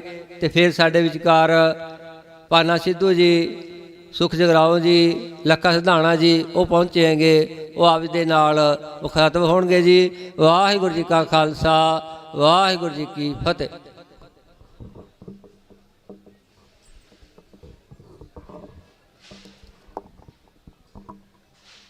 ਵਾਹਿਗੁਰੂ ਜੀ ਕਾ ਖਾਲਸਾ, ਵਾਹਿਗੁਰੂ ਜੀ ਕੀ ਫਤਿਹ। ਪਾਵਨ ਪਵਿੱਤਰ ਸ਼੍ਰੀ ਗੁਰੂ ਗ੍ਰੰਥ ਸਾਹਿਬ ਜੀ ਦੀ ਅਗਵਾਈ ਵਿੱਚ ਆਪਾਂ ਸਾਰੀਆਂ ਸੰਗਤਾਂ, ਜਥੇਬੰਦੀਆਂ ਇੱਕ ਮਿਸ਼ਨ ਨੂੰ ਲੈ ਕੇ ਇੱਕ ਉਪਰਾਲਾ ਕੀਤਾ ਜਾ ਰਿਹਾ ਕਿ ਆਪਾਂ ਇਸ ਦੇਸ਼ ਨੂੰ ਬਣਾਉਣ ਵਾਲੇ ਲੋਕ, ਇਸ ਦੇਸ਼ ਨੂੰ ਬਚਾਉਣ ਵਾਲੇ ਲੋਕ ਅੱਜ ਆਪਣੇ ਲਈ ਇਨਸਾਫ ਮੰਗ ਰਹੇ। ਅਸੀਂ ਆ ਰਹੇ ਸੀਗੇ ਯੂਪੀ ਉੱਤਰਾਖੰਡ ਤੋਂ, ਬਾਬਾ ਪ੍ਰਤਾਪ ਸਿੰਘ ਜੀ, ਬਾਬਾ ਮੋਹਨ ਸਿੰਘ ਜੀ ਉਹਨਾਂ ਦੇ ਨੇਤਰਤਵ 'ਚ, ਤੇ ਗੱਲ ਬਾਬਾ ਜੀ ਕਹਿ ਰਹੇ ਸੀਗੇ ਕਿ ਇਹ ਮਸਲਾ ਤੇ ਹੁਣ ਹੱਲ ਹੋਣਾ ਹੀ ਹੈ, ਕਿਉਂਕਿ ਸਵਾਬ ਵੀ ਉਦੋਂ ਬਣਦਾ ਗੁਰੂ ਗ੍ਰੰਥ ਸਾਹਿਬ ਜੀ ਦੀ ਕਿਰਪਾ ਜਾਂ ਸਾਡੇ ਗੁਰੂਆਂ ਦੀ ਕਿਰਪਾ ਜਦੋਂ ਹੋਣ ਲੱਗ ਜਾਵੇ, ਆਪਾਂ ਇਕਜੁੱਟ ਹੋਣ ਲੱਗ ਜਾਈਏ, ਸਮਝੋ ਕਿ ਉਸ ਸਮੱਸਿਆ ਦਾ ਸਮਾਧਾਨ ਹੋਣਾ ਹੁੰਦਾ, ਤਾਂ ਹੀ ਸਵਾਬ ਬਣਦਾ। ਨਹੀਂ ਤਾਂ ਇੰਨੇ ਚਿਰ ਤੋਂ, ਇੰਨੇ ਲੰਬੇ ਸਮੇਂ ਤੋਂ ਸਾਡੇ ਜਿਹੜੇ ਬੰਦੀ ਸਿੰਘ ਨੇ ਜੇਲ੍ਹਾਂ ਵਿੱਚ, ਉਹਨਾਂ ਵਾਸਤੇ ਮੈਨੂੰ ਲੱਗਦਾ ਇੰਨੀ ਇਕਜੁੱਟਤਾ ਨਾਲ ਕਦੀ ਆਵਾਜ਼ ਜਿਹੜੀ ਹੈ ਉਹ ਸਾਡੀ ਬਣ ਨਹੀਂ ਪਾਈ। ਹੁਣ ਅਗਰ ਗੁਰੂ ਗ੍ਰੰਥ ਸਾਹਿਬ ਜੀ ਦੀ ਅਗਵਾਈ ਹੇਠ ਇਹ ਆਵਾਜ਼, ਇਹ ਮਿਸ਼ਨ, ਇਹ ਮੋਰਚਾ, ਇਹ ਧਰਨਾ ਜੋ ਚੱਲਿਆ ਤੇ ਇਹਦੀ ਸਫਲਤਾ ਵਿੱਚ ਆਪਾਂ ਨੂੰ ਕੋਈ ਸੰਦੇਹ ਨਹੀਂ ਹੋਣਾ ਚਾਹੀਦਾ। ਤੇ ਮੈਨੂੰ ਤੇ ਇਹ ਵੀ ਲੱਗਦਾ ਕਿ ਜਿੱਦਾਂ ਹੁਣੇ ਬਾਬਾ ਜੀ ਦੱਸ ਰਹੇ ਸੀਗੇ ਕਿ ਇਸ ਦੇਸ਼ ਦੀ ਆਜ਼ਾਦੀ ਵਿੱਚ ਸਾਡਾ ਅਗਰ 90% ਯੋਗਦਾਨ ਹੈ ਇਸ ਦੇਸ਼ ਨੂੰ ਪ੍ਰਾਪਤ ਕਰਨ ਵਾਸਤੇ ਤੇ ਫਿਰ ਇਸ ਦੇਸ਼ ਦਾ ਜਿਹੜਾ ਸੰਵਿਧਾਨ ਹੈ ਉਹਨੂੰ ਵੀ ਜੇ ਮੌਕੇ ਦੀਆਂ ਸਰਕਾਰਾਂ ਆਪਦੇ ਹਿਸਾਬ ਨਾਲ ਪ੍ਰਯੋਗ ਕਰਨ ਲੱਗ ਜਾਣਗੀਆਂ, ਕਿਤੇ ਨਾ ਕਿਤੇ ਉਸ ਸੰਵਿਧਾਨ ਦੀ ਵੀ ਮੈਂ ਤੇ ਕਹੂੰਗਾ ਜਿਹੜਾ ਇਹ ਕਦਰ ਨਹੀਂ ਸਰਕਾਰਾਂ ਜਿੱਤੋਂ ਕਰਦੀਆਂ, ਉਹ ਵੀ ਜ਼ਿੰਮੇਵਾਰੀ ਸ਼ਾਇਦ ਸਾਡੇ ਗੁਰੂਆਂ ਨੇ ਸਾਡੇ ਤੇ ਲਾਤੀ ਕਿ ਹੁਣ ਤੁਸੀਂ ਸੰਵਿਧਾਨ ਨੂੰ ਵੀ ਇਨਸਾਫ ਦਿਵਾਉਣਾ। ਇੱਕ ਹਿਸਾਬ ਨਾਲ ਅਸੀਂ ਆਪਦੇ ਬੰਦੀ ਸਿੰਘਾਂ ਨੂੰ ਇਨਸਾਫ ਦਿਵਾਉਣ ਦਾ ਮੋਰਚਾ ਨਹੀਂ ਹੈ। ਜਿਨ੍ਹਾਂ ਵੀ ਸਿੰਘਾਂ ਨੇ ਸ਼ੁਰੂਆਤ ਕੀਤੀ ਮੈਂ ਉਹਨਾਂ ਨੂੰ ਵਧਾਈ ਦੇਣਾ ਚਾਹੁੰਦਾ ਕਿ ਤੁਸੀਂ ਇਸ ਦੇਸ਼ ਦੇ ਸੰਵਿਧਾਨ ਦੀ ਵੀ ਰੱਖਿਆ ਦਾ ਇੱਕ ਉਪਰਾਲਾ ਕੀਤਾ ਹੈ ਕਿ ਸੰਵਿਧਾਨ ਦੇਸ਼ ਦਾ ਉਹ ਦੋ ਤਰੀਕੇ ਨਾਲ ਪ੍ਰਯੋਗ ਨਹੀਂ ਹੋ ਸਕਦਾ, ਉਹ ਦੋ ਤਰੀਕੇ ਨਾਲ ਵਰਤਿਆ ਨਹੀਂ ਜਾ ਸਕਦਾ ਕਿ ਕਿਸੇ ਵਾਸਤੇ ਉਹ ਕੁਝ ਹੋਰ ਹੋਵੇ, ਕਿਸੇ ਵਾਸਤੇ ਉਹ ਕੁਝ ਹੋਰ ਹੋਵੇ। ਇਸ ਮੰਗ ਨੂੰ ਲੈ ਕੇ, ਬੰਦੀ ਸਿੰਘਾਂ ਦੀ ਰਿਹਾਈ ਨੂੰ ਲੈ ਕੇ ਇਹ ਮੋਰਚਾ ਜਿਨ੍ਹਾਂ ਵੀ ਵੀਰਾਂ ਨੇ, ਸਿੰਘਾਂ ਨੇ, ਜਥੇਬੰਦੀਆਂ ਨੇ ਇਹ ਪ੍ਰੋਗਰਾਮ ਉਲੀਕਿਆ, ਮੈਂ ਗੁਰੂ ਸਾਹਿਬ ਦੇ ਚਰਨਾਂ ਵਿੱਚ ਅਰਦਾਸ ਬੇਨਤੀ ਕਰਦਾ ਹਾਂ ਕਿ ਆਪ ਜੀ ਦਾ ਇਹ ਉਪਰਾਲਾ ਸਫਲ ਹੋਵੇ ਤੇ ਸਾਡੇ ਉਹ ਵੀਰ ਜਿਹੜੇ ਲੰਬੇ ਸਮੇਂ ਤੋਂ ਜੇਲ੍ਹਾਂ ਵਿੱਚ ਨੇ ਉਹ ਸਾਡੇ ਵਿੱਚ ਆ ਸਕਣ। ਇੰਨਾ ਜ਼ਰੂਰ ਕਹੂੰਗਾ ਕਿਉਂਕਿ 13 ਮਹੀਨੇ ਦਾ ਜਿਹੜਾ ਤੁਹਾਡਾ ਹੀ ਸ਼ੁਰੂ ਕੀਤਾ ਹੋਇਆ, ਇੱਕ ਪੰਜਾਬ ਤੋਂ ਸ਼ੁਰੂ ਕੀਤਾ ਹੋਇਆ ਅੰਦੋਲਨ, ਕਿਸਾਨ ਅੰਦੋਲਨ, ਉਹਦੇ ਕੁਝ ਤਜਰਬੇ ਕਹਿ ਲਓ ਜਾਂ ਉੱਥੋਂ ਦੇ ਹਾਲਾਤਾਂ ਦੇ ਹਿਸਾਬ ਨਾਲ ਮੈਂ ਇੰਨਾ ਜ਼ਰੂਰ ਕਹਿਣਾ ਚਾਹੁੰਦਾ ਬਈ ਇੱਥੇ ਆਪਣੇ ਮੋਰਚੇ ਦੇ ਵਿੱਚ ਜੋਸ਼ ਤੇ ਹੋਸ਼ ਦਾ ਸੁਮੇਲ ਅਗਰ ਰਹੇਗਾ ਤੇ ਮੋਰਚਾ ਤਾਂ ਫਤਿਹ ਹੋਣਾ ਹੀ ਹੋਣਾ, ਫਿਰ ਉਹ ਘੱਟ ਸਮੇਂ 'ਚ ਫਤਿਹ ਹੋ ਜਾਏਗਾ। ਜੇ ਕਿਤੇ ਉਹ ਜਿਹੜਾ ਮੇਲ ਹੈ ਉਹ ਥੋੜਾ ਬਹੁਤ ਕਿਤੇ ਡਿਸਬੈਲੈਂਸ ਹੋਇਆ, ਫਿਰ ਹੋ ਸਕਦਾ ਥੋੜਾ ਸਮਾਂ ਲੱਗੇ, ਕਿਉਂਕਿ ਸਾਡੀ ਇੱਕ ਥੋੜੀ ਜੀ ਸਾਡੇ ਨੌਜਵਾਨਾਂ ਦੀ, ਮੈਂ ਆਪਦੀ ਗੱਲ ਕਰਾਂ, ਸਾਨੂੰ ਵੀ ਅੰਦੋਲਨ 'ਚ ਇਦਾਂ ਲੱਗਦਾ ਸੀਗਾ ਕਿ ਸਾਡੇ ਜਿਹੜੇ ਆਗੂ ਨੇ ਉਹ ਅੰਦੋਲਨ ਨੂੰ ਅੱਗੇ ਵਧਾਉਣ ਲਈ ਉਦਾਂ ਦਾ ਫੈਸਲਾ ਨਹੀਂ ਲੈ ਰਹੇ ਜਿੱਦਾਂ ਦਾ ਅਸੀਂ ਚਾਹੁੰਦੇ ਸੀ। ਪਰ ਬਾਅਦ 'ਚ ਸਮਝ 'ਚ ਆਈ ਕਿ ਜਿਹੜਾ ਤਜਰਬਾ ਹੈ ਉਹ ਅੱਜ ਦੇ ਸਮੇਂ ਦੇ ਵਿੱਚ,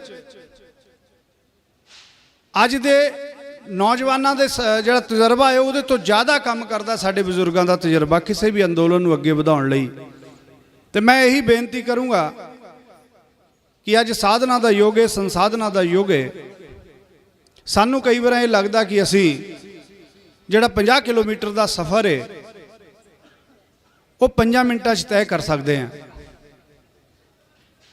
ਇਹ ਸਾਡਾ ਕੈਲਕੂਲੇਸ਼ਨ ਹੋ ਸਕਦਾ ਤੇ ਠੀਕ ਵੀ ਹੋ ਸਕਦਾ, ਪਰ ਉਸ 50 ਕਿਲੋਮੀਟਰ ਦੇ ਸਫ਼ਰ ਦੇ ਵਿੱਚ ਮੋੜ ਕਿੰਨੇ ਹੈ, ਕਿੱਥੇ ਸਾਨੂੰ ਹੌਲੀ ਚੱਲਣਾ ਪੈਣਾ, ਕਿੱਥੇ ਸਾਨੂੰ ਤੇਜ਼ ਚੱਲਣਾ ਪੈਣਾ, ਉਹ ਉਹੀ ਦੱਸ ਸਕਦਾ ਜਿਹੜਾ ਸਾਡੇ ਤੋਂ ਪਹਿਲਾਂ ਉਸ ਰਸਤੇ ਤੇ ਲੰਘਿਆ ਹੋਵੇ। ਤੇ ਸਾਡੇ ਬਜ਼ੁਰਗ ਜਿਹੜੇ ਵੀ ਇਸ ਮੋਰਚੇ ਦਾ ਨੇਤਰਤਵ ਕਰ ਰਹੇ ਆ, ਤੇ ਮੈਂ ਬੇਨਤੀ ਕਰੂੰਗਾ ਸਾਰੇ ਨੌਜਵਾਨਾਂ ਨੂੰ ਕਿ ਆਪਾਂ ਮੋਢੇ ਨਾਲ ਮੋਢਾ ਲਾ ਕੇ ਇਹਨਾਂ ਦੇ ਨਾਲ ਖਲੋਣਾ ਤੇ ਜਿੱਦਾਂ ਵੀ ਇਹ ਰਸਤਾ ਦੱਸਣਗੇ ਆਪਾਂ ਉੱਦਾਂ ਨਾਲ ਰਹਿਣਾ। ਕੋਈ ਆਪੋ ਧਾਪ ਨਹੀਂ ਕਰਨੀ ਕਿ ਅਸੀਂ, ਸਾਡਾ ਜਿਹੜਾ ਸਫ਼ਰ ਹੈ ਉਹ ਜ਼ਰੂਰ 5 ਮਿੰਟਾਂ 'ਚ ਹੀ ਪੂਰਾ ਕਰਨਾ, ਅਗਰ 7 ਮਿੰਟਾਂ 'ਚ ਵੀ ਹੋਏਗਾ, ਪਰ ਹੋਣਾ ਚਾਹੀਦਾ ਹੈ ਸਾਡੇ ਜਿਹੜੇ ਆਗੂ ਨੇ ਉਹਨਾਂ ਦੇ ਤਰੀਕੇ ਨਾਲ, ਉਹਨਾਂ ਦੇ ਜੋ ਵੀ ਉਹਨਾਂ ਨੇ ਉਲੀਕਿਆ ਹੋਵੇ ਉਹਦੇ ਨਾਲ। ਤੇ ਮੈਂ ਵਿਸ਼ਵਾਸ ਦਿਵਾਉਣਾ, ਵੇਖੋ ਵੀ ਪੰਜਾਬ ਦੀ ਸੰਗਤ, ਪੰਜਾਬ ਦੇ ਵੀਰੋ ਭਰਾਓ ਮਾਤਾਓ, ਅਸੀਂ ਉੱਤਰਾਖੰਡ 'ਚ ਰਹਿੰਦੇ ਹਾਂ, ਉੱਥੋਂ ਦੇ ਜੰਮ ਪਲੇ ਹਾਂ, ਪਰ ਜਦੋਂ ਵੀ ਕਿਤੇ ਪੰਜਾਬ 'ਚ ਕੋਈ ਹਲਕੀ ਜੀ ਵੀ ਇਦਾਂ ਲੱਗਦਾ ਤੇ ਸਾਨੂੰ ਫਿਰ ਇਦਾਂ ਲੱਗਦਾ ਕਿ ਸਾਡੇ ਪਰਿਵਾਰਾਂ ਨਾਲ ਕੁਝ ਹੋ ਰਿਹਾ। ਤੇ ਅਸੀਂ ਵਿਸ਼ਵਾਸ ਦਿਵਾਉਂਦੇ ਹਾਂ ਸਾਰੇ ਵੀਰ ਜਿੰਨੇ ਆਏ ਆ, ਜਦੋਂ ਵੀ ਇਸ ਮੋਰਚੇ ਤੇ, ਹੁਣ ਤੇ ਇੱਕ ਵਾਰ ਅਸੀਂ ਵਾਪਸ ਜਾਣਾ ਆ ਕਿਉਂਕਿ ਪ੍ਰੋਗਰਾਮ ਇਦਾਂ ਦਾ ਉਲੀਕਿਆ, ਅਗਰ ਐਮਰਜੈਂਸੀ ਵੀ ਕਿਤੇ ਤੁਸੀਂ ਕਾਲ ਕਰੋਗੇ ਤੇ ਹਮੇਸ਼ਾ ਜ਼ਿਆਦਾ ਤੋਂ ਜ਼ਿਆਦਾ 7-8 ਘੰਟੇ ਲੱਗਦੇ ਆ ਨਾਨ ਸਟਾਪ ਆਈਏ, ਤੇ ਅਸੀਂ ਆਪ ਜੀ ਦੀ ਸੇਵਾ ਵਿੱਚ ਹਾਜ਼ਰ ਰਵਾਂਗੇ। ਬਹੁਤ ਸਾਰੇ ਵੀਰ ਸਾਡੇ ਨਾਲ ਆਏ ਆ, ਮੈਂ ਉਹਨਾਂ ਦੀ ਹਾਜ਼ਰੀ ਜ਼ਰੂਰ ਲਵਾਉਣੀ ਚਾਹਾਂਗਾ ਤੁਹਾਡੇ ਕੋਲ। ਸਾਡੇ ਬਲਵਿੰਦਰ ਸਿੰਘ ਜੀ ਸਾਡੇ ਉੱਥੇ ਕਿਸਾਨ ਆਗੂ ਨੇ, ਉਹ ਵੀ ਆਏ ਹੋਏ ਨੇ। ਭਾਈ ਮਣੀ ਸਿੰਘ ਟਰਸਟ ਦੇ ਮਨਜਿੰਦਰ ਸਿੰਘ ਬਿੱਟਾ ਜੀ ਸਾਡੇ ਵਿੱਚ ਆਏ ਹੋਏ ਨੇ। ਹੋਰ ਜਿਹੜੇ ਸਾਥੀ ਆਏ ਨੇ, ਵਿੱਕੀ ਰੰਧਾਵਾ ਜੀ, ਪ੍ਰਭਜੋਤ ਸਿੰਘ ਜੀ ਆਏ ਹੋਏ ਨੇ। ਦਾਰਾ ਦਲੇਰ ਜੀ ਆਏ ਹੋਏ ਨੇ, ਮਾਨ ਸਾਹਿਬ ਦੇ ਬਾਰੇ ਤੁਸੀਂ ਸੁਣ ਲਿਆ, ਰਮੇਸ਼ ਜੀ ਆਏ ਹੋਏ ਨੇ, ਬਹੁਤ ਸਾਰੇ ਵੀਰ ਆਪ ਜੀ ਨੂੰ ਇਹ ਯਕੀਨ ਦਿਵਾਉਣ ਆਇਆ ਕਿ ਅਸੀਂ ਆਪ ਜੀ ਦੇ ਨਾਲ ਮੋਢਾ ਲਾ ਕੇ ਖੜੇ ਹਾਂ। ਜਦੋਂ ਵੀ ਤੁਸੀਂ ਯਾਦ ਕਰੋਗੇ ਆਪ ਜੀ ਦੀ ਸੇਵਾ ਵਿੱਚ ਹਾਜ਼ਰ ਹੋਵਾਂਗੇ। ਵਾਹਿਗੁਰੂ ਜੀ ਕਾ ਖਾਲਸਾ, ਵਾਹਿਗੁਰੂ ਜੀ ਕੀ ਫਤਿਹ। ਵਾਹਿਗੁਰੂ ਜੀ ਕਾ ਖਾਲਸਾ, ਵਾਹਿਗੁਰੂ ਜੀ ਕੀ ਫਤਿਹ। ਇਹ ਸਨ ਦਾ ਜਗਤਾਰ ਸਿੰਘ ਜੀ ਬਾਜਵਾ, ਜਿਨ੍ਹਾਂ ਨੇ ਕਿ ਮੋਰਚੇ ਨੂੰ ਪੂਰਾ ਸਮਰਪਣ ਦੇਣ ਲਈ ਵਚਨਬੱਧ ਹਨ ਅਤੇ ਭਰੋਸਾ ਦਵਾਇਆ ਕਿ ਹਰ ਸਮੇਂ ਅਸੀਂ ਮੋਰਚੇ ਦੇ ਨਾਲ ਹੈਗੇ। ਅਤੇ ਨਾਲ ਨੌਜਵਾਨਾਂ ਨੂੰ ਵੀ ਨਸੀਹਤ ਦਿੱਤੀ ਹੈ ਕਿ ਭਾਈ ਆਪਾਂ ਜ਼ਬਰ ਦਾ ਮੁਕਾਬਲਾ ਸਬਰ ਨਾਲ ਕਰਨਾ ਹੈ, ਕਾਹਲੇ ਨਹੀਂ ਪੈਣਾ, ਕਿਉਂਕਿ ਜਿਹੜੇ ਇਸ ਮੋਰਚੇ ਨੂੰ ਚਲਾ ਰਹੇ ਹੈ ਬਜ਼ੁਰਗ, ਉਹਨਾਂ ਦੇ ਬਹੁਤ ਲੰਬੇ ਤਜਰਬੇ ਹੈਗੇ। ਅਤੇ ਆਪਾਂ ਉਹ ਵੀ 2 ਮਿੰਟ ਲਈ ਆਪਦੇ ਨਾਲ ਵਿਚਾਰਾਂ ਸਾਂਝੀਆਂ ਕਰਨਗੇ। ਅਤੇ ਸਾਡੇ ਵਿਚਕਾਰ ਭਾਈ ਰਵਿੰਦਰ ਸਿੰਘ ਜੀ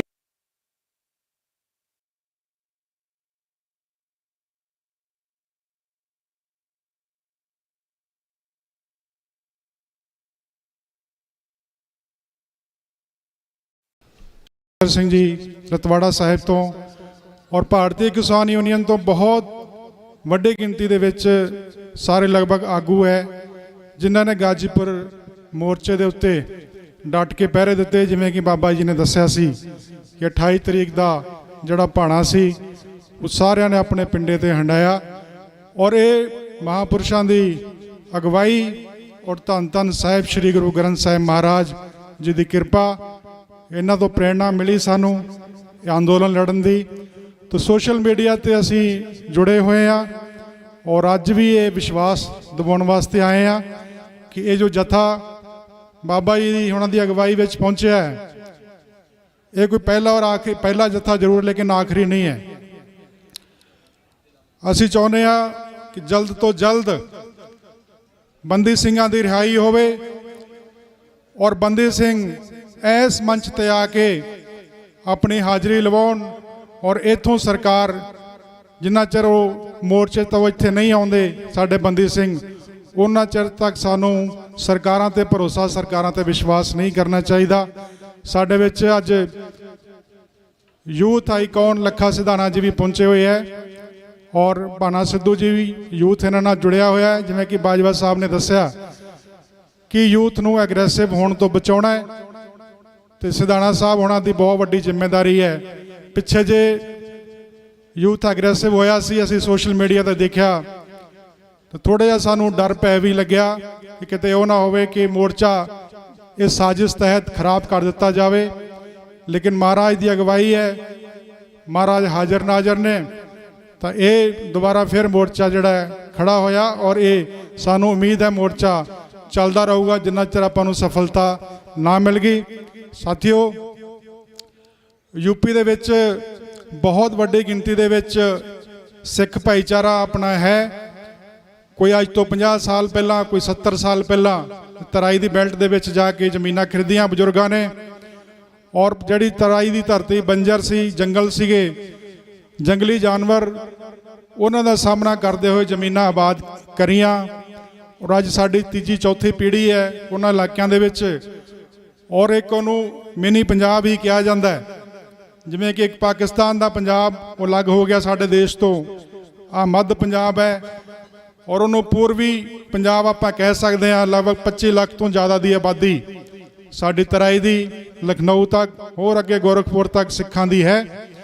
ਬਹੁਤ ਸਾਰੇ ਜੋ ਕਿ ਕਿਸਾਨ ਅੰਦੋਲਨ ਚੱਲਿਆ, ਬਹੁਤ ਸਾਰੇ ਕਿਸਾਨ ਵੀਰ ਉਹਨਾਂ ਇਲਾਕਿਆਂ ਦੇ ਵਿੱਚ ਗਏ ਔਰ ਲਖੀਮਪੁਰ ਦੇ ਵਿੱਚ ਵੀ ਕਿਸਾਨ ਜਥੇਬੰਦੀਆਂ, ਲਗਭਗ ਸਾਰੀਆਂ 32 ਜਥੇਬੰਦੀਆਂ, ਬਹੁਤ ਵੱਡਾ ਮੋਰਚਾ ਉੱਥੇ 3 ਦਿਨ ਦਾ ਮੋਰਚਾ ਲੱਗਿਆ ਸੀ। ਉਸ ਮੋਰਚੇ ਵਿੱਚ ਹੁਣ ਇੱਕ ਤਰੀਕੇ ਦਾ ਇੱਕ ਸਾਂਝ ਬਣ ਗਈ ਹੈ, ਇੱਕ ਭਾਈਚਾਰਕ ਸਾਂਝ ਬਣ ਗਈ ਹੈ ਹਰਿਆਣੇ ਦੀ, ਉੱਤਰ ਪ੍ਰਦੇਸ਼ ਦੀ ਔਰ ਪੰਜਾਬ ਦੀ। ਇਹ ਸਾਂਝ ਬਣੀ ਰਵੇ, ਟੁੱਟੇ ਨਾ, ਕਿਉਂਕਿ ਕੋਈ ਵੀ ਮੋਰਚਾ ਲੱਗਦਾ ਹੈ ਸਾਰੇ ਆਪਾਂ ਇਕੱਠੇ ਹੋ ਕੇ ਮੋਰਚਾ ਲਾਇਆ ਕਰੀਏ ਔਰ ਜਦੋਂ ਆਪਾਂ ਇਕੱਠੇ ਹੋਵਾਂਗੇ ਤੇ ਇੱਕ ਮੰਚ ਤੇ ਆਵਾਂਗੇ ਤਾਂ ਜਿੱਤ ਤੋਂ ਆਪਾਂ ਨੂੰ ਕੋਈ ਰੋਕ ਨਹੀਂ ਸਕਦਾ, ਜਿੱਤ ਨਿਸ਼ਚਿਤ ਹੋਊਗੀ। ਇਸ ਮੋਰਚੇ ਦੀ ਵੀ ਜਿੱਤ ਹੋਣੀ ਹੈ। ਮੈਂ ਜਿਵੇਂ ਕਿ ਆਪ ਜੀ ਨੂੰ ਦੱਸਣਾ ਚਾਹੁੰਦਾ ਕਿ ਲਖੀਮਪੁਰ ਦੇ ਵਿੱਚ ਜੋ ਸਾਡੇ ਬਹੁਤ ਵੱਡਾ ਦੁਖਾਂਤ ਵਾਪਰਿਆ ਸੀ ਉਸ ਟਾਈਮ, ਕਿਉਂਕਿ 5 ਸਾਡੇ ਕਿਸਾਨ ਜਿਹੜੇ ਨੇ ਵੀਰ ਉਹ ਸ਼ਹੀਦ ਕਰ ਦਿੱਤੇ ਗਏ ਸੀ, ਆਪ ਸਭ ਜਾਣਦੇ ਹੋ। ਉਹਦੇ ਵਿੱਚ ਸਾਡੇ 4 ਸਾਥੀ ਸਾਡੇ ਵੱਲੋਂ ਵੀ ਜਿਹੜੇ ਆਪਣੇ ਕਿਸਾਨ ਸੀ ਬੱਚੇ ਬਰਾਬਰ ਦੇ ਮੁਕੱਦਮੇ ਬਣਾ ਕੇ ਉਹਨਾਂ ਨੂੰ ਜੇਲ੍ਹਾਂ ਦੇ ਵਿੱਚ ਬੰਦ ਕਰ ਦਿੱਤਾ ਗਿਆ ਸੀ। 1.5 ਸਾਲ ਤੋਂ ਬਾਅਦ ਉਹਨਾਂ ਦੀ ਜ਼ਮਾਨਤ ਹੋਈ ਹੈ।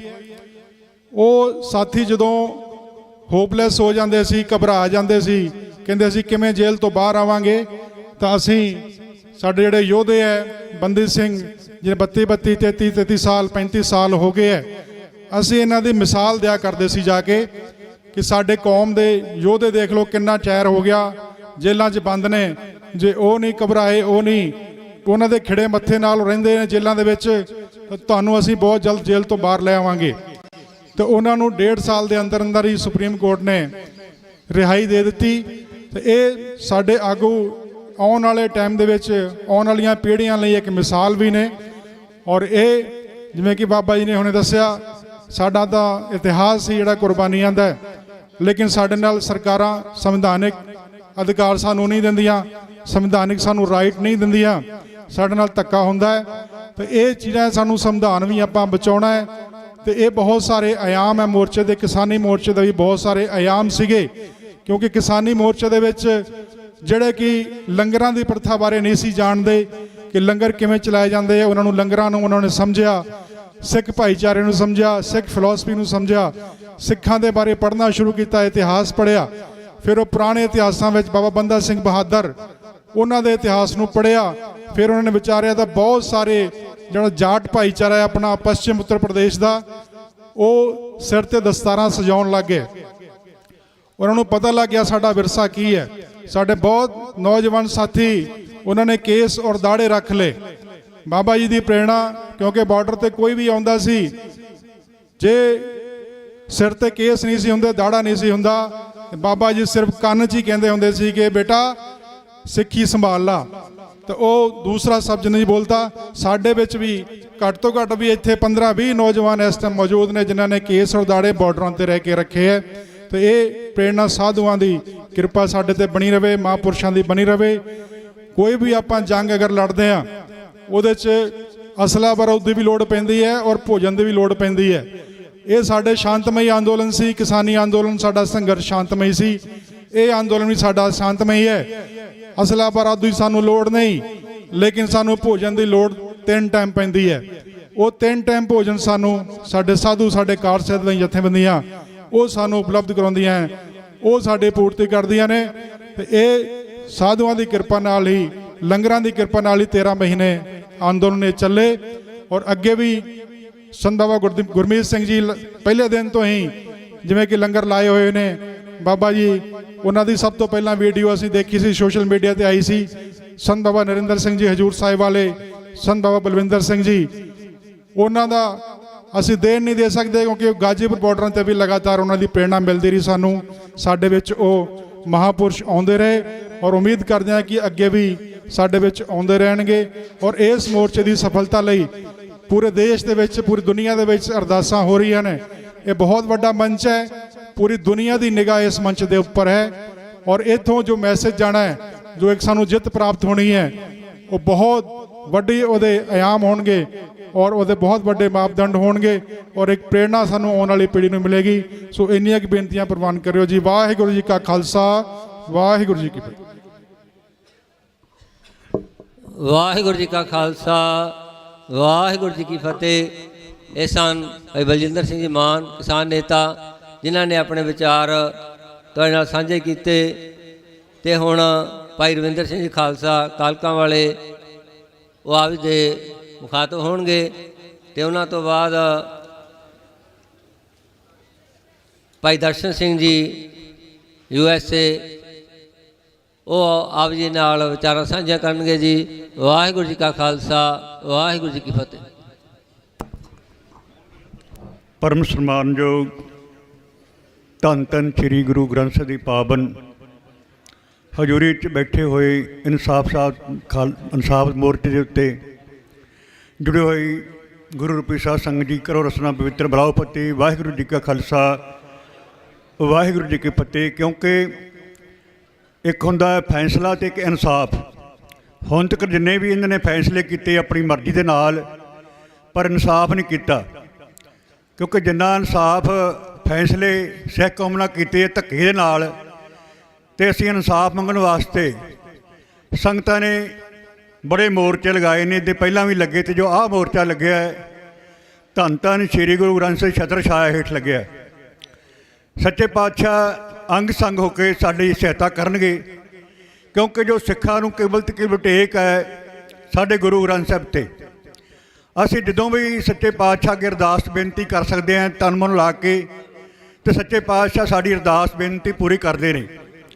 ਕਿਉਂਕਿ ਜੋ ਸਰਕਾਰਾਂ ਦੀ ਨੀਅਤ ਹੈ ਇਹ ਸਾਫ਼ ਨਹੀਂ ਲੱਗਦੀ, ਕਿਉਂਕਿ ਉਹਨਾਂ ਦੇ ਉੱਤੇ ਕੋਈ ਅਸਰ ਨਹੀਂ ਹੁੰਦਾ। ਅਸਰ ਹੁੰਦਾ ਤਾਂ ਹੈ, ਪਰ ਉਹਨੂੰ ਡਰ ਬੜਾ ਲੱਗਦਾ ਹੈ ਵੀ ਜੇ ਅਸੀਂ ਬੰਦੀ ਸਿੰਘ ਰਿਹਾਅ ਕਰ ਦਿੱਤੇ ਪਤਾ ਨਹੀਂ ਕੀ ਹੋ ਜਾਊਗਾ।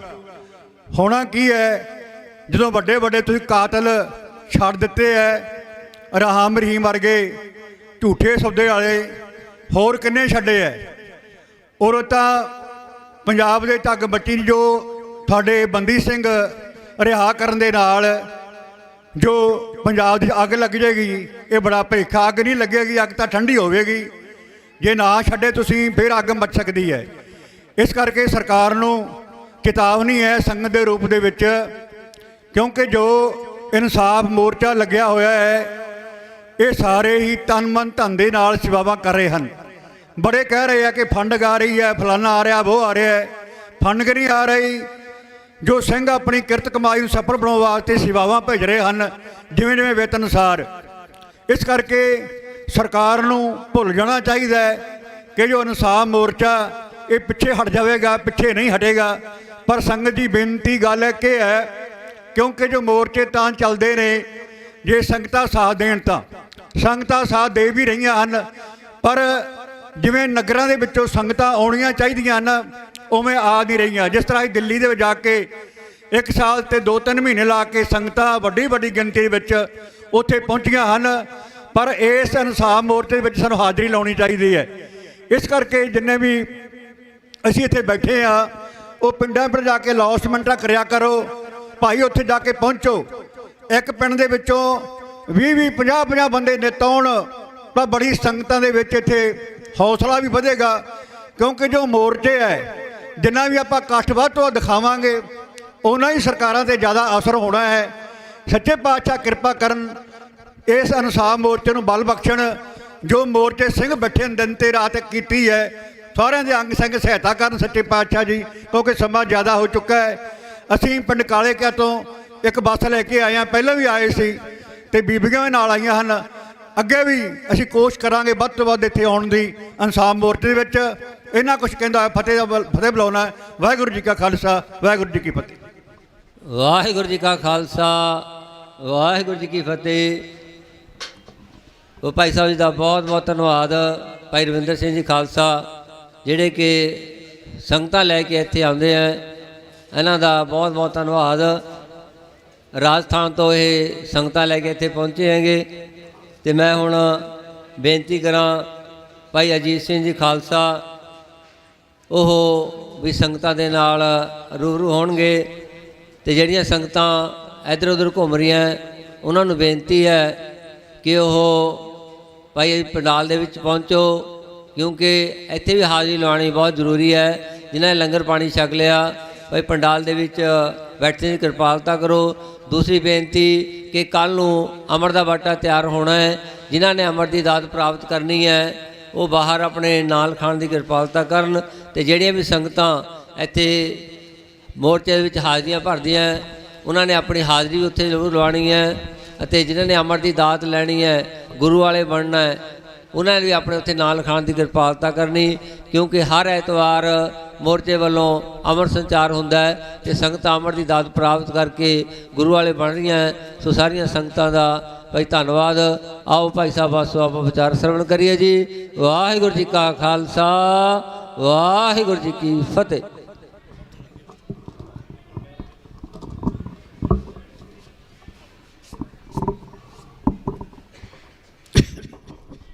ਧੰਨ ਧੰਨ ਗੁਰੂ ਗ੍ਰੰਥ ਸਾਹਿਬ ਜੀ ਦੀ ਪਾਵਨ ਪਵਿੱਤਰ ਗੋਦ ਵਿੱਚ जुड़ बैठी गुरु प्यारी साध संगत जीओ, अपनिया बेतियां नूं एकागर करके सतगुरु के चरणों नाल जोड़ के करी सारी संगत बुलाओ फतेह।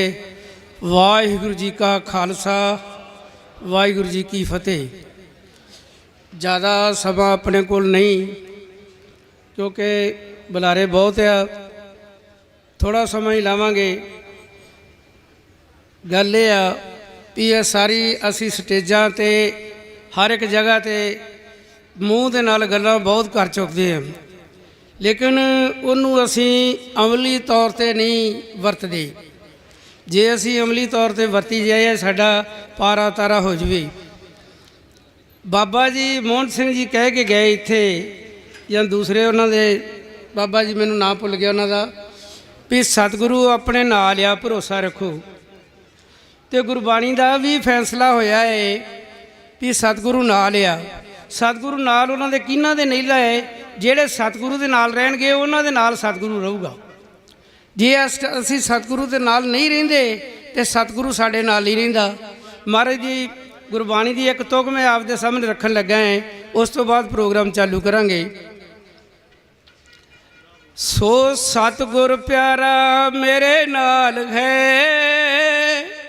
सो सतगुर प्यारा मेरे नाल है। बोलो सारे, सो सतगुर प्यारा मेरे नाल है, सो सतगुर प्यारा मेरे नाल है।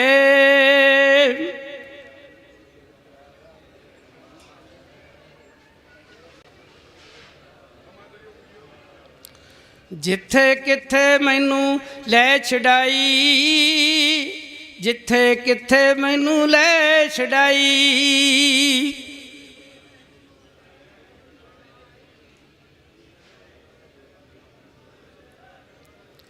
सो सतगुर प्यारा मेरे नाल है, प्यारा मेरे नाल है जी, प्यारा मेरे नाल है।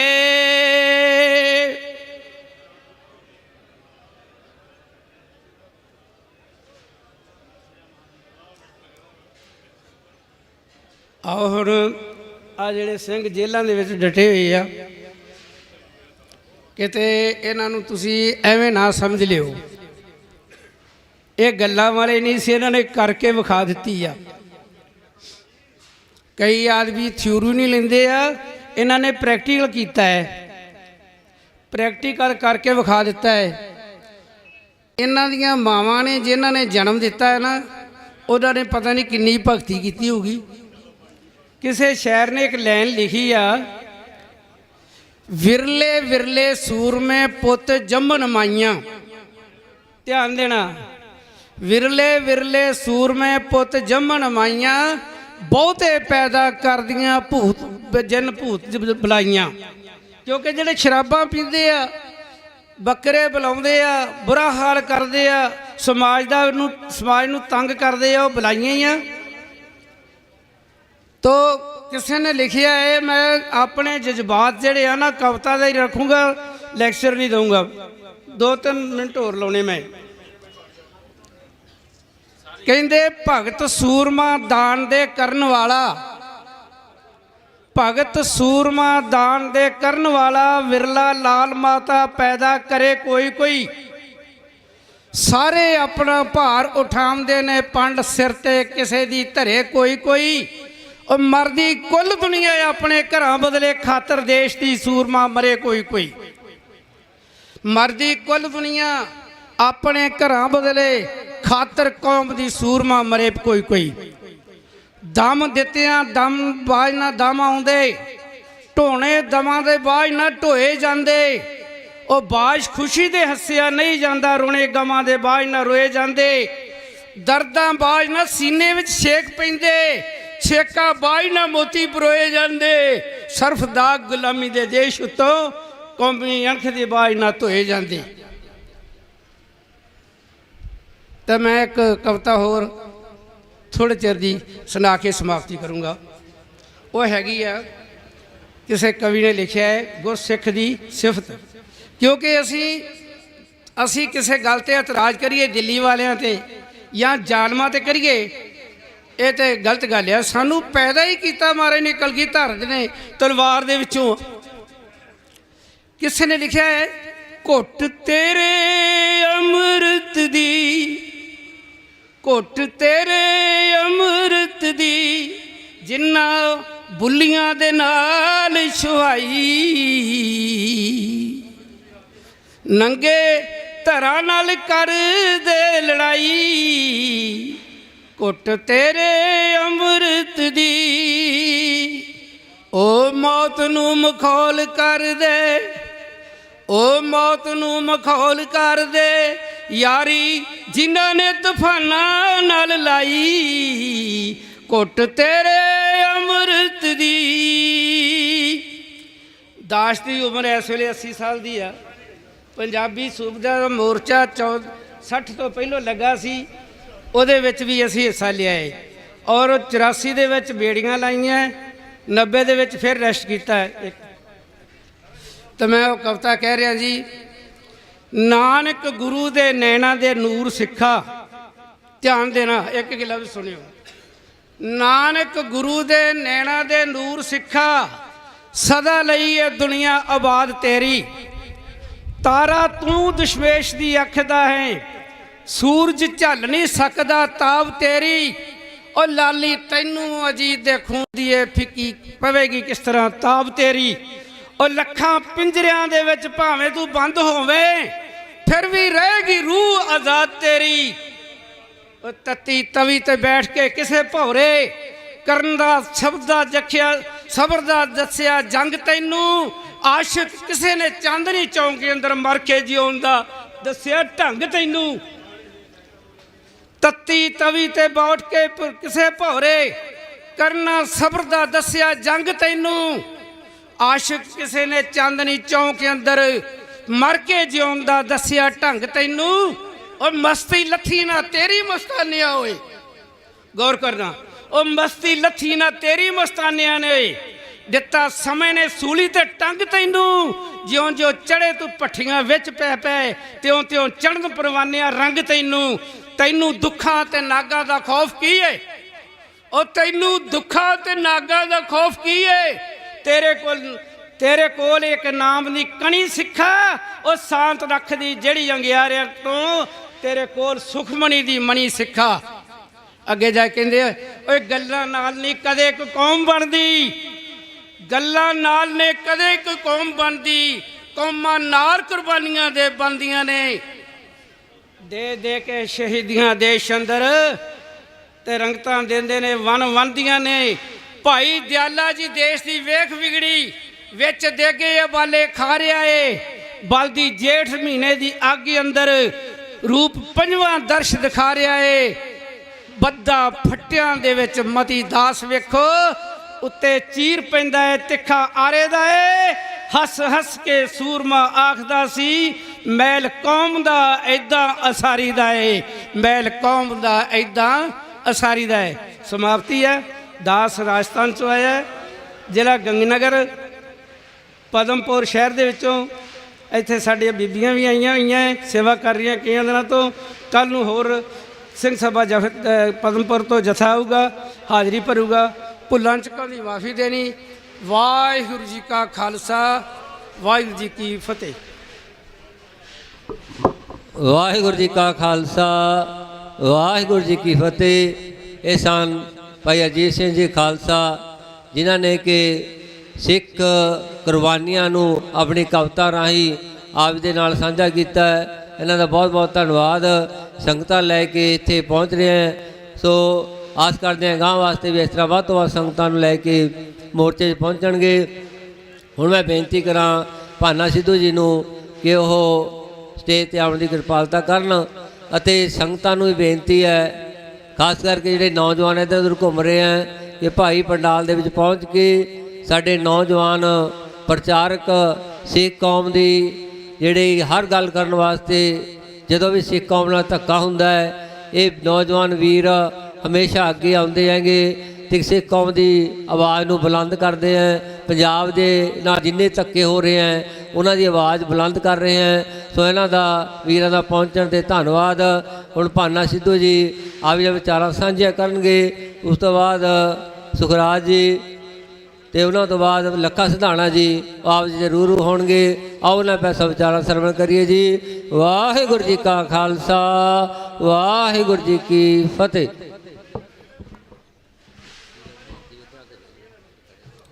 ਬਹਿ ਜਾਓ ਬਾਈ, ਇੱਧਰ ਆ ਕੇ ਮੈਂ ਕਹਿਣਾ ਧੰਨ ਧੰਨ ਸ੍ਰੀ ਗੁਰੂ ਗ੍ਰੰਥ ਸਾਹਿਬ ਦੀ ਮਹਾਰਾਜ ਦੀ ਹਜ਼ੂਰੀ ਦੇ ਵਿੱਚ ਬੈਠੇ ਵੀਰ ਬਜ਼ੁਰਗ ਭੈਣਾਂ, ਬੁਲਾਓ ਫਤਿਹ ਆਖੋ। ਵਾਹਿਗੁਰੂ ਜੀ ਕਾ ਖਾਲਸਾ, ਵਾਹਿਗੁਰੂ ਜੀ ਕੀ ਫਤਿਹ। ਇੱਧਰ ਆ ਕੇ ਬੈਠ ਜਾਓ। ਇਸ ਤੋਂ ਬਾਅਦ ਬਾਈ ਲੱਖਾ ਵੀ ਬੋਲੂਗਾ। ਆ ਜਾਓ ਵੀਰੇ, ਇੱਥੇ ਬਹਿ ਜਾਓ। ਇੱਧਰ ਆ ਜਾਓ, ਇੱਥੇ ਆ ਕੇ ਬਹਿ ਜਾਓ ਬਾਈ। 2 ਮਹੀਨੇ ਤਕਰੀਬਨ ਹੋਣ ਵਾਲਿਆ ਮੋਰਚਾ ਲੱਗੇ ਨੂੰ। ਪਿਛਲੇ ਦਿਨਾਂ ਦੇ ਵਿੱਚ ਜੋ ਲੱਖੇ ਬਾਈ ਨੇ ਪ੍ਰੋਗਰਾਮ ਪਿੰਡਾਂ ਦਾ ਲਿਖਿਆ, ਉਹ ਪਿੰਡਾਂ ਦੇ ਵਿੱਚ ਮੈਂ ਵੀ ਕਾਫੀ ਪਿੰਡਾਂ ਦੇ ਵਿੱਚ ਜਾਣ ਦਾ ਮੌਕਾ ਮਿਲਿਆ। ਪਰ ਬਾਈ ਨੇ ਜਿਸ ਤਰ੍ਹਾਂ ਦਿਨ ਰਾਤ ਮਿਹਨਤ ਕਰਕੇ ਕੁਝ ਲੋਕਾਂ ਨੂੰ ਜਗਾਉਣ ਦੀ ਕੋਸ਼ਿਸ਼ ਕੀਤੀ। ਬੇਸ਼ੱਕ 100% ਦੇ ਵਿੱਚੋਂ 5% ਹੀ ਉਸ ਪਿੰਡਾਂ ਦੇ ਵਿੱਚ ਲੋਕ ਜਾਗੇ ਨੇਗੇ, ਪਰ ਫਿਰ ਵੀ ਬਹੁਤ ਵੱਡਾ ਬਾਈ ਨੇ ਜਿਹੜਾ ਉਪਰਾਲਾ ਕੀਤਾ। ਪਰ ਜੋ ਮੈਂ ਪਿੰਡਾਂ ਦੇ ਵਿੱਚ ਬਾਈ ਨਾਲ ਗਿਆ, ਜੋ ਮੈਂ ਚੀਜ਼ਾਂ ਨੌਜਵਾਨਾਂ ਤੋਂ ਸੁਣ ਕੇ ਆਇਆ ਜਾਂ ਬਜ਼ੁਰਗਾਂ ਤੋਂ ਸੁਣ ਕੇ ਆਇਆ, ਉਹ ਮੈਂ ਤੁਹਾਡੇ ਨਾਲ ਗੱਲਾਂ ਸਾਂਝੀਆਂ ਕਰਨੀਆਂ ਨੇਗੀਆਂ। 2 ਧਿਰਾਂ ਨੇਗੀਆਂ ਇਸ ਮੋਰਚੇ ਨੂੰ ਖਰਾਬ ਕਰਨ ਤੇ ਲੱਗੀਆਂ ਹੋਈਆਂ। ਇੱਕ ਤਾਂ ਧਿਰ ਕਹਿੰਦੀ ਹੈ ਕਿ ਜਿਹੜੇ ਇਹ ਸਿੰਘ ਨੇ, ਬੰਦੀ ਸਿੰਘ ਨੇ, ਇਹ ਅੱਤਵਾਦੀ ਨੇਗੇ। ਮੈਂ ਕਹਿੰਦਾ ਉਹ ਧਿਰ ਨਾਲ ਕੋਈ ਗੁੱਸਾ ਨਹੀਂ ਹੈਗਾ। ਜਿਹੜੇ ਅੱਤਵਾਦੀ ਕਹਿੰਦੇ ਨੇ ਉਹ ਸ਼ਰੇਆਮ ਕਹਿੰਦੇ ਨੇ ਵੀ ਇਹ ਸਿੰਘ ਅੱਤਵਾਦੀ ਨੇਗੇ। ਪਰ ਦੂਜੀ ਧਿਰ ਕਿਹੜੀ ਹੈ? ਦੇਖੋ, ਜਿਹੜੀ ਪਿੰਡਾਂ ਦੇ ਵਿੱਚ ਗੱਲ ਹੈ, ਇਹ ਪ੍ਰਚਾਰ ਵੀ ਬਹੁਤ ਘੱਟ ਹੈ। ਪੂਰੇ ਲੋਕਾਂ ਨੂੰ ਇਸ ਚੀਜ਼ ਦਾ ਪਤਾ ਹੀ ਨਹੀਂ ਹੈਗਾ, ਬਜ਼ੁਰਗਾਂ ਨੂੰ ਇਸ ਚੀਜ਼ ਦਾ ਪਤਾ ਨਹੀਂ ਹੈਗਾ ਕਿ ਇਹ ਸਿੰਘਾਂ ਦੀਆਂ ਕੁਰਬਾਨੀਆਂ ਕੀ ਨੇਗੀਆਂ। ਜੇ ਪੂਰਾ ਪ੍ਰਚਾਰ ਹੋਊਗਾ, ਜਿਵੇਂ ਲੱਖੇ ਬਾਈ ਨੇ ਪ੍ਰਚਾਰ ਪਿੰਡਾਂ ਦੇ ਵਿੱਚ ਕੀਤਾ, ਪੂਰੀ ਡਿਟੇਲ ਦੇ ਵਿੱਚ ਉਹਨਾਂ ਨੂੰ ਦੱਸਿਆ, ਤੇ ਉਹ ਲੋਕ, ਕੁਝ ਲੋਕ ਸਮਝਣ ਨੂੰ ਵੀ ਗੱਲ ਨੂੰ ਤਿਆਰ ਹੋਏ ਤੇ ਇਸ ਮੋਰਚੇ ਦੇ ਵਿੱਚ ਆਉਣ ਨੂੰ ਵੀ ਤਿਆਰ ਹੋਏ। ਦੂਜੀ ਧਿਰ ਜਿਹੜੀ ਇਹ ਹੈ, ਇੱਕ ਤਾਂ ਧਿਰ ਕਹਿੰਦੇ ਆ ਵੀ ਅੱਤਵਾਦੀ ਨੇਗੇ ਇਹ, ਤੇ ਦੂਜੀ ਧਿਰ ਇਹ ਹੈ ਕਿ ਜਿਹੜੀ ਆਪਣੀ ਧਿਰ ਨੇ ਬੰਦੀ ਸਿੰਘਾਂ ਨੂੰ ਕੌਮੀ ਯੋਧੇ ਵੀ ਦੱਸਦੇ ਆ, ਕੌਮੀ ਹੀਰੇ ਵੀ ਦੱਸਦੀ ਹੈ, ਪਰ ਉਸ ਦਾ ਪੂਰਾ ਜ਼ੋਰ ਲੱਗਿਆ ਹੋਇਆ ਇਸ ਧਰਨੇ ਨੂੰ ਖਰਾਬ ਕਰਨ ਤੇ, ਇਸ ਧਰਨੇ ਨੂੰ ਚੁਕਵਾਉਣ ਤੇ। ਉਸ ਧਿਰ ਦਾ ਪੂਰਾ ਜ਼ੋਰ ਲੱਗਿਆ ਹੋਇਆ। ਪਿਛਲੇ ਦਿਨਾਂ ਦੇ ਵਿੱਚ ਕੀ ਹੋਇਆ, ਮਾਨਸਾ ਦਾ ਇੱਕ ਪਿੰਡ ਸੀ, ਮੈਂ ਪਿੰਡ ਭੁੱਲ ਗਿਆ, ਉੱਥੋਂ ਅਸੀਂ ਬੋਲ ਕੇ ਨਿਕਲਣ ਤੋਂ ਬਾਅਦ ਇੱਕ ਜਿਹੜਾ ਬਿਆਨ ਆਉਂਦਾ, ਜਿਹਦੇ ਤੇ ਮੈਂ ਫੇਸਬੁੱਕ ਤੇ ਲਾਈਵ ਵੀ ਹੋਇਆ ਸੀਗਾ। ਇੱਕ ਉਹ ਜਿਹੜੀ ਤੁਹਾਨੂੰ ਸਭ ਨੂੰ ਪਤਾ ਬੇਸ਼ੱਕ, ਪਰ ਮੈਂ ਨਾਂ ਨਹੀਂ ਲਊਂਗਾ, ਆ ਇੱਕ ਫੋਟੋ ਆਈ ਸੀਗੀ ਇੱਕ ਸਾਡੇ ਜਥੇਦਾਰ ਵੱਲੋਂ। ਜਿਹੜਾ ਇਹ ਬਿਆਨ ਦਵਾਇਆ, ਇਹ ਦਵਾਉਣ ਵਾਲੀ ਧਿਰ ਕੌਣ ਹੈ? ਬਾਦਲ ਪਰਿਵਾਰ ਦਾ। ਇਸ ਧਰਨੇ ਨੂੰ ਖੇਰੂ ਕਰਨ ਤੇ ਪੂਰਾ ਜ਼ੋਰ ਲੱਗਿਆ ਹੋਇਆ। ਮੈਂ ਘਬਰਾਉਂਦਾ ਨਹੀਂ, ਮੈਂ ਕਿਸੇ ਗੱਲ ਤੋਂ, ਜਿਹੜੀ ਗੱਲ ਸੱਚੀ ਆ ਉਹ ਤੁਹਾਡੇ ਸਾਹਮਣੇ ਦੱਸਦਾ। ਬਾਦਲ ਪਰਿਵਾਰ ਦਾ ਇਸ ਧਰਨੇ ਨੂੰ ਚੁਕਾਉਣ ਤੇ ਖੇਰੂ ਕਰਨ ਤੇ ਪੂਰਾ ਜ਼ੋਰ ਲੱਗਿਆ ਹੋਇਆ। ਇੱਕ ਪਾਸੇ ਤਾਂ ਬਾਦਲ ਪਰਿਵਾਰ ਕਹਿੰਦਾ ਕਿ ਦੇਖੋ ਜੀ, ਇਹ ਬੰਦੀ ਸਿੰਘਾਂ ਦੇ ਲਈ ਅਸੀਂ ਅੰਦੋਲਨ ਕੀਤਾ, ਅਸੀਂ ਅੰਦੋਲਨ ਕਰਦੇ, ਅਸੀਂ ਸਾਈਨ ਕਰਾ ਰਹੀ ਹੈ ਕਮੇਟੀ, ਪਰ ਪੂਰਾ ਜ਼ੋਰ ਭੰਡੀ ਪ੍ਰਚਾਰ ਕਰਨ ਤੇ ਲੱਗਿਆ ਹੋਇਆ। ਇਹੀ ਗੱਲ ਜਿਹੜੀ ਕਿ ਮੈਂ ਬਾਪੂ ਜੀ ਨੂੰ ਵੀ ਅਸੀਂ ਗੱਲ ਕਹੀ ਸੀ ਟਰਾਲੀ ਦੇ ਵਿੱਚ, ਕਿ ਜਿਸ ਤਰ੍ਹਾਂ ਲੱਖਾ ਬਾਈ ਪਿੰਡਾਂ ਦੇ ਵਿੱਚ ਗਿਆ, ਇੱਕ 5 ਆਗੂਆਂ ਦੀ ਇੱਕ ਕਮੇਟੀ ਬਣਾ ਕੇ ਕਿ ਪਿੰਡਾਂ ਦੇ ਵਿੱਚ ਪ੍ਰਚਾਰ ਹੋਣਾ ਚਾਹੀਦਾ। ਇਹ ਚੀਜ਼ ਅਸੀਂ ਦੇਖੀ ਜਦੋਂ ਕਿਸਾਨੀ ਅੰਦੋਲਨ ਸ਼ੁਰੂ ਹੋਇਆ ਸੀਗਾ। ਜਦੋਂ ਕਿਸਾਨੀ ਅੰਦੋਲਨ ਸ਼ੁਰੂ ਹੋਇਆ ਸੀ, ਉਹਦੀ ਇੱਕ ਲਹਿਰ ਬਣਾਈ। ਮੈਂ ਗਰਾਹਾਂ ਜਥੇਬੰਦੀ ਦੇ ਵਿੱਚ ਪਹਿਲਾਂ ਸੀਗਾ ਕੰਮ ਕਰਦਾ, ਕਿਉਂਕਿ ਮੇਰੇ ਦਾਦਾ ਜੀ ਨੇ 60 ਸਾਲ ਕਿਸਾਨੀ ਦੀ ਸੇਵਾ ਕੀਤੀ ਹੈ ਪੂਰੀ। ਅੰਦੋਲਨ ਤੋਂ ਪਹਿਲਾਂ ਵੀ ਮੈਂ ਕਿਸਾਨੀ ਦਾ ਪੂਰਾ ਉਹਦਾ ਪ੍ਰਚਾਰ ਕਰਦਾ ਰਿਹਾ ਜਿੰਨੇ ਜੋਗਰਾ ਹੈਗਾ ਸੀਗਾ। ਅਸੀਂ ਪਿੰਡਾਂ ਦੇ ਵਿੱਚ ਇੱਕ ਲਹਿਰ ਬਣਾਈ, ਘਰ ਜਾ ਕੇ ਟੈਂਪੂਆਂ ਦੇ ਉੱਪਰ ਬੋਲਿਆ ਵੀ ਜਿਹੜੇ ਕਿਸਾਨੀ ਵੇਲਾ ਨੇ ਉਹਨਾਂ ਨੂੰ ਸਮਝਾਉਣ ਦੀ ਕੋਸ਼ਿਸ਼ ਕੀਤੀ। ਉਹ ਲਹਿਰ ਐਡੀ ਵੱਡੀ ਬਣ ਗਈ ਕਿ ਅਸੀਂ ਮੋਦੀ ਨੂੰ, ਹਕੂਮਤ ਨੂੰ, ਸਰਕਾਰ ਨੂੰ ਝੁਕਾ ਕੇ ਵਾਪਸ ਮੁੜਿਆ। ਪਰ ਹੁਣ ਜਿਹੜੀ ਸਾਨੂੰ ਉਸ ਤਰ੍ਹਾਂ ਦੀ ਲਹਿਰ ਪਿੰਡਾਂ ਦੇ ਵਿੱਚ ਖੜੀ ਕਰਨੀ ਪੈਣੀ ਹੈ। ਸਾਨੂੰ ਪਿੰਡਾਂ ਦੇ ਵਿੱਚ ਜਾ ਕੇ ਲੋਕਾਂ ਨੂੰ ਇਹਨਾਂ ਸਿੰਘਾਂ ਬਾਰੇ ਦੱਸਣਾ ਪੈਣਾ, ਕਿਉਂਕਿ ਬਹੁਤ ਸਾਰੇ ਲੋਕਾਂ ਨੂੰ ਬੰਦੀ ਸਿੰਘਾਂ ਬਾਰੇ ਪਤਾ ਹੀ ਨਹੀਂ ਵੀ ਕੁਰਬਾਨੀ ਕੀ ਹੈ, ਕਿਉਂਕਿ ਧਿਰਾਂ ਦਾ ਬਹੁਤ ਸਾਰਾ ਜ਼ੋਰ ਲੱਗਿਆ ਹੋਇਆ ਅੱਤਵਾਦੀ ਕਹਿਣ ਦਾ। ਕਾਂਗਰਸ ਦਾ ਦੇਖੋ, ਕਾਂਗਰਸ ਦਾ ਪੂਰਾ ਜ਼ੋਰ ਲੱਗਿਆ, ਉਹ ਤਾਂ ਸ਼ਰੇਆਮ ਕਹਿੰਦੀ ਹੈ ਕਿ ਸਾਡੇ ਬੰਦੀ ਸਿੰਘ ਜਿਹੜੇ ਉਹ ਅੱਤਵਾਦੀ ਨੇਗੇ। ਉਹਨਾਂ ਨੂੰ ਪਤਾ ਵੀ ਅੱਤਵਾਦੀ ਇਹ ਬਣੇ ਕਿਹਨੇ, ਬਣਾਏ ਕਿਹਨੇ ਨੇਗੇ, ਕਿਉਂ ਬਣੇ ਨੇਗੇ, ਉਹ ਤੁਹਾਨੂੰ ਸਭ ਨੂੰ ਪਤਾ ਕਿ ਬਣਾਉਣ ਵਾਲੀ ਉਹ ਧਿਰ ਹੈ। ਉਹਨਾਂ ਦੀਆਂ ਜਿਹੜੀਆਂ ਉਹ ਹਕੂਮਤ ਸੀ ਜਿਹੜੀ ਉਸ ਸਮੇਂ ਦੀ, ਇਹਨਾਂ ਨਾਲ ਟੱਕਰ ਲਈ ਸਿੰਘਾਂ ਨੇ, ਉਹ ਤੁਹਾਨੂੰ ਕਾਂਗਰਸ ਬਾਰੇ ਪਤਾ ਹੀ ਹੈ। ਆਮ ਆਦਮੀ ਪਾਰਟੀ ਬਾਰੇ ਹੀ ਪਤਾ ਹੀ ਹੈ, ਕਿਉਂਕਿ ਦਿੱਲੀ ਜੋ ਨਿਕਲੀ ਹੋਈ ਪਾਰਟੀ ਹੈ, ਉਹ ਵੀ ਸਾਡੇ ਕੋਈ ਇਨਸਾਫ ਦੀ ਗੱਲ ਨਹੀਂ ਕਰ ਸਕਦੀ, ਸਾਡੀ ਕੌਮ ਦੀ ਕੋਈ ਗੱਲ ਨਹੀਂ ਕਰ ਸਕਦੀ, ਕਿਉਂਕਿ ਆਮ ਆਦਮੀ ਪਾਰਟੀ ਦੇ ਵਿੱਚ 2 ਧੜੇ ਜਿਹੜੇ ਬਣੇ ਹੋਏ ਨੇਗੇ। ਵੱਡਾ ਧੜਾ ਜਿਹੜਾ ਉਹ ਕੇਜਰੀਵਾਲ ਤੇ ਰਾਘਵ ਚੱਡੇ ਦਾ ਹੈ। ਭਗਵੰਤ ਮਾਨ ਉਹ ਧੜੇ ਚੋਂ ਨਿਕਲਣ ਦੀ ਕੋਸ਼ਿਸ਼ ਕਰਦਾ ਹੈ, ਉਹਦੇ ਐਮਐਲਏ ਨਿਕਲਣ ਦੀ ਕੋਸ਼ਿਸ਼ ਕਰਦੇ ਨੇ ਪਰ ਨਹੀਂ ਨਿਕਲ ਸਕਦੇ। ਇੱਕ ਭਗਵੰਤ ਮਾਨ ਦਾ ਧੜਾ, ਇੱਕ ਉਹ ਕੇਜਰੀਵਾਲ ਤੇ ਰਾਘਵ ਚੱਡੇ ਦਾ ਧੜਾ ਹੈ। ਉਹ ਵੀ ਕੋਈ ਤੁਹਾਡੇ ਕੌਮ ਦੀ ਕੋਈ ਇਨਸਾਫ ਦੀ ਗੱਲ ਕਰ ਨਹੀਂ ਸਕਦੀ। ਤੁਹਾਨੂੰ ਚੰਗੀ ਤਰ੍ਹਾਂ ਪਤਾ ਕਿ ਕੱਲ ਜਿਹੜਾ ਭਗਵੰਤ ਮਾਨ ਕੇਜਰੀਵਾਲ ਤੇ ਚੱਡੇਵਾਲ ਤੇ ਕਹਿਣ ਤੇ ਜਿਹੜਾ ਮੀਟਿੰਗ ਕਰਨ ਗਿਆ ਕਿ ਪੰਜਾਬ ਦੇ ਵਿੱਚ ਫੋਰਸ ਲਾਉਣ ਦੀ ਲੋੜ ਹੈ, ਇਹ ਗੱਲ ਪੰਜਾਬ ਸਰਕਾਰ ਨੂੰ ਭਗਵੰਤ ਮਾਨ ਨੂੰ ਵੀ ਕਹਿ ਦੇਣਾ ਚਾਹੁੰਦਾ। ਇਹ 84 ਵੇਲੇ ਵਿੱਚ ਜਦੋਂ ਸਾਡਾ ਕਾਤਲਾਮ ਹੋਇਆ, ਘਾਣ ਹੋਇਆ ਸਾਡਾ ਐਡਾ ਵੱਡਾ, ਉਦੋਂ ਵੀ ਇਹੀ ਫੋਰਸਾਂ ਨੇ ਉਹਦੀ ਤੁਸੀਂ ਲਾ ਕੇ ਪੰਜਾਬ ਦੇ ਵਿੱਚ ਫੋਰਸਾਂ ਕੱਢਿਆ ਕੀ ਹੈ? ਕਿਉਂਕਿ ਜੇ ਤੁਸੀਂ ਪੰਜਾਬ ਦੇ ਵਿੱਚ ਫੋਰਸਾਂ ਲਾਓਗੇ, ਲਿਆ ਕੇ ਜਿਹੜੀਆਂ ਟੁਕੜੀਆਂ ਪੰਜਾਬ ਦੇ ਵਿੱਚ ਲਾਓਗੇ, ਤੁਸੀਂ ਇਹ ਗੱਲ ਭੁੱਲ ਜਾਓ ਕਿ ਅਸੀਂ ਇਹਨਾਂ ਨੂੰ ਦਬਾ ਲਾਂਗੇ। ਪੰਜਾਬ ਹੈ, ਕਸ਼ਮੀਰ ਨਹੀਂ ਹੈਗਾ।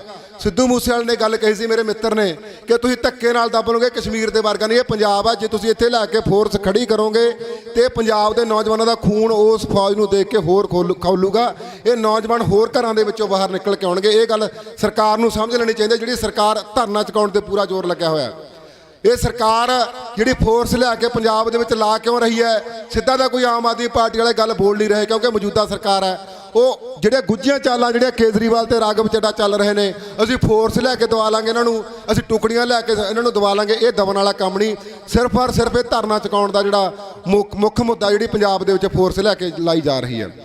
ਤੁਸੀਂ ਇਹ ਦੇਖ ਲਓ, ਜਦੋਂ ਇਹ ਫੋਰਸ ਪਿੰਡਾਂ ਦੇ ਵਿੱਚ ਸ਼ਹਿਰਾਂ ਦੇ ਵਿੱਚ ਲੱਗ ਗਈ, ਆਉਣ ਵਾਲੇ ਦਿਨਾਂ ਵਿੱਚ ਲੱਗਣੀ ਹੈ ਇਹ ਜਿਹੜਾ ਉੱਥੋਂ ਪੂਰਾ ਮਤਾ ਪਾਸ ਹੋ ਗਿਆ, ਲੋਕਾਂ ਦੇ ਵਿੱਚ ਇਹ ਰੋਹ ਪੈਦਾ ਹੋਣਾ ਕਿ ਇਹ ਕਰ ਕੀ ਰਹੇ ਨੇਗੇ।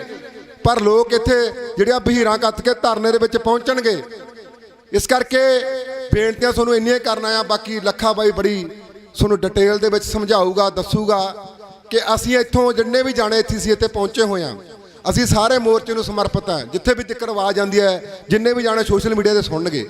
ਪਰ ਸਾਡਾ ਇੱਕ ਫਰਜ਼ ਬਣਦਾ ਹੈ ਕਿ ਜਿਹੜੇ ਪਿੰਡਾਂ ਦੇ ਵਿੱਚ ਬਜ਼ੁਰਗ ਨੇਗੇ, ਜਿਵੇਂ ਕਿ ਮੈਂ ਦੇਖਿਆ ਅਗਰਾਹਾਂ ਜਥੇਬੰਦੀ ਦੇ ਵਿੱਚ ਕੰਮ ਕਰਕੇ ਬਹੁਤ ਸਾਰੇ ਬੰਦਿਆਂ ਨੇ ਇਹ ਅਗਰਾਹਾਂ ਜਥੇਬੰਦੀ ਦੇ ਇੱਕ ਕੁਐਸਚਨ ਵੀ ਉਠਾਉਂਦੇ ਨੇ ਕਿ ਅਗਰਾਹਾਂ ਜਥੇਬੰਦੀ ਕੌਮ ਸਿੱਖ ਕੌਮ ਦੀ ਬਹੁਤ ਘੱਟ ਗੱਲ ਕਰਦੀ ਆ, ਬਹੁਤ ਘੱਟ ਗੱਲ ਕਰਦੀ, ਇਸ 'ਚ ਕੋਈ ਸ਼ੱਕ ਨਹੀਂ ਹੈਗਾ।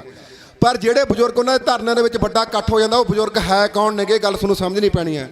ਨਾ ਤਾਂ ਉਹ ਬਜ਼ੁਰਗਾਂ ਕੋਲ ਆ ਕੋਈ ਫੋਨ ਹੈ, ਨਾ ਕੋਈ ਉਹ ਬਜ਼ੁਰਗ ਅਖਬਾਰ ਪੜ੍ਹਦੇ, ਨਾ ਕੋਈ ਟੀਵੀ ਦੇਖਦੇ ਨੇਗੇ। ਉਹ ਬਜ਼ੁਰਗਾਂ ਕੋਲ ਇੱਕੋ ਹੀ ਮਾਧਿਅਮ ਹੈ, ਜਿਹੜਾ ਲੀਡਰ ਆ ਮੈਕ ਤੋਂ ਗੱਲ ਬੋਲਤੀ। ਜਿਵੇਂ ਕਿ ਉਹਨਾਂ ਦੇ ਪਰਸੋਂ ਪ੍ਰੈਸ ਕਾਨਫਰੰਸ ਸੀਗੀ, ਪਰਸੋਂ ਚੌਥੇ, ਉੱਥੇ ਕੀ ਗੱਲ ਕਰ ਰਹੇ ਸੀਗੇ?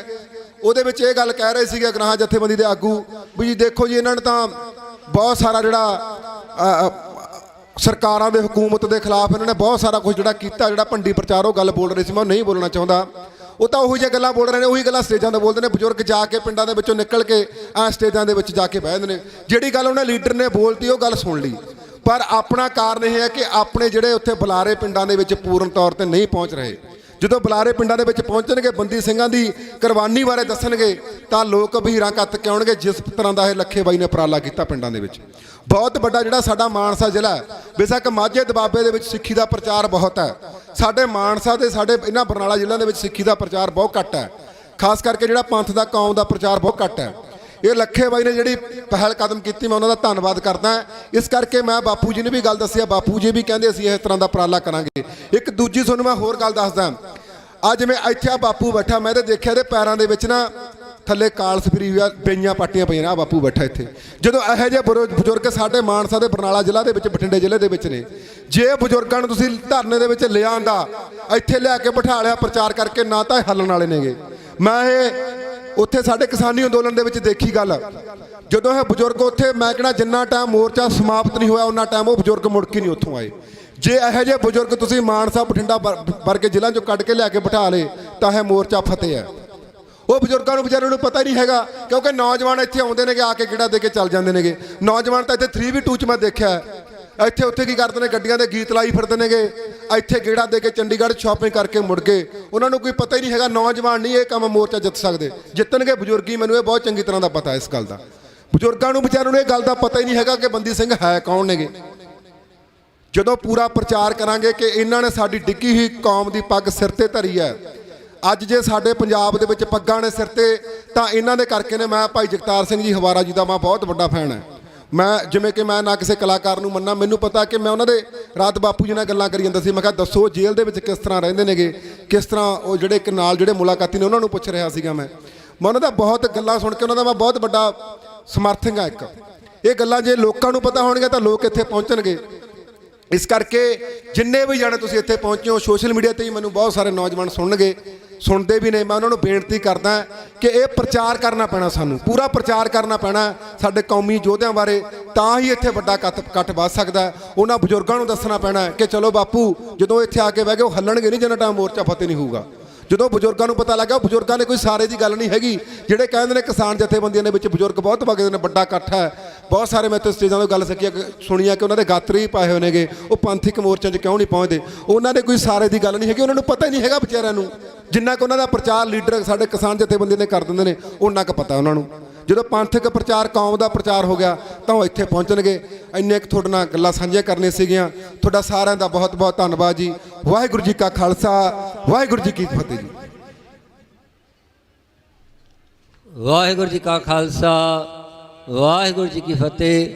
ਇਹ ਸਨ ਭਾਨਾ ਸਿੱਧੂ ਜੀ, ਜਿਨ੍ਹਾਂ ਨੇ ਕਿ ਸਾਨੂੰ ਸਰਕਾਰ ਜਿਹੜੀਆਂ ਚਾਲਾਂ ਚੱਲ ਰਹੀ ਹੈ ਉਹਨਾਂ ਬਾਰੇ ਜਾਣੂ ਕਰਵਾਇਆ, ਤੇ ਆਪਾਂ ਵੱਧ ਤੋਂ ਵੱਧ ਪਿੰਡਾਂ ਦੇ ਵਿੱਚ ਪ੍ਰਚਾਰ ਕਰੀਏ, ਤੇ ਜਿਨ੍ਹਾਂ ਨੂੰ ਨਹੀਂ ਪਤਾ ਉਹਨਾਂ ਤੱਕ ਵੀ ਆਪਾਂ ਸਾਰਿਆਂ ਨੇ ਜਿਹੜਾ ਉੱਥੇ ਸੰਗਤਾਂ ਨੂੰ ਜਾਗਰੂਕ ਕਰਨਾ ਹੈ, ਤਾਂ ਕਿ ਉਹਨਾਂ ਨੂੰ ਪਤਾ ਲੱਗੇ ਕਿ ਚੰਡੀਗੜ੍ਹ ਦੇ ਵਿੱਚ ਧੰਨ ਧੰਨ ਸ੍ਰੀ ਗੁਰੂ ਗ੍ਰੰਥ ਸਾਹਿਬ ਦੀਆਂ ਹੋਈਆਂ ਬੇਅਦਬੀਆਂ ਅਤੇ ਬੰਦੀ ਸਿੰਘਾਂ ਦੀ ਰਿਹਾਈ ਲਈ ਜੋ ਮੋਰਚਾ ਲੱਗਿਆ ਹੈ, ਉਹਦੇ ਵਿੱਚ ਸਭ ਨੇ ਪਹੁੰਚਣਾ ਹੈ, ਸਭ ਨੇ ਹਾਜ਼ਰ ਹੋਣਾ ਹੈਗਾ।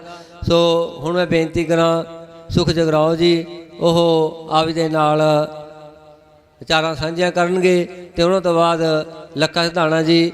ਤੇ ਮੈਂ ਬੇਨਤੀ ਕਰਾਂ ਜਿਹੜੇ ਵੀਰ ਇੱਧਰ ਖੜੇ ਹੈਗੇ, ਇਹਨਾਂ ਨੂੰ ਬੇਨਤੀ ਹੈ ਕਿ ਪੰਡਾਲ ਦੇ ਵਿੱਚ ਆ ਕੇ ਬੈਠਣ ਦੀ ਕਿਰਪਾਲਤਾ ਕਰਨ, ਕਿਉਂਕਿ ਇਹ ਕੋਈ ਆਮ ਜਲਸਾ ਨਹੀਂ ਹੈਗਾ। ਇਹ ਧੰਨ ਧੰਨ ਸ੍ਰੀ ਗੁਰੂ ਗ੍ਰੰਥ ਸਾਹਿਬ ਮਹਾਰਾਜ ਦੀ ਹਜ਼ੂਰੀ ਦੇ ਵਿੱਚ ਉਹਨਾਂ ਦੇ ਸਤਿਕਾਰ ਵਜੋਂ ਆਪਾਂ ਸਾਰੇ ਇੱਥੇ ਇਕੱਤਰ ਹੋਏ ਹੈਗੇ। ਸੋ ਬੇਨਤੀ ਪ੍ਰਵਾਨ ਕਰਨੀ। ਜਿਹੜੇ ਖੜੇ ਵੀਰਾਂ ਨੂੰ ਬੇਨਤੀ ਹੈ ਕਿ ਪੰਡਾਲ ਦੇ ਵਿੱਚ ਸਜਾ ਬਹੁਤ ਥਾਂ ਹੈ, ਤੇ ਇੱਥੇ ਸਜਣ ਦੀ ਕਿਰਪਾਲਤਾ ਕਰੋ ਜੀ। ਵਾਹਿਗੁਰੂ ਜੀ ਕਾ ਖਾਲਸਾ, ਵਾਹਿਗੁਰੂ ਜੀ ਕੀ ਫਤਿਹ।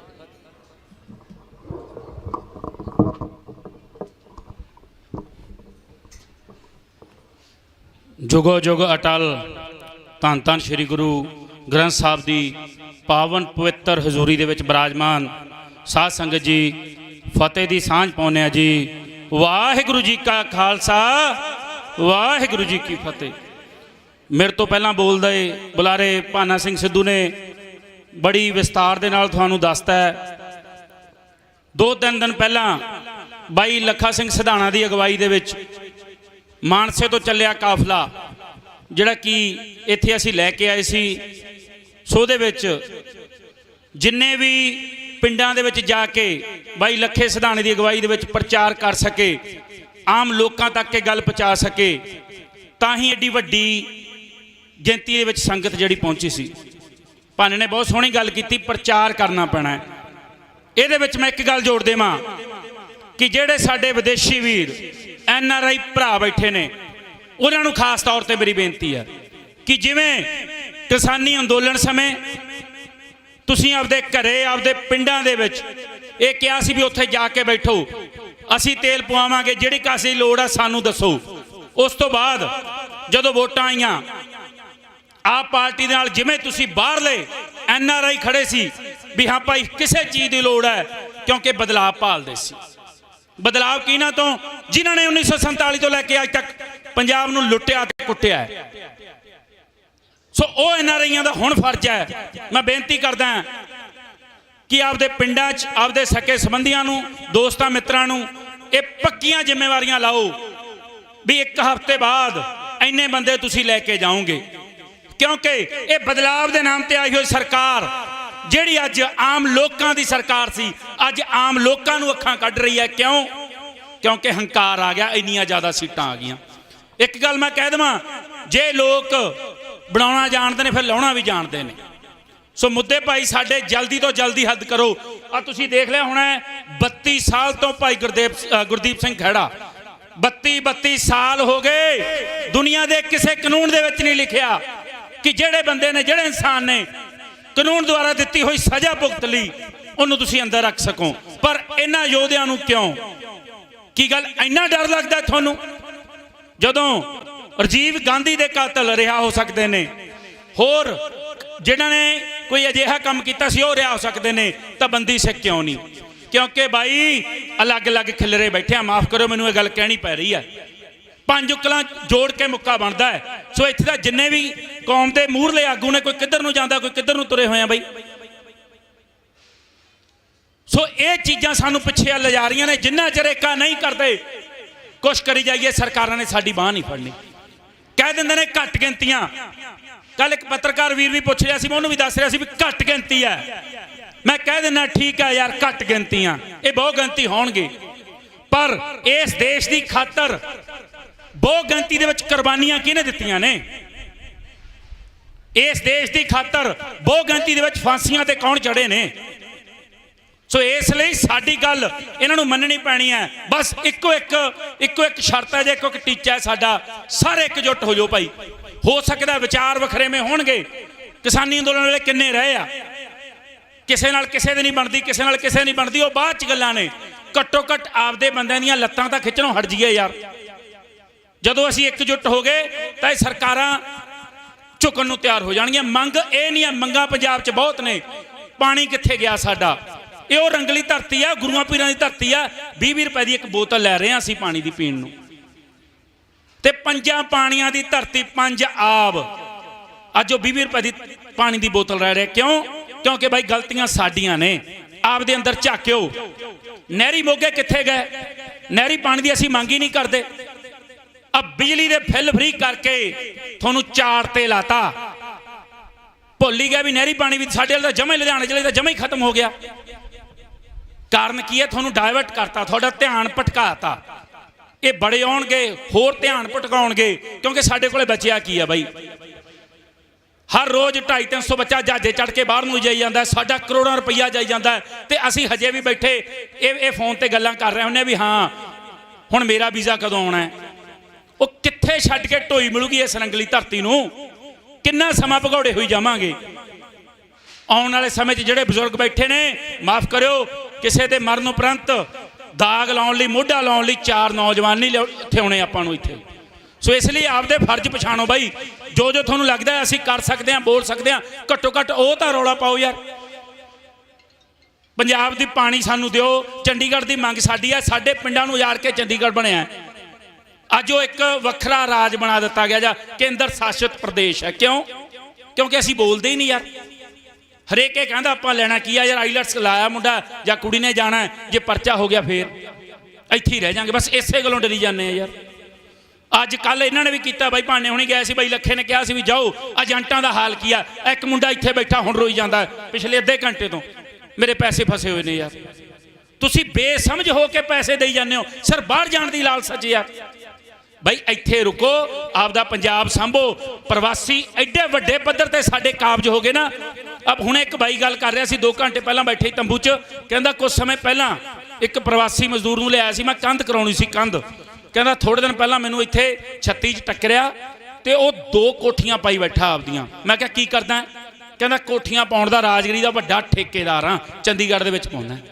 ਸੋ ਜੇ ਇਹ ਕਾਮਯਾਬ ਹੋ ਸਕਦੇ ਨੇ ਤਾਂ ਫਿਰ ਸਾਨੂੰ ਕੀ ਪਾਂ ਪਈ ਆ ਬਾਈ? ਇੱਥੇ ਕੰਮ ਕਰਕੇ ਰਾਜੀ ਕਿਉਂ ਨਹੀਂ ਆ? ਸੋ ਗੱਲਾਂ ਹੋਰ ਵੀ ਬਹੁਤ ਨੇ ਤੁਹਾਡੇ ਨਾਲ ਕਰਨ ਵਾਲੀਆਂ, ਪਰ ਬਸ ਮੈਂ ਇੰਨੀ ਕੁ ਬੇਨਤੀ ਕਹਿ ਕੇ ਸਮਾਪਤੀ ਕਰ ਦੇਣੀ ਆ। ਬਾਈ ਲੱਖੇ ਨੇ ਬੜੇ ਵਿਸਤਾਰ 'ਚ ਬੋਲਣਾ ਹੈ ਕਿ ਇਹ ਪੰਜਾਬ ਗੁਰੂਆਂ ਪੀਰਾਂ ਦੀ ਧਰਤੀ ਹੈ। ਇੱਥੇ ਯੋਧਿਆਂ ਨੇ ਜਨਮ ਲਿਆ, ਬਾਬੇ ਕਰਤਾਰ ਸਿੰਘ ਸਰਾਭੇ ਵਰਗੇ, ਊਧਮ ਸਿੰਘ ਵਰਗੇ, ਜਿਨ੍ਹਾਂ ਨੇ 21 ਸਾਲਾਂ ਬਾਅਦ ਬਦਲਾ ਲਿਆ ਜਾ ਕੇ ਉਸ ਵਿਦੇਸ਼ ਦੀ ਧਰਤੀ ਤੋਂ। ਤੇ ਅਸੀਂ ਅੱਜ ਪਾਗਲ ਬਣ ਕੇ ਆਪਦਾ ਕਰੋੜਾਂ ਰੁਪਈਆ ਗਵਾ ਕੇ ਉਧਰ ਨੂੰ ਭੱਜਣ ਲੱਗੇ ਹੋਏ ਆ। ਕਿਉਂ? ਕਿਉਂਕਿ ਚੰਗੀ ਜ਼ਿੰਦਗੀ ਦੀ ਕਾਮਨਾ ਦੇ ਵਿੱਚ। ਤੇ ਜਿਹੜੇ ਉੱਥੇ ਰਹਿ ਕੇ 15 ਸਾਲ 20 ਸਾਲ ਮਸ਼ੀਨਾਂ ਬਣ ਕੇ ਕੰਮ ਕਰਦੇ ਨੇ, ਤੇ ਉਹਨਾਂ ਦੇ ਪੱਲੇ ਕੀ ਰਹਿ ਜਾਂਦਾ ਹੈ ਉੱਥੇ? ਆਉਣ ਵਾਲੀ ਪੀੜ੍ਹੀ ਖਤਮ ਹੋ ਗਈ। ਦੂਜੀ ਤੋਂ ਤੀਜੀ ਪੀੜ੍ਹੀ ਨੇ ਤੁਹਾਨੂੰ ਸਿਆਣਨਾ ਨਹੀਂ। ਜਦੋਂ ਦੂਜੀ ਪੀੜ੍ਹੀ ਉਧਰਲੀ ਬੋਲੀ ਬੋਲਣ ਲੱਗ ਗਈ, ਸਾਡੀ ਬੋਲੀ ਵੀ ਗਈ, ਕੱਪੜੇ ਲੀੜੇ ਉਧਰਲੇ ਪਾਉਣ ਲੱਗ ਗਏ, ਸਾਡਾ ਵਿਰਸਾ ਵੀ ਗਿਆ, ਉਹਨਾਂ ਨੂੰ ਸਾਡੇ ਸੱਭਿਆਚਾਰ ਬਾਰੇ ਪਤਾ ਨਹੀਂ ਲੱਗਣਾ। ਤਾਂ ਹੌਲੀ ਹੌਲੀ ਹੌਲੀ ਇਹ ਪੰਜਾਬ, ਮੈਂ ਗ੍ਰੰਥ ਸਾਹਿਬ ਦੀ ਹਜ਼ੂਰੀ ਦੇ ਵਿੱਚ ਖੜਾ, ਗੁਰੂ ਗ੍ਰੰਥ ਸਾਹਿਬ ਦੀ ਪਾਵਨ ਪਵਿੱਤਰ ਹਜ਼ੂਰੀ ਦੇ ਵਿੱਚ ਮੈਂ ਕਹਿੰਦਾ ਮੇਰੇ ਬੋਲ ਕਦੇ ਵੀ ਸੱਚ ਨਾ ਹੋਣ, ਇਹ ਪੰਜਾਬ ਸਦਾ ਚਮਕਦਾ ਰਹੇ। ਪਰ ਜੇ ਇਦਾਂ ਹੋਇਆ ਤਾਂ ਇਹ ਦਿਖ ਰਿਹਾ ਜਾਂ ਨਜ਼ਰ ਆ ਰਿਹਾ ਕਿ ਆਉਣ ਵਾਲੇ ਸਮੇਂ ਦੇ ਵਿੱਚ ਅਸੀਂ ਕਿੰਨੇ ਕੁ ਥੱਲੇ ਡਿੱਗ ਜਾਵਾਂਗੇ। ਸੋ ਇਸ ਲਈ ਇੰਨੀਆਂ ਕੁ ਬੇਨਤੀਆਂ ਨੇ। ਆਓ ਇਸ ਮੋਰਚੇ ਦੇ ਵਿੱਚ ਵੱਧ ਚੜ ਕੇ ਹਿੱਸਾ ਪਾਈਏ। ਪੂਰੇ ਪੰਜਾਬ ਤੋਂ, ਕੱਲੇ ਕੱਲੇ ਪਿੰਡ ਤੋਂ 13,000 ਦੇ ਤਕਰੀਬਨ ਪਿੰਡ ਹੈ। ਜੇ ਅਸੀਂ 10,000 ਜਣੇ ਵੀ ਆਈਏ ਤਾਂ ਕਿੱਡੀ ਵੱਡੀ ਤਾਦਾਦ ਹੋ ਜੂਗੀ ਇੱਥੇ ਸੰਗਤ ਦੀ। ਇਸ ਲਈ ਆਓ ਤੇ ਮੈਂ ਕਮੇਟੀ ਨੂੰ ਵੀ ਬੇਨਤੀ ਕਰਦਾ ਕਿ ਜਿਵੇਂ ਲੱਖਾ ਸਿੰਘ ਸਿਧਾਣਾ ਦੀ ਅਗਵਾਈ ਦੇ ਵਿੱਚ ਪਿੰਡਾਂ 'ਚ ਪ੍ਰਚਾਰ ਕੀਤਾ ਗਿਆ ਹੈ, ਤੁਹਾਨੂੰ ਵੀ ਬੇਨਤੀ ਹੈ ਤੁਸੀਂ ਵੀ ਆਪਦੇ ਨੁਮਾਇੰਦੇ ਜਾਂ ਕੋਈ ਇਦਾਂ ਦਾ ਇੱਕ ਪਲਾਨ ਤਿਆਰ ਕਰੋ ਵੀ ਜਿਹਦੇ ਨਾਲ ਪਿੰਡਾਂ ਦੇ ਵਿੱਚ ਸੁਨੇਹੇ ਲੱਗ ਕੇ ਇਸ ਮੋਰਚੇ ਬਾਰੇ ਵੱਧ ਤੋਂ ਵੱਧ ਦੱਸਿਆ ਜਾ ਸਕੇ, ਪ੍ਰਚਾਰ ਹੋ ਸਕੇ, ਤਾਂ ਜੋ ਸੰਗਤ ਜਿਹੜੀ ਹੁੰਮ ਹਮਾ ਕੇ ਇੱਥੇ ਪਹੁੰਚੇ ਅਤੇ ਅਸੀਂ ਇਹ ਮੋਰਚਾ ਜਿਹੜੇ 25-25 30-30 ਸਾਲਾਂ ਤੋਂ ਜੇਲ੍ਹਾਂ 'ਚ ਬੰਦ ਨੇ ਉਹਨਾਂ ਨੂੰ ਛੁਡਾ ਕੇ ਸੰਗਤ ਦੇ ਵਿੱਚ ਬਿਠਾ ਸਕੀਏ। ਤੁਹਾਡਾ ਬਹੁਤ ਬਹੁਤ ਧੰਨਵਾਦ। ਜੇ ਕੋਈ ਗਲਤੀ ਹੋ ਗਈ ਕਿਉਂਕਿ ਜੀਵਾਂ ਤਾਂ ਹੋ ਜਾਂਦੀ ਹੈ ਤਾਂ ਖਿਮਾ ਦੇ ਜਾਚਕ ਹਾਂ। ਬਹੁਤ ਬਹੁਤ ਤੁਹਾਡਾ ਧੰਨਵਾਦ। ਵਾਹਿਗੁਰੂ ਜੀ ਕਾ ਖਾਲਸਾ, ਵਾਹਿਗੁਰੂ ਜੀ ਕੀ ਫਤਿਹ।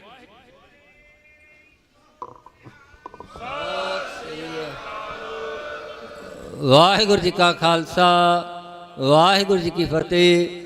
ਇਹ ਸਨ ਸੁਖ ਜਗਰਾਉਂ ਜੀ ਜਿਨ੍ਹਾਂ ਨੇ ਨੌਜਵਾਨਾਂ ਨੂੰ ਅਪੀਲ ਕੀਤੀ ਹੈ ਕਿ ਭਾਈ ਆਪਾਂ ਪੰਜਾਬ ਦੇ ਹਿੱਤਾਂ ਲਈ, ਪੰਜਾਬ ਦੀ ਰਾਖੀ ਲਈ ਇੱਥੇ ਜਿਹੜਾ ਰਹਿਣਾ ਹੈ, ਬਾਹਰ ਦੇਸ਼ਾਂ ਦੇ ਵਿੱਚ ਨਹੀਂ ਜਾਣਾ ਤੇ ਆਪਣੇ ਕਿਰਤ ਕਰਨੀ ਹੈ। ਕਿਉਂਕਿ ਗੁਰੂ ਨਾਨਕ ਪਾਤਸ਼ਾਹ ਜੀ ਸਾਨੂੰ ਕਹਿ ਕੇ ਗਏ ਹੈ, ਕਿਰਤ ਕਰੋ, ਨਾਮ ਜਪੋ ਤੇ ਵੰਡ ਛਕੋ, ਉਹਦੇ ਵਿੱਚ ਫਿਰ ਬਰਕਤਾਂ ਪੈਣਗੀਆਂ। ਇਹ ਲਾਲਚ ਦੇ ਵਿੱਚ ਨਹੀਂ ਜਾਣਾ ਬਾਹਰ ਵੀ ਉੱਥੋਂ ਜ਼ਿਆਦਾ ਡਾਲਰ ਆਉਣਗੇ। ਸੋ ਆਪਾਂ ਪੰਜਾਬ ਨੂੰ ਸੰਭਾਲਣਾ ਹੈ, ਇਹ ਨੌਜਵਾਨਾਂ ਨੇ ਸੰਭਾਲਣਾ ਹੈਗਾ। ਸੋ ਇਹਨਾਂ ਦਾ ਬਹੁਤ ਬਹੁਤ ਧੰਨਵਾਦ। ਤੇ ਨਾਲ ਇੱਕ ਇਹ ਵੀ ਕਿਹਾ ਕਿ ਆਪਾਂ ਪਿੰਡਾਂ ਦੇ ਵਿੱਚ ਪ੍ਰਚਾਰ ਕਰੀਏ। ਮੈਂ ਬੇਨਤੀ ਕਰਾਂ ਕਿ ਹਰ ਇੱਕ ਗੁਰਸਿੱਖ ਪ੍ਰਚਾਰਕ ਹੈਗਾ। ਗੁਰੂ ਸਾਹਿਬ ਨੇ ਸਾਰਿਆਂ ਨੂੰ ਪ੍ਰਚਾਰਕ ਬਣਾਇਆ। ਜਿੱਥੇ ਜਿੱਥੇ ਤੱਕ ਆਪਣੀ ਪਹੁੰਚ ਹੈਗੀ, ਹਰ ਇੱਕ ਦੇ ਕੋਲ ਜਿਹੜੇ ਗਰੁੱਪ ਬਣੇ ਹੋਏ ਹੈਗੇ, ਆਪਣੇ ਗਰੁੱਪਾਂ ਦੇ ਵਿੱਚ ਮੈਸੇਜ ਪਾਓ ਕਿ ਭਾਈ ਚੰਡੀਗੜ੍ਹ ਦੀਆਂ ਬਰੂਹਾਂ ਤੇ ਜਿਹੜਾ ਕੌਮੀ ਇਨਸਾਫ ਮੋਰਚਾ ਲੱਗਿਆ ਹੋਇਆ ਹੈਗਾ, ਗੁਰੂ ਗ੍ਰੰਥ ਸਾਹਿਬ ਦੀਆਂ ਹੋਈਆਂ ਬੇਅਦਬੀਆਂ ਦਾ ਇਨਸਾਫ ਲੈਣ ਲਈ ਅਤੇ ਬੰਦੀ ਸਿੰਘਾਂ ਦੀ ਰਿਹਾਈ ਲਈ, ਜਿਹੜੇ ਕਿ ਇੰਨੇ 32 ਸਾਲਾਂ ਤੋਂ ਜੇਲ੍ਹਾਂ ਦੇ ਬੰਦ ਹੈ। ਸਾਡੇ ਵਿੱਚ ਬਾਪੂ ਜਿਹੜਾ ਦਰਸ਼ਨ ਸਿੰਘ ਜੀ ਬੈਠੇ ਹੈਗੇ, ਭਾਈ ਲਖਵਿੰਦਰ ਸਿੰਘ ਜੀ ਲੱਖਾ ਜਿਹੜੇ ਕਿ 27 ਸਾਲ ਤੋਂ ਜੇਲ੍ਹ ਦੇ ਵਿੱਚ ਬੰਦ ਹੈਗੇ, ਉਹ ਬਜ਼ੁਰਗ ਇਸ ਅਵਸਥਾ ਦੇ ਵਿੱਚ ਆ ਕੇ ਇੱਥੇ ਹਾਜ਼ਰੀਆਂ ਭਰਦੇ ਹੈਗੇ। ਸੋ ਉਹਨਾਂ ਦਾ ਇੱਥੇ ਪਹੁੰਚਣ 'ਤੇ ਜੀ ਆਇਆਂ ਬਹੁਤ ਬਹੁਤ ਧੰਨਵਾਦ।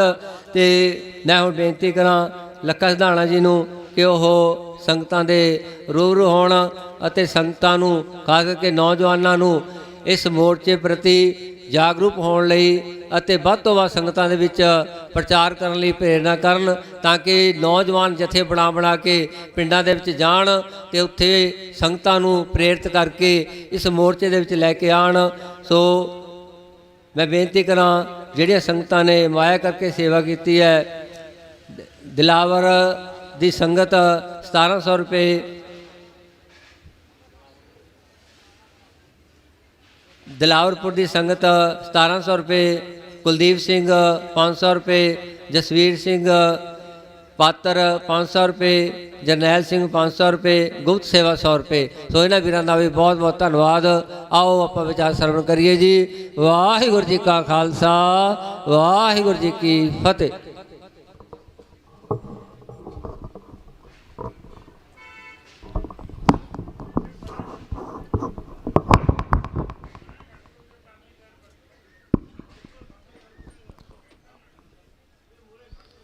ਸ਼੍ਰੀ ਗੁਰੂ ਗ੍ਰੰਥ ਸਾਹਿਬ ਦੀ ਅਗਵਾਈ ਦੇ ਵਿੱਚ ਲੱਗੇ ਹੋਏ ਕੌਮੀ ਇਨਸਾਫ ਮੋਰਚੇ ਦੇ ਅੰਦਰ ਹਾਜ਼ਰੀ ਭਰ ਰਹੀਆਂ ਸੰਗਤਾਂ, ਸਭ ਤੋਂ ਪਹਿਲਾਂ ਫਤਿਹ ਪ੍ਰਵਾਨ ਕਰਿਓ। ਵਾਹਿਗੁਰੂ ਜੀ ਕਾ ਖਾਲਸਾ, ਵਾਹਿਗੁਰੂ ਜੀ ਕੀ ਫਤਿਹ। ਮੇਰੇ ਸਾਥੀਆਂ ਨੇ ਬੋਲਦਿਆਂ ਨੇ ਪਹਿਲਾਂ ਕਾਫੀ ਵਿਸਤਾਰ ਦੇ ਨਾਲ ਤੁਹਾਡੇ ਨਾਲ ਗੱਲਾਂ ਬਾਤਾਂ ਸਾਂਝੀਆਂ ਕੀਤੀਆਂ ਨੇ।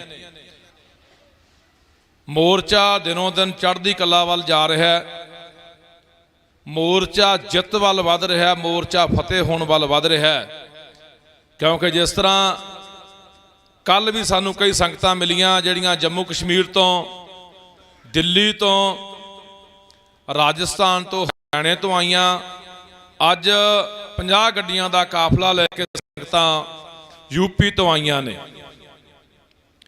ਸੋ ਇਹ ਉਹੀ ਸੰਗਤਾਂ ਨੇ ਜਦੋਂ ਦਿੱਲੀ ਕਿਸਾਨੀ ਮੋਰਚਾ ਲੱਗਿਆ ਸੀ ਤਾਂ ਸਭ ਤੋਂ ਜ਼ਿਆਦਾ ਵਿਪਤਾ ਗਾਜੀਪੁਰ ਬਾਰਡਰ ਤੇ ਪਈ ਸੀ, ਪਰ ਉਦੋਂ ਵੀ ਸਿੰਘ ਅੜੇ ਸੀ।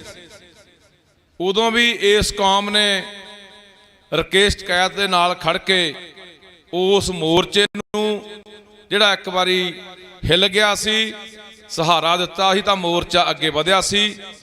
ਸੋ ਸਾਨੂੰ ਇੱਕ ਗੱਲ ਤਾਂ ਸਮਝ ਲੈਣੀ ਚਾਹੀਦੀ ਹੈ ਕਿ ਕੋਈ ਵੀ ਮੋਰਚਾ ਜਦੋਂ ਅਸੀਂ ਲਾਉਨੇ ਆ ਉਹਦਾ ਘੇਰਾ ਹਮੇਸ਼ਾ ਮਿਸਾਲ ਰੱਖਿਆ ਕਰੋ।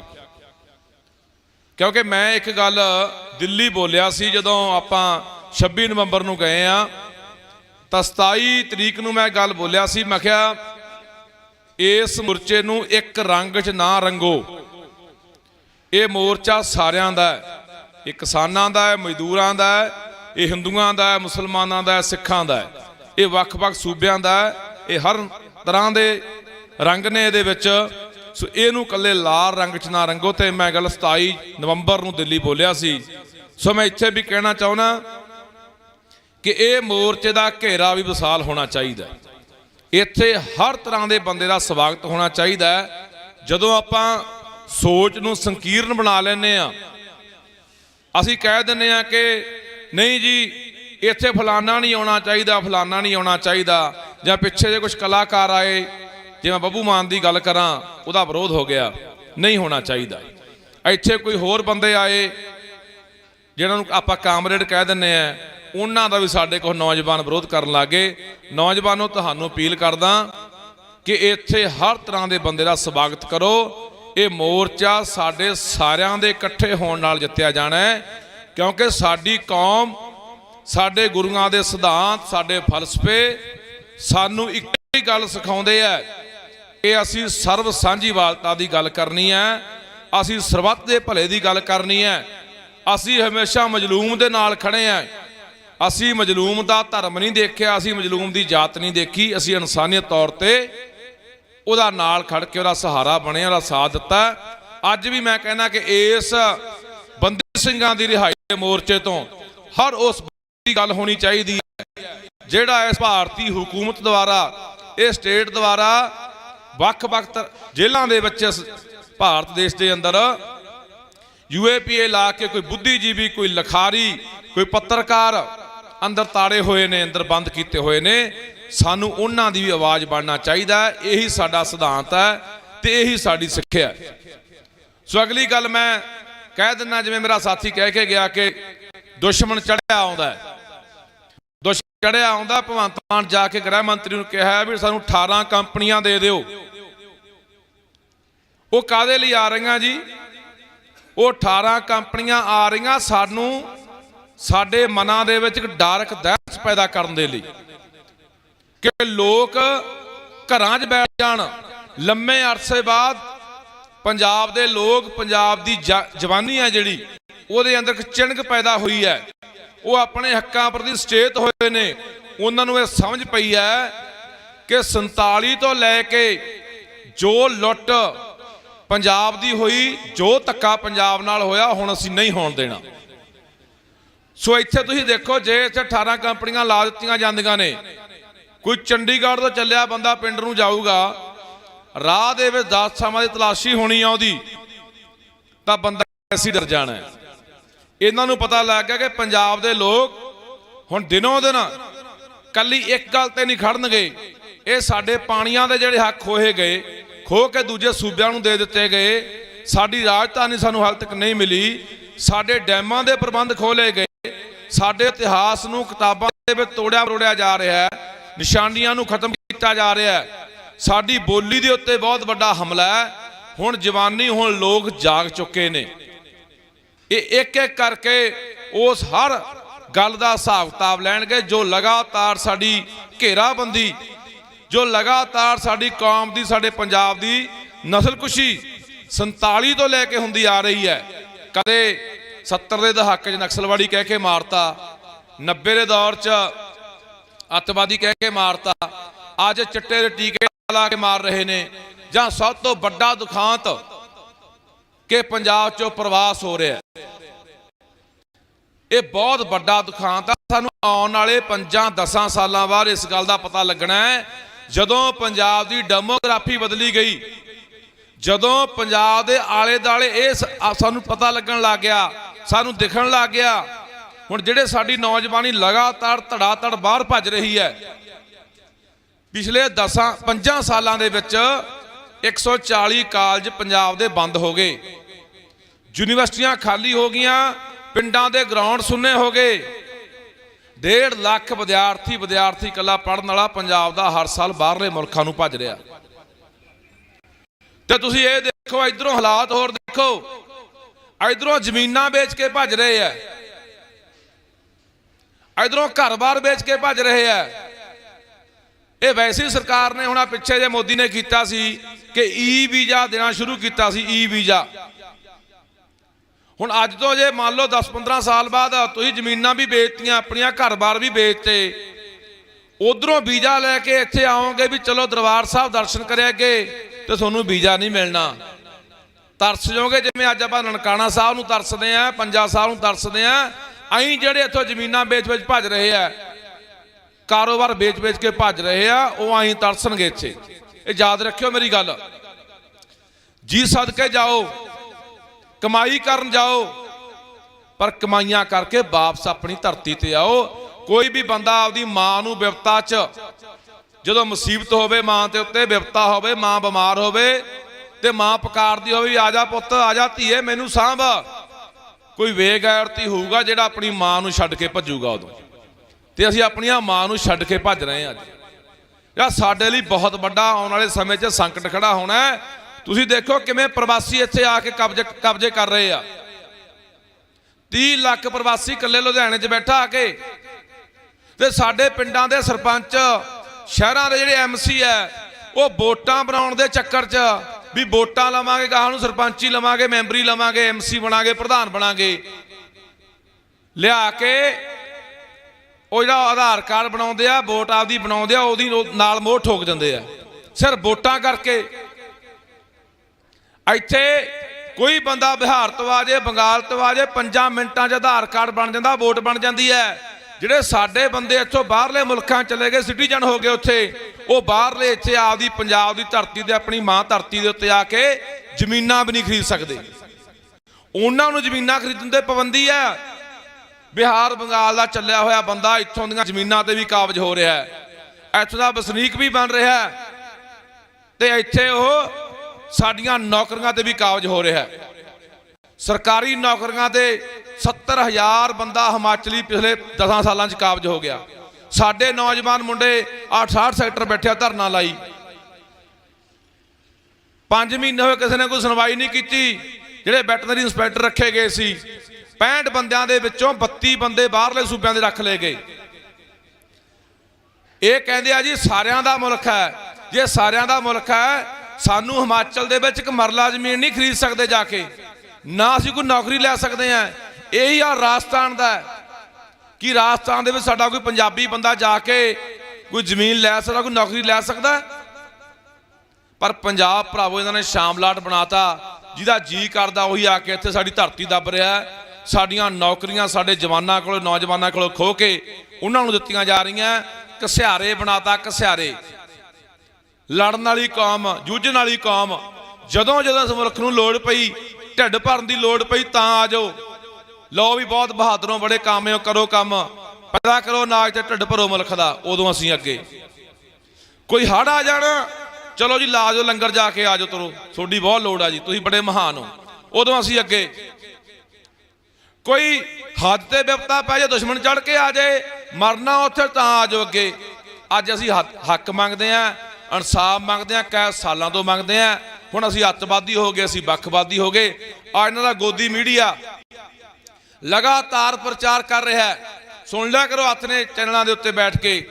ਉਹ ਜੀ ਉੱਥੇ ਦੇਖੋ ਜੀ ਚੰਡੀਗੜ੍ਹ ਤਾਂ ਜੀ ਉਹ ਬੰਦੇ ਬੈਠੇ ਆ, ਅੱਤਵਾਦੀਆਂ ਨੂੰ ਛਡਾਉਣ ਲਈ ਬੈਠੇ ਆ। ਉਹ ਦੇਸ਼ ਦੇ ਖਿਲਾਫ ਸਾਜ਼ਿਸ਼ਾਂ ਘੜਦੇ ਆ, ਉਹਨਾਂ ਨੂੰ ਜੀ ਪਾਕਿਸਤਾਨ ਫੰਡਿੰਗ ਕਰਦਾ, ਉਹਨਾਂ ਦੇ ਪਿੱਛੇ ਜੀ ISI ਦਾ ਹੱਥ ਹੈ। ਜਾਣੇ ਪੂਰੇ ਭਾਰਤ ਦੇ ਅੰਦਰ, ਪੂਰੀ ਦੁਨੀਆ ਦੇ ਅੰਦਰ ਸਾਨੂੰ ਬਦਨਾਮ ਕੀਤਾ ਜਾ ਰਿਹਾ। ਇਹ ਵਰਤਾਰਾ ਸਾਡੇ ਨਾਲ ਵਾਪਰ ਰਿਹਾ, ਪਰ ਅਸੀਂ ਸਮਝ ਨਹੀਂ ਰਹੇ ਕਹਾਣੀ ਨੂੰ ਕਿ ਸਾਡੇ ਨਾਲ ਆਉਣ ਵਾਲੇ ਸਮੇਂ ਦੇ ਵਿੱਚ ਕੀ ਕੁਝ ਵਾਪਰਨਾ, ਕੀ ਕੁਝ ਹੋਣਾ। ਪਰ ਕੋਈ ਗੱਲ ਨਹੀਂ, ਪਰਵਾਹ ਨਾ ਕਰੋ। 18 ਛੱਡ ਚਾਹੇ 100 ਕੰਪਨੀਆਂ ਲਿਆਉਣ। ਇਹਨਾਂ ਦਾ ਭੁਲੇਖਾ ਕਿ ਹੁਣ ਜਾਗੀ ਹੋਈ ਸਾਡੀ ਜਵਾਨੀ, ਜਾਗੇ ਹੋਏ ਲੋਕ ਆਪਣੇ ਹੱਕਾਂ ਨੂੰ ਭੁੱਲ ਜਾਣਗੇ। ਆਹ ਦੇਖੋ ਧੱਕੇ ਦੀ ਗੱਲ, 13,000 ਕਿਊਸਕ ਪਾਣੀ ਸਾਡਾ ਉਹ ਇੰਦਰਾ ਗਾਂਧੀ ਨਹਿਰ 'ਚ ਪਾ ਕੇ ਰਾਜਸਥਾਨ ਲੈ ਗਏ। ਹੁਣ ਰਾਜਸਥਾਨ ਦੇ ਭਰਾ ਵੀ ਇੱਥੇ ਬੈਠੇ ਆ, ਇਹ ਨਾ ਕਿ ਸਾਡੇ ਪਾਣੀ ਨੂੰ ਖੋਹਦੇ ਆ। ਇਹ ਸੋਨੂੰ ਨਹੀਂ ਦਿੱਤਾ ਗਿਆ ਪਾਣੀ, ਉਹ ਉਹ ਬਾੜਮੇਰ ਲੈ ਕੇ ਬਾੜਮੇਰ ਅਡਾਨੀਆਂ ਦੀ ਫੈਕਟਰੀ ਲੱਗੀ ਹੈ 40-45 ਹਜ਼ਾਰ ਕਰੋੜ ਰੁਪਏ ਜਿੱਥੇ ਪਾਣੀ ਉੱਥੇ ਲਿਜਾ ਕੇ ਦੇਣਾ ਇਹਨਾਂ ਨੇ। ਉਹਦੇ 'ਚ ਲਿਫਾਫਾ ਪਾਉਣ ਦੀ ਤਿਆਰੀ ਤੇ ਪੱਕੇ ਕਰਨ ਦੀ ਤਿਆਰੀ ਕਰਕੇ ਕੰਕਰੀਟ ਪਾ ਕੇ 18,000 ਕਿਊਸਕ ਵਧਾ ਕੇ ਉਹਦਾ ਉਹ ਲੈ ਜਾਣਾ ਉਹਨਾਂ ਨੇ ਖੋਹ ਕੇ ਪਾਣੀ। ਤੇ ਮੈਂ ਪਿੰਡਾਂ ਜਾਣਾ ਮਾਨਸਾ ਜ਼ਿਲ੍ਹੇ 'ਚ ਗਿਆ, ਲੋਕ ਮਰਦੇ ਆ ਬਿਨਾਂ ਪਾਣੀ ਤੋਂ। ਪਾਣੀ ਖਾਰੇ ਆ ਜਾਂ ਡੂੰਘੇ ਆ, ਨਹਿਰੀ ਪਾਣੀ ਦੇ ਉੱਤੇ ਇਹਨਾਂ ਦਾ ਜੀਵਨ ਹੈ। ਅਸੀਂ ਇਹ ਸਰਕਾਰ ਨੂੰ ਕਹਿਣਾ ਚਾਹੁੰਦੇ ਆ, ਅਸੀਂ ਨਹੀਂ ਕਹਿੰਦੇ ਵੀ ਰਾਜਸਥਾਨ ਨੂੰ ਪਾਣੀ ਨਾ ਦਿਓ, ਹਰਿਆਣੇ ਨੂੰ ਪਾਣੀ ਨਾ ਦਿਓ, ਯੂਪੀ ਨੂੰ ਪਾਣੀ ਨਾ ਦਿਓ। ਉਹ ਘਾਗਰਾ ਨਦੀ ਆਉਂਦੀ ਆ ਨੇਪਾਲ ਚੋਂ, ਆ ਬੈਠੇ ਆ ਤਰਾਈ ਏਰੀਏ ਵਾਲੇ, ਉੱਤਰਾਖੰਡ ਯੂਪੀ ਵਾਲੇ, ਉਹ ਆ ਕੇ ਹੜ੍ਹ ਵੀ ਆਉਂਦਾ ਉਹਦੇ 'ਚ, ਯੂਪੀ 'ਚ ਆਉਂਦੀ ਆ ਅੱਗੇ। ਇਹਨਾਂ ਨੇ 1999 ਦੇ ਵਿੱਚ ਇਹ ਯੋਜਨਾ ਬਣਾਈ ਸੀਗੀ ਸੈਂਟਰ ਦੀ ਸਰਕਾਰ ਨੇ ਕਿ ਗੰਗਾ ਨਦੀ ਦਾ ਪਾਣੀ ਤੇ ਘਾਗਰਾ ਦਾ ਪਾਣੀ ਯੂਪੀ, ਹਰਿਆਣਾ, ਦਿੱਲੀ, ਰਾਜਸਥਾਨ ਨੂੰ ਦਿੱਤਾ ਜਾਣਾ। ਗੰਗਾ ਦੇ ਵਿੱਚ 200 MF ਪਾਣੀ ਵਗਦਾ, 200 MF। 1 MF ਦੇ ਵਿੱਚ 1381 ਕਿਊਸਕ ਪਾਣੀ ਹੁੰਦਾ, ਭਾਵ ਪੌਣੇ 3 ਲੱਖ ਕਿਊਸਕ ਪਾਣੀ ਕੱਲੀ ਗੰਗਾ 'ਚ ਵਗਦਾ। ਉਹਦਾ 15% ਪਾਣੀ ਵਰਤਿਆ ਜਾਂਦਾ, 85% ਪਾਣੀ ਜਾ ਕੇ ਸਮੁੰਦਰ 'ਚ ਡਿੱਗਦਾ। ਅਸੀਂ ਕਹਿੰਦੇ ਰਾਜਸਥਾਨ ਨੂੰ ਵੀ ਪਾਣੀ ਦਿਓ, ਉਹਨੂੰ ਚੈਨਲਾਈਜ਼ ਕਰੋ, ਨਹਿਰਾਂ ਕੱਢੋ, ਹਰਿਆਣੇ ਨੂੰ ਵੀ ਦਿਓ, ਯੂਪੀ ਨੂੰ ਵੀ ਦਿਓ, ਦਿੱਲੀ ਨੂੰ ਵੀ ਦਿਓ। ਸਾਡਾ ਪਾਣੀ ਕਿਉਂ ਖੋ ਰਿਹਾ? ਅਸੀਂ ਤਾਂ ਪੈਸੇ ਮਰ ਰਹੇ ਆ। ਪੰਜਾਬ ਤਾਂ ਯਾਰ ਸਾਡੇ ਕੋਲੇ ਤਾਂ 18 ਸਾਲ ਦਾ 17 ਸਾਲ ਦਾ ਪਾਣੀ ਪਤਨਾ ਹੇਠਾਂ ਬਚਿਆ, 400 ਫੁੱਟ ਤੇ ਪਾਣੀ ਚਲਿਆ ਗਿਆ। ਇਹ ਗੱਲ ਪ੍ਰਤੀ ਅਸੀਂ ਕਦੇ ਜਾਗੇ ਨਹੀਂ, ਕਦੇ ਸੁਚੇਤ ਨਹੀਂ ਹੋਏ। ਪਿਛਲੇ 40 ਸਾਲ ਦਾ ਜਿਹੜਾ ਦੌਰ ਲੰਘਿਆ, ਸਾਨੂੰ ਇਹੀ ਦੱਸਿਆ ਗਿਆ, ਇਹੀ ਸਿਖਾਇਆ ਗਿਆ ਪੈਸਾ ਕਿਵੇਂ ਕਮਾਉਣਾ, ਉਹ ਕਿਵੇਂ ਵਿੰਗੇ ਢੰਗ ਨਾਲ, ਟੇਢੇ ਨਾਲ, ਬੇਈਮਾਨੀ ਨਾਲ ਕਮਾ ਲਓ, ਉਹਨੂੰ ਲਾਉਣਾ ਕਿਵੇਂ ਆ, ਘਰ ਪਾ ਲਓ, ਗੱਡੀ ਲੈ ਲਓ। ਸਾਡਾ ਇਤਿਹਾਸ ਕੀ ਹੈ, ਸਾਡੀ ਬੋਲੀ ਦੀ ਕੀ ਮਹੱਤਤਾ ਕਿਸੇ ਕੌਮ ਦੇ ਲਈ। ਬੋਲੀ ਮਰਦੀ ਆ, ਮੈਂ ਕਿਉਂ ਬੋਲੀ ਤੇ ਜ਼ੋਰ ਦਿੰਦਾ? ਬੋਲੀ ਜਦੋਂ ਕਿਸੇ ਕੌਮ ਦੀ ਮਰਦੀ ਆ, ਉਸ ਕੌਮ ਨੇ ਦੁਨੀਆ ਤੋਂ ਮਰ ਜਾਣਾ ਹੁੰਦਾ। ਬੋਲੀ ਨਾਲ ਸਾਡਾ ਇਤਿਹਾਸ, ਧਰਮ, ਸਾਹਿਤ, ਵਿਰਸਾ, ਸਾਡੀਆਂ ਜੜਾਂ ਬੋਲੀ ਕਰਕੇ ਜਿਉਂਦੀਆਂ ਰਹਿੰਦੀਆਂ ਨੇ। ਯੂਪੀ ਵਾਲੇ ਤੁਸੀਂ ਆਏ ਬੈਠੇ ਹੋ, ਉੱਤਰਾਖੰਡ ਵਾਲੇ ਤੁਸੀਂ ਆਏ ਬੈਠੇ ਹੋ, ਜੰਮੂ ਵਾਲੇ ਆਏ ਬੈਠੇ। ਮੈਂ ਇੱਕ ਸਿੰਘ ਨਾਲ ਗੱਲ ਕਰਦਾ ਸੀ, ਕਹਿੰਦਾ ਸਾਡੇ ਲੋਕਾਂ ਨੂੰ ਫੈਸ਼ਨ ਹੋ ਗਿਆ ਕਿ ਬੋਲੀ ਹੁਣ ਉਹ ਹਿੰਦੀ ਬੋਲਦੇ ਆ। ਉਹਦਾ ਭਰਾਵੋ ਪੰਜਾਬ 'ਚ ਹੀ ਮਾੜਾ ਹਾਲ ਹੋ ਗਿਆ। ਅੱਜ ਆ ਦੇਖੋ, ਜੇ ਬਾਹਰੋਂ ਆਪਾਂ ਜਦੋਂ ਪੰਜਾਬ ਦੀ ਧਰਤੀ ਦੇ ਪੈਰ ਪਾਉਨੇ ਆ ਨਾ, ਉਹ ਫਸਲਾਂ ਲਹਿਰਾਉਂਦੀਆਂ, ਉਹ ਹਰੇ ਬਾਈ, ਉਹ ਸਿਰਾਂ ਤੇ ਦਸਤਾਰਾਂ, ਉਹ ਲੱਗੇ ਬੋਰਡ ਪੰਜਾਬੀ 'ਚ ਲੱਗਦਾ ਕਿ ਪੰਜਾਬ ਆ ਗਏ। ਸਕੂਨ ਮਿਲਦਾ ਬਾਹਰੋਂ ਆ ਕੇ, ਆਪਣੀ ਧਰਤੀ ਤੇ ਆ ਕੇ, ਆਪਣੀ ਮਾਂ ਧਰਤੀ ਤੇ ਆ ਕੇ। ਅੱਜ ਤੋਂ 20 ਸਾਲ ਨੂੰ ਆਓਗੇ ਨਾ, ਯਾਦ ਰੱਖਿਓ ਜਦੋਂ ਇਸ ਧਰਤੀ ਤੇ ਮੈਂ ਬਾਰ-ਬਾਰ ਗੱਲ ਕਿਉਂ ਕਰਦਾ, ਕਿਵੇਂ ਸਾਨੂੰ ਖਤਮ ਕੀਤਾ ਜਾ ਰਿਹਾ। ਅੱਜ ਨੂੰ 20 ਸਾਲ ਤੋਂ ਆਓਗੇ, ਜਿਹੜੀ ਪੰਜਾਬੀ ਨੂੰ ਬਚਾਉਣ ਦੀ ਅਸੀਂ ਗੱਲ ਕਰ ਰਹੇ ਹਾਂ, ਇਤਿਹਾਸ ਨੂੰ ਬਚਾਉਣ ਦੀ ਗੱਲ ਕਰਦੇ ਹਾਂ, ਫਿਰ ਬੋਰਡਾਂ ਦੇ ਉੱਤੇ ਵੀ ਹਿੰਦੀ ਜਾਂ ਭੋਜਪੁਰੀ ਲਿਖੀ ਮਿਲੂਗੀ। ਸਾਡੇ ਸਿਨੇਮਿਆਂ ਦੇ ਵਿੱਚ ਵੀ ਭੋਜਪੁਰੀ ਫਿਲਮਾਂ ਚੱਲਿਆ ਕਰਨਗੀਆਂ। ਫਿਰ ਪਛਤਾਓਗੇ, ਫਿਰ ਭੱਬਾਂ ਮਾਰੋਗੇ ਕਿ ਅਸੀਂ ਆਹ ਧਰਤੀ ਨੂੰ ਛੱਡ ਕੇ ਗਏ ਸਿਰਫ ਇਸ ਕਰਕੇ ਕਿ ਬਾਹਰ ਪੈਸਾ ਬਹੁਤ ਹੈ। ਕੋਈ ਕੱਖ ਨਹੀਂ ਬਾਹਰ ਬਾਈ ਹੋਏ, ਤੁਹਾਡੇ ਬਹੁਤ ਗਏ ਹੋਣੇ ਆ, ਪੁੱਛ ਲਿਓ। ਆ ਮੇਰਾ ਬੇਲੀ ਬੈਠਾ ਮੁੰਡਾ ਕਵਾਲ, ਸਰਪੰਚ ਬਾਦਸ਼ਾਹਪੁਰ ਤੋਂ, ਇਹਦੇ ਮੁੰਡੇ ਨੂੰ 2 ਮਹੀਨੇ ਹੋ ਗਏ ਗਏ ਨੂੰ, ਕੰਮ ਹੀ ਨਹੀਂ ਮਿਲਿਆ, ਉਹ ਬੈਠਾ। ਉਹ ਜਿਵੇਂ ਲੇਬਰ ਚੌਂਕ ਦੇ ਵਿੱਚ ਸਾਡੇ ਐ ਖੜਦੇ ਹੁੰਦੇ ਆ ਇੱਥੇ ਦਿਹਾੜੀ ਮਜ਼ਦੂਰ ਵਿਚਾਰੇ, ਉਵੇਂ ਸਾਡੀ ਨੌਜਵਾਨੀ ਖੜਦੀ ਆ ਉੱਥੇ ਜਾ ਕੇ। ਕੀ ਐਡਾ ਸਦਾ ਹੋ ਗਿਆ, ਕਿਹੜਾ ਕਮਲ ਛੁੱਟਿਆ ਸਾਨੂੰ, ਲੈ ਤੇਰੇ ਦੀ ਦੇ ਤੇਰੇ ਦੀ। ਹੁਣ ਤਾਂ ਯੂਪੀ ਵਾਲੇ ਤੁਸੀਂ ਦੱਸਿਓ ਬਾਈ, ਸੋਡੇ ਹੀ ਬਹੁਤ ਸੈਂਟਰ ਖੁੱਲ੍ਹ ਗਏ ਉੱਥੇ, ਜਿੱਥੇ ਪੰਜਾਬੀ, ਜਿੱਥੇ ਸਿੱਖ ਬੈਠੇ ਆ, ਉੱਥੇ ਆਈਲੈਟ ਸੈਂਟਰ ਤਾਂ ਹੈਗਾ ਹੀ ਹੈਗਾ। ਜਾਓ ਯਾਰ, ਮੈਂ ਜੀ ਸਦਕੇ ਜਾਓ ਬਾਈ, ਕਮਾਈਆਂ ਕਰਕੇ ਵਾਪਸ ਪਰਤੋ ਯਾਰ। ਕੱਲ ਬੜੀ ਖੁਸ਼ੀ ਹੋਈ, 2 ਨੌਜਵਾਨ ਰੰਗਪੁਰਾ ਪਿੰਡਾ ਲੁਧਿਆਣੇ ਦਾ, ਬਾਹਰਲੇ ਜੰਪਰ ਕੈਨੇਡਾ ਦੇ ਇੱਥੇ ਆਏ ਆ, ਕਹਿੰਦੇ ਸਾਡੇ ਬਾਪੂ ਨੇ ਟਰੈਕਟਰ ਲੈਦਾ, ਖੇਤੀ ਕਰਿਆ ਕਰਾਂਗੇ। ਮੈਂ ਕਿਹਾ ਬਹੁਤ ਚੰਗੀ ਗੱਲ ਹੈ, ਜੇ ਉੱਥੋਂ ਦਾ ਜੰਪਰ ਇੱਥੇ ਆ ਸਕਦਾ, ਕਿਉਂਕਿ ਸਾਨੂੰ ਜਦੋਂ ਆਪਣੇ ਅਹਿਸਾਸ ਹੁੰਦਾ ਆਪਣੀਆਂ ਜੜ੍ਹਾਂ ਬਾਰੇ, ਆਪਣੇ ਡੁੱਲੇ ਖੂਨ ਬਾਰੇ ਪਤਾ ਲੱਗਦਾ, ਆਪਣੇ ਇਤਿਹਾਸ ਬਾਰੇ ਪਤਾ ਲੱਗਦਾ, ਫਿਰ ਬੰਦਾ ਜੜ੍ਹਾਂ ਵੱਲ ਪਰਤਦਾ। ਸੋ ਪੰਜਾਬੀ ਦੀ ਗੱਲ ਮੈਂ ਤੁਹਾਨੂੰ ਯੂਪੀ ਵਾਲੋਂ ਖਾਸ ਕਰਕੇ ਕਹਿਣਾ, ਰਾਜਸਥਾਨ ਤੇ ਜੰਮੂ ਦੇ ਵੀ ਮੇਰੀ ਗੱਲ ਸੁਣ ਰਹੇ ਆ ਕਿ ਇਹ ਤੇ ਬਾਈ ਜ਼ੋਰ ਦਿਓ। ਸਕੂਲਾਂ ਦੇ ਵਿੱਚ ਤਾਂ ਸਾਡੀ ਜੜ ਪੰਜਾਬੀ ਦੀ ਪੰਜਾਬ 'ਚ ਵੀ ਪੱਟਤੀ, ਉਹਦਾ ਸਾਡੇ ਇੱਥੇ ਮਾਂ ਪਿਓ ਵੀ ਕੋਈ ਪਰਵਾਹ ਨਹੀਂ ਕਰਦੇ ਕਿ ਸਕੂਲ 'ਚ ਜਾ ਕੇ ਪਤਾ ਕਰ ਲਗੇ ਵੀ ਪੰਜਾਬੀ ਦੇ ਕੀ ਹਾਲਾਤ ਹੈ। ਉਹ ਜਮਾਂ ਜੜ੍ਹਾਂ ਵੱਢੀ ਜਾਂਦੇ ਆ।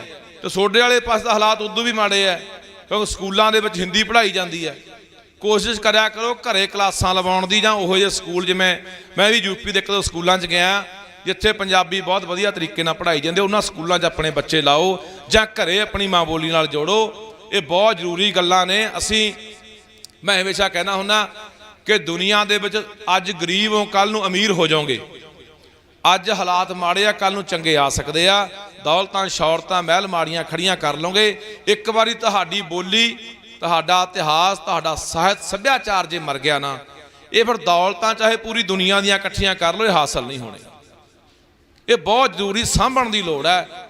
ਅੱਜ ਤੋਂ ਜੇ ਆਉਣ ਵਾਲੀਆਂ ਨਸਲਾਂ ਪੀੜ੍ਹੀਆਂ ਨੂੰ ਇਹਦੇ ਨਾਲ ਜੋੜਨ ਦੀ ਲੋੜ ਹੈ। ਤੇ ਅਖੀਰ ਤੇ ਮੈਂ ਗੱਲ ਬੇਨਤੀ ਕਰੂੰਗਾ ਪ੍ਰਬੰਧਕਾਂ ਨੂੰ, ਬਾਪੂ ਗੁਰਚਰਨ ਸਿੰਘ ਜੀ ਬੈਠੇ ਆ, ਸਮੁੱਚੇ ਪ੍ਰਬੰਧਕ ਬੈਠੇ ਆ, ਕਿ ਜਿਸ ਤਰ੍ਹਾਂ ਮੇਰੇ ਪਹਿਲਾਂ ਸਾਥੀਆਂ ਨੇ ਗੱਲ ਕੀਤੀ ਕਿ ਪਿੰਡਾਂ ਦੇ ਗੁਰਦੁਆਰਿਆਂ ਦੇ ਵਿੱਚੋਂ ਵੱਧ ਤੋਂ ਵੱਧ ਇਹ ਪ੍ਰਚਾਰ ਹੋਵੇ ਵੀ ਭਾਈ ਵੱਧ ਤੋਂ ਵੱਧ ਵੱਡੀ ਗਿਣਤੀ ਦੀ ਸੰਗਤ ਇਧਰ ਨੂੰ ਭੇਜੀ ਜਾਵੇ, ਜਾਂ ਜਿਹੜੇ ਵੀ 5 ਜਾਂ 10 ਬੰਦੇ ਇੱਥੇ ਮੋਰਚੇ ਵੱਲ ਆਉਣ ਤਾਂ ਉਹ ਪਿੰਡ ਦੇ ਵਿੱਚ ਜਿੱਦੇ ਉਹਨਾਂ ਨੂੰ ਇੱਧਰ ਨੂੰ ਭੇਜਣਾ, ਸਾਰਾ ਪਿੰਡ ਗੁਰੂ ਘਰ ਇਕੱਠਾ ਹੋਵੇ ਤੇ ਉਹਦੇ ਫੋਟੋ ਖਿੱਚ ਕੇ ਪਾ ਦਿਆ ਕਰਨ ਵੀ ਭਾਈ ਅੱਜ ਫਲਾਣੇ ਪਿੰਡ ਚੋਂ ਇੰਨੀ ਸੰਗਤ 5 ਜਾਂ 10 ਜਾਂ 20 ਬੰਦੇ ਤੁਰੇ ਆ। ਇਹਨੂੰ ਦੇਖੋ ਦੇਖ ਫਿਰ ਇੱਕ ਲਹਿਰ ਬਣਦੀ ਆ, ਲੋਕਾਂ ਦੇ ਵਿੱਚ ਉਤਸ਼ਾਹ ਪੈਦਾ ਹੁੰਦਾ ਹੈ ਕਿ ਅਸੀਂ ਵੀ ਉਧਰ ਨੂੰ ਜਾ ਕੇ ਸਾਡਾ ਵੀ ਫਰਜ਼ ਬਣਦਾ ਹੈ। ਬਾਕੀ ਇਹ ਵੀ ਗੱਲ ਅਸੀਂ ਕੱਲ੍ਹ ਵੀ ਵਿਚਾਰਾਂ ਕਰਦੇ ਸੀ ਕਿ ਪਿੰਡਾਂ ਦੇ ਵਿੱਚ ਪ੍ਰਚਾਰ ਦੀ ਬੜੀ ਲੋੜ ਹੈ। ਟੀਮਾਂ ਬਣਾ ਕੇ ਭੇਜੀਆਂ ਜਾਣ, ਜਿਹੜੇ ਵੱਧ ਤੋਂ ਵੱਧ ਪ੍ਰਚਾਰ ਕਰਕੇ ਲਾਮਬੰਦ ਕਰਕੇ ਲੋਕਾਂ ਨੂੰ ਲਿਆਂਦਾ ਜਾਵੇ। ਇਹ ਬਿਲਕੁਲ ਜਾਇਜ਼ ਹੈ ਗੱਲ ਜਿਹੜੀ ਤੁਹਾਡੇ ਕੋਲ ਭਾਨੇ ਦੇ ਸੁੱਖ ਨੇ ਕੀਤੀ ਹੈ ਕਿ ਪਿੰਡਾਂ 'ਚ ਜਾਈਦਾ। ਅਸੀਂ ਪਿੰਡ 'ਚ ਗਏ, ਧਰਮਪੁਰੇ ਪਿੰਡ, ਮੈਨੂੰ 2 ਬਜ਼ੁਰਗ ਮਿਲੇ, ਕਹਿੰਦੇ ਸ਼ੇਰਾ ਸਾਨੂੰ ਤਾਂ ਪਤਾ ਹੀ ਨਹੀਂ ਬੰਦੀ ਸਿੰਘ ਕੌਣ ਹੈ। ਇਹ ਵੀ ਸਾਡੇ ਲਈ ਇੱਕ ਬਹੁਤ ਵੱਡਾ ਚਿੰਤਾ ਦਾ ਵਿਸ਼ਾ ਕਿ ਅਸੀਂ ਪ੍ਰਚਾਰ ਹੀ ਨਹੀਂ ਕਰ ਸਕੇ, ਅਸੀਂ ਦੱਸ ਨਹੀਂ ਸਕੇ ਕਿ ਸਾਡੇ ਬੰਦੀ ਸਿੰਘ ਕੌਣ ਆ, ਕਿਹਦੀ ਖਾਤਰ ਅੰਦਰ ਜੇਲ੍ਹਾਂ 'ਚ ਬੰਦ ਆ। ਉਹ ਕਹਿੰਦੇ ਹੁਣ ਤੁਸੀਂ ਆ ਕੇ ਦੱਸਿਆ, ਹੁਣ ਜ਼ਰੂਰ ਜਾਵਾਂਗੇ। ਸੋ ਮੇਰੀ ਕੋਸ਼ਿਸ਼ ਹੈ, ਸਾਰਿਆਂ ਨੂੰ ਇਹ ਅਪੀਲ ਆ ਕਿ ਵੱਧ ਤੋਂ ਵੱਧ ਆਪਾਂ ਵੱਡੀ ਗਿਣਤੀ 'ਚ ਇੱਥੇ ਜਿੰਨੀ ਸ਼ਮੂਲੀਅਤ ਕਰ ਸਕਦੇ ਹਾਂ, ਵੱਧ ਤੋਂ ਵੱਧ ਜਿੰਨਾ ਪ੍ਰਚਾਰ ਜਿਹੜੇ ਵੀ ਤਰੀਕੇ ਸੋਸ਼ਲ ਮੀਡੀਆ ਰਾਹੀਂ ਕਰ ਸਕਦੇ ਹਾਂ, ਉਵੇਂ ਵੀ ਆਪਾਂ ਪ੍ਰਚਾਰ ਕਰੀਏ ਤੇ ਵੱਧ ਤੋਂ ਵੱਧ ਸੰਗਤ ਨੂੰ ਇੱਥੇ ਜੋੜੀਏ। ਤੇ ਮੋਰਚਾ ਦੇਖੋ, ਮੋਰਚਾ ਹਰ ਹਾਲ 'ਚ ਫਤਿਹ ਹੋਣਾ। ਇਹ ਕੋਈ ਬੰਦਾ ਦਿਮਾਗ ਦੇ ਵਿੱਚ ਨਾ ਗੱਲ ਪਾਇਆ ਕਰੇ ਜਿਵੇਂ ਆਮ ਪ੍ਰਚਾਰ, ਯਾਰ ਐਵੇਂ ਪਿੱਛੇ ਜੇ ਆਪਾਂ ਬਿਆਨ ਸੁਣਿਆ ਵੀ ਅੰਮ੍ਰਿਤ ਸ਼ਾਹ ਦਾ ਕੋਈ ਹੋਰ ਬੋਲੀ ਜਾਂਦਾ ਹੈ, ਸਰਕਾਰਾਂ ਦਾ ਹੋਰ ਬੋਲੀ ਬੋਲਦੀਆਂ ਨੇ, ਇਹ ਕਿਵੇਂ ਛੱਡ ਦੇਣਗੇ, ਇਹ ਤਾਂ ਕੰਪਨੀਆਂ ਲਿਆਈ ਜਾਂਦੇ ਆ। ਕੋਈ ਗੱਲ ਨਹੀਂ, ਚਾਹੇ ਸਾਰੇ ਭਾਰਤ ਦੀ ਫੌਜ ਲਿਆ ਕੇ ਸਾਡੇ ਤੇ ਚਾੜ ਦੇਣ, ਕੋਈ ਪਰਵਾਹ ਨਹੀਂ ਕਰਨੀ, ਪਰ ਗੱਲ ਖਿਆਲ ਰੱਖਣਾ, ਇੱਕ ਗੱਲ ਦਾ ਹਮੇਸ਼ਾ ਆਪਣੇ ਦਿਲ ਦਿਮਾਗ 'ਚ ਰੱਖਿਓ ਕਿ ਦੁਨੀਆ ਦੇ ਉੱਤੇ ਕੋਈ ਵੀ ਚੀਜ਼ ਜਿੱਤਣੀ ਹੋਵੇ, ਕੋਈ ਮੋਰਚਾ ਫਤਿਹ ਕਰਨਾ ਹੋਵੇ, ਕੋਈ ਜੰਗ ਜਿੱਤਣੀ ਹੋਵੇ, ਜਦੋਂ ਇਰਾਦੇ ਮਜ਼ਬੂਤ ਹੁੰਦੇ ਨੇ, ਸੋਚ ਦ੍ਰਿੜ ਹੁੰਦੀ ਹੈ ਤੇ ਉਹ ਜਿੱਤੀਆਂ ਜਾਂਦੀਆਂ ਨੇ, ਉਹ ਜੰਗਾਂ, ਉਹ ਯੁੱਧ ਜਿੱਤੇ ਜਾਂਦੇ ਨੇ। ਅਸੀਂ ਪਹਿਲਾਂ ਵੀ ਜਿੱਤੇ ਆ। ਕਿਹਨੇ ਸੋਚਿਆ ਸੀ ਕਿ ਅਸੀਂ ਦਿੱਲੀ ਜਾ ਕੇ ਮੋਦੀ ਨੂੰ ਹਰਾ ਆਵਾਂਗੇ? ਕਿਸੇ ਨੇ ਸੋਚਿਆ ਨਹੀਂ ਸੀ। ਸਾਰੇ ਉਦੋਂ ਵੀ ਐਂ ਕਹਿੰਦੇ ਸੀ ਕਿ ਮੋਦੀ ਦਾ 1 ਇੰਚ ਪਿੱਛੇ ਨਹੀਂ ਹਟਦਾ, ਕਿਵੇਂ ਹਰਾ ਦੇਣਗੇ। ਪਰ ਇਹ ਮੋਰਚਾ ਹਰ ਹਾਲ 'ਚ ਫਤਿਹ ਹੋਊ। ਚੜ੍ਹਦੀ ਕਲਾ ਦੀ ਗੱਲ ਕਰਿਆ ਕਰੋ। ਇੱਕੋ ਹੀ ਸੁਨੇਹਾ ਸਾਡਾ ਜਾਣਾ ਚਾਹੀਦਾ ਇਸ ਮੋਰਚੇ 'ਚ ਬੈਠਿਆਂ ਦਾ ਵੀ ਕਿ ਕੋਈ ਗੱਲ ਨਹੀਂ, ਕੋਈ ਪਰਵਾਹ ਨਹੀਂ, 6 ਮਹੀਨੇ ਲੱਗਣ, ਸਾਲ ਲੱਗੇ, 2 ਸਾਲ ਲੱਗਣ, ਅਸੀਂ ਇਹ ਮੋਰਚਾ ਜਿੱਤ ਕੇ ਜਾਵਾਂਗੇ। ਸਾਡੇ ਬੰਦੀ ਸਿੰਘਾਂ ਨੂੰ ਇੱਥੋਂ ਨਾਲ ਲੈ ਕੇ ਵਾਪਸ ਚਾਲੇ ਪਾਵਾਂਗੇ ਤੇ ਲੜਾਈ ਇੱਥੇ ਨਹੀਂ ਖੜਨੀ, ਲੜਾਈ ਅੱਗੇ ਤੋਰਨੀ ਹੈ।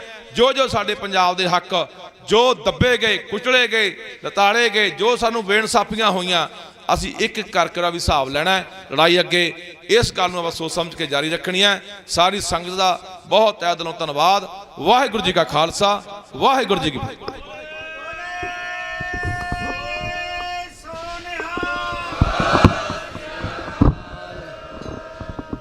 ਵਾਹਿਗੁਰੂ ਜੀ ਕਾ ਖਾਲਸਾ, ਵਾਹਿਗੁਰੂ ਜੀ ਕੀ ਫਤਿਹ। ਇਹ ਸਨ ਲੱਖਾ ਸਿਧਾਣਾ ਜੀ, ਜਿਨ੍ਹਾਂ ਨੇ ਕਿ ਪੰਜਾਬ ਦਾ ਦਰਦ ਤੇ ਜੋ ਅੱਜ ਕੱਲ੍ਹ ਪੰਜਾਬ ਦੇ ਨਾਲ ਧੱਕਾ ਹੋ ਰਿਹਾ ਹੈ ਉਹਦੇ ਬਾਰੇ ਦੱਸਿਆ ਤੇ ਨਾਲ ਨੌਜਵਾਨਾਂ ਨੂੰ ਬੇਨਤੀ ਕੀਤੀ ਕਿ ਆਪਾਂ ਸਾਰਿਆਂ ਦਾ ਸਤਿਕਾਰ ਕਰਨਾ ਹੈ ਜਿਹੜਾ ਇਹ ਮੋਰਚੇ ਦੇ ਵਿੱਚ ਆਉਂਦਾ ਹੈ, ਕਿਉਂਕਿ ਸਿੱਖ ਸਰਬੱਤ ਦੇ ਭਲੇ ਦੀ ਹਮੇਸ਼ਾ ਅਰਦਾਸ ਕਰਦਾ ਹੈ। ਅਤੇ ਪੰਜਾਬੀਆਂ ਦੇ ਨਾਲ ਕਿਵੇਂ ਧੱਕਾ ਹੋ ਰਿਹਾ, ਨੌਕਰੀਆਂ ਜਿਹੜੀਆਂ ਬਾਹਰਲੇ ਸਟੇਟਾਂ ਵਾਲਿਆਂ ਨੂੰ ਦਿੱਤੀਆਂ ਜਾ ਰਹੀਆਂ ਹੈਗੀਆਂ, ਪੰਜਾਬੀ ਦੇ ਨਾਲ ਸਕੂਲਾਂ ਦੇ ਵਿੱਚ ਬੁਰਾ ਵਰਤਾਓ ਹੋ ਰਿਹਾ ਹੈ, ਪੰਜਾਬੀ ਜਿਹੜੀ ਖਤਮ ਕੀਤੀ ਜਾ ਰਹੀ ਹੈ। ਤੇ ਮੈਂ ਬੇਨਤੀ ਕਰਾਂ ਉਹਨਾਂ ਗੁਰਦੁਆਰੇ ਪ੍ਰਬੰਧਕਾਂ ਨੂੰ, ਕਾਰ ਸੇਵਾ ਵਾਲੇ ਗੁਰਮੁਖ ਪਿਆਰਿਆਂ ਨੂੰ ਵੀ ਜਿੱਥੇ ਜਿੱਥੇ ਵੀ ਇਹਨਾਂ ਦੇ ਪ੍ਰਬੰਧ ਚੱਲਦੇ ਹੈਗੇ ਉੱਥੇ ਸਕੂਲ ਜ਼ਰੂਰ ਖੋਲ੍ਹਣ, ਜਿਹਦੇ ਵਿੱਚ ਦੂਜੀਆਂ ਵਿੱਦਿਆ ਦੇ ਨਾਲ ਨਾਲ ਗੁਰਮੁਖੀ, ਪੰਜਾਬੀ ਇਹ ਜਿਹੜੀ ਬੱਚਿਆਂ ਨੂੰ ਜ਼ਰੂਰ ਸਿਖਾਈ ਜਾਵੇ। ਅਤੇ ਨੌਜਵਾਨਾਂ ਨੂੰ ਵੀ ਬੇਨਤੀ ਹੈ ਕਿ ਪਿੰਡਾਂ ਦੇ ਵਿੱਚ ਵੱਧ ਤੋਂ ਵੱਧ ਪ੍ਰਚਾਰ ਕਰਨ ਅਤੇ ਇਸ ਮੋਰਚੇ ਬਾਰੇ ਸੰਗਤਾਂ ਨੂੰ ਜਾਗਰੂਕ ਕਰਨ, ਤਾਂ ਕਿ ਜਿਹੜੇ ਹਰ ਇੱਕ ਬੰਦੇ ਨੂੰ ਇਸ ਮੋਰਚੇ ਬਾਰੇ ਪਤਾ ਲੱਗ ਸਕੇ। ਸੋ ਸਾਰੀਆਂ ਸੰਗਤਾਂ ਦਾ ਅਤੇ ਲੱਖਾ ਸਿਧਾਣਾ ਜੀ ਦਾ, ਇਹਨਾਂ ਦੀ ਪੂਰੀ ਟੀਮ ਦਾ ਬਹੁਤ ਬਹੁਤ ਧੰਨਵਾਦ। ਤੇ ਮੈਂ ਬੇਨਤੀ ਕਰਾਂ ਹੁਣ ਭਾਈ ਗੁਰਮੇਲ ਸਿੰਘ ਜੀ ਕਵੀਸਰ, ਉਹ ਸਾਡੇ ਵਿਚਕਾਰ ਬੈਠੇ ਹਨ ਤੇ ਉਹ ਆਪ ਜੀ ਨੂੰ ਕਵਿਤਾਵਾਂ ਦੁਆਰਾ ਨਿਹਾਲ ਕਰਨਗੇ। ਤੇ ਭਾਈ ਸੁਰਿੰਦਰ ਸਿੰਘ ਜੀ ਕਪੂਰਥਲਾ ਜੋ ਬੈਠੇ ਹੋਣ, ਉਹ ਵੀ ਸਟੇਜ ਤੇ ਆਉਣ ਦੀ ਕਿਰਪਾਲਤਾ ਕਰਨ। ਭਾਈ ਗੁਰਮੇਲ ਸਿੰਘ ਜੀ ਕਵੀਸਰ ਜਿੱਥੇ ਵੀ ਹੋਣ, ਜਲਦੀ ਤੋਂ ਜਲਦੀ ਸਟੇਜ ਤੇ ਆਉਣ ਦੀ ਕਿਰਪਾਲਤਾ ਕਰੋ ਜੀ।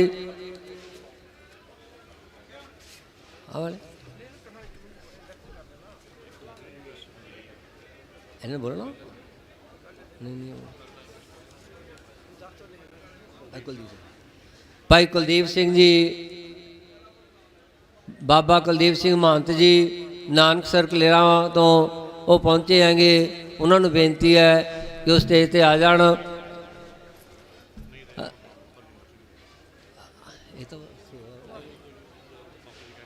ਭਾਈ ਹਰਜਿੰਦਰ ਸਿੰਘ ਜੀ USA ਤੋਂ, ਉਹਨਾਂ ਦੇ ਭਰਾਤਾ ਹਿੰਮਤ ਸਿੰਘ ਜੀ USA ਤੋਂ, ਵਰਲਡ ਸਿੱਖ ਪਾਰਲੀਮੈਂਟ, ਉਹਨਾਂ ਦਾ ਵੀ ਬਹੁਤ ਬਹੁਤ ਧੰਨਵਾਦ ਹੈ। ਜੇ ਉਹ ਬੁਲਾਰੇ ਇੱਥੇ ਆਏ ਹੋਏ ਹੈ ਤਾਂ ਉਹਨਾਂ ਨੂੰ ਬੇਨਤੀ ਹੈ ਕਿ ਉਹ ਸਟੇਜ 'ਤੇ ਆਉਣ ਦੀ ਕਿਰਪਾਲਤਾ ਕਰਨ। ਤੇ ਭਾਈ ਪਰਮਿੰਦਰ ਸਿੰਘ ਜੀ, ਭਾਈ ਹਰਜਿੰਦਰ ਸਿੰਘ ਜੀ USA ਤੋਂ 10,000 ਦੀ ਸੇਵਾ ਭੇਜੀ ਹੈ, ਉਹਨਾਂ ਦਾ ਬਹੁਤ ਬਹੁਤ ਧੰਨਵਾਦ।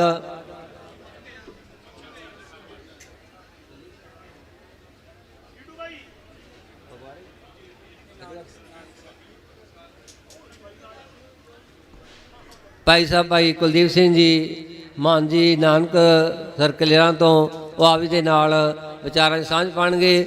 ਵਾਹਿਗੁਰੂ ਜੀ ਕਾ ਖਾਲਸਾ, ਵਾਹਿਗੁਰੂ ਜੀ ਕੀ ਫਤਿਹ।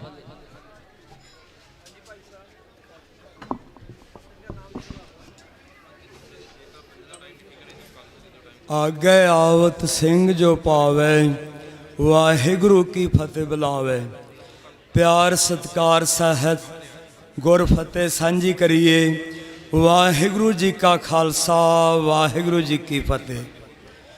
ਗੁਰੂ ਪਿਆਰੀ ਸਾਧ ਸੰਗਤ ਜੀ, ਗੁਰੂਆਂ ਦੇ ਗੁਰੂ ਧੰਨ ਧੰਨ ਸਾਹਿਬ ਸ੍ਰੀ ਗੁਰੂ ਗ੍ਰੰਥ ਸਾਹਿਬ ਮਹਾਰਾਜ ਜੀ ਦੀ ਹਜ਼ੂਰੀ ਵਿੱਚ ਜਿਤਨੀ ਵੀ ਸਾਧ ਸੰਗਤ ਬੈਠੀ ਹੈ, ਕੌਮੀ ਇਨਸਾਫ ਮੋਰਚੇ ਦੇ ਜਿੱਤ ਵਾਸਤੇ ਜੋ ਸੰਗਤਾਂ ਇੱਥੇ ਸ਼ਮੂਲੀਅਤ ਕਰ ਰਹੀਆਂ ਹਨ, ਸਤਿਗੁਰੂ ਜੀ ਦੇ ਚਰਨਾਂ ਵਿੱਚ ਬੇਨਤੀ ਹੈ ਕਿ ਮੋਰਚਾ ਸਫਲ ਹੋਵੇ। ਇਹ ਜੋ ਮੁੱਦੇ ਹਨ ਬਹੁਤ ਹੀ ਅਹਿਮ ਮੁੱਦੇ ਹਨ। ਸ੍ਰੀ ਗੁਰੂ ਗ੍ਰੰਥ ਸਾਹਿਬ ਮਹਾਰਾਜ ਜੀ ਦੀ ਬੇਅਦਬੀ ਦਾ ਜਿਹੜਾ ਮੁੱਦਾ ਹੈ, ਜਾਂ ਬੰਦੀ ਸਿੰਘਾਂ ਦੀ ਰਿਹਾਈ ਦਾ ਮੁੱਦਾ ਹੈ, ਇਹ ਬਹੁਤ ਵੱਡੇ ਮੁੱਦੇ ਹਨ। ਪਹਿਲੀਆਂ ਜੋ ਸਰਕਾਰਾਂ ਸਨ, ਉਹਨਾਂ ਨੇ ਮੁੱਦੇ ਨਾ ਹੱਲ ਕੀਤੇ ਤਾਂ ਉਹ ਨਾਕਾਮ ਹੋ ਗਈਆਂ, ਉਹ ਫੇਲ ਹੋ ਗਈਆਂ। ਜੋ ਹੁਣ ਵਾਲੀ ਸਰਕਾਰ ਹੈ, ਜੇਕਰ ਇਹ ਮੁੱਦੇ ਹੱਲ ਕਰੇ ਤਾਂ ਇਸ ਦਾ ਬਚਾਅ ਹੋ ਸਕਦਾ ਹੈ। ਜੋ ਕਿ ਗੁਰੂ ਮਹਾਰਾਜ ਦੀ ਬੇਅਦਬੀ ਦਾ ਮੁੱਦਾ ਹੈ, ਜੇਕਰ ਭਾਈ ਨੰਦ ਲਾਲ ਜੀ ਨੂੰ ਆਪਾਂ ਬੇਨਤੀ ਕਰਕੇ ਪੁੱਛਿਆ ਜਾਵੇ, ਪੁੱਛੀਏ ਕਿ ਇਸ ਦੀ ਸਜ਼ਾ ਕੀ ਹੈ, ਤਾਂ ਭਾਈ ਨੰਦ ਲਾਲ ਜੀ ਕਹਿੰਦੇ ਜਿਸ ਨੇ ਕੀਤੀ ਜਰਾ ਬੇਅਦਬੀ ਇਸ ਗਲੀ ਵਿੱਚ ਸਹੀ ਹੋ, ਜਿਉਂ ਮਨਸੂਰ ਚੜਾਇਆ ਸੂਲੀ ਫੇਰ ਨਾ ਸਾਨੂੰ ਕਹੀਓ। ਪੰਚਮ ਪਾਤਸ਼ਾਹ ਸ੍ਰੀ ਗੁਰੂ ਅਰਜਨ ਦੇਵ ਮਹਾਰਾਜ ਸੱਚੇ ਪਾਤਸ਼ਾਹ ਜੀ ਨੂੰ ਬੇਨਤੀ ਕਰੀਏ ਕਿ ਬੇਅਦਬੀ ਦੀ ਸਜ਼ਾ ਕੀ ਹੈ, ਤਾਂ ਸਤਿਗੁਰੂ ਜੀ ਕਹਿੰਦੇ ਪਾਪੀ ਕਰਮ ਕਮਾਉਂਦੇ ਕਰਦੇ ਹਾਏ ਹਾਏ, ਨਾਨਕ ਜਿਉਂ ਮੱਥਨ ਮਧਾਣੀਆਂ ਤਿਉਂ ਮੱਥੇ ਧਰਮ ਰਾਏ। ਨੌਵੇਂ ਪਾਤਸ਼ਾਹ ਧਰਮ ਦੀ ਚਾਦਰ, ਹਿੰਦ ਦੀ ਚਾਦਰ, ਸੰਸਾਰ ਦੀ ਚਾਦਰ ਸ੍ਰੀ ਗੁਰੂ ਤੇਗ ਬਹਾਦਰ ਮਹਾਰਾਜ ਸੱਚੇ ਪਾਤਸ਼ਾਹ ਜੀ ਦੇ ਚਰਨਾਂ ਵਿੱਚ ਬੇਨਤੀ ਕਰਕੇ ਜੇਕਰ ਪੁੱਛੀਏ ਕਿ ਇਸ ਦੀ ਸਜ਼ਾ ਕੀ ਹੈ, ਤਾਂ ਨੌਵੇਂ ਪਾਤਸ਼ਾਹ ਜੀ ਕਹਿੰਦੇ ਨਾਰ ਚਾਹਤ ਕਸ਼ ਔਰੇ ਕੀ ਔਰੇ ਭਈ, ਚਿਤਵਤ ਰਿਓ ਠਗੌਰ, ਨਾਨਕ ਫਾਸੀ ਗਲ ਭਰੀ। ਸੋ ਸਤਿਗੁਰੂ ਜੀ ਕਿਰਪਾ ਕਰਨ, ਕੌਮ ਨੂੰ ਸਫਲਤਾ ਬਖਸ਼ਣ। ਜੋ ਫਰਮਾਨ ਹੈ ਗੁਰਬਾਣੀ ਦਾ, ਹੋਏ ਇਕੱਤਰ ਮਿਲੋ ਮੇਰੇ ਭਾਈ, ਦੁਬਦਾ ਦੂਰ ਕਰੋ ਲਿਵ ਲਾਏ। ਹਰ ਨਾਮੇ ਕੇ ਹੋਵਾ ਜੋੜੀ, ਗੁਰਮੁਖ ਵੈਸੋ ਸਫਾ ਵਿਛਾਏ। ਇਸ ਤਰ੍ਹਾਂ ਕੌਮ ਵਿੱਚ ਇੱਕ ਮੁੱਠਤਾ ਹੋ ਜਾਵੇ, ਸਤਿਗੁਰੂ ਜੀ ਏਕਤਾ ਬਖਸ਼ਣ, ਤਾਂ ਸਤਿਗੁਰੂ ਜੀ ਹਰ ਹਾਲਤ ਵਿੱਚ ਇਹ ਜੋ ਮੋਰਚੇ ਹਨ ਸਫਲਤਾ ਬਖਸ਼ਣਗੇ।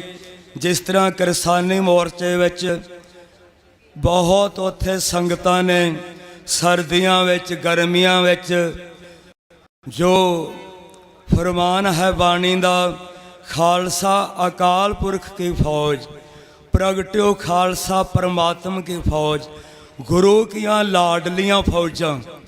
ਉਹਨਾਂ ਨੇ ਅੱਗੇ ਹੋ ਕੇ ਮੋਰਚੇ ਵਿੱਚ ਬਹੁਤ ਵੱਡਾ ਯੋਗਦਾਨ ਪਾਇਆ। ਬਾਬਾ ਜੀ ਸਤਿਗੁਰੂ ਜੀ ਦੇ ਹਜ਼ੂਰੀ ਵਿੱਚ ਬੈਠੇ ਹਨ। ਇਹਨਾਂ ਗੁਰੂ ਕੀਆਂ ਲਾਡਲੀਆਂ ਫੌਜਾਂ ਦਾ ਬਹੁਤ ਵੱਡਾ ਯੋਗਦਾਨ ਹੈ। ਸਤਿਗੁਰੂ ਜੀ ਇਹਨਾਂ ਦੇ ਸੀਸ ਤੇ ਮਿਹਰਾਂ ਭਰਿਆ ਹੱਥ ਰੱਖ ਕੇ ਇਹਨਾਂ ਨੂੰ ਚੜ੍ਹਦੀ ਕਲਾ ਬਖਸ਼ਣ। ਜਿਹੜੇ ਨੌਜਵਾਨ ਹਨ ਸਾਡੇ, ਉਹਨਾਂ ਦਾ ਬਹੁਤ ਵੱਡਾ ਯੋਗਦਾਨ ਹੈ। ਜਿਵੇਂ ਭਾਨਾ ਜੀ ਪਹਿਲੋਂ ਹਾਜ਼ਰੀ ਲਗਵਾ ਕੇ ਗਏ ਹਨ, ਲੱਖਾ ਸਿਧਾਣਾ ਜੀ ਉਹ ਹਾਜ਼ਰੀ ਲਗਵਾ ਕੇ ਗਏ ਹਨ। ਉਹਨਾਂ ਨੇ ਬਹੁਤ ਨੁਕਤੇ ਜੋ ਸੰਗਤਾਂ ਦੇ ਸਮਕਸ਼ ਰੱਖੇ ਹਨ। ਜੋ ਉਹਨਾਂ ਨੇ ਨੁਕਤੇ ਰੱਖੇ ਹਨ, ਆਪਾਂ ਉਹਨਾਂ 'ਤੇ ਪਹਿਰਾ ਦਈਏ ਤਾਂ ਸੁਚੇਤ ਹੋਈਏ, ਆਪਸ ਵਿੱਚ ਇੱਕ ਸੁਰਤਾ ਹੋਵੇ ਤਾਂ ਸਤਿਗੁਰੂ ਜੀ ਮਿਹਰਾਂ ਕਰਕੇ ਧੰਨ ਧੰਨ ਸਾਹਿਬ ਸ੍ਰੀ ਗੁਰੂ ਗ੍ਰੰਥ ਸਾਹਿਬ ਮਹਾਰਾਜ ਸੱਚੇ ਪਾਤਸ਼ਾਹ ਜੀ, ਗੁਰੂਆਂ ਦੇ ਗੁਰੂ, ਪਤਿਤ ਪਾਵਨ ਭਗਤ ਵਸ਼ਲ ਦੀਨ ਦਿਆਲ ਗਰੀਬ ਨਿਵਾਜ, ਪਤਿਤ ਪਾਵਨ ਨਰਕ ਨਿਵਾਰਨ, ਐਸੇ ਮਹਾਨ ਗੁਰੂ, ਉਹਨਾਂ ਦੇ ਚਰਨਾਂ ਵਿੱਚ ਅਰਦਾਸ ਬੇਨਤੀ ਹੈ ਕਿ ਸੰਗਤਾਂ ਦੇ ਇਹ ਜੋ ਮੋਰਚਾ ਹੈ ਚੜ੍ਹਦੀ ਕਲਾ ਵਿੱਚ ਫਤਿਹ ਕਰੋ ਤੇ ਬੰਦੀ ਸਿੰਘਾਂ ਦੀ ਰਿਹਾਈ ਹੋਵੇ, ਤਾਂ ਗੁਰੂ ਮਹਾਰਾਜ ਦੇ ਜਿਹੜੇ ਬੇਅਦਬੀ ਕਰਨ ਵਾਲੇ ਹਨ ਜਾਂ ਕਰਾਉਣ ਵਾਲੇ, ਉਹਨਾਂ ਨੂੰ ਸਖਤ ਤੋਂ ਸਖਤ ਸਤਿਗੁਰੂ ਜੀ ਸਜ਼ਾਵਾਂ ਦੇਣ, ਤਾਂ ਕਿ ਅੱਗੇ ਤੋਂ ਕੋਈ ਹਿੰਮਤ ਨਾ ਕਰ ਸਕੇ। ਜਿਹੜਾ ਗੁਰੂ ਸਾਰਿਆਂ ਦਾ ਭਲਾ ਮੰਗਦਾ ਹੈ, ਸਤਿਗੁਰ ਸਭਨਾਂ ਦਾ ਭਲਾ ਮਨਾਏਂਦਾ, ਤੇ ਇਸ ਦਾ ਬੁਰਾ ਕਿਉਂ ਹੋਏ। ਇੱਥੋਂ ਤੱਕ ਸਤਿਗੁਰੂ ਜੀ ਕਿਰਪਾ ਕਰਦੇ ਹਨ, ਕਹਿੰਦੇ ਫਰੀਦਾ ਬੁਰੇ ਦਾ ਭਲਾ ਕਰ, ਗੁੱਸਾ ਮਨ ਨਾ ਹਟਾਏ, ਦੇਹੀ ਰੋਗ ਨਾ ਲੱਗੇ ਪੱਲੇ ਸਭ ਕਿਛ ਪਾਏ। ਬੁਰਿਆਂ ਦਾ ਵੀ ਭਲਾ ਕਰਦੇ ਹਨ। ਸਤਿਗੁਰੂ ਜੀ ਨੇ ਵੱਡੇ ਵੱਡੇ ਪਾਪੀਆਂ ਨੂੰ ਤਾਰਨਾ ਕੀਤਾ, ਕੌਡੇ ਰਾਖਸ਼ ਵਰਗੇ, ਭੂਮੀਆਂ ਚੋਰ, ਸੱਜਣ ਠੱਗ, ਇੰਨੇ ਵੱਡੇ ਵੱਡੇ ਪਾਪੀਆਂ ਨੂੰ ਬਖਸ਼ ਦਿੱਤਾ। ਪਰ ਬਾਣੀ ਦੀ ਬੇਅਦਬੀ ਕਰਨ ਵਾਲੇ ਸਕੇ ਸਪੁੱਤਰ ਨੂੰ ਵੀ ਮਾਫੀ ਨਹੀਂ ਦਿੱਤੀ। ਕਈ ਵਾਰ ਬਿਨਾਂ ਮੰਗੇ ਮੁਆਫੀ ਦੇ ਦਿੱਤੀ ਜਾਂਦੀ ਹੈ, ਪਰ ਸਤਿਗੁਰੂ ਜੀ ਨੇ ਤਾਂ ਆਪਣੇ ਸਕੇ ਸਪੁੱਤਰ ਨੂੰ ਵੀ ਮਾਫੀ ਨਹੀਂ ਦਿੱਤੀ।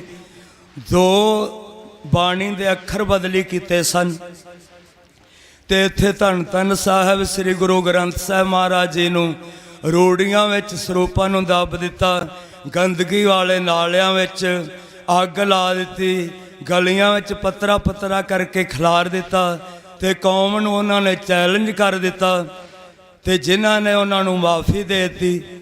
ਪਰ ਸਤਿਗੁਰੂ ਜੀ ਨੇ ਤਾਂ ਆਪਣੇ ਸਕੇ ਸਪੁੱਤਰ ਨੂੰ ਵੀ ਮਾਫੀ ਨਹੀਂ ਦਿੱਤੀ। ਸੋ ਸਤਿਗੁਰੂ ਜੀ ਦੇ ਚਰਨਾਂ ਵਿੱਚ ਬੇਨਤੀ ਹੈ ਕਿ ਬੇਅਦਬੀ ਕਰਨ ਵਾਲੇ ਜਾਂ ਕਰਾਉਣ ਵਾਲੇ, ਉਹਨਾਂ ਨੂੰ ਐਸੀਆਂ ਸਜ਼ਾਵਾਂ ਦੇਵੋ ਦੁਬਾਰਾ ਕੋਈ ਹਿੰਮਤ ਨਾ ਕਰ ਸਕੇ। ਈਰਾਨ ਦੇ ਬਾਦਸ਼ਾਹ ਰਾਸ਼ਟਰਪਤੀ ਆਇਤੁੱਲਾ ਖਮੈਨੀ, ਉਸ ਸਮੇਂ ਤੇ ਇੱਕ ਨਾਵਲਕਾਰ ਸੀ ਸਲਮਾਨ ਰਸ਼ਦੀ। ਉਸ ਨੇ ਕਿਤਾਬ ਵਿੱਚ ਲਿਖ ਦਿੱਤਾ ਕਿ ਇਹ ਕੁਰਾਨ ਸ਼ਰੀਫ ਦੀਆਂ ਆਇਤਾਂ ਨਹੀਂ, ਇਹ ਸ਼ੈਤਾਨ ਦੀਆਂ ਆਇਤਾਂ ਹਨ। ਤਾਂ ਆਇਤੁੱਲਾ ਖਮੈਨੀ ਨੇ ਜਦੋਂ ਪਤਾ ਲੱਗਾ 5 ਮਿੰਟ ਬਾਅਦ ਵਿੱਚ ਐਲਾਨ ਕਰ ਦਿੱਤਾ ਕਿ ਜਿਸ ਨੇ ਕੁਰਾਨ ਸ਼ਰੀਫ ਦੀ ਬੇਅਦਬੀ ਦੇ ਬਾਰੇ ਲਫ਼ਜ਼ ਲਿਖੇ ਹਨ ਕਿਤਾਬ ਵਿੱਚ, ਉਸ ਦਾ ਕੋਈ ਸਿਰ ਕਲਮ ਕਰਕੇ ਲਿਆਵੇਗਾ ਤਾਂ ਉਸ ਨੂੰ $1 ਕਰੋੜ ਨਗਦ ਇਨਾਮ ਦਿੱਤਾ ਜਾਵੇਗਾ। ਜੇਕਰ ਸਾਡੇ ਦੇਸ਼ ਦੇ ਜਿਹੜੇ ਆਗੂ ਹਨ, ਮੰਤਰੀ ਹਨ, ਜੇਕਰ ਉਹ ਇਸ ਤਰ੍ਹਾਂ ਸੋਚ ਲੈਣ ਤਾਂ ਸੁੱਤੇ ਪਏ ਵੀ ਬੜਾਉਣਗੇ ਕਿ ਬੇਅਦਬੀ ਨਾ ਕੋਈ ਵੀ ਕਰੇ। ਪਰ ਸਾਡੀ ਕੌਮ ਦੇ ਦੇਸ਼ ਦੇ ਜੋ ਆਗੂ ਹਨ, ਪਤਾ ਨਹੀਂ ਕਿਹੜੀ ਨੀਂਦ ਵਿੱਚ ਸੁੱਤੇ ਪਏ ਹਨ। ਸੋ ਸਤਿਗੁਰੂ ਜੀ ਦੇ ਚਰਨਾਂ ਵਿੱਚ ਬੇਨਤੀ ਹੈ ਕਿ ਮੇਨ ਜੋ 2 ਮੁੱਦੇ ਹਨ, ਹੋਰ ਵੀ ਬਹੁਤ ਮੁੱਦੇ ਹਨ, ਪਰ ਸਭ ਤੋਂ ਵੱਡਾ ਗੁਰੂ ਮਹਾਰਾਜ ਦੀ ਬੇਅਦਬੀ ਦਾ, ਬੰਦੀ ਸਿੰਘਾਂ ਦੀ ਰਿਹਾਈ ਦਾ, ਇਹ ਸਤਿਗੁਰੂ ਜੀ ਦੇ ਚਰਨਾਂ ਵਿੱਚ ਅਰਦਾਸ ਬੇਨਤੀ ਹੈ ਕਿ ਕੌਮ ਨੂੰ ਚੜ੍ਹਦੀ ਕਲਾ ਬਖਸ਼ਣ, ਇਹ ਮੋਰਚੇ ਫਤਿਹ ਕਰਨ। ਇਤਨਾ ਕਹਿੰਦਾ ਹੋਇਆ ਦਾਸ ਖਿਮਾ ਦਾ ਜਾਚਕ ਹੈ, ਪਿਆਰ ਸਤ ਫਤਿਹ ਬੁਲਾਓ। ਵਾਹਿਗੁਰੂ ਜੀ ਕਾ ਖਾਲਸਾ, ਵਾਹਿਗੁਰੂ ਜੀ ਕੀ ਫਤਿਹ। ਵਾਹਿਗੁਰੂ ਜੀ ਕਾ ਖਾਲਸਾ, ਵਾਹਿਗੁਰੂ ਜੀ ਕੀ ਫਤਿਹ। ਇਹ ਸਨ ਭਾਈ ਕੁਲਦੀਪ ਸਿੰਘ ਜੀ, ਜਿਨ੍ਹਾਂ ਨੇ ਆਪ ਜੀ ਨੂੰ ਆਪਣੇ ਵਿਚਾਰ ਆਪ ਜੀ ਦੇ ਨਾਲ ਸਾਂਝੇ ਕੀਤੇ ਕਿ ਧੰਨ ਧੰਨ ਸ੍ਰੀ ਗੁਰੂ ਗ੍ਰੰਥ ਸਾਹਿਬ ਦੀਆਂ ਇੰਨੀਆਂ ਬੇਅਦਬੀਆਂ ਹੋਈਆਂ, ਪਰ ਸਰਕਾਰਾਂ ਨੇ ਸਾਨੂੰ ਅਜੇ ਤੱਕ ਕੋਈ ਇਨਸਾਫ ਨਹੀਂ ਦਿੱਤਾ। ਤੇ ਇਸ ਮੋਰਚੇ ਦੇ ਵਿੱਚ ਵੀ ਇਹੀ ਮੰਗ ਹੈ ਕਿ ਜਿੰਨੇ ਵੀ ਧਾਰਮਿਕ ਗ੍ਰੰਥ ਹੈਗੇ, ਜੇ ਕੋਈ ਉਹਨਾਂ ਦੀ ਬੇਅਦਬੀ ਕਰਦਾ ਹੈ ਤਾਂ ਉਹਨੂੰ ਜਿਹੜੀ ਆ ਮੌਤ ਦੀ ਸਜ਼ਾ ਹੋਣੀ ਚਾਹੀਦੀ ਹੈ, ਉਮਰ ਸਜ਼ਾ ਹੋਣੀ ਚਾਹੀਦੀ ਹੈ, ਤਾਂ ਕਿ ਕੋਈ ਗਾਹਾਂ ਨੂੰ ਬੇਅਦਬੀ ਨਾ ਕਰ ਸਕੇ। ਸੋ ਇਸ ਤਰ੍ਹਾਂ ਸਖਤ ਕਾਨੂੰਨ ਬਣਨੇ ਚਾਹੀਦੇ ਹੈਗੇ, ਪਰ ਸਰਕਾਰਾਂ ਜਿਹੜੀਆਂ ਉਹ ਨਹੀਂ ਚਾਹੁੰਦੀਆਂ, ਕਿਉਂਕਿ ਉਹ ਧਰਮ ਦੇ ਉੱਤੇ ਰਾਜਨੀਤੀਆਂ ਕਰ ਰਹੇ ਹੈਗੇ। ਸੋ ਇਹਨਾਂ ਦਾ ਬਹੁਤ ਬਹੁਤ ਧੰਨਵਾਦ। ਤੇ ਹੁਣ ਮੈਂ ਬੇਨਤੀ ਕਰਾਂ ਭਾਈ ਗੁਰਮੇਲ ਸਿੰਘ ਜੀ ਕਵੀਸ਼ਰ ਜੀ, ਉਹ ਆਪ ਜੀ ਨੂੰ ਕਵਿਤਾਰਾਂ ਦਾ ਨਿਹਾਲ ਕਰਨਗੇ। ਤੇ ਇਹਨਾਂ ਤੋਂ ਬਾਅਦ ਗੁਰਮੁਖ ਸਿੰਘ ਜੀ ਸ਼ਾਹਪੁਰ, ਉਹ ਸਟੇਜ ਦੇ ਨੇੜੇ ਆ ਜਾਣ। ਜਿਨ੍ਹਾਂ ਸੰਗਤਾਂ ਨੇ ਮਾਇਆ ਕਰਕੇ ਸੇਵਾ ਕੀਤੀ ਹੈ, ਭਾਈ ਗੁਰਪ੍ਰੀਤ ਸਿੰਘ ਜੀ 1000 ਰੁਪਏ, ਗੁਪਤ ਸੇਵਾ 200 ਰੁਪਏ, ਰਘਵੀਰ ਸਿੰਘ ਜੀ ਯੂਪੀ ਤੋਂ 100 ਰੁਪਏ, ਗੁਪਤ ਸੇਵਾ 50 ਰੁਪਏ, ਸੁਖਜਿੰਦਰ ਸਿੰਘ ਜੀ 500 ਰੁਪਏ, ਗੁਪਤ ਸੇਵਾ 500 ਰੁਪਏ, ਮਨਿੰਦਰ ਸਿੰਘ ਜੀ 500 ਰੁਪਏ, ਸੁਖਵਿੰਦਰ ਸਿੰਘ 500 ਰੁਪਏ, ਮਨਮੋਹਨ ਸਿੰਘ 100 ਰੁਪਏ, ਗੁਪਤ ਸੇਵਾ 100 ਰੁਪਏ, ਹਰਪ੍ਰੀਤ ਸਿੰਘ 500 ਰੁਪਏ, ਗੁਪਤ ਸੇਵਾ 200 ਰੁਪਏ, ਸੁਖਦੇਵ ਸਿੰਘ ਜੀ ਉੱਤਰਾਖੰਡ 1000 ਰੁਪਏ, ਮਨਜੀਤ ਸਿੰਘ ਉੱਤਰਾਖੰਡ 200 ਰੁਪਏ, ਸੁਖਦੇਵ ਸਿੰਘ 1000 ਰੁਪਏ, ਮਲਕੀਤ ਸਿੰਘ 500 ਰੁਪਏ, ਗੁਪਤ ਸੇਵਾ 500 ਰੁਪਏ। ਸੋ ਇਹਨਾਂ ਵੀਰਾਂ ਦਾ ਬਹੁਤ ਬਹੁਤ ਧੰਨਵਾਦ। ਵਾਹਿਗੁਰੂ ਜੀ ਕਾ ਖਾਲਸਾ, ਵਾਹਿਗੁਰੂ ਜੀ ਕੀ ਫਤਿਹ।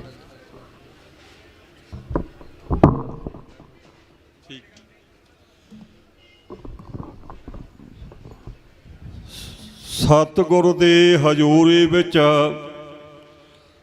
ਆਏ ਹੋਏ ਗੁਰੂ ਪਿਆਰੀ ਸਾਧ ਸੰਗਤ ਜੀ, ਅਸੀਂ ਜਿਸ ਸੰਘਰਸ਼ ਵਾਸਤੇ ਇਕੱਠੇ ਹੋਏ ਆ, ਮੈਂ ਤੁਹਾਨੂੰ ਇਹ ਦੱਸ ਦੇਣਾ ਚਾਹੁੰਦਾ, ਕਿਉਂ 40 ਸਾਲ ਤੋਂ ਇੱਥੇ ਰਹਿੰਦਾ ਹੈ।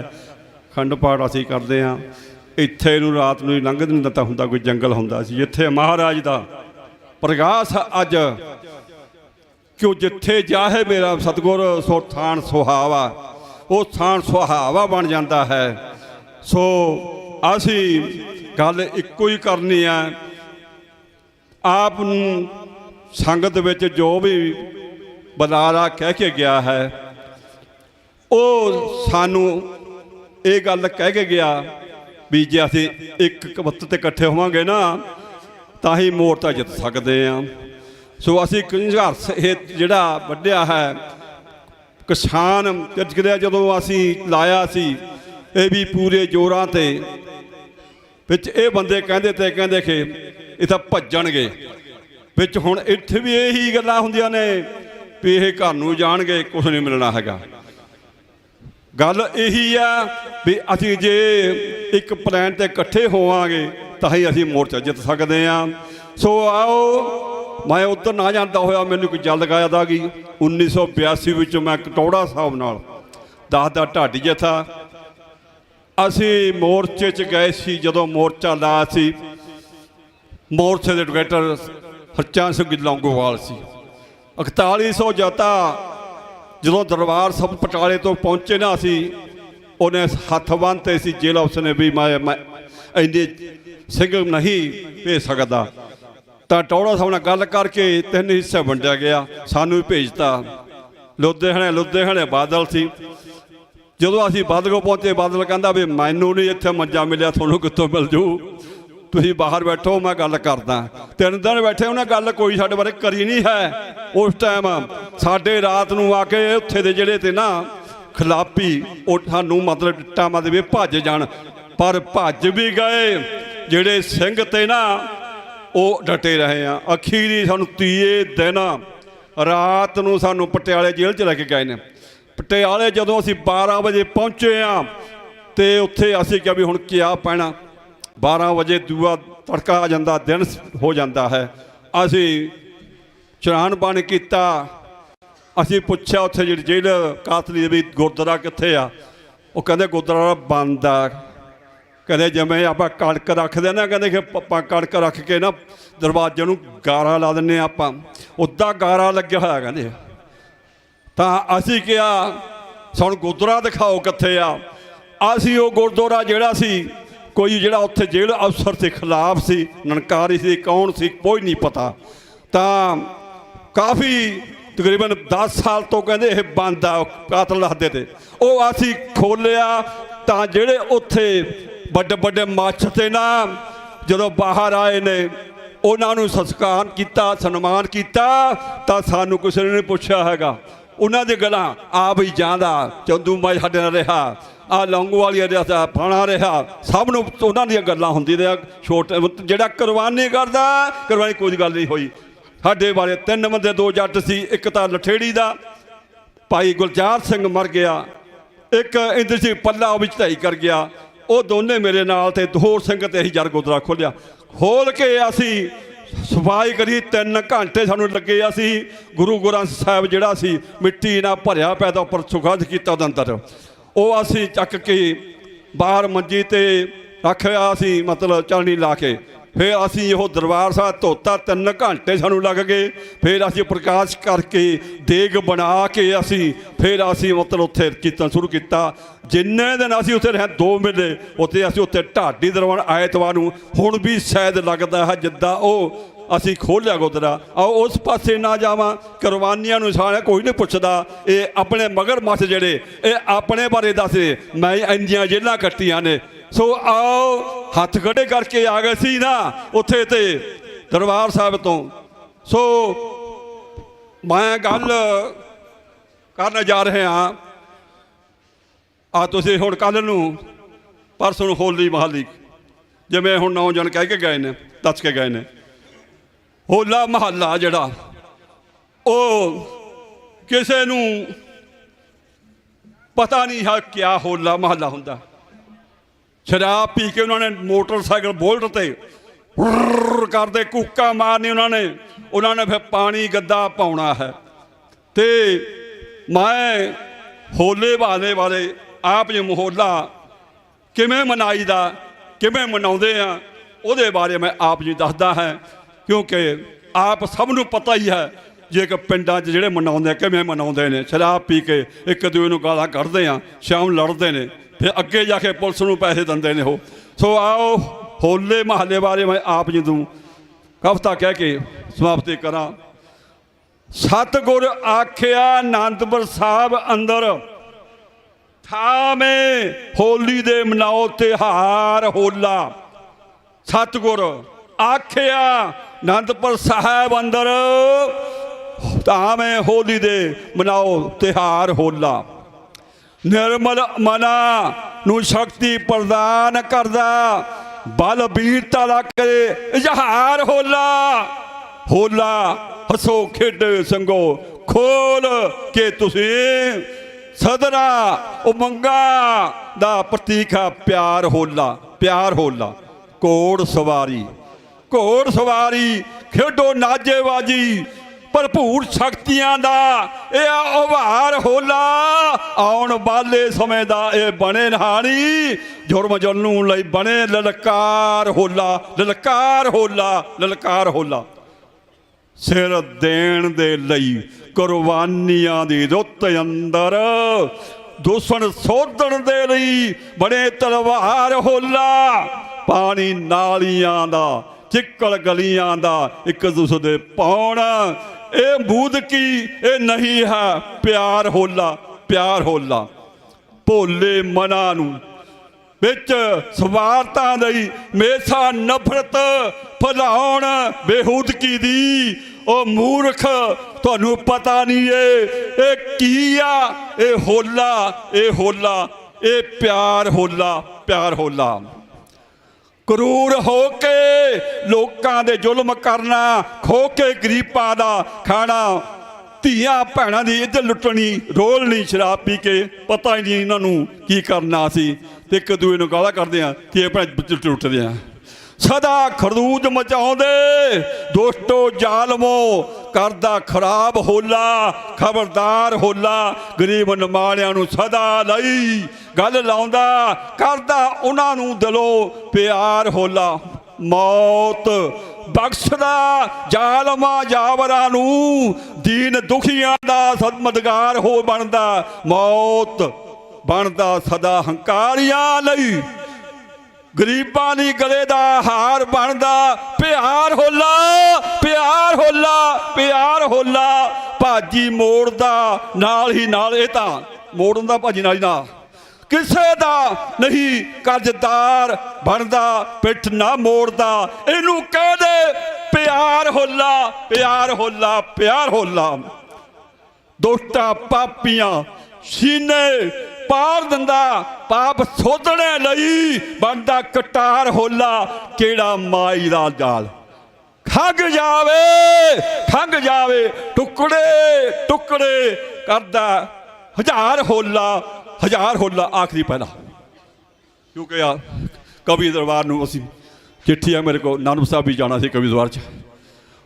ਹੋਲਾ ਮਨਾਉਣ ਦੇ ਲਈ ਹਜ਼ਾਰਾਂ ਗਿਣਤੀ ਵਿੱਚ ਲੋਕ ਅਨੰਦਪੁਰ ਸਾਹਿਬ ਨੂੰ ਆ ਢੁੱਕਦੇ। ਕੋਈ ਟਰੈਲੀ ਤੇ ਜਾਂਦਾ, ਕੋਈ ਮੋਟਰਸਾਈਕਲ ਤੇ ਜਾਂਦਾ, ਕੋਈ ਕਾਰ ਤੇ ਜਾਂਦਾ। ਉਹ ਪਿਆਰ ਦਾ ਉਹਨਾਂ ਕੋਲ ਦਰਸ਼ਨ ਕਰਨ ਲਈ, ਕੋਈ ਸ਼ਰਾਬ ਪੀਣ ਲਈ ਰਾਤੇ 'ਚ ਮਨਾਉਂਦਾ ਹੋਲਾ, ਮਨਾਉਂਦਾ ਹੋਲਾ। ਸੁਬਹ ਬੈਰੀ ਦਿਨਾਂ ਨੂੰ ਸੋਧਣੇ ਲਈ ਕਬਰ ਸ਼ੇਰਾਂ ਦੇ ਬਾਂਗਰਾਂ ਰੁਕਦੇ ਨੇ।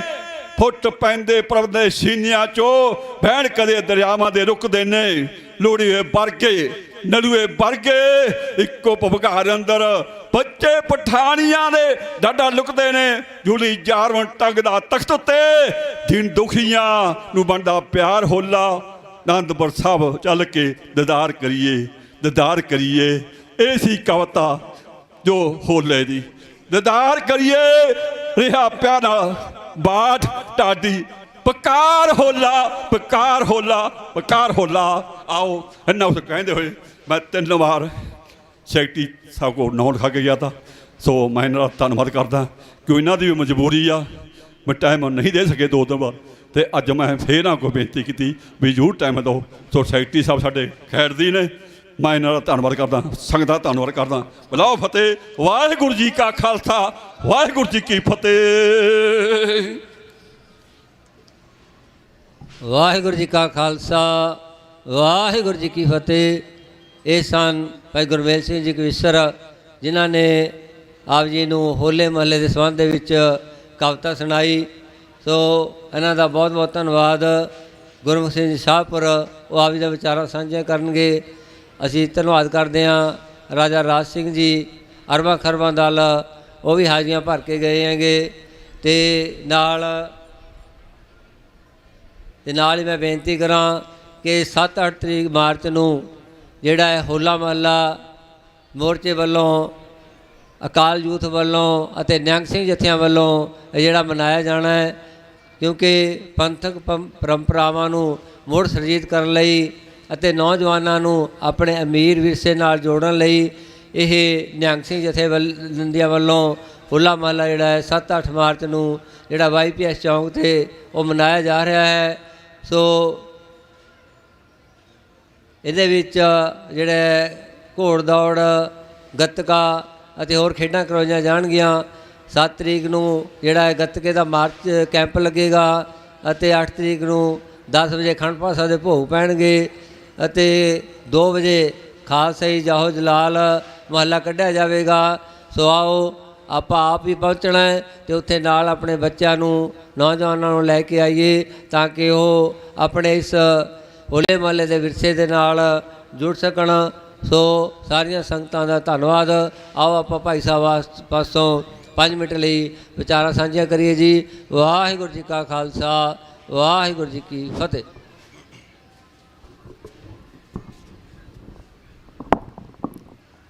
ਪਰਮ ਸਤਿਕਾਰਯੋਗ ਸਤਿਗੁਰਾਂ ਦੀ ਸਾਜੀ ਨਵਾਜੀ,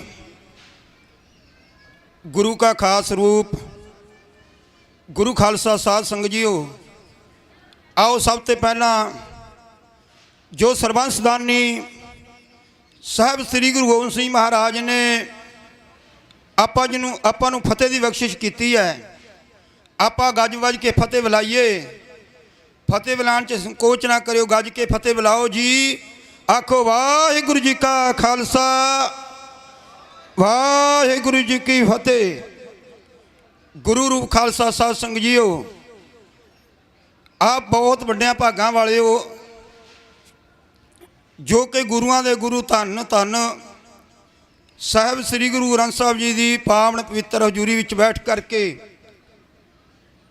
ਰੱਬੀ ਬਾਣੀ, ਧੁਰਕੀ ਬਾਣੀ ਦਾ ਹਰੀ ਜਸ ਕੀਰਤਨ ਔਰ ਕਥਾ ਵਿਚਾਰਾਂ ਸਾਧ ਸੰਗਤ ਜੀ ਆਪਣੇ ਇਤਿਹਾਸ ਬਾਰੇ ਸਰਵਣ ਕਰ ਰਹੇ ਹੋ। ਮਾਰੇ ਕਹਿੰਦੇ ਸੂਰਾ ਸੋ ਪਛਾਨੀਆਂ ਜੋ ਲੜਾ ਦੀਨ ਕੇ ਹੇਤ, ਪੁਰਜਾ ਪੁਰਜਾ ਕਟਮ ਰਹਿ ਕਬੂ ਨਾ ਛਾਡਾ ਖੇਤ। ਸੋ ਆਪਣੇ ਧਰਮ ਵਾਸਤੇ ਕਹਿ ਲਓ, ਜੋ ਆਪਣੇ ਵੀਰ ਨੇ, ਆਪਣੇ ਭਰਾ ਨੇ, ਉਹਨਾਂ ਦੇ ਸਾਧ ਸੰਗਤ ਜੀ ਆਪਾਂ ਬੰਦੀ ਛੋੜ ਜੋ ਮਾਫ ਕਰਨਾ, ਜੋ ਉਹਨਾਂ ਦੀ ਯਾਦ ਵਿੱਚ ਜੁੜੇ ਹਾਂ। ਸੋ ਸਾਰੀਆਂ ਸੰਗਤਾਂ ਨੂੰ ਮੈਂ ਵਧਾਈ ਦਿੰਦਾ, ਕਿਉਂਕਿ ਸਾਧ ਸੰਗਤ ਜੀ ਮਾਰੇ ਕਹਿੰਦੇ ਜਨਮ ਮਰਨ ਦੋ ਹੋਮੇ ਨਾਹੀ, ਜਨ ਪਰਉਪਕਾਰੀ ਆਏ, ਜੀ ਦਾਨ ਦੇ ਭਗਤੀ ਲੈਣ, ਹਰ ਸੋ ਲੈਣ ਮਿਲਾਏ, ਆਪਣੇ ਵਾਸਤੇ ਹਰ ਕੋਈ ਕਰਦਾ। ਸੋ ਸਾਧ ਸੰਗਤ ਜੀ ਜਿਹੜੇ ਗੁਰੂ ਦੇ ਸਿੱਖ ਹੁੰਦੇ ਨੇ, ਜਿਵੇਂ ਆਪਾਂ ਅੱਜ ਹੋ ਕਤਰ ਮਿਲੋ ਮੇਰੇ ਭਾਈ, ਦੁਬਦਾ ਦੂਰ ਕਰੋ ਲਿਵਲਾਈ। ਸੋ ਭਾਗਾਂ ਵਾਲੀਆਂ ਹਨ ਸੰਗਤਾਂ ਜੋ ਬੀਬੀਆਂ ਭੈਣਾਂ ਬੱਚੇ ਬਜ਼ੁਰਗ ਇਸ ਧਰਤੀ 'ਤੇ ਆ ਕੇ ਸਾਧ ਸੰਗਤ ਜੀ ਆਪਣਾ ਯੋਗਦਾਨ ਪਾ ਰਹੇ। ਆਓ ਮੈਂ ਸਾਧ ਸੰਗਤ ਜੀ ਆਪ ਜੀ ਨੂੰ ਬੇਨਤੀ ਕਰਾਂ, ਆਪਾਂ ਰੋਜ਼ ਪੜ੍ਹਦੇ ਹਾਂ ਨਾਨਕ ਨਾਮ ਚੜ੍ਹਦੀ ਕਲਾ, ਤੇਰੇ ਭਾਣੇ ਸਰਬੱਤ ਦਾ ਭਲਾ। ਉਹ ਭਲਾ ਕਿਵੇਂ ਹੋਣਾ, ਚੜ੍ਹਦੀ ਕਲਾ ਕਿਵੇਂ ਹੋਣੀ ਹੈ, ਉਹ ਨਾਮ ਨਾਲ ਹੋਣੀ ਹੈ। ਸੋ ਆਪਾਂ ਨਾਮ ਜਪੀਏ। ਮਾਫ ਕਰਨਾ, ਜਿਵੇਂ ਹਾਥੀ ਦੇ ਪੈੜ ਵਿੱਚ ਸਾਰੀਆਂ ਪੈੜਾਂ ਆ ਜਾਂਦੀਆਂ ਹਨ, ਜਦੋਂ ਤੁਸੀਂ ਨਾਮ ਜਪੋਗੇ।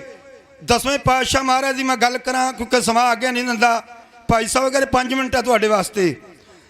ਸੋ 10ਵੇਂ ਪਾਤਸ਼ਾਹ ਮਹਾਰਾਜ ਦੀ ਗੱਲ ਕਰਾਂ, ਕਲਗੀਧਰ ਪਾਤਸ਼ਾਹ ਮਹਾਰਾਜ ਕਹਿੰਦੇ ਜਿੱਥੇ ਮੇਰਾ ਖਾਲਸਾ ਆ ਜਾਂਦਾ ਨਾ, ਖਾਲਸਾ, ਉੱਥੇ ਮੈਂ ਆਪੇ ਆ ਜਾਂਦਾ। ਗੱਜ ਕੇ ਆਖੋ ਸਤਨਾਮ ਸਤਿ ਸ੍ਰੀ ਅਕਾਲ। ਕਿਉਂਕਿ 10ਵੇਂ ਪਾਤਸ਼ਾਹ ਮਹਾਰਾਜ ਦੇ ਬਚਨ ਨੇ, ਖਾਲਸਾ ਮੇਰਾ ਰੂਪ ਹੈ ਖਾਸ, ਖਾਲਸੇ ਮੈਂ ਕਰੂੰ ਨਿਵਾਸ, ਖਾਲਸਾ ਮੇਰੀ ਜ਼ਿੰਦਗੀ ਜਾਨ, ਖਾਲਸਾ ਮੇਰੇ ਪਿੰਡ ਪ੍ਰਾਨ। ਮਹਾਰਾਜ ਕਹਿੰਦੇ ਜਿੱਥੇ ਮੇਰਾ ਖਾਲਸਾ ਆ ਗਿਆ, ਉੱਥੇ ਮੈਂ ਵੀ ਆ ਗਿਆ। ਗੱਜ ਕੇ ਆਖੋ ਸਤਨਾਮ। ਕਿਉਂਕਿ ਖਾਲਸਾ ਮੇਰਾ ਰੂਪ ਹੈ ਖਾਲਸ।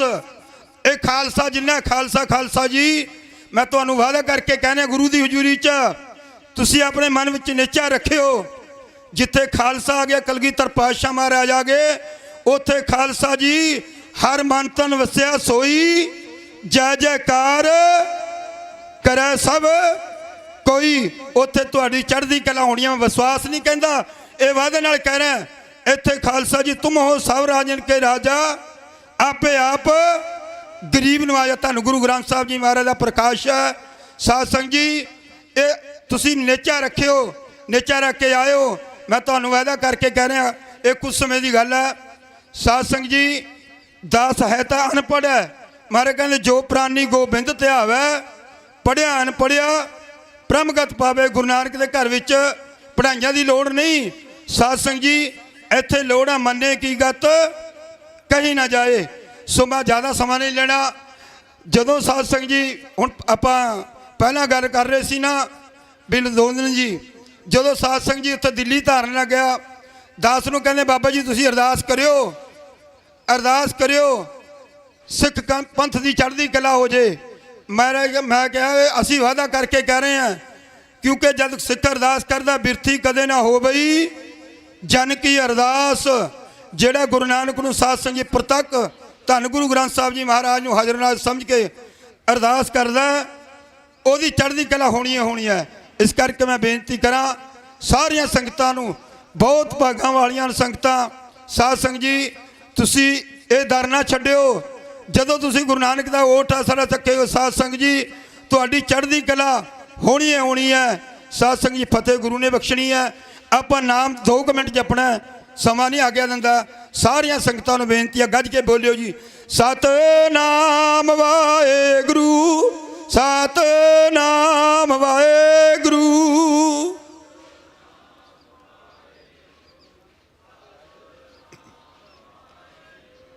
ਸਤਨਾਮ ਵਾਹਿਗੁਰੂ, ਸਤਨਾਮ ਵਾਹਿਗੁਰੂ। ਬਾਬਾ ਗੱਜ ਕੇ ਹਾਜ਼ਰੀ ਲਵਾਓ ਸਾਰੇ। ਸਤਨਾਮ ਵਾਹਿਗੁਰੂ, ਸਤਨਾਮ ਵਾਹਿਗੁਰੂ।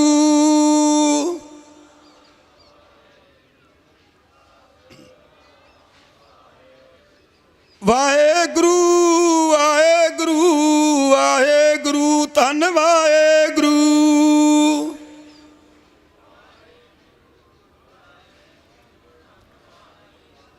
ਵਾਹਿਗੁਰੂ ਵਾਹਿਗੁਰੂ ਵਾਹਿਗੁਰੂ ਧੰਨ ਵਾਹਿਗੁਰੂ।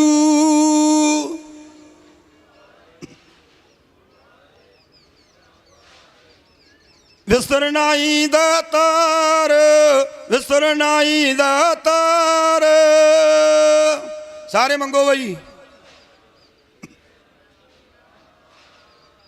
ਵਿਸਰਨਾਈ ਦਾਤਾਰ, ਵਿਸਰਨਾਈ ਦਾਤਾਰ।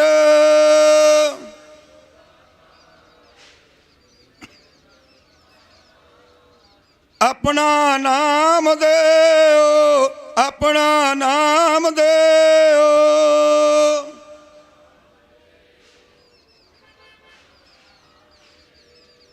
ਗੁਣ ਗਾਵਾਂ ਦਿਨ ਰਾਤ, ਗੁਣ ਗਾਵਾਂ ਦਿਨ ਰਾਤ।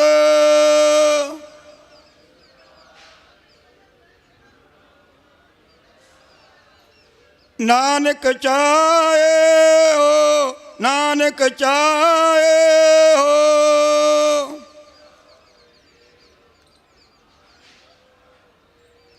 ਵਾਹਿਗੁਰੂ ਵਾਹਿਗੁਰੂ ਵਾਹਿਗੁਰੂ ਧੰਨ ਵਾਹਿਗੁਰੂ।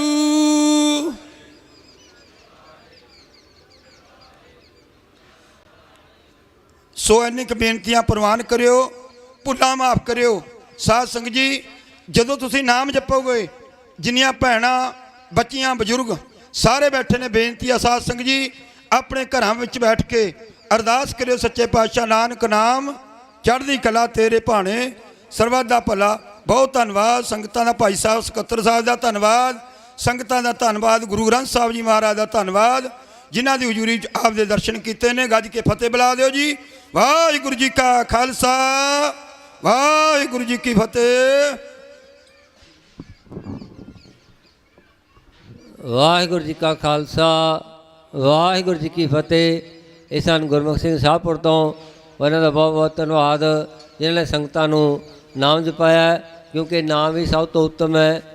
ਪ੍ਰਭੂ ਦਾ ਸਿਮਰਨ ਸਭ ਤੋਂ ਉੱਚਾ। ਸੋ ਇਹਨਾਂ ਦਾ ਬਹੁਤ ਬਹੁਤ ਧੰਨਵਾਦ। ਮੈਂ ਧੰਨਵਾਦ ਕਰਾਂ ਨਿਰਮਲ ਸਿੰਘ ਜੀ ਪ੍ਰਧਾਨ ਬੁਰੀ ਢਿੱਲਵਾਂ, ਜਿਹੜੇ ਕਿ 70 ਬੰਦਿਆਂ ਦਾ ਕਾਫਲਾ ਲੈ ਕੇ ਮੋਰਚੇ ਵਿੱਚ ਆਏ ਹੈਗੇ, ਅਤੇ ਨਾਲ ਆਟਾ ਦੁੱਧ ਅਤੇ ਸਬਜ਼ੀਆਂ ਇਹ ਵੀ ਲੈ ਕੇ ਪਹੁੰਚੇ ਹੈਗੇ। ਉਹਨਾਂ ਦਾ ਧੰਨਵਾਦ।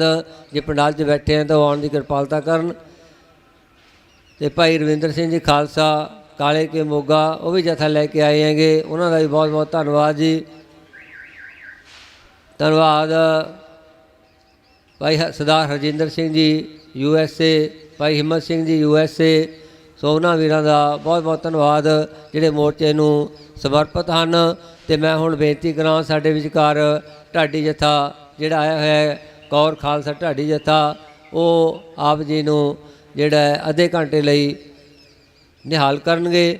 ਅਤੇ ਜਿਹੜੇ ਵੀਰ ਲੰਗਰ ਪ੍ਰਸ਼ਾਦਾ ਛਕ ਚੁੱਕੇ ਹੈ ਉਹਨਾਂ ਨੂੰ ਬੇਨਤੀ ਹੈ ਕਿ ਉਹ ਸਤਿਗੁਰਾਂ ਦੀ ਹਜ਼ੂਰੀ 'ਚ ਪਹੁੰਚ ਕੇ ਅਤੇ ਲਾਹੇ ਪ੍ਰਾਪਤ ਕਰੀਏ, ਕਿਉਂਕਿ ਸਤਿਗੁਰਾਂ ਦਾ ਫਰਮਾਨ ਹੈ, ਪ੍ਰਾਣੀ ਤੂੰ ਆਇਓ ਲਾਹਾ ਲੈਣ, ਲੱਗਾ ਕਿ ਤਕ ਫਕੜੀ ਸਭ ਮੁਗਦੀ ਚੱਲੀ ਰਹਿਣ।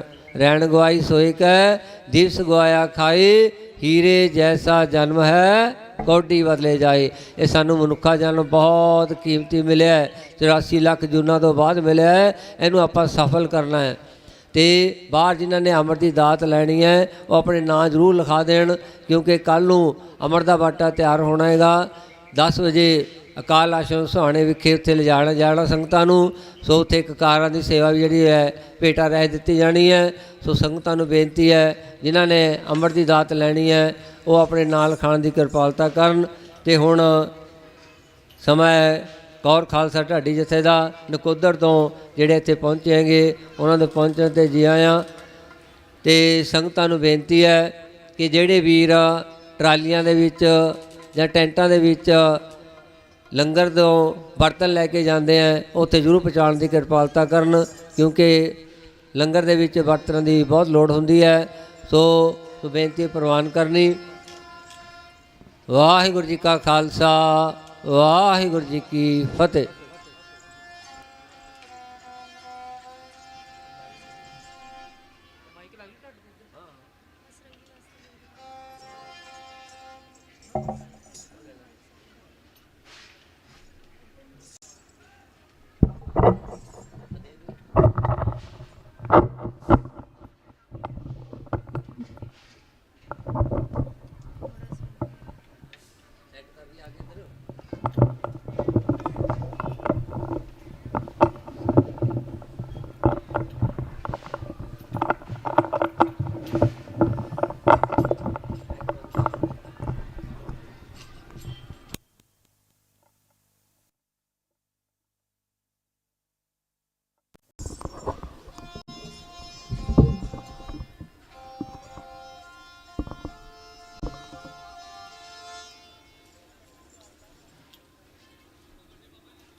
ਵਾਹਿਗੁਰੂ ਵਾਹਿਗੁਰੂ ਜੀ, ਵਾਹਿਗੁਰੂ ਜੀ, ਵਾਹਿਗੁਰੂ।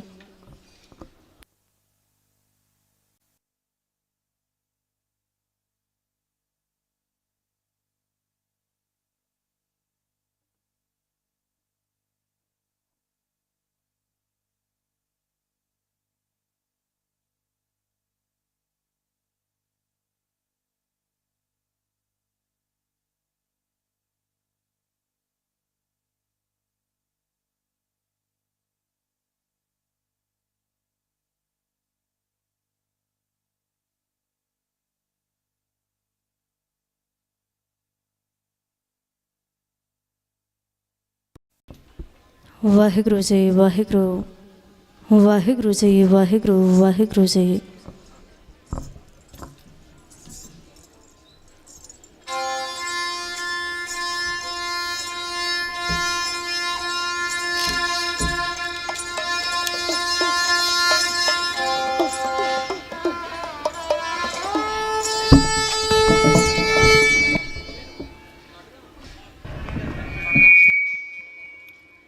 ਵਾਹਿਗੁਰੂ ਵਾਹਿਗੁਰੂ ਜੀ ਵਾਹਿਗੁਰੂ।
ਜਦ ਵੀ ਡੁੱਲਦਾ ਬਦਲੇ ਦੇਸ਼ ਦੀਆਂ ਤਕਦੀਰਾਂ।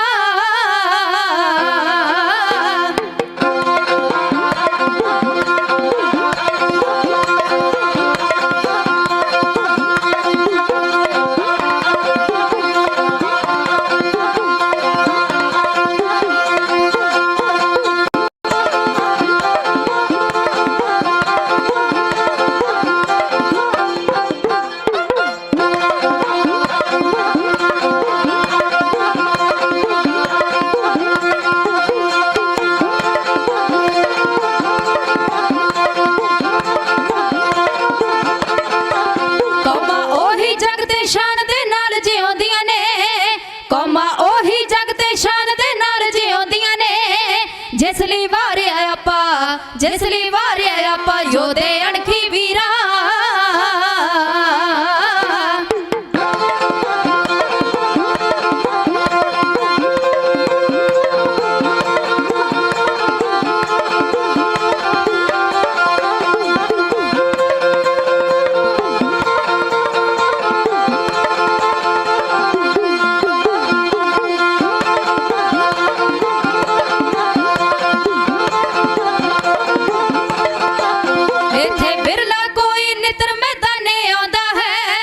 ਇੱਥੇ ਵਿਰਲਾ ਕੋਈ ਨਿਤਰ ਮੈਦਾਨੇ ਆਉਂਦਾ ਹੈ, ਜਿਹੜਾ ਰਣ ਵਿੱਚ ਹੋ ਜੇ, ਜਿਹੜਾ ਰਣ ਵਿੱਚ ਹੋ ਜੇ ਕਿਸੇ ਲਈ ਲੀਰਾ ਲੀਰਾ।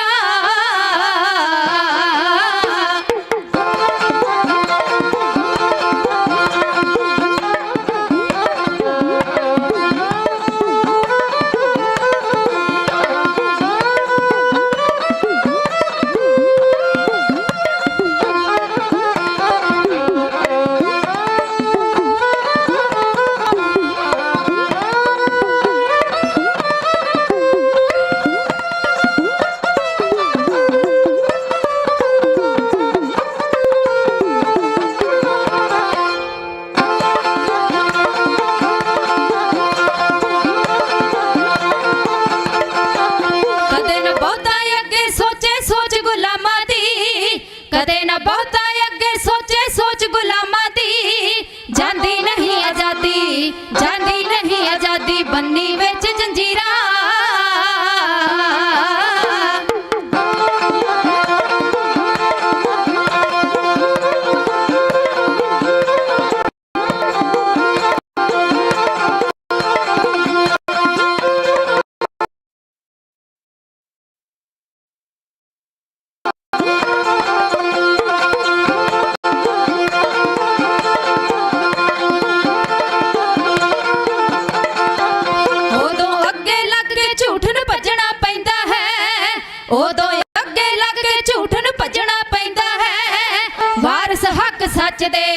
ਵਾਰਿਸ ਹੱਕ ਸੱਚ ਦੇ ਫੜਦੇ ਜਦ ਸ਼ਮਸ਼ੀਰਾਂ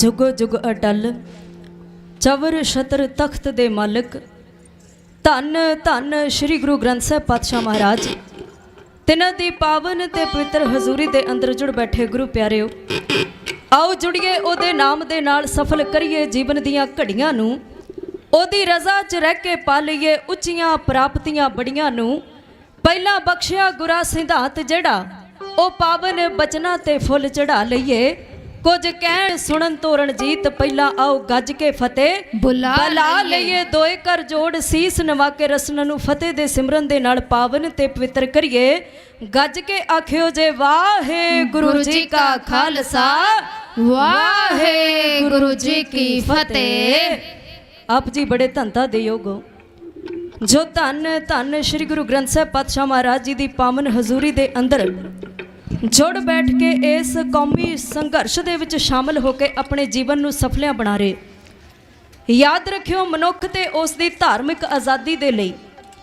सिख धर्म ते सिख धर्म दे बानियां ने जिन्ने कष्ट सहे जिन्ने विरोध दा सामना कीता है ते जिन्नियां शहादतां पा के जालिम ते जुल्म दा टकरा कीता है दुनिया दे इतिहास दे विच किते भी अजिहियां मिसालां नहीं मिलदियां। दुनिया ते कई धर्म ने सारियां दा आपो अपना इतिहास है पर सिख धर्म की विलक्षणता है कि सिख धर्म दे विच जिन्नियां भी शहादतां होईयां जिन्नियां भी शहीदियां होईयां सारियां दुखी ते मजलूमां दे वास्ते होईयां। सिख धर्म की नींह धन गुरु नानक पातशाह महाराज जी ने रखी ते प्यारिओ सतगुरु पातशाह महाराज जी तो पहला ये जिहड़े दबे कुचले लोग सी मजलूम लोग सी जदों इन्हां दे उत्ते अत्याचार हुंदा सी ये हथ जोड़ के उपर नूं आसमान वाल वेखदे सी कि शायद कोई करामाती पैगंबर दुनिया दे उत्ते आवेगा जेड़ा सानू इस जुल्म तो बचाएगा। धन गुरु नानक पातशाह महाराज जी दे समय बाबर ने चढ़ाई की हिंदुस्तान दे उत्ते बाबर चढ़ाई करके आया। पातशाह महाराज गुरबाणी च फरमान करते ने कोटी हो पीर वर्ज रहाए जा मीर सुनिया ताया।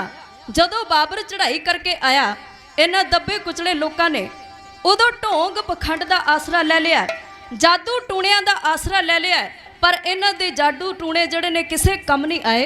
बाबर ने कई लोगों नूं बन्निया बन के अपने नाल ले जाके उन्हें कैद खाने दे विच कैद कर दिता। पातशाह महाराज उन्हां कैदियां दे विच रहे ते सतगुरु पातशाह महाराज जी ने उन्हां कैदियां नूं छुड़ाया। नाल दी नाल मरदे मिजाज धन गुरु नानक पातशाह महाराज जी ने ललकार के आख्या बाबर तू जाबर है वेखी एक दिन मैं ऐसा सिख साजांगा जेड़ा तेरे मुंह ते तेनू ये गल आख सकेगा कि बाबर तू जाबर है। जदों जदों तू जेड़े भी रूप दे विच मेरे सिख दे सामने आवेगा ना मेरा सिख तेनू उस रूप दे विच जवाब देवेगा क्योंकि गुरु नानक दे घर दा असूल है इत्थे कोई जेहो जी भावना लैके आउंदा ना ओनू ओहो जिहा फल मिलदा है। जे कोई प्यार दा भरिया आउंदा है वो भरपूर हो जाता है ते जे कोई हंकार दा भरिया आउंदा है वो चूर हो जाता है। गुरु नानक दे घर दा असूल है ते सिख धर्म दे विच दुख ते मजलूमां ਵਾਸਤੇ ਮੁੱਢ ਕਦੀਮਾ ਤੋਂ ਆਵਾਜ਼ ਉਠਾਈ ਜਾਂਦੀ ਆਈ ਹੈ। ਪਰ ਕੁਝ ਲੋਕ ਜਿਹੜੇ ਸਿੱਖ ਧਰਮ ਦੇ ਨਾਲ ਖਾਂਦੇ ਨੇ, ਜਦੋਂ ਸਿੱਖ ਧਰਮ ਦੇ ਸੂਰਬੀਰ ਬਹਾਦਰੀ ਉਹਦੇ ਦੁਖੀ ਤੇ ਮਜ਼ਲੂਮਾਂ ਵਾਸਤੇ ਲੜਦੇ ਨੇ, ਤੇ ਜਦੋਂ ਹਿੰਦੁਸਤਾਨ ਦੇ ਉੱਤੇ ਜਾਂ ਭਾਰਤ ਦੇ ਵਿੱਚ ਕਿਤੇ ਵੀ ਵਿਪਤਾ ਪੈਂਦੀ ਹੈ, ਸੂਰਬੀਰ ਬਹਾਦਰੀ ਉਹਦੇ ਹਿੱਕ ਤਾਣ ਕੇ ਖਲੋ ਜਾਂਦੇ ਨੇ। ਤੇ ਜਦੋਂ ਅਸੀਂ ਆਪਣੇ ਹੱਕ ਮੰਗਦੇ ਆ, ਹੱਕ ਸੱਚ ਦੀ ਗੱਲ ਕਰਦੇ ਆ, ਉਦੋਂ ਸੱਚ ਦੀ ਗੱਲ ਨੂੰ ਅਣਗੌਲਿਆ ਕੀਤਾ ਜਾਂਦਾ। ਤੇ ਪਿਆਰਿਓ, ਅੱਜ ਸਾਡੇ ਸੂਰਬੀਰ ਬਹਾਦਰੀ ਉਹਦੇ ਜੇਲ੍ਹਾਂ ਦੇ ਵਿੱਚ ਨਜ਼ਰਬੰਦ ਕੀਤੇ ਹੋਏ ਨੇ, ਤੇ ਜਿਹੜੇ ਦੇਸ਼ ਵਾਸਤੇ ਖਤਰਾ ਨੇ, ਜਿਹੜੇ ਬਲਾਤਕਾਰੀ ਨੇ, ਉਹ ਚੌਥੇ ਦਿਨ ਪੈਰੋਲ ਲੈ ਕੇ ਬਾਹਰ ਆ ਜਾਂਦੇ ਨੇ। ਆਜ਼ਾਦ ਅਪਰਾਧੀ ਫਿਰਦੇ ਨੇ ਪਏ ਬੇਦੋਸ਼ੇ ਜੇਲ੍ਹਾਂ 'ਚ। ਅਸੀਂ ਉਹਨਾਂ ਸਿੰਘਾਂ ਦੀ ਰਿਹਾਈ ਮੰਗਦੇ ਆ, ਸਜ਼ਾਵਾਂ ਪੂਰੀਆਂ ਕਰਕੇ ਵੀ ਉਹ ਕਿਉਂ ਨਹੀਂ ਛੁੱਟਦੇ। ਅਸੀਂ ਇਹਨਾਂ ਗੱਲਾਂ ਦੀ ਸਫਾਈ ਮੰਗਦੇ ਆ। ਕੌਮ ਜਾਣਨਾ ਚਾਹੁੰਦੀ ਏ ਕਿ ਤੁਹਾਡੀ ਮਰਜ਼ੀ ਏ, ਬੈਠੇ ਧਰਮ ਦਾ ਮਖੌਟਾ ਪਾ ਕੇ ਕੁਝ ਚਿਹਰੇ ਫਰਜ਼ੀ ਏ ਸਰਕਾਰ ਦੀਆਂ ਮਾਰੂ ਨੀਤੀਆਂ ਨੂੰ। ਤੇ ਸਰਕਾਰ ਨੇ ਜਿਹੜੀਆਂ ਕੌਮੀ ਇਨਸਾਫ ਦੇ ਵਿੱਚ ਜਿਹੜੇ ਮੋਰਚੇ ਦੇ ਵਿੱਚ ਰੂਹਾਂ ਜੁੜ ਕੇ ਬੈਠੀਆਂ, ਕੌਮੀ ਸੰਘਰਸ਼ ਦੇ ਵਿੱਚ ਕੌਮ ਦੇ ਵਾਸਤੇ ਜਿਨ੍ਹਾਂ ਨੇ ਆਪਾ ਵਾਰਿਆ, ਆਪਾ ਕੁਰਬਾਨ ਕੀਤਾ, ਉਹਨਾਂ ਵਾਸਤੇ ਸਰਕਾਰ ਨੇ ਮਾਰੂ ਨੀਤੀਆਂ ਬਣਾਈਆਂ। ਉਹਨਾਂ ਮਾਰੂ ਨੀਤੀਆਂ ਦਾ ਪਰਦਾਫਾਸ਼ ਕਰਦਾ ਹੋਇਆ ਇੱਕ ਗੀਤ ਕੌਰ ਖਾਲਸਾ ਢਾਡੀ ਜਥਾ ਹੈ, ਇਉਂ ਬਿਆਨ ਕਰਦਾ।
खिलाफ रहे। मिल के उन्होंने कैद खाने सी। जदों मतलब निकल गया, मतलब निकल गया, असी अतवाद कहो दे रहे। साडे बंदी छुटे ना, सी बंदी देश छडाउंदे रहे। साडे बंदी छुटे ना, सी बंदी देश छडाउंदे रहे।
साडे बंदी छुटे ना, सी बंदी देश छडाउंदे रहे।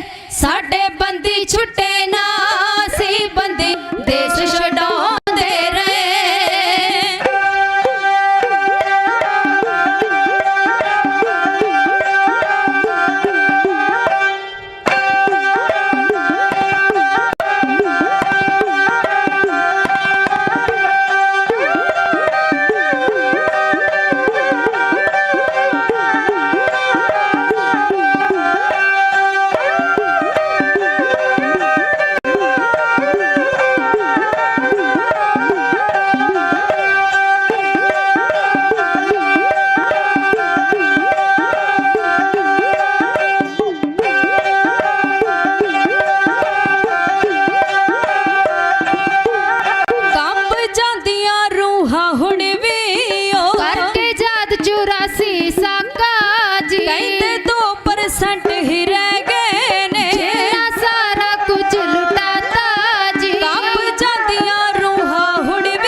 देश छडाउंदे रहे। साडे बंदी छुटे ना, सी बंदी देश छडाउंदे रहे। साडे बंदी छुटे ना, सी बंदी देश छडाउंदे रहे। इस देश की आज़ादी दे विच 80% कुर्बानियां जड़ियां उस सिखां ने कीतियां। ते प्यारिओ, सरकार जड़ी है समय समय ते सिखां वास्ते सिखां दे नाल जड़ी आ वो बेइनसाफी करदी आई है। मुੱਢ कदीमा तो ये दिल्ली सरकार जड़ी आ पंजाब ते पंजाबियां ते वधीकियां करदी आई है। जदों जदों भी हिंदुस्तान दे उत्ते अत्याचार होया, भारत की धरती दे उत्ते अत्याचार होया, सब तो वध कुर्बानियां करन वाला धर्म है वो है सिख धर्म। पर सरकार जड़ी है हर वार सिंघां दे उत्ते अत्याचार करदी आई है, बेइनसाफी करदी आई है। प्यारिओ, जदों जदों असी हक ते सच की गल कीती है ना, उदों उदों सानू एक करार मिल गया। वो करार की है? अतवादी। ते ये करार सानू पहली बारी नहीं मिलिया।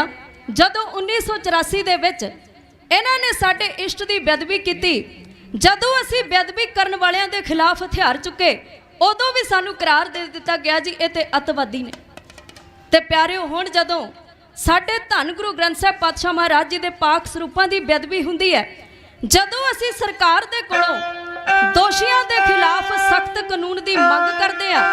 ਸਰਕਾਰ ਸਾਡੀ ਮੰਗ ਨੂੰ ਅਣਗੌਲਿਆ ਕਰ ਦਿੰਦੀ ਹੈ, ਕਿਉਂਕਿ ਸਰਕਾਰ ਸਿੱਖਾਂ ਦੇ ਹਿਰਦਿਆਂ ਨੂੰ ਸਮਝਦੀ ਨਹੀਂ, ਜਾਣਦੀ ਨਹੀਂ ਕਿ ਇੱਕ ਗੁਰੂ ਦਾ ਪਿਆਰਾ, ਗੁਰੂ ਦਾ ਸਿੰਘ ਆਪਣੇ ਇਸ਼ਟ ਦੀ ਸ਼ਾਨ ਨੂੰ ਬਰਕਰਾਰ ਰੱਖਣ ਵਾਸਤੇ, ਆਪਣੇ ਇਸ਼ਟ ਦੀ ਅਜ਼ਮਤ ਨੂੰ ਬਰਕਰਾਰ ਰੱਖਣ ਵਾਸਤੇ ਸਿਰ ਧੜ ਦੀ ਬਾਜੀ ਤੱਕ ਲਾ ਸਕਦਾ, ਪਰ ਬੇਅਦਬੀ ਕਦੇ ਵੀ ਜਿਹੜੀ ਹੈ ਉਹ ਬਰਦਾਸ਼ਤ ਨਹੀਂ ਕਰ ਸਕਦਾ। ਸਰਕਾਰ ਮੁੱਢ ਕਦੀਮਾ ਤੋਂ ਸਾਡੇ ਦੇ ਉੱਤੇ ਵਧੀਕੀਆਂ ਕਰਦੀ ਆਈ ਹੈ। ਜਦੋਂ ਜਦੋਂ ਅਸੀਂ ਹੱਕ ਸੱਚ ਦੀ ਗੱਲ ਕਰਦੇ ਆ, ਉਦੋਂ ਸਾਨੂੰ ਕਰਾਰ ਮਿਲ ਜਾਂਦਾ ਜੀ ਅਸੀਂ ਤੇ ਅੱਤਵਾਦੀ ਆ। ਪਿਛਲੇ ਕੁਝ ਸਮੇਂ ਪਹਿਲਾਂ ਅਸੀਂ ਸੰਘਰਸ਼ ਜਿੱਤਿਆ, ਕਿਸਾਨੀ ਸੰਘਰਸ਼, ਤੇ ਪਿਆਰਿਓ ਜਦੋਂ ਅਸੀਂ ਉਹ ਸੰਘਰਸ਼ ਲੈ ਕੇ ਦਿੱਲੀ ਵੱਲੋਂ ਵਧੇ ਸੀ ਨਾ, ਉਦੋਂ ਵੀ ਮੀਡੀਆ ਦੇ ਉੱਤੇ ਚੀਖ ਚੀਖ ਕੇ ਇਹ ਗੱਲਾਂ ਕਹੀਆਂ ਗਈਆਂ ਕਿ ਅੱਤਵਾਦੀ ਦਿੱਲੀ ਵੱਲੋਂ ਵਧਦੇ ਆ ਰਹੇ ਨੇ। ਪਰ ਪਿਆਰਿਓ ਜਦੋਂ ਇਹਨੂੰ ਸਾਡੀ ਜ਼ਰੂਰਤ ਹੁੰਦੀ ਹੈ ਉਦੋਂ ਅਸੀਂ ਚੰਗੇ ਹੋ ਜਾਈਦਾ ਹੈ, ਤੇ ਜਦੋਂ ਅਸੀਂ ਹੱਕ ਸੱਚ ਦੀ ਗੱਲ ਕਰਦੇ ਹਾਂ ਉਦੋਂ ਅਸੀਂ ਅੱਤਵਾਦੀ ਹੋ ਜਾਂਦੇ।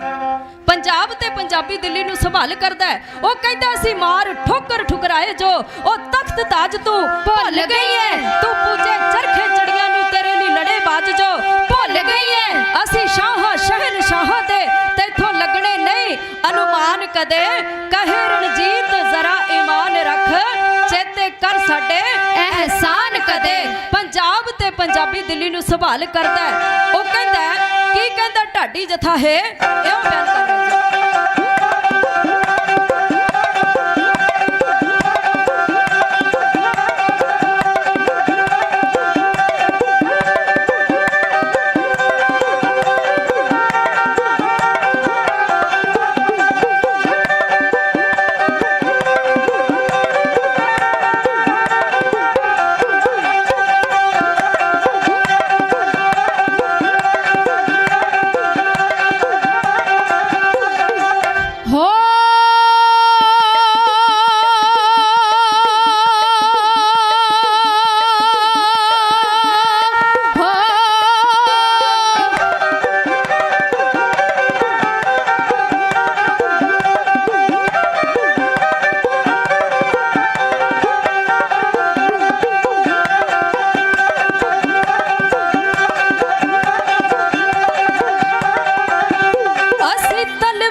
ਅਸੀਂ ਜੇ ਅੱਤਵਾਦੀ ਜਾਪਦੇ, ਸਾਡੇ ਕਰ ਅਹਿਸਾਨ ਚੇਤੇ ਦਿੱਲੀਏ, ਅਸੀਂ ਜੇ ਅੱਤਵਾਦੀ ਜਾਪਦੇ।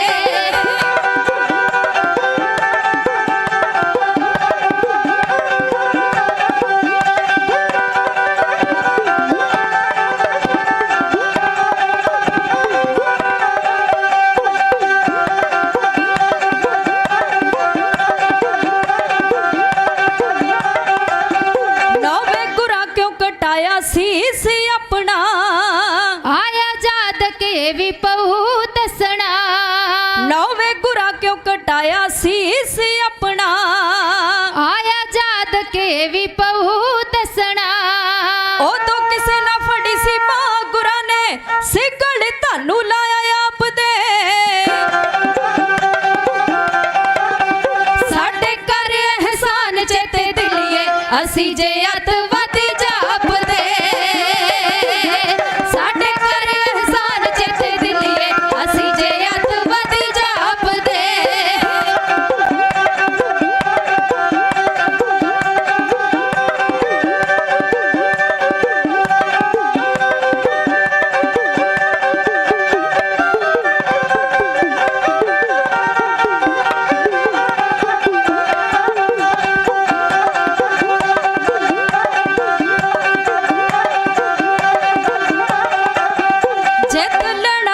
ਰਾਜ ਤੇਰਾ ਮੁਗਲਾ ਨਾਲ ਰਲੇ ਹੋਏ ਤੇਰੇ ਆਹੀ ਚੁਗਲਾ, ਜਿੱਤ ਲੈਣਾ ਸੀ ਇਹ ਰਾਜ ਤੇਰਾ ਮੁਗਲਾ ਨਾਲ ਰਲੇ ਹੋਏ ਤੇਰੇ ਆਹੀ ਚੁਗਲਾ।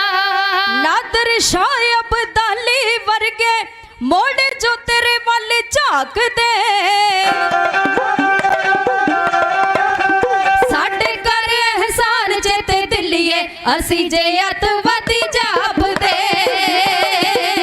ਸਾਡੇ ਕਰ ਅਹਿਸਾਨ ਚੇਤੇ ਦਿੱਲੀਏ ਅਸੀਂ ਜੇ ਅੱਤਵਾਦੀ ਜਾਪਦੇ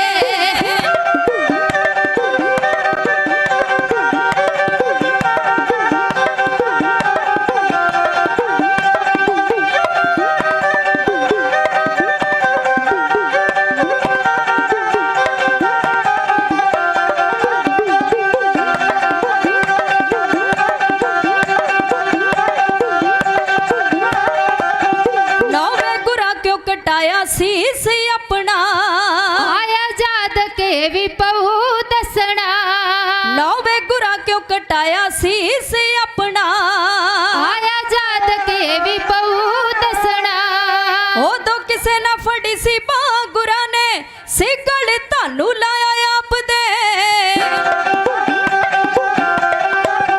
ਸਾਡੇ ਕਰ ਅਹਿਸਾਨ ਚੇਤੇ ਦਿੱਲੀਏ ਅਸੀਂ ਜੇ ਅੱਤਵਾਦੀ ਜਾਪਦੇ ਸਾਡੇ ਕਰ ਅਹਿਸਾਨ ਚੇਤੇ ਦਿੱਲੀਏ ਅਸੀਂ ਜੇ ਅੱਤਵਾਦੀ ਜਾਪਦੇ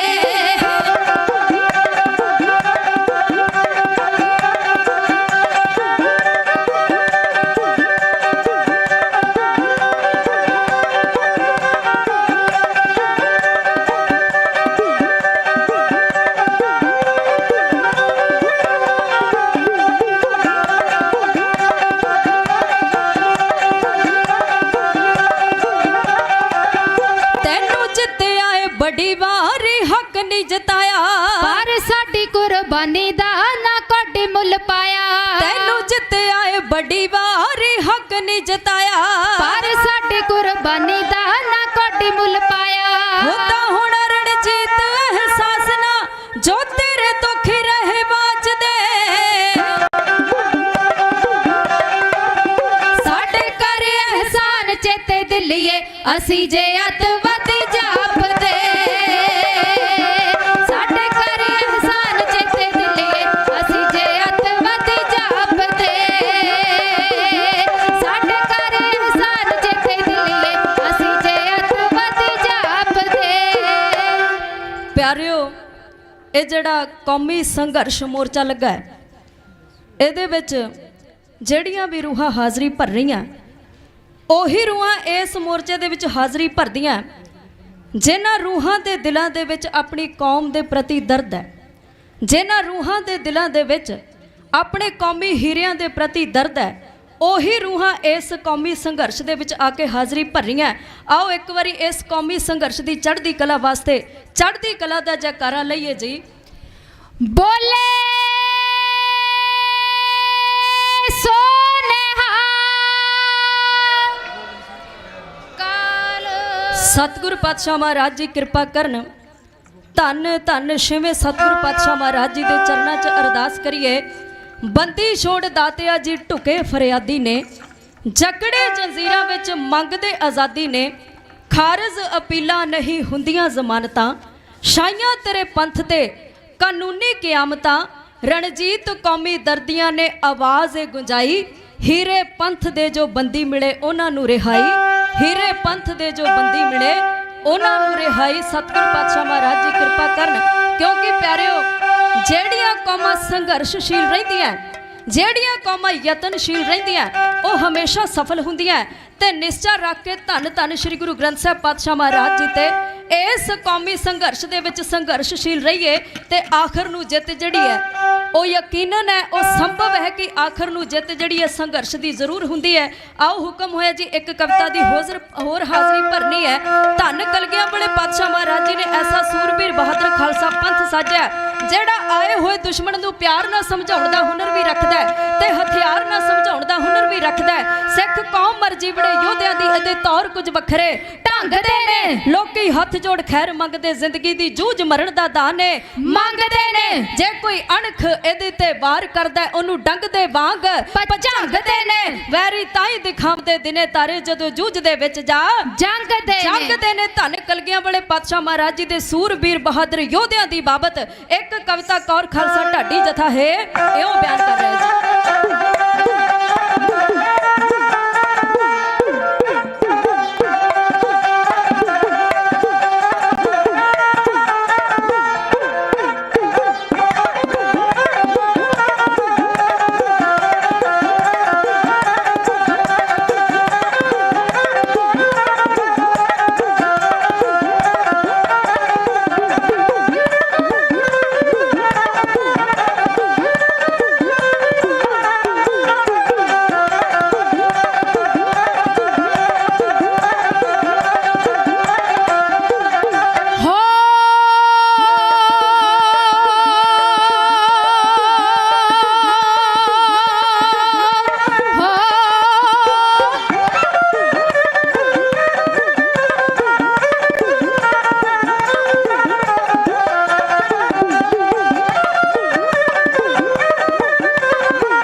ਦੀ ਖਾਤਰ ਮਿਟ ਜਾਵੜ ਦਾ ਜਜ਼ਬਾ ਰੱਖਦੇ ਨੇ ਆਪਣੇ ਮਿੱਥੇ ਨਿਸ਼ਾਨੇ ਤੇ ਜੋ ਕਬਜ਼ਾ ਰੱਖਦੇ ਨੇ ਉਹ ਦੇਸ਼ ਦੀ ਖਾਤਰ ਮਿਟ ਜਾਵੜ ਦਾ ਜਜ਼ਬਾ ਰੱਖਦੇ ਨੇ ਆਪਣੇ ਮਿੱਥੇ ਨਿਸ਼ਾਨੇ ਤੇ ਜੋ ਕਬਜ਼ਾ ਰੱਖਦੇ ਨੇ ਓਏ ਆਪਾਂ ਕਰ ਕੁਰਬਾਨ ਧਰਮ ਦੇ ਲੇਖੇ ਲਾਉਂਦੇ ਨੇ ਹੋ ਗੋਬਿੰਦ ਸਿੰਘ ਦੇ ਲਾਲ ਐਸੇ ਯੋਧੇ ਅਖਵਾਉਂਦੇ ਨੇ ਗੋਬਿੰਦ ਸਿੰਘ ਦੇ ਲਾਲ ਐਸੇ ਯੋਧੇ ਅਖਵਾਉਂਦੇ ਨੇ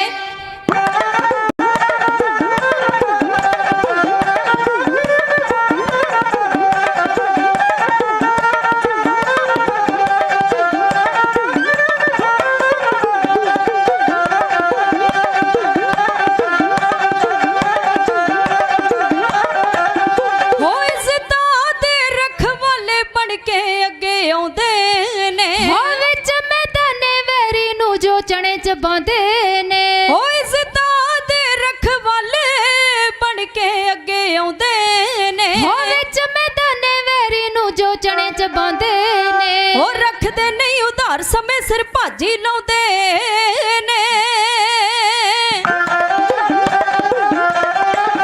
ਹੋ ਗੋਬਿੰਦ ਸਿੰਘ ਦੇ ਲਾਲ ਐਸੇ ਯੋਧੇ ਅਖਵਾਉਂਦੇ ਨੇ ਗੋਬਿੰਦ ਸਿੰਘ ਦੇ ਲਾਲ ਐਸੇ ਯੋਧੇ ਅਖਵਾਉਂਦੇ ਨੇ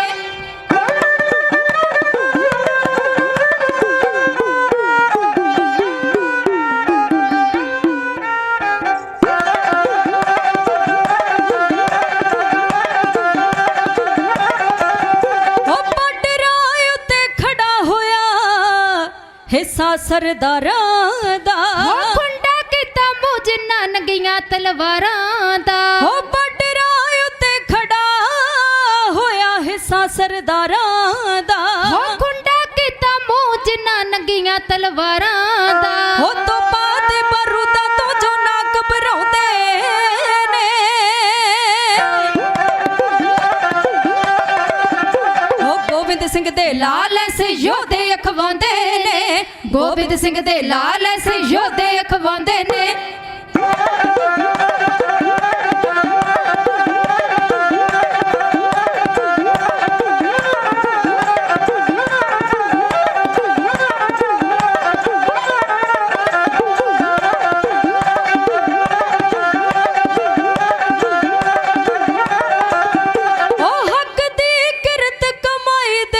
ਸਬਰ ਬਥੇਰਾ ਏ ਹੋ ਬਾਜਾਂ ਵਾਲੇ ਬਖਸ਼ਿਆ ਸਾਨੂੰ ਵੱਡਾ ਜੇਰਾ ਏ ਓ ਹੱਕ ਦੀ ਕਿਰਤ ਕਮਾਈ ਦੇ ਵਿੱਚ ਸਬਰ ਬਥੇਰਾ ਏ ਹੋ ਬਾਜਾਂ ਵਾਲੇ ਬਖਸ਼ਿਆ ਸਾਨੂੰ ਵੱਡਾ ਜੇਰਾ ਏ ਰਣਜੀਤ ਜੋ ਬਿਨਾ ਕਾਲ ਕਿਤੇ ਵੀ ਸੀਸ ਝੁਕਾਉਂਦੇ ਨੇ ਹੋ ਗੋਬਿੰਦ ਸਿੰਘ ਦੇ ਲਾਲ ਐਸੇ ਯੋਧੇ ਅਖਵਾਉਂਦੇ ਨੇ ਗੋਬਿੰਦ ਸਿੰਘ ਦੇ ਲਾਲ ਐਸੇ ਯੋਧੇ ਅਖਵਾਉਂਦੇ ਨੇ ਗੋਬਿੰਦ ਸਿੰਘ ਦੇ ਲਾਲ ਐਸੇ ਯੋਧੇ ਅਖਵਾਉਂਦੇ ਨੇ ਗੋਬਿੰਦ ਸਿੰਘ ਦੇ ਲਾਲ ਐਸੇ ਯੋਧੇ ਅਖਵਾਉਂਦੇ ਨੇ ਗੋਬਿੰਦ ਸਿੰਘ ਦੇ ਲਾਲ ਐਸੇ ਯੋਧੇ ਅਖਵਾਉਂਦੇ ਨੇ ਕਦੇ ਬਣਦੀਆਂ ਨਹੀਂ ਕੌਮਾਂ ਇਸ ਗੱਲੇ ਅਸੀਂ ਰਾਜਿਆਂ ਦੇ ਕਿੰਨੇ ਪੂਰ ਜੰਮੇ ਆਉਣ ਵਾਲੀਆਂ ਨਸਲਾਂ ਨੇ ਪੁੱਛਣਾ ਏ ਕਿਹੜੀ ਕੌਮ ਨੇ ਕਿੰਨੇ ਮਨਸੂਰ ਜੰਮੇ ਕੌਮਾਂ ਉਹੀ ਜੱਗ ਤੇ ਜਿਉਂਦੀਆਂ ਨੇ ਜਿਹੜੀ ਕੌਮ ਨੂੰ ਮਰਨ ਦਾ ਝੱਲ ਪੈ ਜੇ ਅੰਤ ਪੈਂਦਾ ਮੁੱਲ ਕੁਰਬਾਨੀਆਂ ਦਾ ਭਾਵੇਂ ਅੱਜ ਪੈ ਜੇ ਭਾਵੇਂ ਕੱਲ ਪੈ ਜੇ ਸਤਿਗੁਰ ਪਾਤਸ਼ਾਹ ਮਹਾਰਾਜ ਜੀ ਕਿਰਪਾ ਕਰਨ ਇਸ ਕੌਮੀ ਸੰਘਰਸ਼ ਮੋਰਚੇ ਦੀ ਚੜ੍ਹਦੀ ਕਲਾ ਕਰਨ ਆਓ ਪਿਆਰਿਓ ਜਿਤਨਾ ਕੁ ਸਮਾਂ ਸਟੇਜ ਸੈਕਟਰੀ ਸਾਹਿਬਾਨ ਵੱਲੋਂ ਹੁਕਮ ਹੋਇਆ ਸੀ ਸਮੇਂ ਦੀ ਸਮਾਪਤੀ ਹੈ ਇਤਿਹਾਸਕ ਵਿਚਾਰਾਂ ਕਰਦਿਆਂ ਕਈ ਪ੍ਰਕਾਰ ਦੀਆਂ ਗਲਤੀਆਂ ਗੁਸਤਾਖੀਆਂ ਹੋ ਗਈਆਂ ਹੋਣਗੀਆਂ ਆਪ ਰੱਬ ਵਰਗੀ ਸੰਗਤ ਬਖਸ਼ਣ ਯੋਗੋ ਬਖਸ਼ ਲੈਣਾ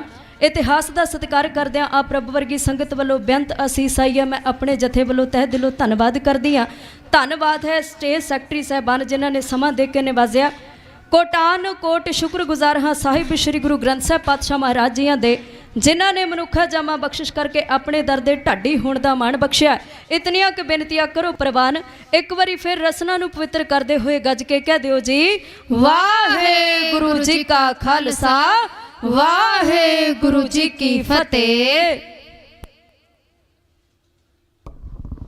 ਵਾਹਿਗੁਰੂ ਜੀ ਕਾ ਖਾਲਸਾ ਵਾਹਿਗੁਰੂ ਜੀ ਕੀ ਫਤਿਹ ਇਹ ਸਨ ਕੌਰ ਖਾਲਸਾ ਢਾਡੀ ਜਥਾ ਨਕੋਦਰ ਵਾਲੀ ਬੀਬੀਆਂ ਸੋ ਇਹਨਾਂ ਦਾ ਬਹੁਤ ਬਹੁਤ ਧੰਨਵਾਦ ਜਿਨ੍ਹਾਂ ਨੇ ਮੋਰਚੇ ਦੇ ਸੰਬੰਧ ਵਿੱਚ ਅਤੇ ਕੌਮ ਨੂੰ ਜਗਾਉਣ ਲਈ ਢਾਡੀ ਵਾਰਾਂ ਦੁਆਰਾ ਆਪ ਜੀ ਨੂੰ ਨਿਹਾਲ ਕੀਤਾ।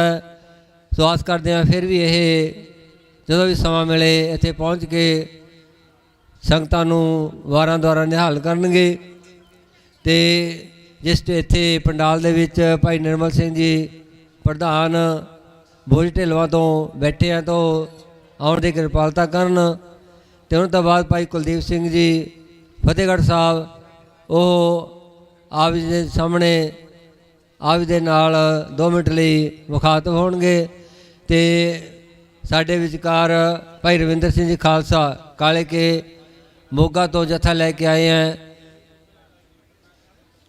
ਅਤੇ ਇੱਕ ਸਾਡੇ ਵਿੱਚ ਭਾਈ ਸੁਖਵਾਲ ਸਿੰਘ ਜੀ ਬਰਾੜ ਜਿਹੜੇ ਕਿ ਮੋਹਾਲੀ ਤੋਂ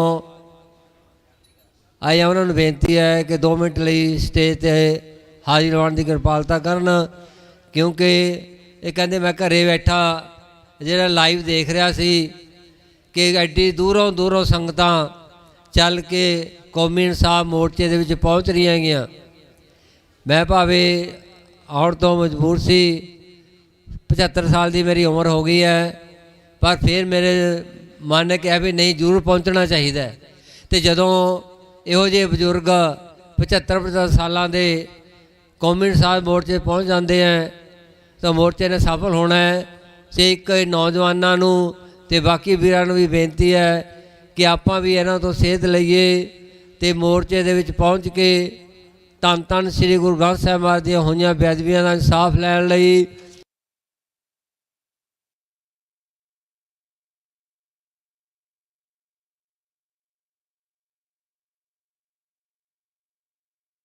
ਆਦਾ ਨਾਰਾ ਮਾਰਨ ਲਈ ਆਪਾਂ ਜ਼ਰੂਰ ਪਹੁੰਚੀਏ।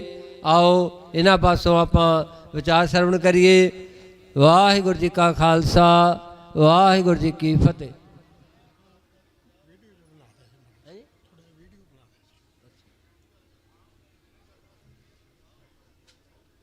ਗੁਰੂ ਪਿਆਰੀ ਸਾਧ ਸੰਗਤ ਜੀ, ਵਾਹਿਗੁਰੂ ਜੀ ਕਾ ਖਾਲਸਾ, ਵਾਹਿਗੁਰੂ ਜੀ ਕੀ ਫਤਿਹ। ਸਾਰੀ ਸੰਗਤ ਨੂੰ ਜੋ ਹਾਜ਼ਰ ਹੈ, ਜੋ ਘਰਾਂ 'ਚ ਬੈਠੇ ਹੈ, ਜੋ ਮੀਡੀਆ 'ਤੇ ਕਿਤੇ ਵੇਖ ਰਹੇ ਹੈ, ਸਾਰਿਆਂ ਨੂੰ ਆਪਣੀ ਆਤਮਾ ਦੀ ਆਵਾਜ਼ ਸੁਣਨੀ ਚਾਹੀਦੀ ਹੈ। ਗੁਰੂ ਮਹਾਰਾਜ ਨੇ ਸਾਨੂੰ ਆਜ਼ਾਦੀ ਬਖਸ਼ੀ ਹੈ। ਗੁਲਾਮ ਤਾਂ ਅਸੀਂ ਹੈ ਨਹੀਂ ਅਤੇ ਹੋ ਨਹੀਂ ਸਕਦੇ। ਅਤੇ ਜਿਨ੍ਹਾਂ ਵੀ ਸਰਕਾਰਾਂ ਨੇ ਪੰਥ ਨੂੰ ਗੁਲਾਮ ਕਰਨ ਦੀ ਕੋਸ਼ਿਸ਼ ਕੀਤੀ ਹੈ, ਉਹਨਾਂ ਨੇ ਆਪਣਾ ਸਤਿਆਨਾਸ਼ ਕਰਵਾਇਆ। ਮੈਂ ਜ਼ਿਆਦਾ ਟਾਈਮ ਨਹੀਂ ਲਊਂਗਾ, ਸਿਰਫ ਇਹ ਬੇਨਤੀ ਕਰਦਾ ਕਿ ਪਹਿਲਾਂ ਬਾਬਰ ਕੇ ਆਏ, ਉਹਨਾਂ ਨੇ ਜੋ ਵੀ ਆਪਣਾ ਬੁਰਾ ਹਾਲ ਕੀਤਾ ਸਾਰੇ ਜਗਤ ਦੇ ਸਾਹਮਣੇ। ਫਿਰ ਬਾਬੇ ਆਲੇ ਕੇ ਆਏ, ਗੁਰੂ ਸਾਹਿਬ ਦੇ ਚਰਨੀ ਲੱਗੇ, ਅਤੇ ਫਿਰ ਉਹ ਪਰਿਵਾਰ ਕਿਵੇਂ ਨਿਗਰਨ ਦੇ ਰਾਹ 'ਤੇ ਤੁਰਿਆ। ਫਿਰ ਬਲਰਾਮ ਕੇ ਆਏ, ਉਹ ਵੀ ਨੀਵੇਂ ਰਾਹ ਨੂੰ ਚੱਲ ਪਏ। ਫਿਰ ਬਾਦਲ ਕੇ ਆਏ, ਉਹਨਾਂ ਨੇ ਤਾਂ ਅਤਿਆਚਾਰ ਕਰਨ ਦੀ ਹੱਦ ਹੀ ਪਹੁੰਚਾਤੀ। ਔਰ ਸਭ ਤੋਂ ਵੱਡੇ ਗੁਨਾਹਗਾਰ ਉਹ ਬਾਦਲ ਪਰਿਵਾਰ ਹੈ, ਜਿਨ੍ਹਾਂ ਨੇ ਗੁਰੂ ਸਾਹਿਬ ਦੇ ਨਤਮਸਤਕ ਹੋ ਕੇ ਮੰਗ ਕੀਤੀ ਸੀ, ਸੱਚੇ ਪਾਤਸ਼ਾਹ ਇਨਸਾਫ ਕਰੀ।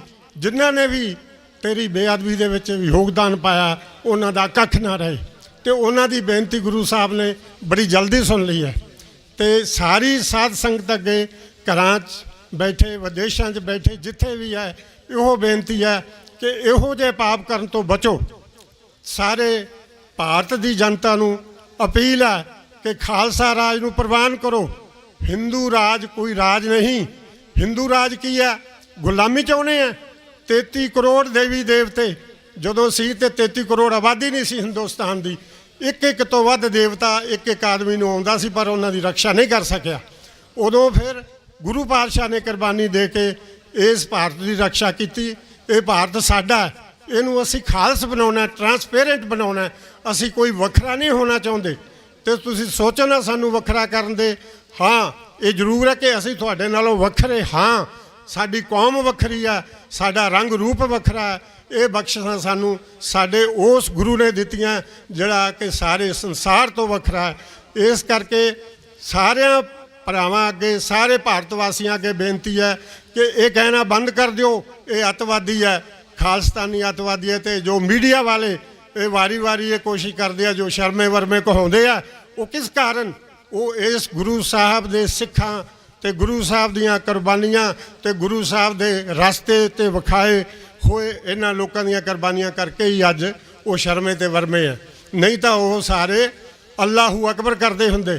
ਤਾਂ ਉਹਨਾਂ ਨੂੰ ਇਹ ਭੁੱਲਣਾ ਨਹੀਂ ਚਾਹੀਦਾ, ਚੰਗੀ ਤਰ੍ਹਾਂ ਆਪਦੇ ਦਿਮਾਗ 'ਚ ਬਿਠਾਉਣਾ ਚਾਹੀਦਾ ਕਿ ਕੀ ਉਹ ਭਾਰਤ ਨੂੰ ਗੁਲਾਮ ਬਣਾਉਣਾ ਚਾਹੁੰਦੇ ਆ।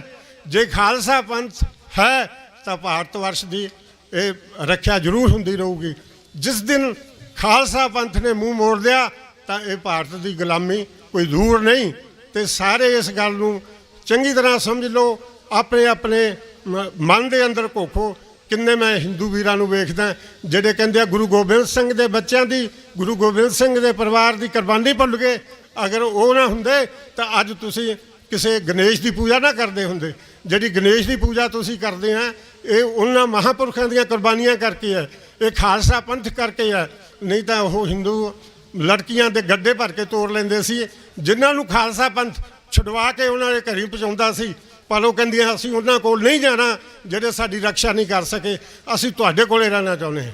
ਉਹ ਕਹਿੰਦੇ ਵੀ ਸਾਡਾ ਤਾਂ ਘਰ ਜੰਗਲਾਂ ਵਿੱਚ ਹੈ ਤੇ ਤੁਸੀਂ ਸਾਡੀਆਂ ਭੈਣਾਂ, ਅਸੀਂ ਤੁਹਾਡੇ ਨਾਲ ਜੋ ਤੁਸੀਂ ਸੋਚਦੀਆਂ ਉਹ ਜ਼ਿੰਦਗੀ ਨਹੀਂ ਬਤੀਤ ਕਰ ਸਕਦੇ।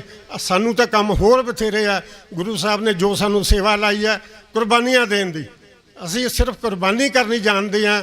ਤੇ ਸੁੱਖ ਲੈਣਾ ਜਿਹੜਾ ਇਸ ਨੂੰ ਜਿਹੜਾ ਦੁਨਿਆਵੀ ਸੁੱਖ ਹੈ ਉਸ ਨੂੰ ਅਸੀਂ ਤੁੱਛ ਕਰਕੇ ਮੰਨਦੇ ਹਾਂ। ਅਸਲੀ ਸੁੱਖ ਕੁਰਬਾਨੀ ਦਾ।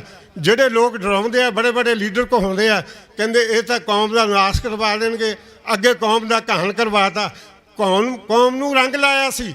ਮੇਰੀ ਇਹ ਲੱਤ ਐਕਸੀਡੈਂਟ ਵਿੱਚ ਟੁੱਟ ਗਈ, ਜੇ ਕਿਤੇ ਇਸ ਜ਼ਾਲਮ ਸਰਕਾਰ ਦੀ ਗੋਲੀ ਨਾਲ ਟੁੱਟੀ ਹੁੰਦੀ ਤਾਂ ਮੈਂ ਆਪਦੇ ਆਪ ਤੇ ਮਾਣ ਕਰ ਸਕਦਾ। ਹੁਣ ਮੈਂ ਕਾਹਦਾ ਮਾਣ ਕਰਾਂ? ਲੱਤ ਤਾਂ ਹੁਣ ਵੀ ਟੁੱਟ ਗਈ ਤੇ ਆਖਿਰ ਅਸੀਂ ਮਰ ਜਾਣਾ, ਰਹਿਣਾ ਕਿਸੇ ਦੇ ਨਹੀਂ। ਤੇ ਰਹਿਣਗੇ ਉਹ ਜਿਹੜੇ ਗੁਰੂ ਦੇ ਲੜ ਲਾ ਕੇ ਕੁਰਬਾਨੀਆਂ ਦੇਣਗੇ। ਇਹ ਹੋਲੀ ਆਉਂਦੀ ਹੈ, ਇੱਥੇ ਕਹਿੰਦੇ ਆ ਜੀ 36 ਕੰਪਨੀਆਂ ਮੰਗਾ ਲਈਆਂ। ਮੈਂ ਕਹਿੰਦਾ 36 ਹੋਰ ਮੰਗਵਾ ਲਓ। 36 ਨਹੀਂ, 36 ਨੂੰ 36 ਤੇ ਗੁਨਾਹ ਕਰਕੇ ਮੰਗਵਾ ਲਓ। ਕੀ ਇਹ ਸਿੰਘ ਡਰਨ ਲੱਗੇ ਆ? ਇਹ ਤਾਂ 1.25 ਲੱਖ ਤੇ ਇੱਕ ਭਾਰੂ ਹੈ। ਜੇ ਤੁਸੀਂ ਕਹਿੰਦੇ ਇਹ ਤਾਂ 2 ਕਰੋੜ ਹੈ, 2 ਕਰੋੜ ਨੂੰ 1.25 ਲੱਖ ਨਾਲ ਗੁਨਾਹ ਕਰਕੇ ਵੇਖੋ, ਇਹ ਤਕਰੀਬਨ 50 ਲੱਖ ਕਰੋੜ ਤੇ ਭਾਰੂ ਹੈ। ਤੇ ਕੀ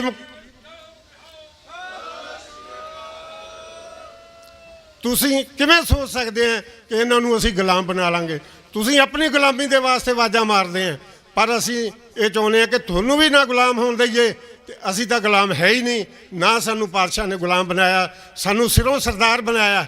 ਜੱਟ ਤੇ ਬੂਟ ਕਿਹਾ ਜਾਂਦਾ ਸੀ, ਜਿਹੜੇ ਭਾਵੇਂ ਅਸੀਂ ਅੱਜ ਬਰਾੜ ਗਿੱਲ ਤੇ ਸੰਧੂ ਹੋਰ ਬੜਾ ਕੁਝ ਪਾਉਂਦੇ ਆ, ਪਰ ਅਸੀਂ ਜੱਟ ਬੂਟ ਸੀ। ਤੇ ਗੁਰੂ ਸਾਹਿਬ ਨੇ ਸਰਦਾਰੀਆਂ ਬਖਸ਼ੀਆਂ। ਜਿਨ੍ਹਾਂ ਨੂੰ ਨੀਚ ਕਹਿੰਦੇ ਸੀ ਉਹਨਾਂ ਨੇ ਗੁਰੂ ਸਾਹਿਬ ਦੇ ਚਰਨਾਂ ਦੇ ਵਿੱਚ ਆਪਣੇ ਸੀਸ ਭੇਟ ਕਰਕੇ ਆਪਣੇ ਆਪ ਦਾ ਜਿਹੜਾ ਜਨਮ ਜਿਹੜਾ ਉਹਨੂੰ ਸਵਾਰ ਲਿਆ। ਜਿਹੜੇ ਮੇਰੇ ਦੋਸਤ, ਜਿਹੜੇ ਮੇਰੇ ਵੀਰ ਘਰਾਂ 'ਚ ਬੈਠੇ ਆ, ਉਹ ਥੋੜ੍ਹਾ ਬਹੁਤਾ ਆਪਣੇ ਅੰਦਰ ਝਾਤ ਮਾਰਨ, ਸ਼ਰਮ ਵੀ ਮਹਿਸੂਸ ਨਾ ਕਰਨ।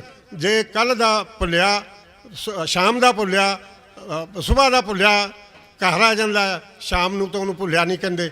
ਤੇ ਸੋ ਚੇਤਾ ਆਈ ਤੇ ਚੇਤ ਲਓ। ਜੇ ਚੇਤਾ ਆਉਂਦਾ ਗੁਰੂ ਮਹਾਰਾਜ ਦਾ ਤਾਂ ਚੇਤਾ ਕਰ ਲਓ ਕਿ ਇੱਥੇ ਸਦਾ ਕਿਸੇ ਨੇ ਨਹੀਂ ਰਹਿਣਾ ਰੱਬ ਦਾ ਨਾਂ, ਰਹਿਣਾ ਜਿਹੜਾ ਕੁਰਬਾਨੀ ਦੇਊਗਾ ਗੁਰੂ ਦੇ ਨਾਂ ਤੇ।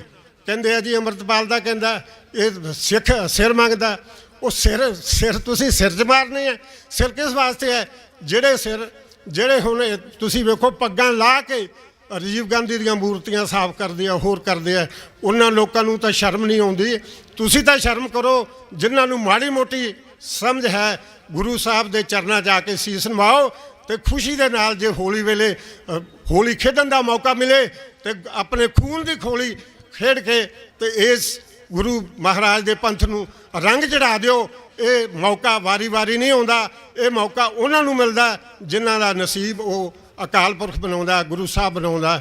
ਮੈਂ ਬਸ ਇੰਨਾ ਕਹਿੰਦਾ ਹੋਇਆ ਮਾਫੀ ਮੰਗਦਾ। ਮੇਰੇ ਕੋਲੋਂ ਕੋਈ ਭੁੱਲਾਂ ਚੁੱਕਾਂ ਹੋਈਆਂ ਹੋਣ ਤਾਂ ਮਾਫ ਕਰਨਾ।